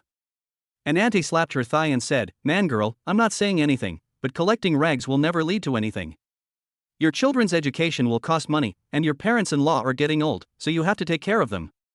Don't blame me for being nosy. Go back and talk to him about finding a job for both of you. Otherwise, how are you going to live in the future? Shin Man knew that everyone was doing this for her own good, but she knew that Jangi Joe had his own reasons for collecting scrap, and she believed in his abilities. Aunt, thank you for your reminder, but I believe he will make life better and better. When everyone heard this, they all thought Jangi Joe was crazy, and Shin Man also went crazy. Since she refused to listen, they didn't say anything more. Well, from now on, we will bring whatever we have to your house and sell it. Yes, man, a woman can't always obey a man. You have to discipline this man and not let him do anything wrong. Aunts, I know that Ijo is a very good person and he didn't do anything wrong. At this time, the sound of a motorcycle was heard. Jangi Joe and the others had returned. Mom, it's Dad. Jiang Haochen pointed at the car in the distance and said with joy in his voice. After chatting with them for a while, Shen Man took Jiang Haochen home. Jangi Joe unloaded the things from the car. Tiechue, Shunzi, put the rotten iron in the corner over here, the tables and chairs over here, and the waste paper over there. Every corner is filled with things, neatly arranged. When Jiang Tiechue looked at these things, it was as if he saw countless banknotes waiting at him. Brother, when are we going to sell it? Jangi Joe thought for a moment and said, It will take more than half an hour to get there tomorrow morning. Brother, I've thought about it. When we make money, we'll open a huge scrapyard and they'll have to bring their stuff to us to sell. Jiang Shun patted him on the shoulder and said, with your limited achievements, I was planning to open a factory, but I haven't decided what to do yet. He wants to make a lot of money. He has a lot of people working for him, but he wants to be the boss and wants the feeling of being flattered. I haven't made any money yet, and I haven't even thought about my future. This requires a process. Jangi Joe said with a smile, this is just the first step. You want to run before you even learn to walk. Well, you're here with me. The four of us must carve out a world of our own. Then everyone who sees me will call me Boss Jiang. Hurry up and call the boss to make him lose himself. Yes, it would be best if I could appear on TV, like those big leaders, in front of the national audience. The two of them were immersed in beautiful dreams of the future, little knowing that someone would get separated from them and even become their enemy. Zhang Tiechue and the others stayed here for a while and then left. The two walked side by side, and soon Jiang Shun passed him and walked ahead. He looked back. Hammer, hurry up, or you won't be able to catch up with me, and you won't be able to see my back when you drive. Zhang Tiechue immediately quickened his pace to catch up. TSK, that's because I let you go, otherwise you can surpass me. The two of them walked farther and farther away, slowly disappearing from Jiang Yijua's sight. Chapter 58, Harvesting Rice. It is the double harvest season, the hottest time of summer. A large group of villagers get up very early, carrying baskets of rice on their backs, holding sickles and carrying army green kettles. In the morning, the family was bending over in the field, harvesting rice. Jiang Yijua's family also came to the field early. The rice yield is generally not high. Fortunately, everyone also grows sweet potatoes, cassava, etc., but it can only ensure food and clothing, let alone any extra rice to sell. Mom and Dad, I'll put the food here. Come and get it when you're hungry. Jangi Joe put the kettle and buns in a cool place. Xiaochen, just sit here obediently. If you want to go back, remember to tell your mother, okay? Zhang Haochen was too young to help, so he could only sit in the shade wearing a straw hat. Got it, Dad. Shen Man wore a long-sleeved shirt and started cutting with a sickle. If she wanted the stalks to be longer, she would cut them shorter. If not, she would cut them shorter. Obviously everyone in the countryside needs firewood, so they dry the straw and take it back to burn. Jangi Joe kept waving his sickle, and soon he left them behind. Dad, why did my brother's hands and feet change so quickly? I remember he used to be lazy. Zhang Yiza stood up and wiped the sweat from his head and asked. Zhang Erju glanced forward, and was as shocked as Zhang Yiza. He took out a towel and wiped the sweat off his face. I can only say that I am not lazy anymore. Everyone wants to be lazy when doing this kind of work. Hurry up, don't be lazy. You can't go back to eat until you have finished collecting. Seeing this, Zhang Yiza also sped up. When he had almost finished cutting, Jangi Joe put down his sickle and walked in front of Zhang Yiza. Yizha, come with me and bring the thresher over. Although Jiangjia village was poor, several families had bought threshers. Jiang Yijua's family bought one immediately after he received his salary. After a while, the two of them brought over the thresher from home. The rice was placed in small handfuls, which made it easier to thresh. Normally, women harvested the rice while men operated the thresher. Jiang Erju was about to come over to help, but was stopped by Jiang Yijua. Dad, go and have the surgery with Mom. Yizha and I will be the only ones here. Okay, but I'm afraid I won't be able to keep up with you two brothers soon. I have to speed up. Dad, don't hurry. We will go to help after we finish the fight. When the sun gets brighter, you can go back and dry the grain. The sun is not very strong now. If it is too strong, no one can bear it. It is better to let them go back to dry the millet. Jangi Joe started the thresher and put a handful of rice in it. The sound of the thresher's click, click, click drifted around. There were no harvesters at that time, and even threshers were operated by foot, which was very hard work. People who experienced this era are very afraid of hearing the sound of threshers. After harvesting the millet, the straw cannot be thrown away casually, but should be piled together in small bunches and then tied up to dry in the sun, so that it is easier to dry. The two brothers worked quickly and soon they had finished threshing the rice. They picked up sickles to help. The sun was already scorching hot at this time, and Shen Man's face was already red. Jiang Erju and the others had long been used to it as they had lived in the countryside for many years. Jangi Joe looked at Shen Man and felt waves of pain in his heart. He had made her suffer. Grandpa and Grandma, have some buns and drink some water. Zhang Haochen, wearing a straw hat that didn't fit him well, held the buns for them to eat. Zhang Erju put down the sickle, took the bun with a smile, took a bite, and raised his sleeves to wipe the sweat off his face. Mom and Dad, this is yours, and this is my uncle's. Looking at his sensible son, Zhang Yizhua felt relieved. Thank you, my dear son.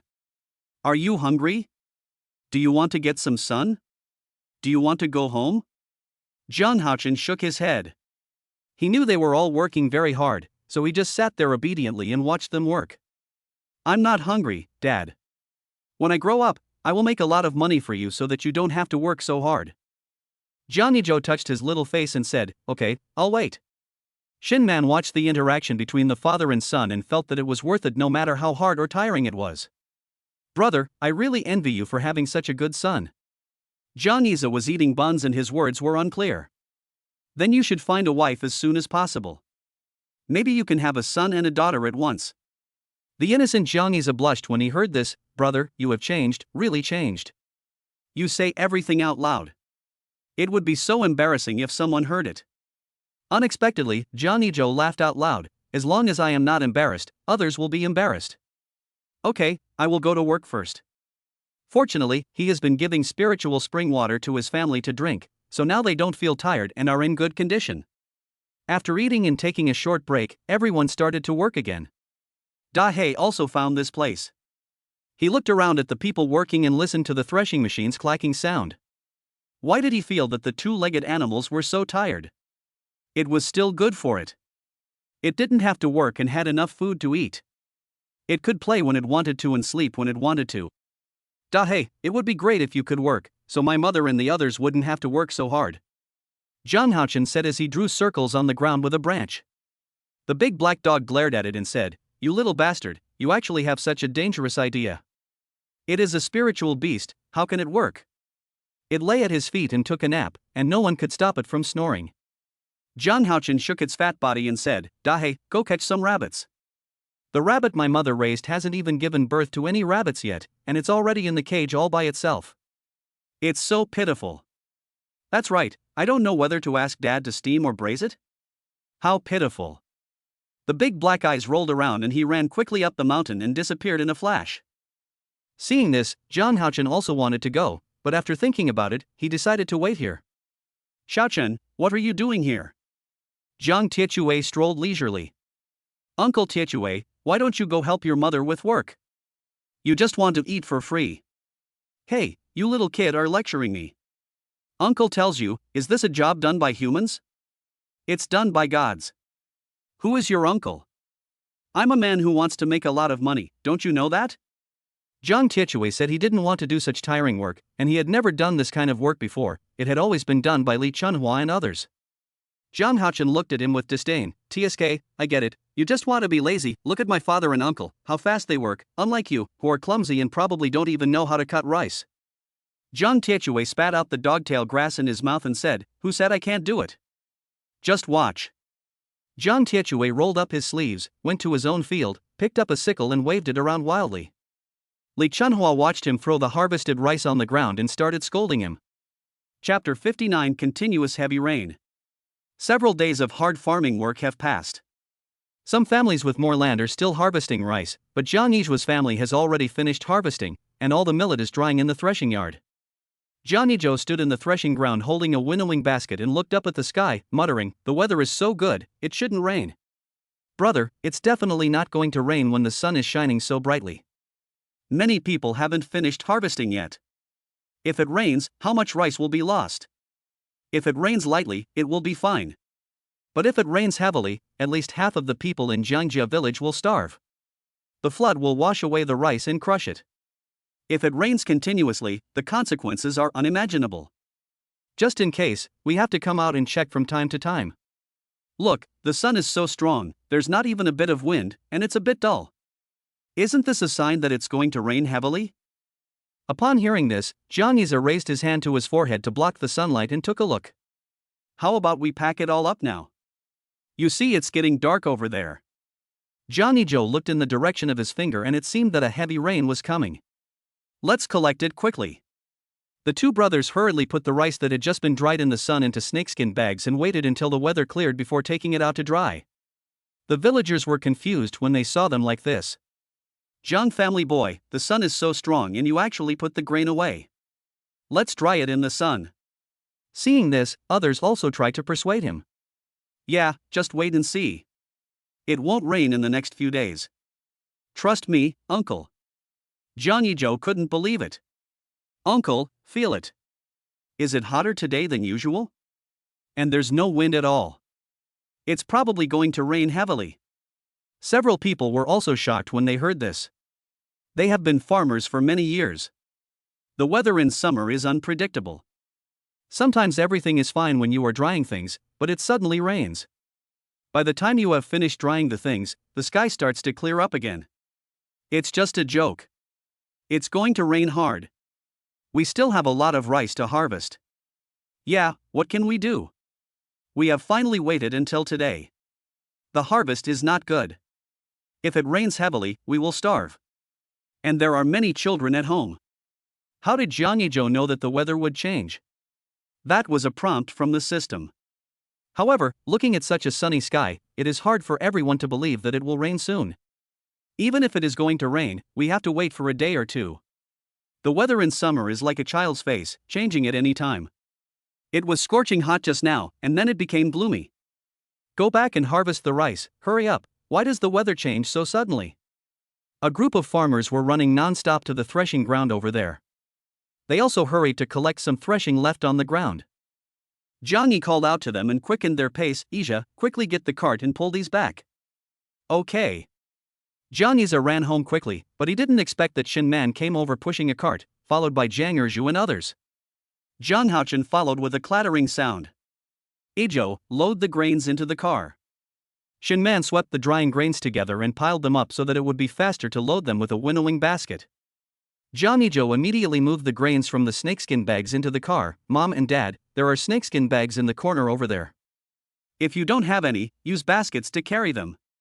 In rural areas, people use bamboo to weave baskets to hold things. They can be used to hold sweet potatoes or rice, making them multi-purpose. A few people quickly collected a large field of millet, and the rain slowly approached them. There were still some that had not been collected in time, so Jangi Joe and the others helped to collect them. On the other side was Jiang Tiechue, who arrived late. If it weren't for the help of Jiang Yizhua and his family, his millet would have been washed away by the heavy rain. Brother, you guys? Jiang Tiechue felt very uncomfortable watching them helping to harvest the millet here. He felt that he had accomplished nothing except eating and sleeping. No matter whose millet it was, all had been harvested. When they came over, they kept expressing their gratitude to Jiang Yizhua's family. Ijo, thank you so much. Please bring the rice back quickly. The rain started to fall suddenly, and it got heavier and heavier, and soon it was crackling non-stop. Jiang Yizhua brought all his rice back home and also helped the villagers to bring some. In the blink of an eye, it was already dark outside, but there were still people harvesting rice in the fields in the heavy rain, harvesting as much as they could. They collect the rice together with the straw and spread them in the yard. These are farmers, busy working for rice. Why is it raining so heavily? I guess it will last for several days. Huang Shouru sat on a long bench, watching the people outside hurrying home. Zhang Erju brushed off the dust on his body and said, no one can explain what happened on this day. No one can stop natural disasters, they can only pray silently that the rain will end soon. Mom and Dad, let's make dumplings. Seeing that they were frowning, Jangi Joe simply diverted their attention. Okay, Xiaochen, what kind of dumplings do you want? Grandma will make them for you. Huang Shouru slapped her thigh and asked Zhang Haochen, who was sitting on a small stool with his cheek in his hand. Zhang Haochen suddenly turned his head and looked at her. Grandma, I want to eat the one with leek filling. He still remembered that there were some leeks at home and he didn't need to go out to pick them.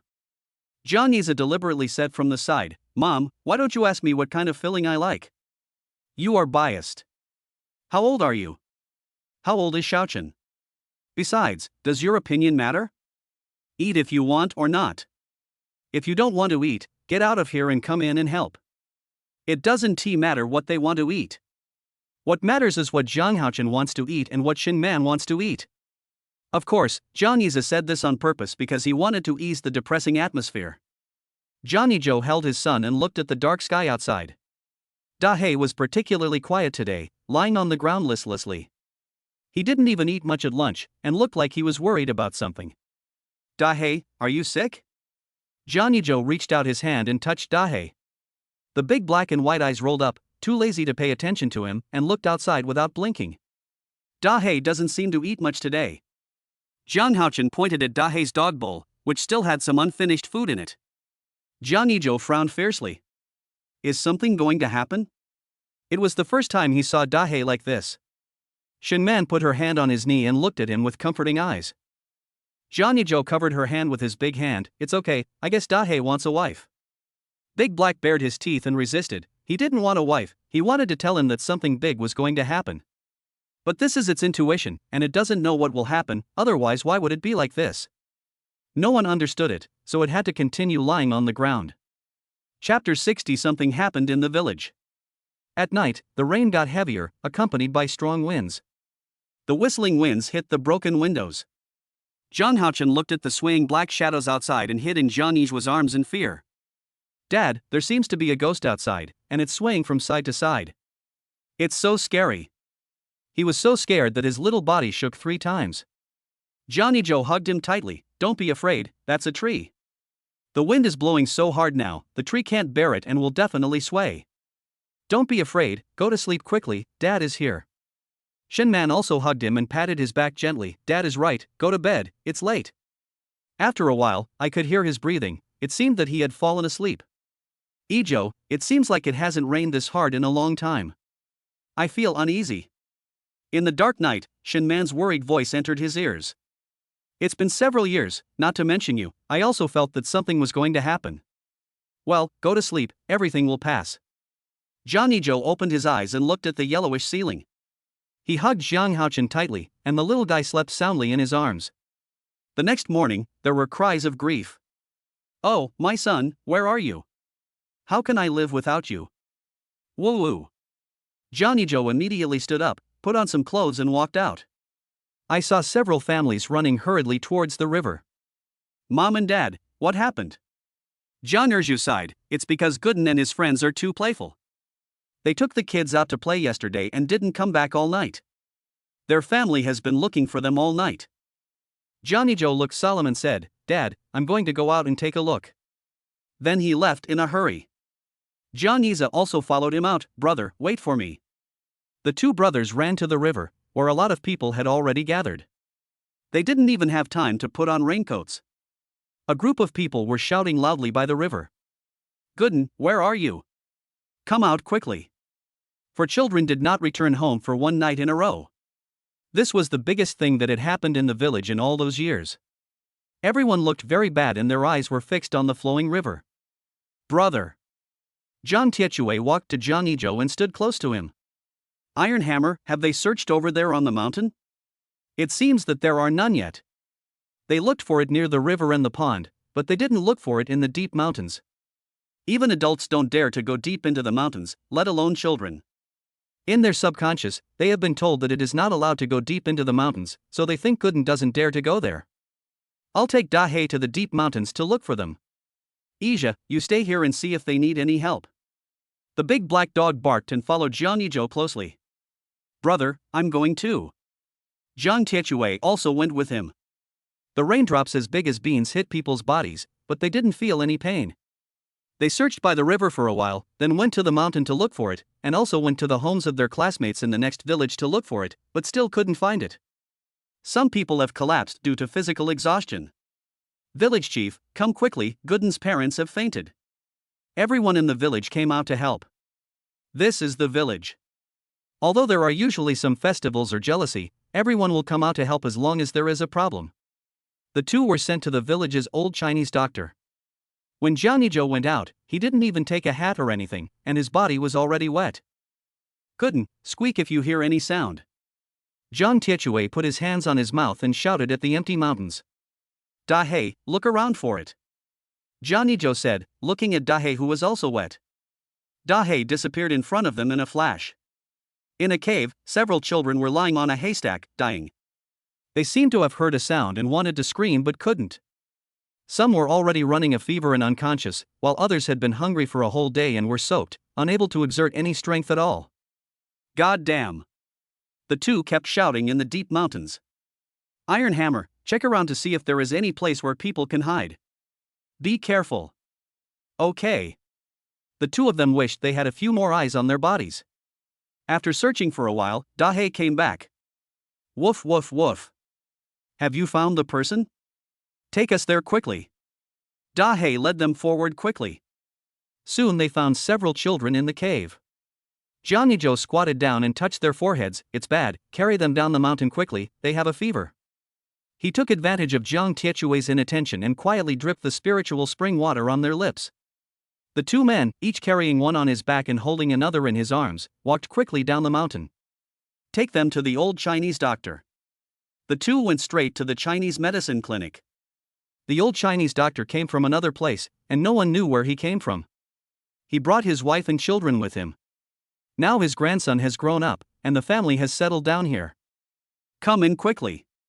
The old Chinese doctor was about to go out when he saw them carrying children, so he quickly made way and let them in. They had a fever and were unconscious when we found them.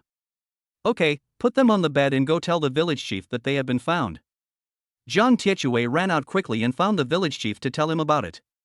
The village chief brought the parents of several children over, and when they saw that Jangi Joe had found their children, they felt grateful. Thank you, Jangi Joe. From now on, you are my parents. I will do whatever you ask me to do. I will never object. Even if you ask for my life, I am willing to give it to you. Several parents of the children burst into tears. Yes, if it weren't for you, our children might have. As he said this, he wanted to kneel down to Jangi Joe, but Jangi Joe immediately stopped him when he saw him. Don't be like that. I will help you in any way I can. Tietue also helped with this matter. I didn't do it alone. Having said this, they bowed to Jiang Tietue and expressed their gratitude. Jiang Tietue saw them thanking him. This was the first time in his life. It's nothing. Everyone needs help from others. I feel embarrassed for you guys doing this. Go and see your kids. Yes, we can talk about it later if there is anything. The child is more important. Several people hurried to check on their children to see if the old Chinese doctor needed any help. The village chief shook off the water flowing down his body and asked, "Where did you find them?" "We found them deep in the mountains. They hid in a cave. If Dahe hadn't smelled them, we wouldn't have found them so quickly. Alas, these children are the most mischievous in the village. I will talk to their parents after they are better." Fortunately, nothing happened. If something happened, how would they live? You do not say. But they didn't know that there was something else waiting for them. Chapter 61: The Eve of the Flood. After Jangi Joe returned home, Shin Man was sitting near the door holding her son, her head constantly leaning out. Man, go inside." Seeing that he was all wet, Shin Man immediately pulled him into the house. "Look at you, you're all wet, go in and change your clothes quickly." Jiang Yize also went back to his room to change clothes, and they came out of their respective rooms after a while. "What's going on outside? I heard that a few children were lost. Have they been found?" Jiang Erju asked anxiously with a frown. "We found them. We don't know how they got to the deep mountains. When we got there, they were already feverish and unconscious, and their bodies were soaking wet." Jangi Joe told them everything. Looking at the heavy rain outside, Huang Xiuru expressed her worries. If this continues, what will happen to the families living near the river? Speaking of this, Jangi Joe felt helpless. "I've thought about this too. I'll talk to the village chief later and see how he arranges for them. If people are evacuated, they need a place to stay, but the cowshed over there in the old house seems to be habitable." As soon as he finished speaking, Jangi Joe put on his raincoat and went out. When we found the village chief, he was also heading towards the river. Village chief. The village chief, who was wearing a raincoat and waders, turned around when he saw the person coming. "Why are you here too?" "I want to ask the people over there to find a place to live first. It's raining so hard now, and we don't know how long it will last. It's always better to prepare for a rainy day." "That's right. I'm just afraid they won't want to move away so quickly. Things haven't developed to the worst point yet, and they don't want to evacuate. I think it will rain for several days, and the remaining food in the fields can't be used." Everyone suffered losses this time, except Jiang Yize's family. They had already harvested all the rice, sweet potatoes, corn, etc. early and had almost dried them. Jiang Yize didn't know what to say. After all, the losses in their village were quite serious. Other villages should also have the same situation. The price of food would probably be much higher. The corn and other crops in his family are all watered with spiritual spring water. They grow big and in large quantities, but it is far from enough to sell. When we arrived at the river, those families had all closed their doors and stayed at home. John Dayton, open the door. The village chief knocked on the door outside. Soon the door opened from the inside. Village chief, Jangi Joe, why are you here? John Dayton immediately invited them into the house. You are really brave and live up to the name. Let me tell you this. My idea is that you should take your family to live in the cowshed over at the old house for the time being. This rain is expected to continue for several days. John Dayton frowned deeply, as if he had never thought of moving away from here. Seeing that the rain outside showed no sign of stopping, he was in a dilemma for a moment. I'll think about it. The people next door haven't left yet, and he doesn't want to leave. After all, isn't everything fine now? The village chief did not continue to persuade him, but patted his shoulder and said, Okay, but if you don't think about yourself, you should also think about the children. Now it seems that everything is fine. Who can say for sure about this natural disaster? I will go to the next door to persuade them. After the village chief left, John Dayton kept looking outside, then shouted into the house. Wife, pack up some things, we will move to the cowshed first. The cowshed was where the educated youth lived in the past. After they left, they stayed here and no one took care of it. It could still be lived in after a bit of cleaning. The family next door is a rather difficult one to deal with, especially their son Jiang Xiaoming, who is known for his bad temper and unreasonableness. He immediately wanted to chase the person away. Why are you moving? I'm living well here, why would I move to that broken cowshed? Besides, I really don't believe it can flood my house, let's go. Before he could say a few words, Jiang Xiaoming immediately pushed the person out.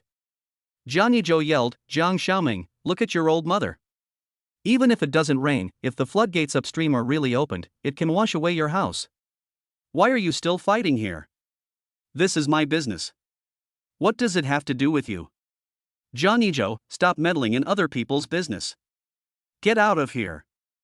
Jangi Joe and the village chief looked at each other and both shook their heads. Jiang Xiaoming, think about it carefully.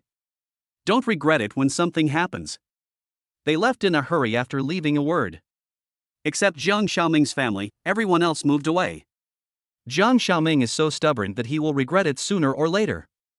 He will suffer for his stubborn temper sooner or later. Jangi Joe took a deep look at Jiang Xiaoming's house and strode away. In the middle of the night, none of the villagers in Jiangjia village could sleep. Everyone was worried and tossed and turned. At this time, it was Jiang Xiaoming's home. Xiaoming, why don't we move too? The water is almost reaching our doorstep. His old mother didn't close her eyes the whole night, listening to the noise outside, but there was only the sound of rain falling at night. Jiang Xiaoming was feeling annoyed. He shouted angrily, why are you moving? Even if the King of Heaven comes today, I won't move. He just didn't believe that there would be a flood in Jingnyo Jiangjia village when there hadn't been a flood in all these years. He just sat on the chair and smoked his pipe. The old mother wiped away her bitter tears. She was a widow who had brought her son to this day. Who could understand the bitterness of it? But Xiaoming was already in his 20s and didn't even have a partner. What would happen if she left? Jiang Xiaoming felt sad when he saw her wiping her tears. Mom, I'll take you to the cowshed, and I'll take care of this place. In fact, he just couldn't bear to leave the house here. This old house was built with his father's hard-earned money when he was still alive. People outside say that he has a stubborn temper, but that's because they don't understand him. Let's go together. Even if the house is gone, we can still earn money to build a new one. Jiang Xiaoming didn't answer her. He went into the house, packed some food and clothes for her, and took her out. Unexpectedly, the old man was old and fell to the ground accidentally. Mom, how are you? Jiang Xiaoming quickly carried his old mother on his back and walked towards the old Chinese doctor, without even having time to pick up the things he had just packed. Xiaoming, I'm fine. Walk slowly. I'm old and useless. Jiang Xiaoming was also annoyed. If he had known earlier, he would have let his old mother go to the cowshed first. However, he thought that he could take care of herself if she stayed at home. He didn't want to trouble others. In the end, he was too concerned about his reputation. Doctor, please check on my mother. She just fell down. The old Chinese doctor pointed to the empty bed and said, "Put her there quickly. I'll check her out." Jiang Xiaoming's eyes were slightly red. "Thank you." He prayed silently in his heart that his old mother was okay. If anything happened to her, he would be very sad and would never forgive himself. Chapter 62, All washed away by the flood. In an instant, the small bed that was originally empty of the old Chinese doctor was filled with people, mostly old people and children. Those with weak constitutions all caught fever and colds after being soaked by the rain, especially the children, who were soaked all over. Their fevers only subsided after taking medicine, and they are still sleeping soundly. Jangi Joe looked at the water in the river, which was flowing like the Yellow River. He estimated that the sluice gates upstream would be opened soon. He looked at the rice, which had not been harvested yet, and there was not even a stalk of grass to be seen. As for the sweet potatoes and peanuts, it was a pity that he could do nothing about it. He restrained his expression and went home to eat. After running for so long on an empty stomach, his stomach was already growling with hunger. Shin Man brought out the cooked food and glanced outside the door, just in time to see Jangi Joe's tall figure. "It's time to eat. How are those families living by the river? Have they moved away?" "They've all moved away." The worry between his brows had not yet dissipated. Seeing this, Jiang Haochen stepped forward, hugged his thighs, and looked up at him. "Dad." Jangi Joe squatted down and put his hands on his shoulders. "Be good." After dinner, the family didn't go anywhere but just stayed at home and watched the outside world. Huang Xiaoru took out some flour and planned to make some buns while she had some free time. "Hey, there's nothing to do in the rain, so I'll make some buns and some pancakes." She poured the flour into a basin, added some water, washed her hands, and started kneading the dough. Shin Man also came over to help. "Mom, let me help you." The mother-in-law and daughter-in-law were busy talking and laughing. Jiang Erju smoked a pipe, blowing out a round smoke ring from his mouth, frowning and saying, "Remember the last time it rained so hard was when you were kids. At that time, our old house was also washed away by the water. When we built this house, we thought about what to do if there was another flood in the future, so we built the foundation higher. They were all very young at that time." He cried when the house was washed away, but finally he gritted his teeth and took his wife and children to the cowshed. Later, they built a thatched house, which was also built by them by saving money. "By the way, Dad, I heard that the village primary school is still short of a Chinese teacher. Is this true?" Jangi Joe didn't talk to him about the flood, but talked about other things. The primary school in the village was built a few years ago. This was all thanks to the old village chief. He said that so many children in the village had to walk to other schools, which was too far, so he simply wrote an application to build one in his own village. Since the primary school opened, children from several neighboring villages have also come here to study. Although it is a village school, it is not close to every home and some are still a bit far away. The salary in the school is not that good. Many people don't want to come back after graduating from college and all go out. In addition, there are very few people in the village who go to college. The treatment for working outside is better than that in school, so this position remained vacant for a long time and no suitable person was found. Jiang Erju shook his head and said, "I'm not sure about this. You can ask the principal later." He didn't pay much attention to these things, so naturally he didn't know. "How did you know?" "I haven't heard anyone else talk about it." Jangi Joe glanced at Shin Man and said, "Didn't Man say that she had nothing to do at home, so she asked someone when she went to collect junk?" He thought that if Shin Man was willing, she could also go to school to be a teacher and get a pension when she retired. In later generations, teachers also had a stable job, and the number of people applying for teacher recruitment was only increasing. Many people want to get into the system. Many people stay up late to study just to get into the system. After passing the written test, they have to take an interview. In some places, no matter how many people take the test, the ratio of those who pass the interview is 1 to 3, so the competition is quite fierce. "Brother, that's great. My sister-in-law is also majoring in this field. Maybe she can become a professor in the future." Jiang Iza also said that in his opinion Shin Man is most suitable for education, and she is patient and knowledgeable, so she will have no problem educating children. If she works hard to improve herself, she can even teach college students. Man can do whatever she likes. If she wants to, let her do it. However, she still has to send Jiang Haochen to kindergarten. There is no kindergarten in the village, so he has to go to town. But it is not a big problem. He will pick up the child when he is free. If he is not free, Jiang Erju and others will pick him up. It rained heavily for several days in a row and it finally stopped today. As soon as the rain stopped, the villagers took their tools and ran to their own fields to check. If the ridges were washed away by water, they would have to be dug again. Some people's fields were adjacent to each other, and many people quarreled over that piece of land, saying that the original ridges were over there. Jangi Joe went to the riverside immediately and was stunned. All the houses of the nearby families were washed away by the flood. Nothing was left. Only the turbulent muddy yellow water was washing everything here. Some people sat on the ground, slapping their thighs and crying, and a lot of crops were washed away. Brother, it's a good thing that my family was with you when you harvested rice. If it was a few days later, we would probably end up like them. John Tietue followed closely in his footsteps. No matter what he saw Jangi Joe doing, he would do it too. He was definitely a little fanboy. Jangi Joe sighed in his heart, we have collected all the goods, but they haven't collected all the goods yet. Even if we go to buy them, we don't know if the price will be raised. I plan to go out and buy some food and sell it to them. He wanted to find some cheap but good food. They had to buy it anyway, so he could sell it to them. However, he didn't want to raise the price too high, as long as he didn't lose money. John Tietue thought this method was feasible. Okay, brother, but where should we buy it? I guess it will take a lot of food. Jangi Joe thought about it carefully, and soon he thought of a place. Let's go to a remote area to buy it. I have some corn and other things at home, which can be sold first. The four of us will set off together then. Now go back and pack your tools. We'll set off after dinner. Everyone is a man of action. Once they have a plan, they go back to prepare. Jangi Joe was wondering, the system seems to have not given him any reminders for a long time. Could something have happened? I couldn't figure it out, so I just stopped thinking about it. However, in my previous life, there had never been any major natural disasters in Jangi village. Perhaps it was because of his rebirth that caused the butterfly effect. From the previous life to the later life, Jangi village was fine and nothing happened.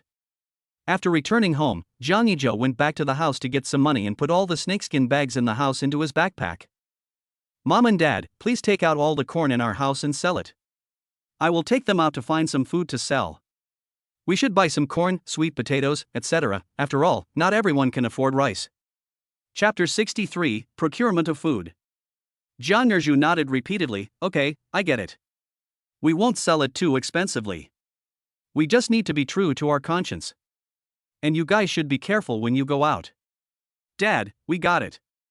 We can sell all those sweet potatoes. Jangi Joe said, pointing to the pile of sweet potatoes in the house. Mom and Dad, Man, Xiaochun, we're leaving. Jangi Joe hugged Shen Man and his son and set off with Jangi. The four of them set out on a journey to purchase grain, and this time they chose to go to the south. Brother, how much should we buy this time? John Tietue asked Jangi Joe closely. Jangi Joe had thought about it in his mind and had his own plan, buy as many as you can, and then get a big truck to transport it back. Okay. Jangi frowned, brother, isn't this a bad idea? They are already in a difficult situation. Originally, they didn't need to buy food, but are we really okay now? He felt that it was tragic enough that the villagers' houses and food were washed away by the flood, and if they still had to spend so much money to buy food, wasn't what they were doing very unkind? Jangi Joe looked at him deeply, Asia, even if we don't do it, they will buy it from others. We are already not making any money from them at the usual price. If we buy it from others, the price will probably be very high. Isn't this even more unfair? This is all we can do now. If the price is raised, how much can they buy? If they buy from us, they can eat for a long time. Besides, we can't use our own money to buy food and give it to them for free, right? Jangi thought about it and realized the same thing. Brother, I'm sorry. I misunderstood. It's okay, let's go. Jangi village at this time. Oh, what should we do? There are old people and children at home. Even if we don't need to eat, they will definitely need to eat, right? Is God trying to kill us? Don't cry, there's no point in crying. Go to the street and buy some food. Otherwise, you may not be able to buy it when you want. A group of people went to the town in groups, carrying snakeskin bags on their backs. Jangi and Huang Xiaoru were preparing to take the corn to town. Man, take Xiaochun home to see him, and take these with you. Huang Xiaoru handed a few bags to Shen Man. Shen Man took them one by one, thank you, Mom. She took Jiang Haochen's hand and set off. When we arrived in the town, there were already many people queuing up to buy food, but the prices were indeed much higher than before. Even corn and other items had gone up in price. Jiang Erju shook his head, chose a relatively good spot to sit down, spread a rotten snakeskin bag on the ground, and took out the corn. His family's corn is growing very well this year and is big in size. He looked around and found that their corn is not as big as his. The lady who came to buy vegetables nearby was stunned when she saw him. "Erju, you come to town to sell things too? Are you selling corn?" She picked up the corn and looked at it. Before he could answer, the old lady exclaimed, "Your corn is quite big. Take it out and sell it. Do you have any extra food at home?" Because of the flood this time, many people didn't have time to harvest. "Look over there, people are lining up to buy food, and the price is much higher than before." He shook his head as he spoke. Huang Shuru nodded. "My family harvested the grains early, and we have harvested all of them. However, some grains have not been dried yet. We will take them out to dry when the sun is brighter. In fact, it is because the threshing ground is full of water, so we wait until the water is almost dry before taking the threshing grains out to dry." Although the old lady was old, she was still very strong. "You are really lucky. Can you give me some corn? How much is it?" "Just give me 5 cents a stick, as usual. They usually sell it at about this price. Although it is big, it is not a loss." The old lady gave the money very readily and bought more than a dozen sticks at once. At the end, she said, "It's enough to eat for several days. I don't know when I can have some porridge." When the people around heard the price, their eyes immediately lit up and they consciously lined up at the back to buy corn. Some people even peeled one and put it in their mouths. It's delicious and sweet. At this time, more and more people were lining up to buy some corn. In the end, Jiang Erju limited each person to only buy 5 corns, otherwise there would be no more for the people behind. The current situation is difficult for everyone. He just wants everyone to get a little bit. It has nothing to do with money. This Jiang Erju actually sold the corn? Doesn't he need to keep some for himself? Someone raised a question. You don't know this, do you? That's because he is the only one in our village who has harvested all the food. Yes, many people only collected that much, especially in the nearby villages. I'm not sure about other places. What they didn't know was that it was the same in other places. Some people even planted late, and before the harvest time came, they were completely wiped out. His corn is quite big. It turns out that the good ones are grown by other people. That's not true. It's like some things seem easy to you, but not to you. It seems that they are all grown by Jangi Joe, right? People who have been to college are different. Even the things they grow are different from ours. He's a college student, he must know more than us. Who are we? We are just peasants from the village. Who is Jangi Joe? He's a college student from the city, he has a lot of experience.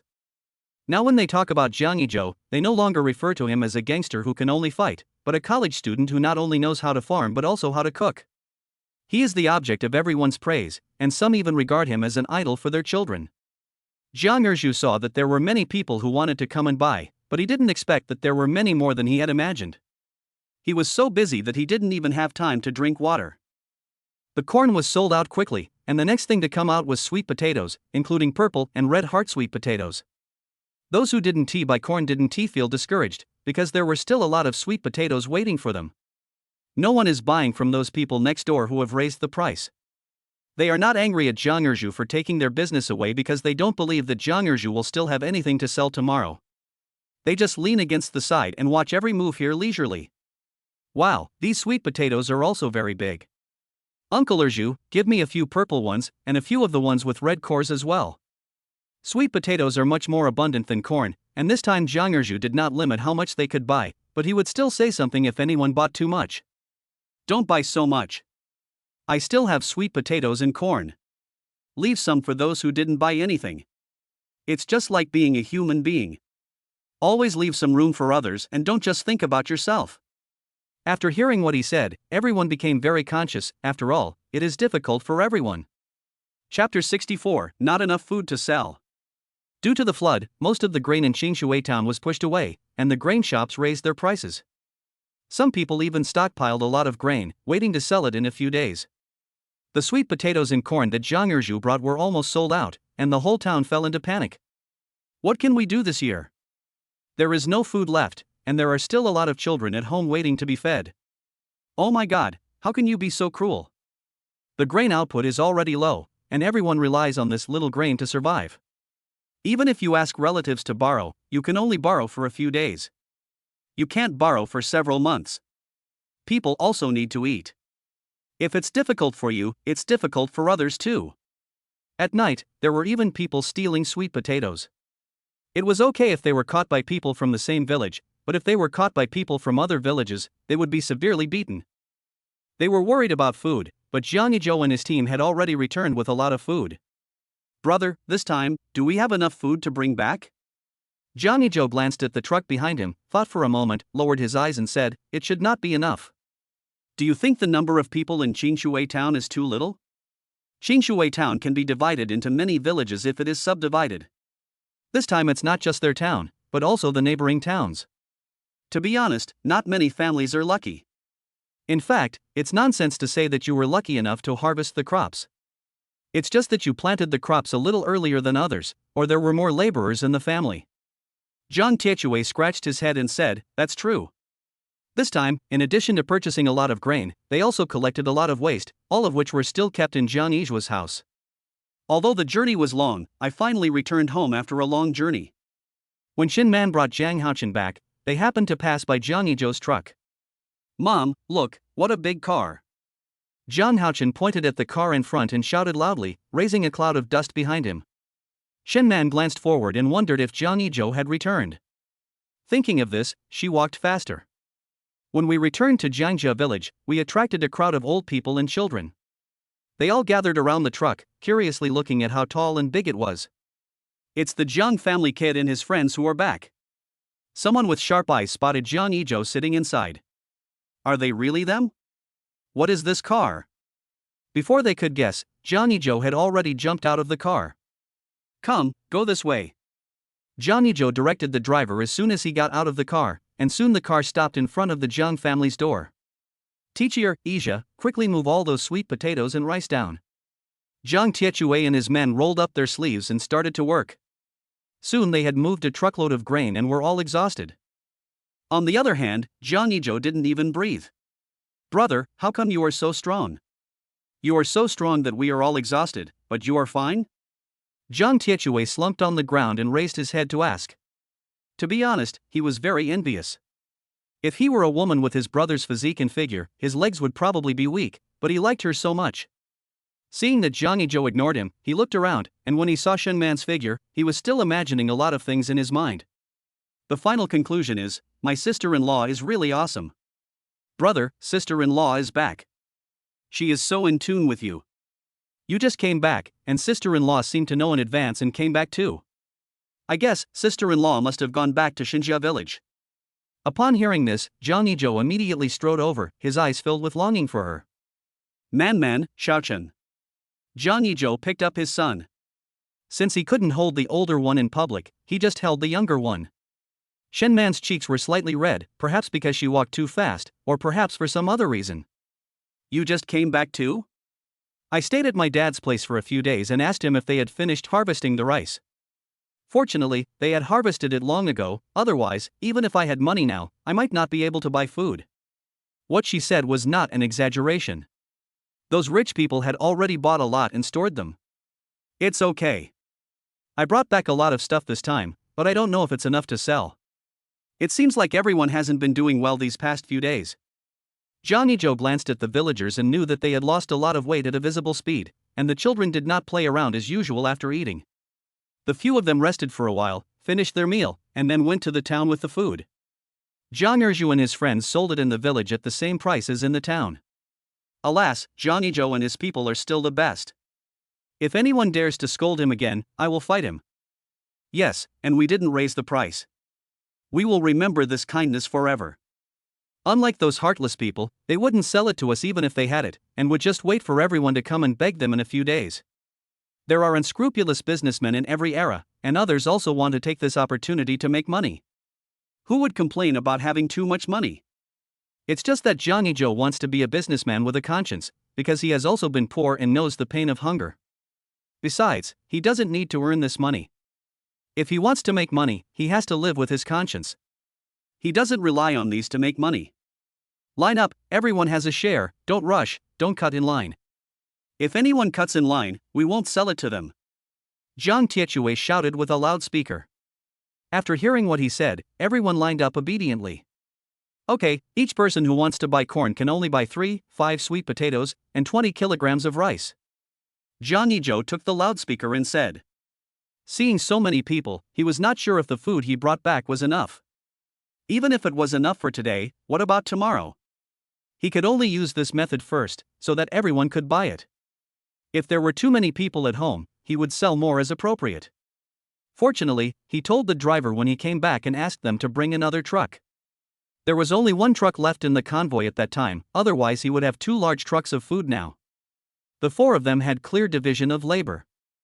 Jangi Joe was responsible for weighing, Jiang Tiechue and others were responsible for helping to pack corn, sweet potatoes, etc., and Jiang Iza was responsible for collecting money.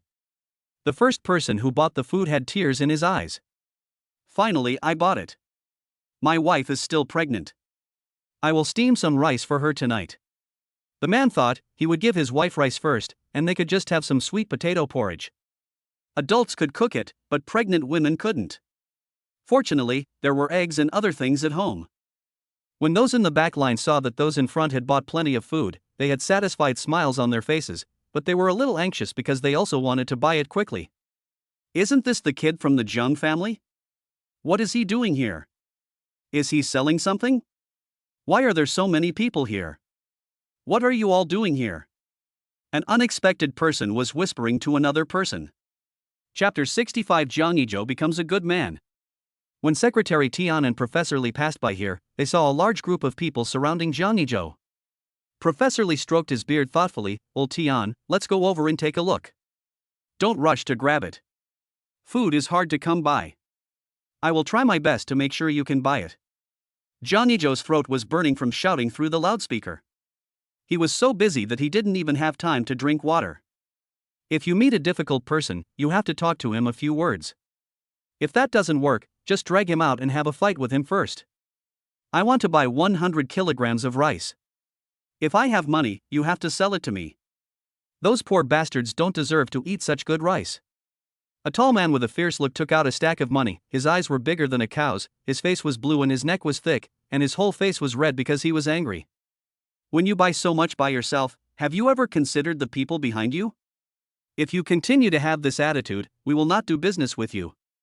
Compared to the man's rudeness and nonsense, Jangi Joe seemed much more gentle and calm. The man was shocked and asked, "Are you a fool if you don't want to make money? You say they are poor, but their quality is much better than yours. I make some money, but not all of it. If you make money you shouldn't be careful of being struck by lightning." Even in his previous life, Jangi Joe had never done any business that went against his conscience, and he even did a lot of charity. The man choked and wanted to continue yelling, but Jangi Joe loosened his fist. "Let's go out and fight." Jangi Joe approached him step by step. The man was scared to death, but he said, "Who wants to fight with you? If you don't want to sell it, then don't sell it." He was reluctant to leave. After all, his family hadn't had rice for a long time, and his family was waiting for him to buy rice. Seeing that he had calmed down, Jangi Joe returned to his post. He glanced at the 2 people standing over there from the corner of his eye. "Old Tian, we won't go and disturb him, let's go." Professor Li took a deep look and left, as if he had never been there. As more and more people came to buy food, the other shops selling food opened their doors and stared in the direction of Jangi Joe. Suddenly, there were whispers among the crowd. "You think the food is so cheap because it has been sprayed with a lot of pesticides? Why are everyone else selling it so expensive, but they're the only ones selling it so cheap? Could it be that this food contains a chronic poison?" The people who were originally happily queuing became angry instantly when they heard a few people standing next to them saying this. "What nonsense are you guys talking about? I know you guys. You sell so expensively, but you can't stand others having a conscience. If you ask me, your crops are poisonous because they were sprayed with pesticides. You have such a foul mouth and yet you still do such things. If everyone in Qingshui town starves to death, I will all go find you guys tonight." They simply hate these people and have no conscience at all. If they become ghosts, they will never let them go. You said it was more expensive, and they accepted it. But in the end they still refused to sell it, saying they would wait a few days. This is not just about starving them to death, but selling them at a higher price will make you willingly pay a high price for them. They are still very clear about who is the good guy and who is the bad guy. Seeing that they couldn't be persuaded and were even scolded a few times, they glared at Jangi Joe fiercely and then walked away in shame. It was almost dark when the 4-member grain selling team finished selling the grain. They were so tired that they sat on the ground for a full half an hour before getting up. "Brother, I'm so tired and thirsty that my throat hurts and I can't speak," Jiang Tiechue said in a hoarse voice. Jangi Joe just smiled and said, "Thank you for your hard work, everyone come to my house for dinner later." "Okay, then Brother Zhou, you take charge of cooking and we'll help you." Jiang Shan walked between the two of them and put his hand on each shoulder. Jangi Joe hit him lightly. It seems that this was planned long ago. Jiang Shan and Jiang Tiechue looked at each other and then chuckled. And here in Jiangjia village, when people from the neighboring villages heard that they could buy food here, they all came here to buy it. I heard that these were bought by Jangi Joe from other places. Fortunately, there is such a kind person like him here, otherwise I don't know what to do. Who said it wasn't? You should thank him later. For them, this incident undoubtedly allowed them to buy more food with the least money. Although they might be a little gossipy at ordinary times, they were still very simple and kind people. Some families who had fish ponds caught a lot of fish and gave them to them. "Uncle Erju, please take it. Don't be polite to me. If you don't take it, my dad will scold me to death." The man put the fish in the bucket and hurried away. He ran very fast, fearing that there would be a flood or a beast chasing him. When Jangi Joe and the others came back, they saw that there were chickens and ducks in the house in addition to fish. "Dad, what are these?" Jangi Joe asked suspiciously. "They are all sent by them, so keep them." Jiang Erju didn't feel very tired. He felt strange in his heart. He always felt tired when working before, but now he didn't feel anything after a whole day. Jangi Joe nodded, parked the car, and killed 2 fish and a chicken. When eating, Jiang Shan and his friends didn't act pretentiously. They just held their big bowls and ate until their mouths were full of oil. "Brother, this food is so delicious, it must be better than those in big restaurants." If he wasn't at someone else's house, he could eat faster. When eating at someone else's house, you have to pay attention to your image. Yes, it's much better than the restaurants I've been to. Even the vegetables are fried so deliciously. It was the first time for Jiang Shan to eat such a delicious and sumptuous meal. If it tastes good, eat more. After eating, go back and rest early. Everyone is tired today and we will continue tomorrow. Several people nodded repeatedly and they even ate 2 bowls of rice. When they are full and satisfied, they feel a little embarrassed. It is really difficult to feed them if they eat so much. At night, Jangi Joe came out of the shower and found Shin Man had fallen asleep holding his son. He lay down and fell asleep soon after. The next morning, several people got up early, but someone got up even earlier than them. There were already quite a few people queuing outside the door waiting to buy food. Jangi Joe steamed some sweet potatoes and corns. He took a corn and handed it to Jiang Haochen, who was sitting on a small stool. "Xiaochen, have breakfast first." Jiang Haochen took the corn and started to eat it. "Dad, is this the corn we grew ourselves?" "Yes." He kept some corn and sweet potatoes that he grew himself at home, which he kept for himself to eat. So sweet and delicious. The people outside the door watched him eat so sweetly through the crack in the door and couldn't help swallowing their saliva. "You eat here. Daddy is out busy. If you want more food after you finish eating, ask Mommy to get it for you." Jangi Joe touched his head and said, "Okay, I understand, Dad, you go and get busy." Jiang Haochen is very sensible. He couldn't do these chores, so he could only sit aside and watch the adults work. But he could still serve them tea and water, and give them a back massage when they were tired. Chapter 66, Selling Food and Selling Scrap. After selling grain for several days, Jangi Joe and his group finally sold out. Even the grain that arrived later was sold out. The profit was not much among the 4 of them, but they did not lose money either. The most they lost was the labor cost. However, Jangi Joe did not include the labor cost in the calculation, as most of the work was done by his own people. "Brother, is this really the money I earned? Why doesn't it feel real? Why don't you slap me and see? If it hurts, then it's real. If it doesn't hurt, then I must be dreaming." Jiang Tiechue always felt that this was not something he, Jiang Tiechue, could do when holding the money in his hand, and he did not believe that he, Jiang Tiechue, could make money. Jangi Joe looked at him with amusement. What's the matter, are you so happy that you're stupid? That's right, brother Joe, let me give him a slap to let him know whether this is real or a dream. Jiang Shan raised his hand and slapped him on the back of the head. This blow almost killed Jiang Tiechue, and he rubbed the back of his head with a grimace in pain. Good boy Jiang Shan, I didn't ask you to use so much force, what's the matter, do you want to have a feast? Jiang Yize looked at them foolishly from the side, then went into the house and gave half of the money to Jiang Erju. Brother, the grain has been sold out. Should we go to other places to buy more and sell it back? Jiang Tiechue couldn't figure out Jangi Joe's thoughts for a moment. Jangi Joe hesitated for a moment and said, no, we won't buy it. Next we will sell the scraps. We haven't sold the last one yet. We will set off tomorrow. Also, we'll take everything, whether it's furniture or scrap paper and metal. Old electrical appliances are fine, but we won't take anything that's useless and no one wants. Then I understand. By the way, brother, last time I collected an old sofa that a rich man didn't want. I want to take it back and use it. Jiang Tiechue saw that the sofa was quite new, and there was no decent furniture at home, so he wanted to put it in the living room. Why do you want the old ones? When we have money, you can buy whatever you want. Sell them all. Jiang Yizhua felt that just because there was nothing now didn't mean there wouldn't be anything in the future. Besides, he was somewhat resistant to these things. He personally didn't want to use something that had been used by others, and who knew why it was thrown away. Well, he was a little superstitious, but he believed in science, really, and he himself can attest to that. Jangi Joe went to buy some bones and pork belly and prepared to go home. The big black nose that was lying down moved, as if it smelled the smell of bones, and immediately jumped up 3 feet high, extremely excited. Woof! Woof woof woof!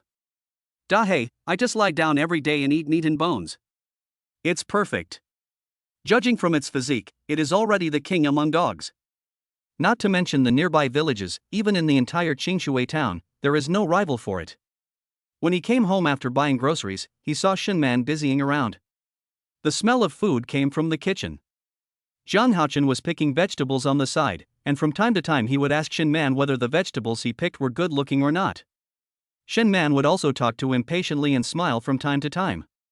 She was extremely beautiful and gentle like this. Jangi Joe was so happy seeing this scene that he felt like bubbles were bubbling with joy. Man, get out. Leave this to me. Women are not allowed to enter the kitchen. Get out quickly. Xiaochen is here to help. If you don't learn how to cook, you won't be able to find a partner when you grow up. Jangi Joe instructed Zhang Haochen to wash the vegetables and gave him a small knife to cut the vegetables. He felt relieved when he saw that he cut the vegetables very well. That's great. You really are worthy of being my, Jangi Joe's son. Jangi Joe touched his little head with satisfaction. Zhang Haochen rolled his eyes at him. That's because I inherited my mother's good genes, not because of you, you shameless old man. Jangi Joe scratched his ears in disbelief. What did his son say he was? He seemed to be a shameless old man. Was he that old? Did he have shame? Did he have no shame? You little brat, are you looking for a beating? Jangi Joe pinched his ear and laughed softly. That's right, Dad, don't you like to hear the truth? Then I won't tell you the truth next time. I understand, Dad likes to hear nice lies. Then Zhang Haochen smiled like a flower. Wow, Dad is so awesome, that's awesome. Why does the tone sound so annoying? Jangi Joe realized at this moment that his son's jacket had turned from a small jacket into a leaky jacket. He wiped his face and looked up at the ceiling. Give me back my warm jacket. Dad, what are you crazy about? Hurry up and cook. We are all hungry. It's the stomach that's hungry, not us. It's protesting against you. Jangi Joe. This poor kid doesn't even fear his own father anymore. What he didn't know was that Zhang Haochen would become his leaky jacket in the future. Of course, this is all a story for later, so let us not talk about it for now. Shen Man was listening to the conversation between the father and son outside the door and found it somewhat amusing. She thought, my son is so well behaved in front of her, when did he start quarreling in front of Jangi Joe? Finally she came to the conclusion that the relationship between father and son was getting better and better. If Jangi Joe heard this, he would definitely say, wife, I want a daughter, and I want her now. Then she tiptoed out. As the flood receded, the villagers began to carry hoes and dig their own fields. There was a lot of garbage and branches floating in the air, blocking the way. There were thick layers of yellow mud piled up in the soil, which was sticky to the feet. Everyone found some sweet potato vines and planted more while the family had bought some food, otherwise they would not last until the next rice harvest. As soon as Jangi Joe finished his meal, he went to work in his own fields. "Tietue, what are you doing standing there?" As soon as Jangi Joe arrived, he saw Jiang Tietue standing there, not knowing what he was doing. Hearing the sound, Jiang Tietue immediately turned around. "Brother, you may not know this, but there's a swollen pig rushing over there. It's so disgusting. I don't know whose pig was not properly locked up and was washed away by the flood." Jangi Joe frowned when he heard this. "Have you told the village chief? Ask him to find someone to take it away, so as to avoid the virus. I told you, let's not talk about this anymore." "Brother, my mom has arranged a blind date for me. What do you think I should do? How about you go with me?" Jiang Tietue is a very spineless person. Ever since he got to know Jangi Joe, he wanted to rely on him for everything and even wanted to sleep with him. "If you want to go, go. If you don't want to go, don't go. Follow your heart." It was that simple in his opinion. "But if I don't go, my mother will probably beat me to death, and she will be unhappy, but deep down I don't want to go." Jiang Tietue picked up a piece of grass and hit it casually. "I can't give you any advice on these things. If you don't want to hurt your aunt's feelings, just go and take a look. If you don't like someone, just say so. Oh, love is such a headache." In fact, when it comes down to it, he still hasn't let go of the woman he liked before. Chapter 67 Finale. As time went by, Jiang Yizhua and his team's waste recycling business grew bigger and bigger. As the profits grew and the temptations of contact increased, conflicts arose among the four of them. "Tietue, why don't we go out and work on our own? Just the two of us. Think about it, if you have 10,000 yuan, will 2 people get more or 4 people get more?" Jiang Shun picked up the white wine and drank it all in one gulp. He had long wanted to do it himself.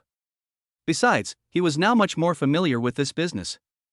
As people die for money and birds die for food, it was normal for him to have such an idea. Jiang Tietue stared at him in disbelief. "Shunzi, you've changed. Have you forgotten who brought us to where we are now? You want to do it yourself when we're just starting out. Are you worthy of my brother? Are you worthy of our friendship?" He almost yelled, his eyes were red. He couldn't believe that someone who was so close to him would be influenced by the outside world. Jiang Shun took a deep breath and said calmly, "Am I wrong? I just want to make more money. If I hadn't told you to collect waste, do you know how many years it would take to get what we have now? We now have our own business and our own factory, but I also want to spread my wings and fly high. I don't want to rely on Jangi Joe all the time. Do you understand?" Jiang Tietue shook his body and pointed his finger at him. "Okay, very good, Jiang Shun, from now on our brotherhood ends here." Jiang Shun looked at his receding back, he glanced up at the sky, forced back his tears, then he strode away. In the end, the two of them went in opposite directions, leaving behind only an empty table. Jiang Shun went to Jangi Joe early the next morning to talk about this. "Brother Joe, I want to go out and work on my own. I'll sell the company's shares to you. I just want the money." The two of them sat quietly in the office chairs. Jangi Joe looked at him deeply. He didn't want to keep someone he couldn't keep. "Okay." The procedures were completed quickly. Jiang Shun looked back at him and said, "Brother Joe, I've always wanted to try my luck out, but I'm probably too ambitious. I'm sorry. And thank you." After saying that, he left without looking back. Jangi Joe waved his hand. In fact, he had guessed that there would be such a day. Now development is getting faster and faster. When there is a conflict of interests, there are not many people who will always stand by you. After leaving here, Jiang Shun took the money and went south.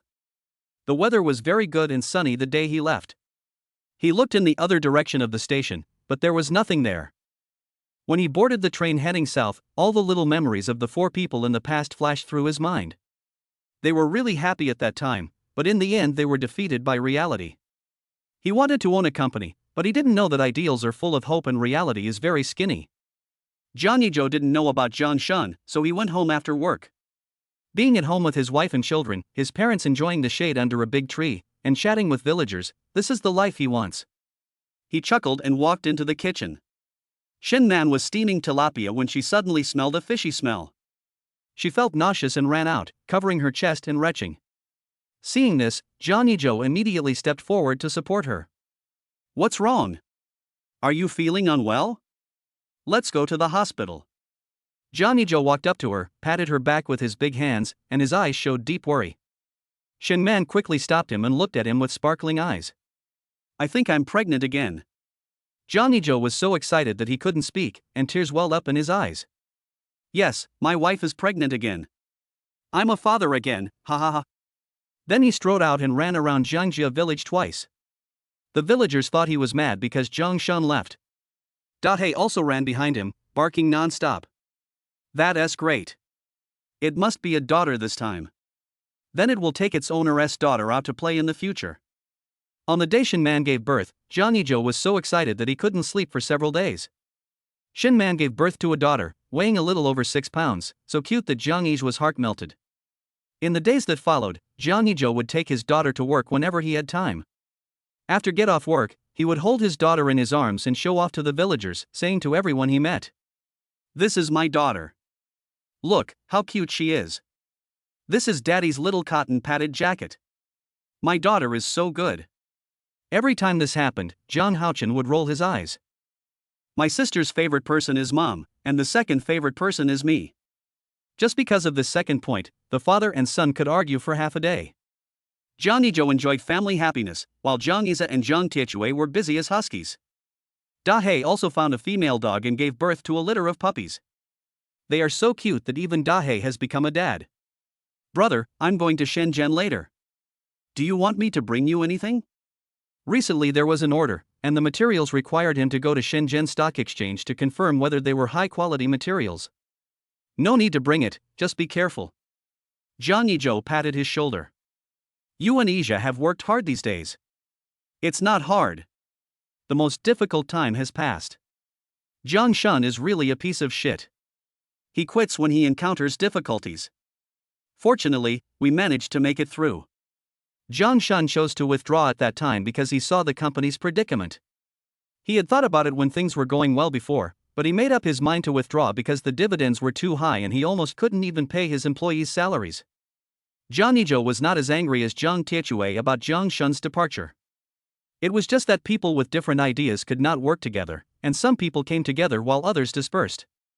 Jangi Joe strolled around with his daughter in his arms. Bebe is so good, she is really Daddy's sweet little cotton padded jacket. Dad, give me a hug. You've been holding me all day. It's my turn now. Zhang Haochen said, grabbing the corner of his clothes. One day is not enough, go and play by yourself. He didn't even look at her. His presence would only affect his ability to take care of his daughter. Dahe rolled his eyes at him. Woof. Idiot. As he was walking, Jangi Joe suddenly stopped and smiled gently at the person in front of him. Zhang Shun, holding the hand of a woman, also smiled at him. Then the two of them walked in different directions. Jangi Joe held his daughter in one hand and held his son's hand in the other and walked towards home. This is my brother, the one who brought me here, but unfortunately I left them. He had been on his own for a long time, but in the end he had nothing. Fortunately, he met his current partner. Everything in the past is like a gust of wind, and everyone has started a new life.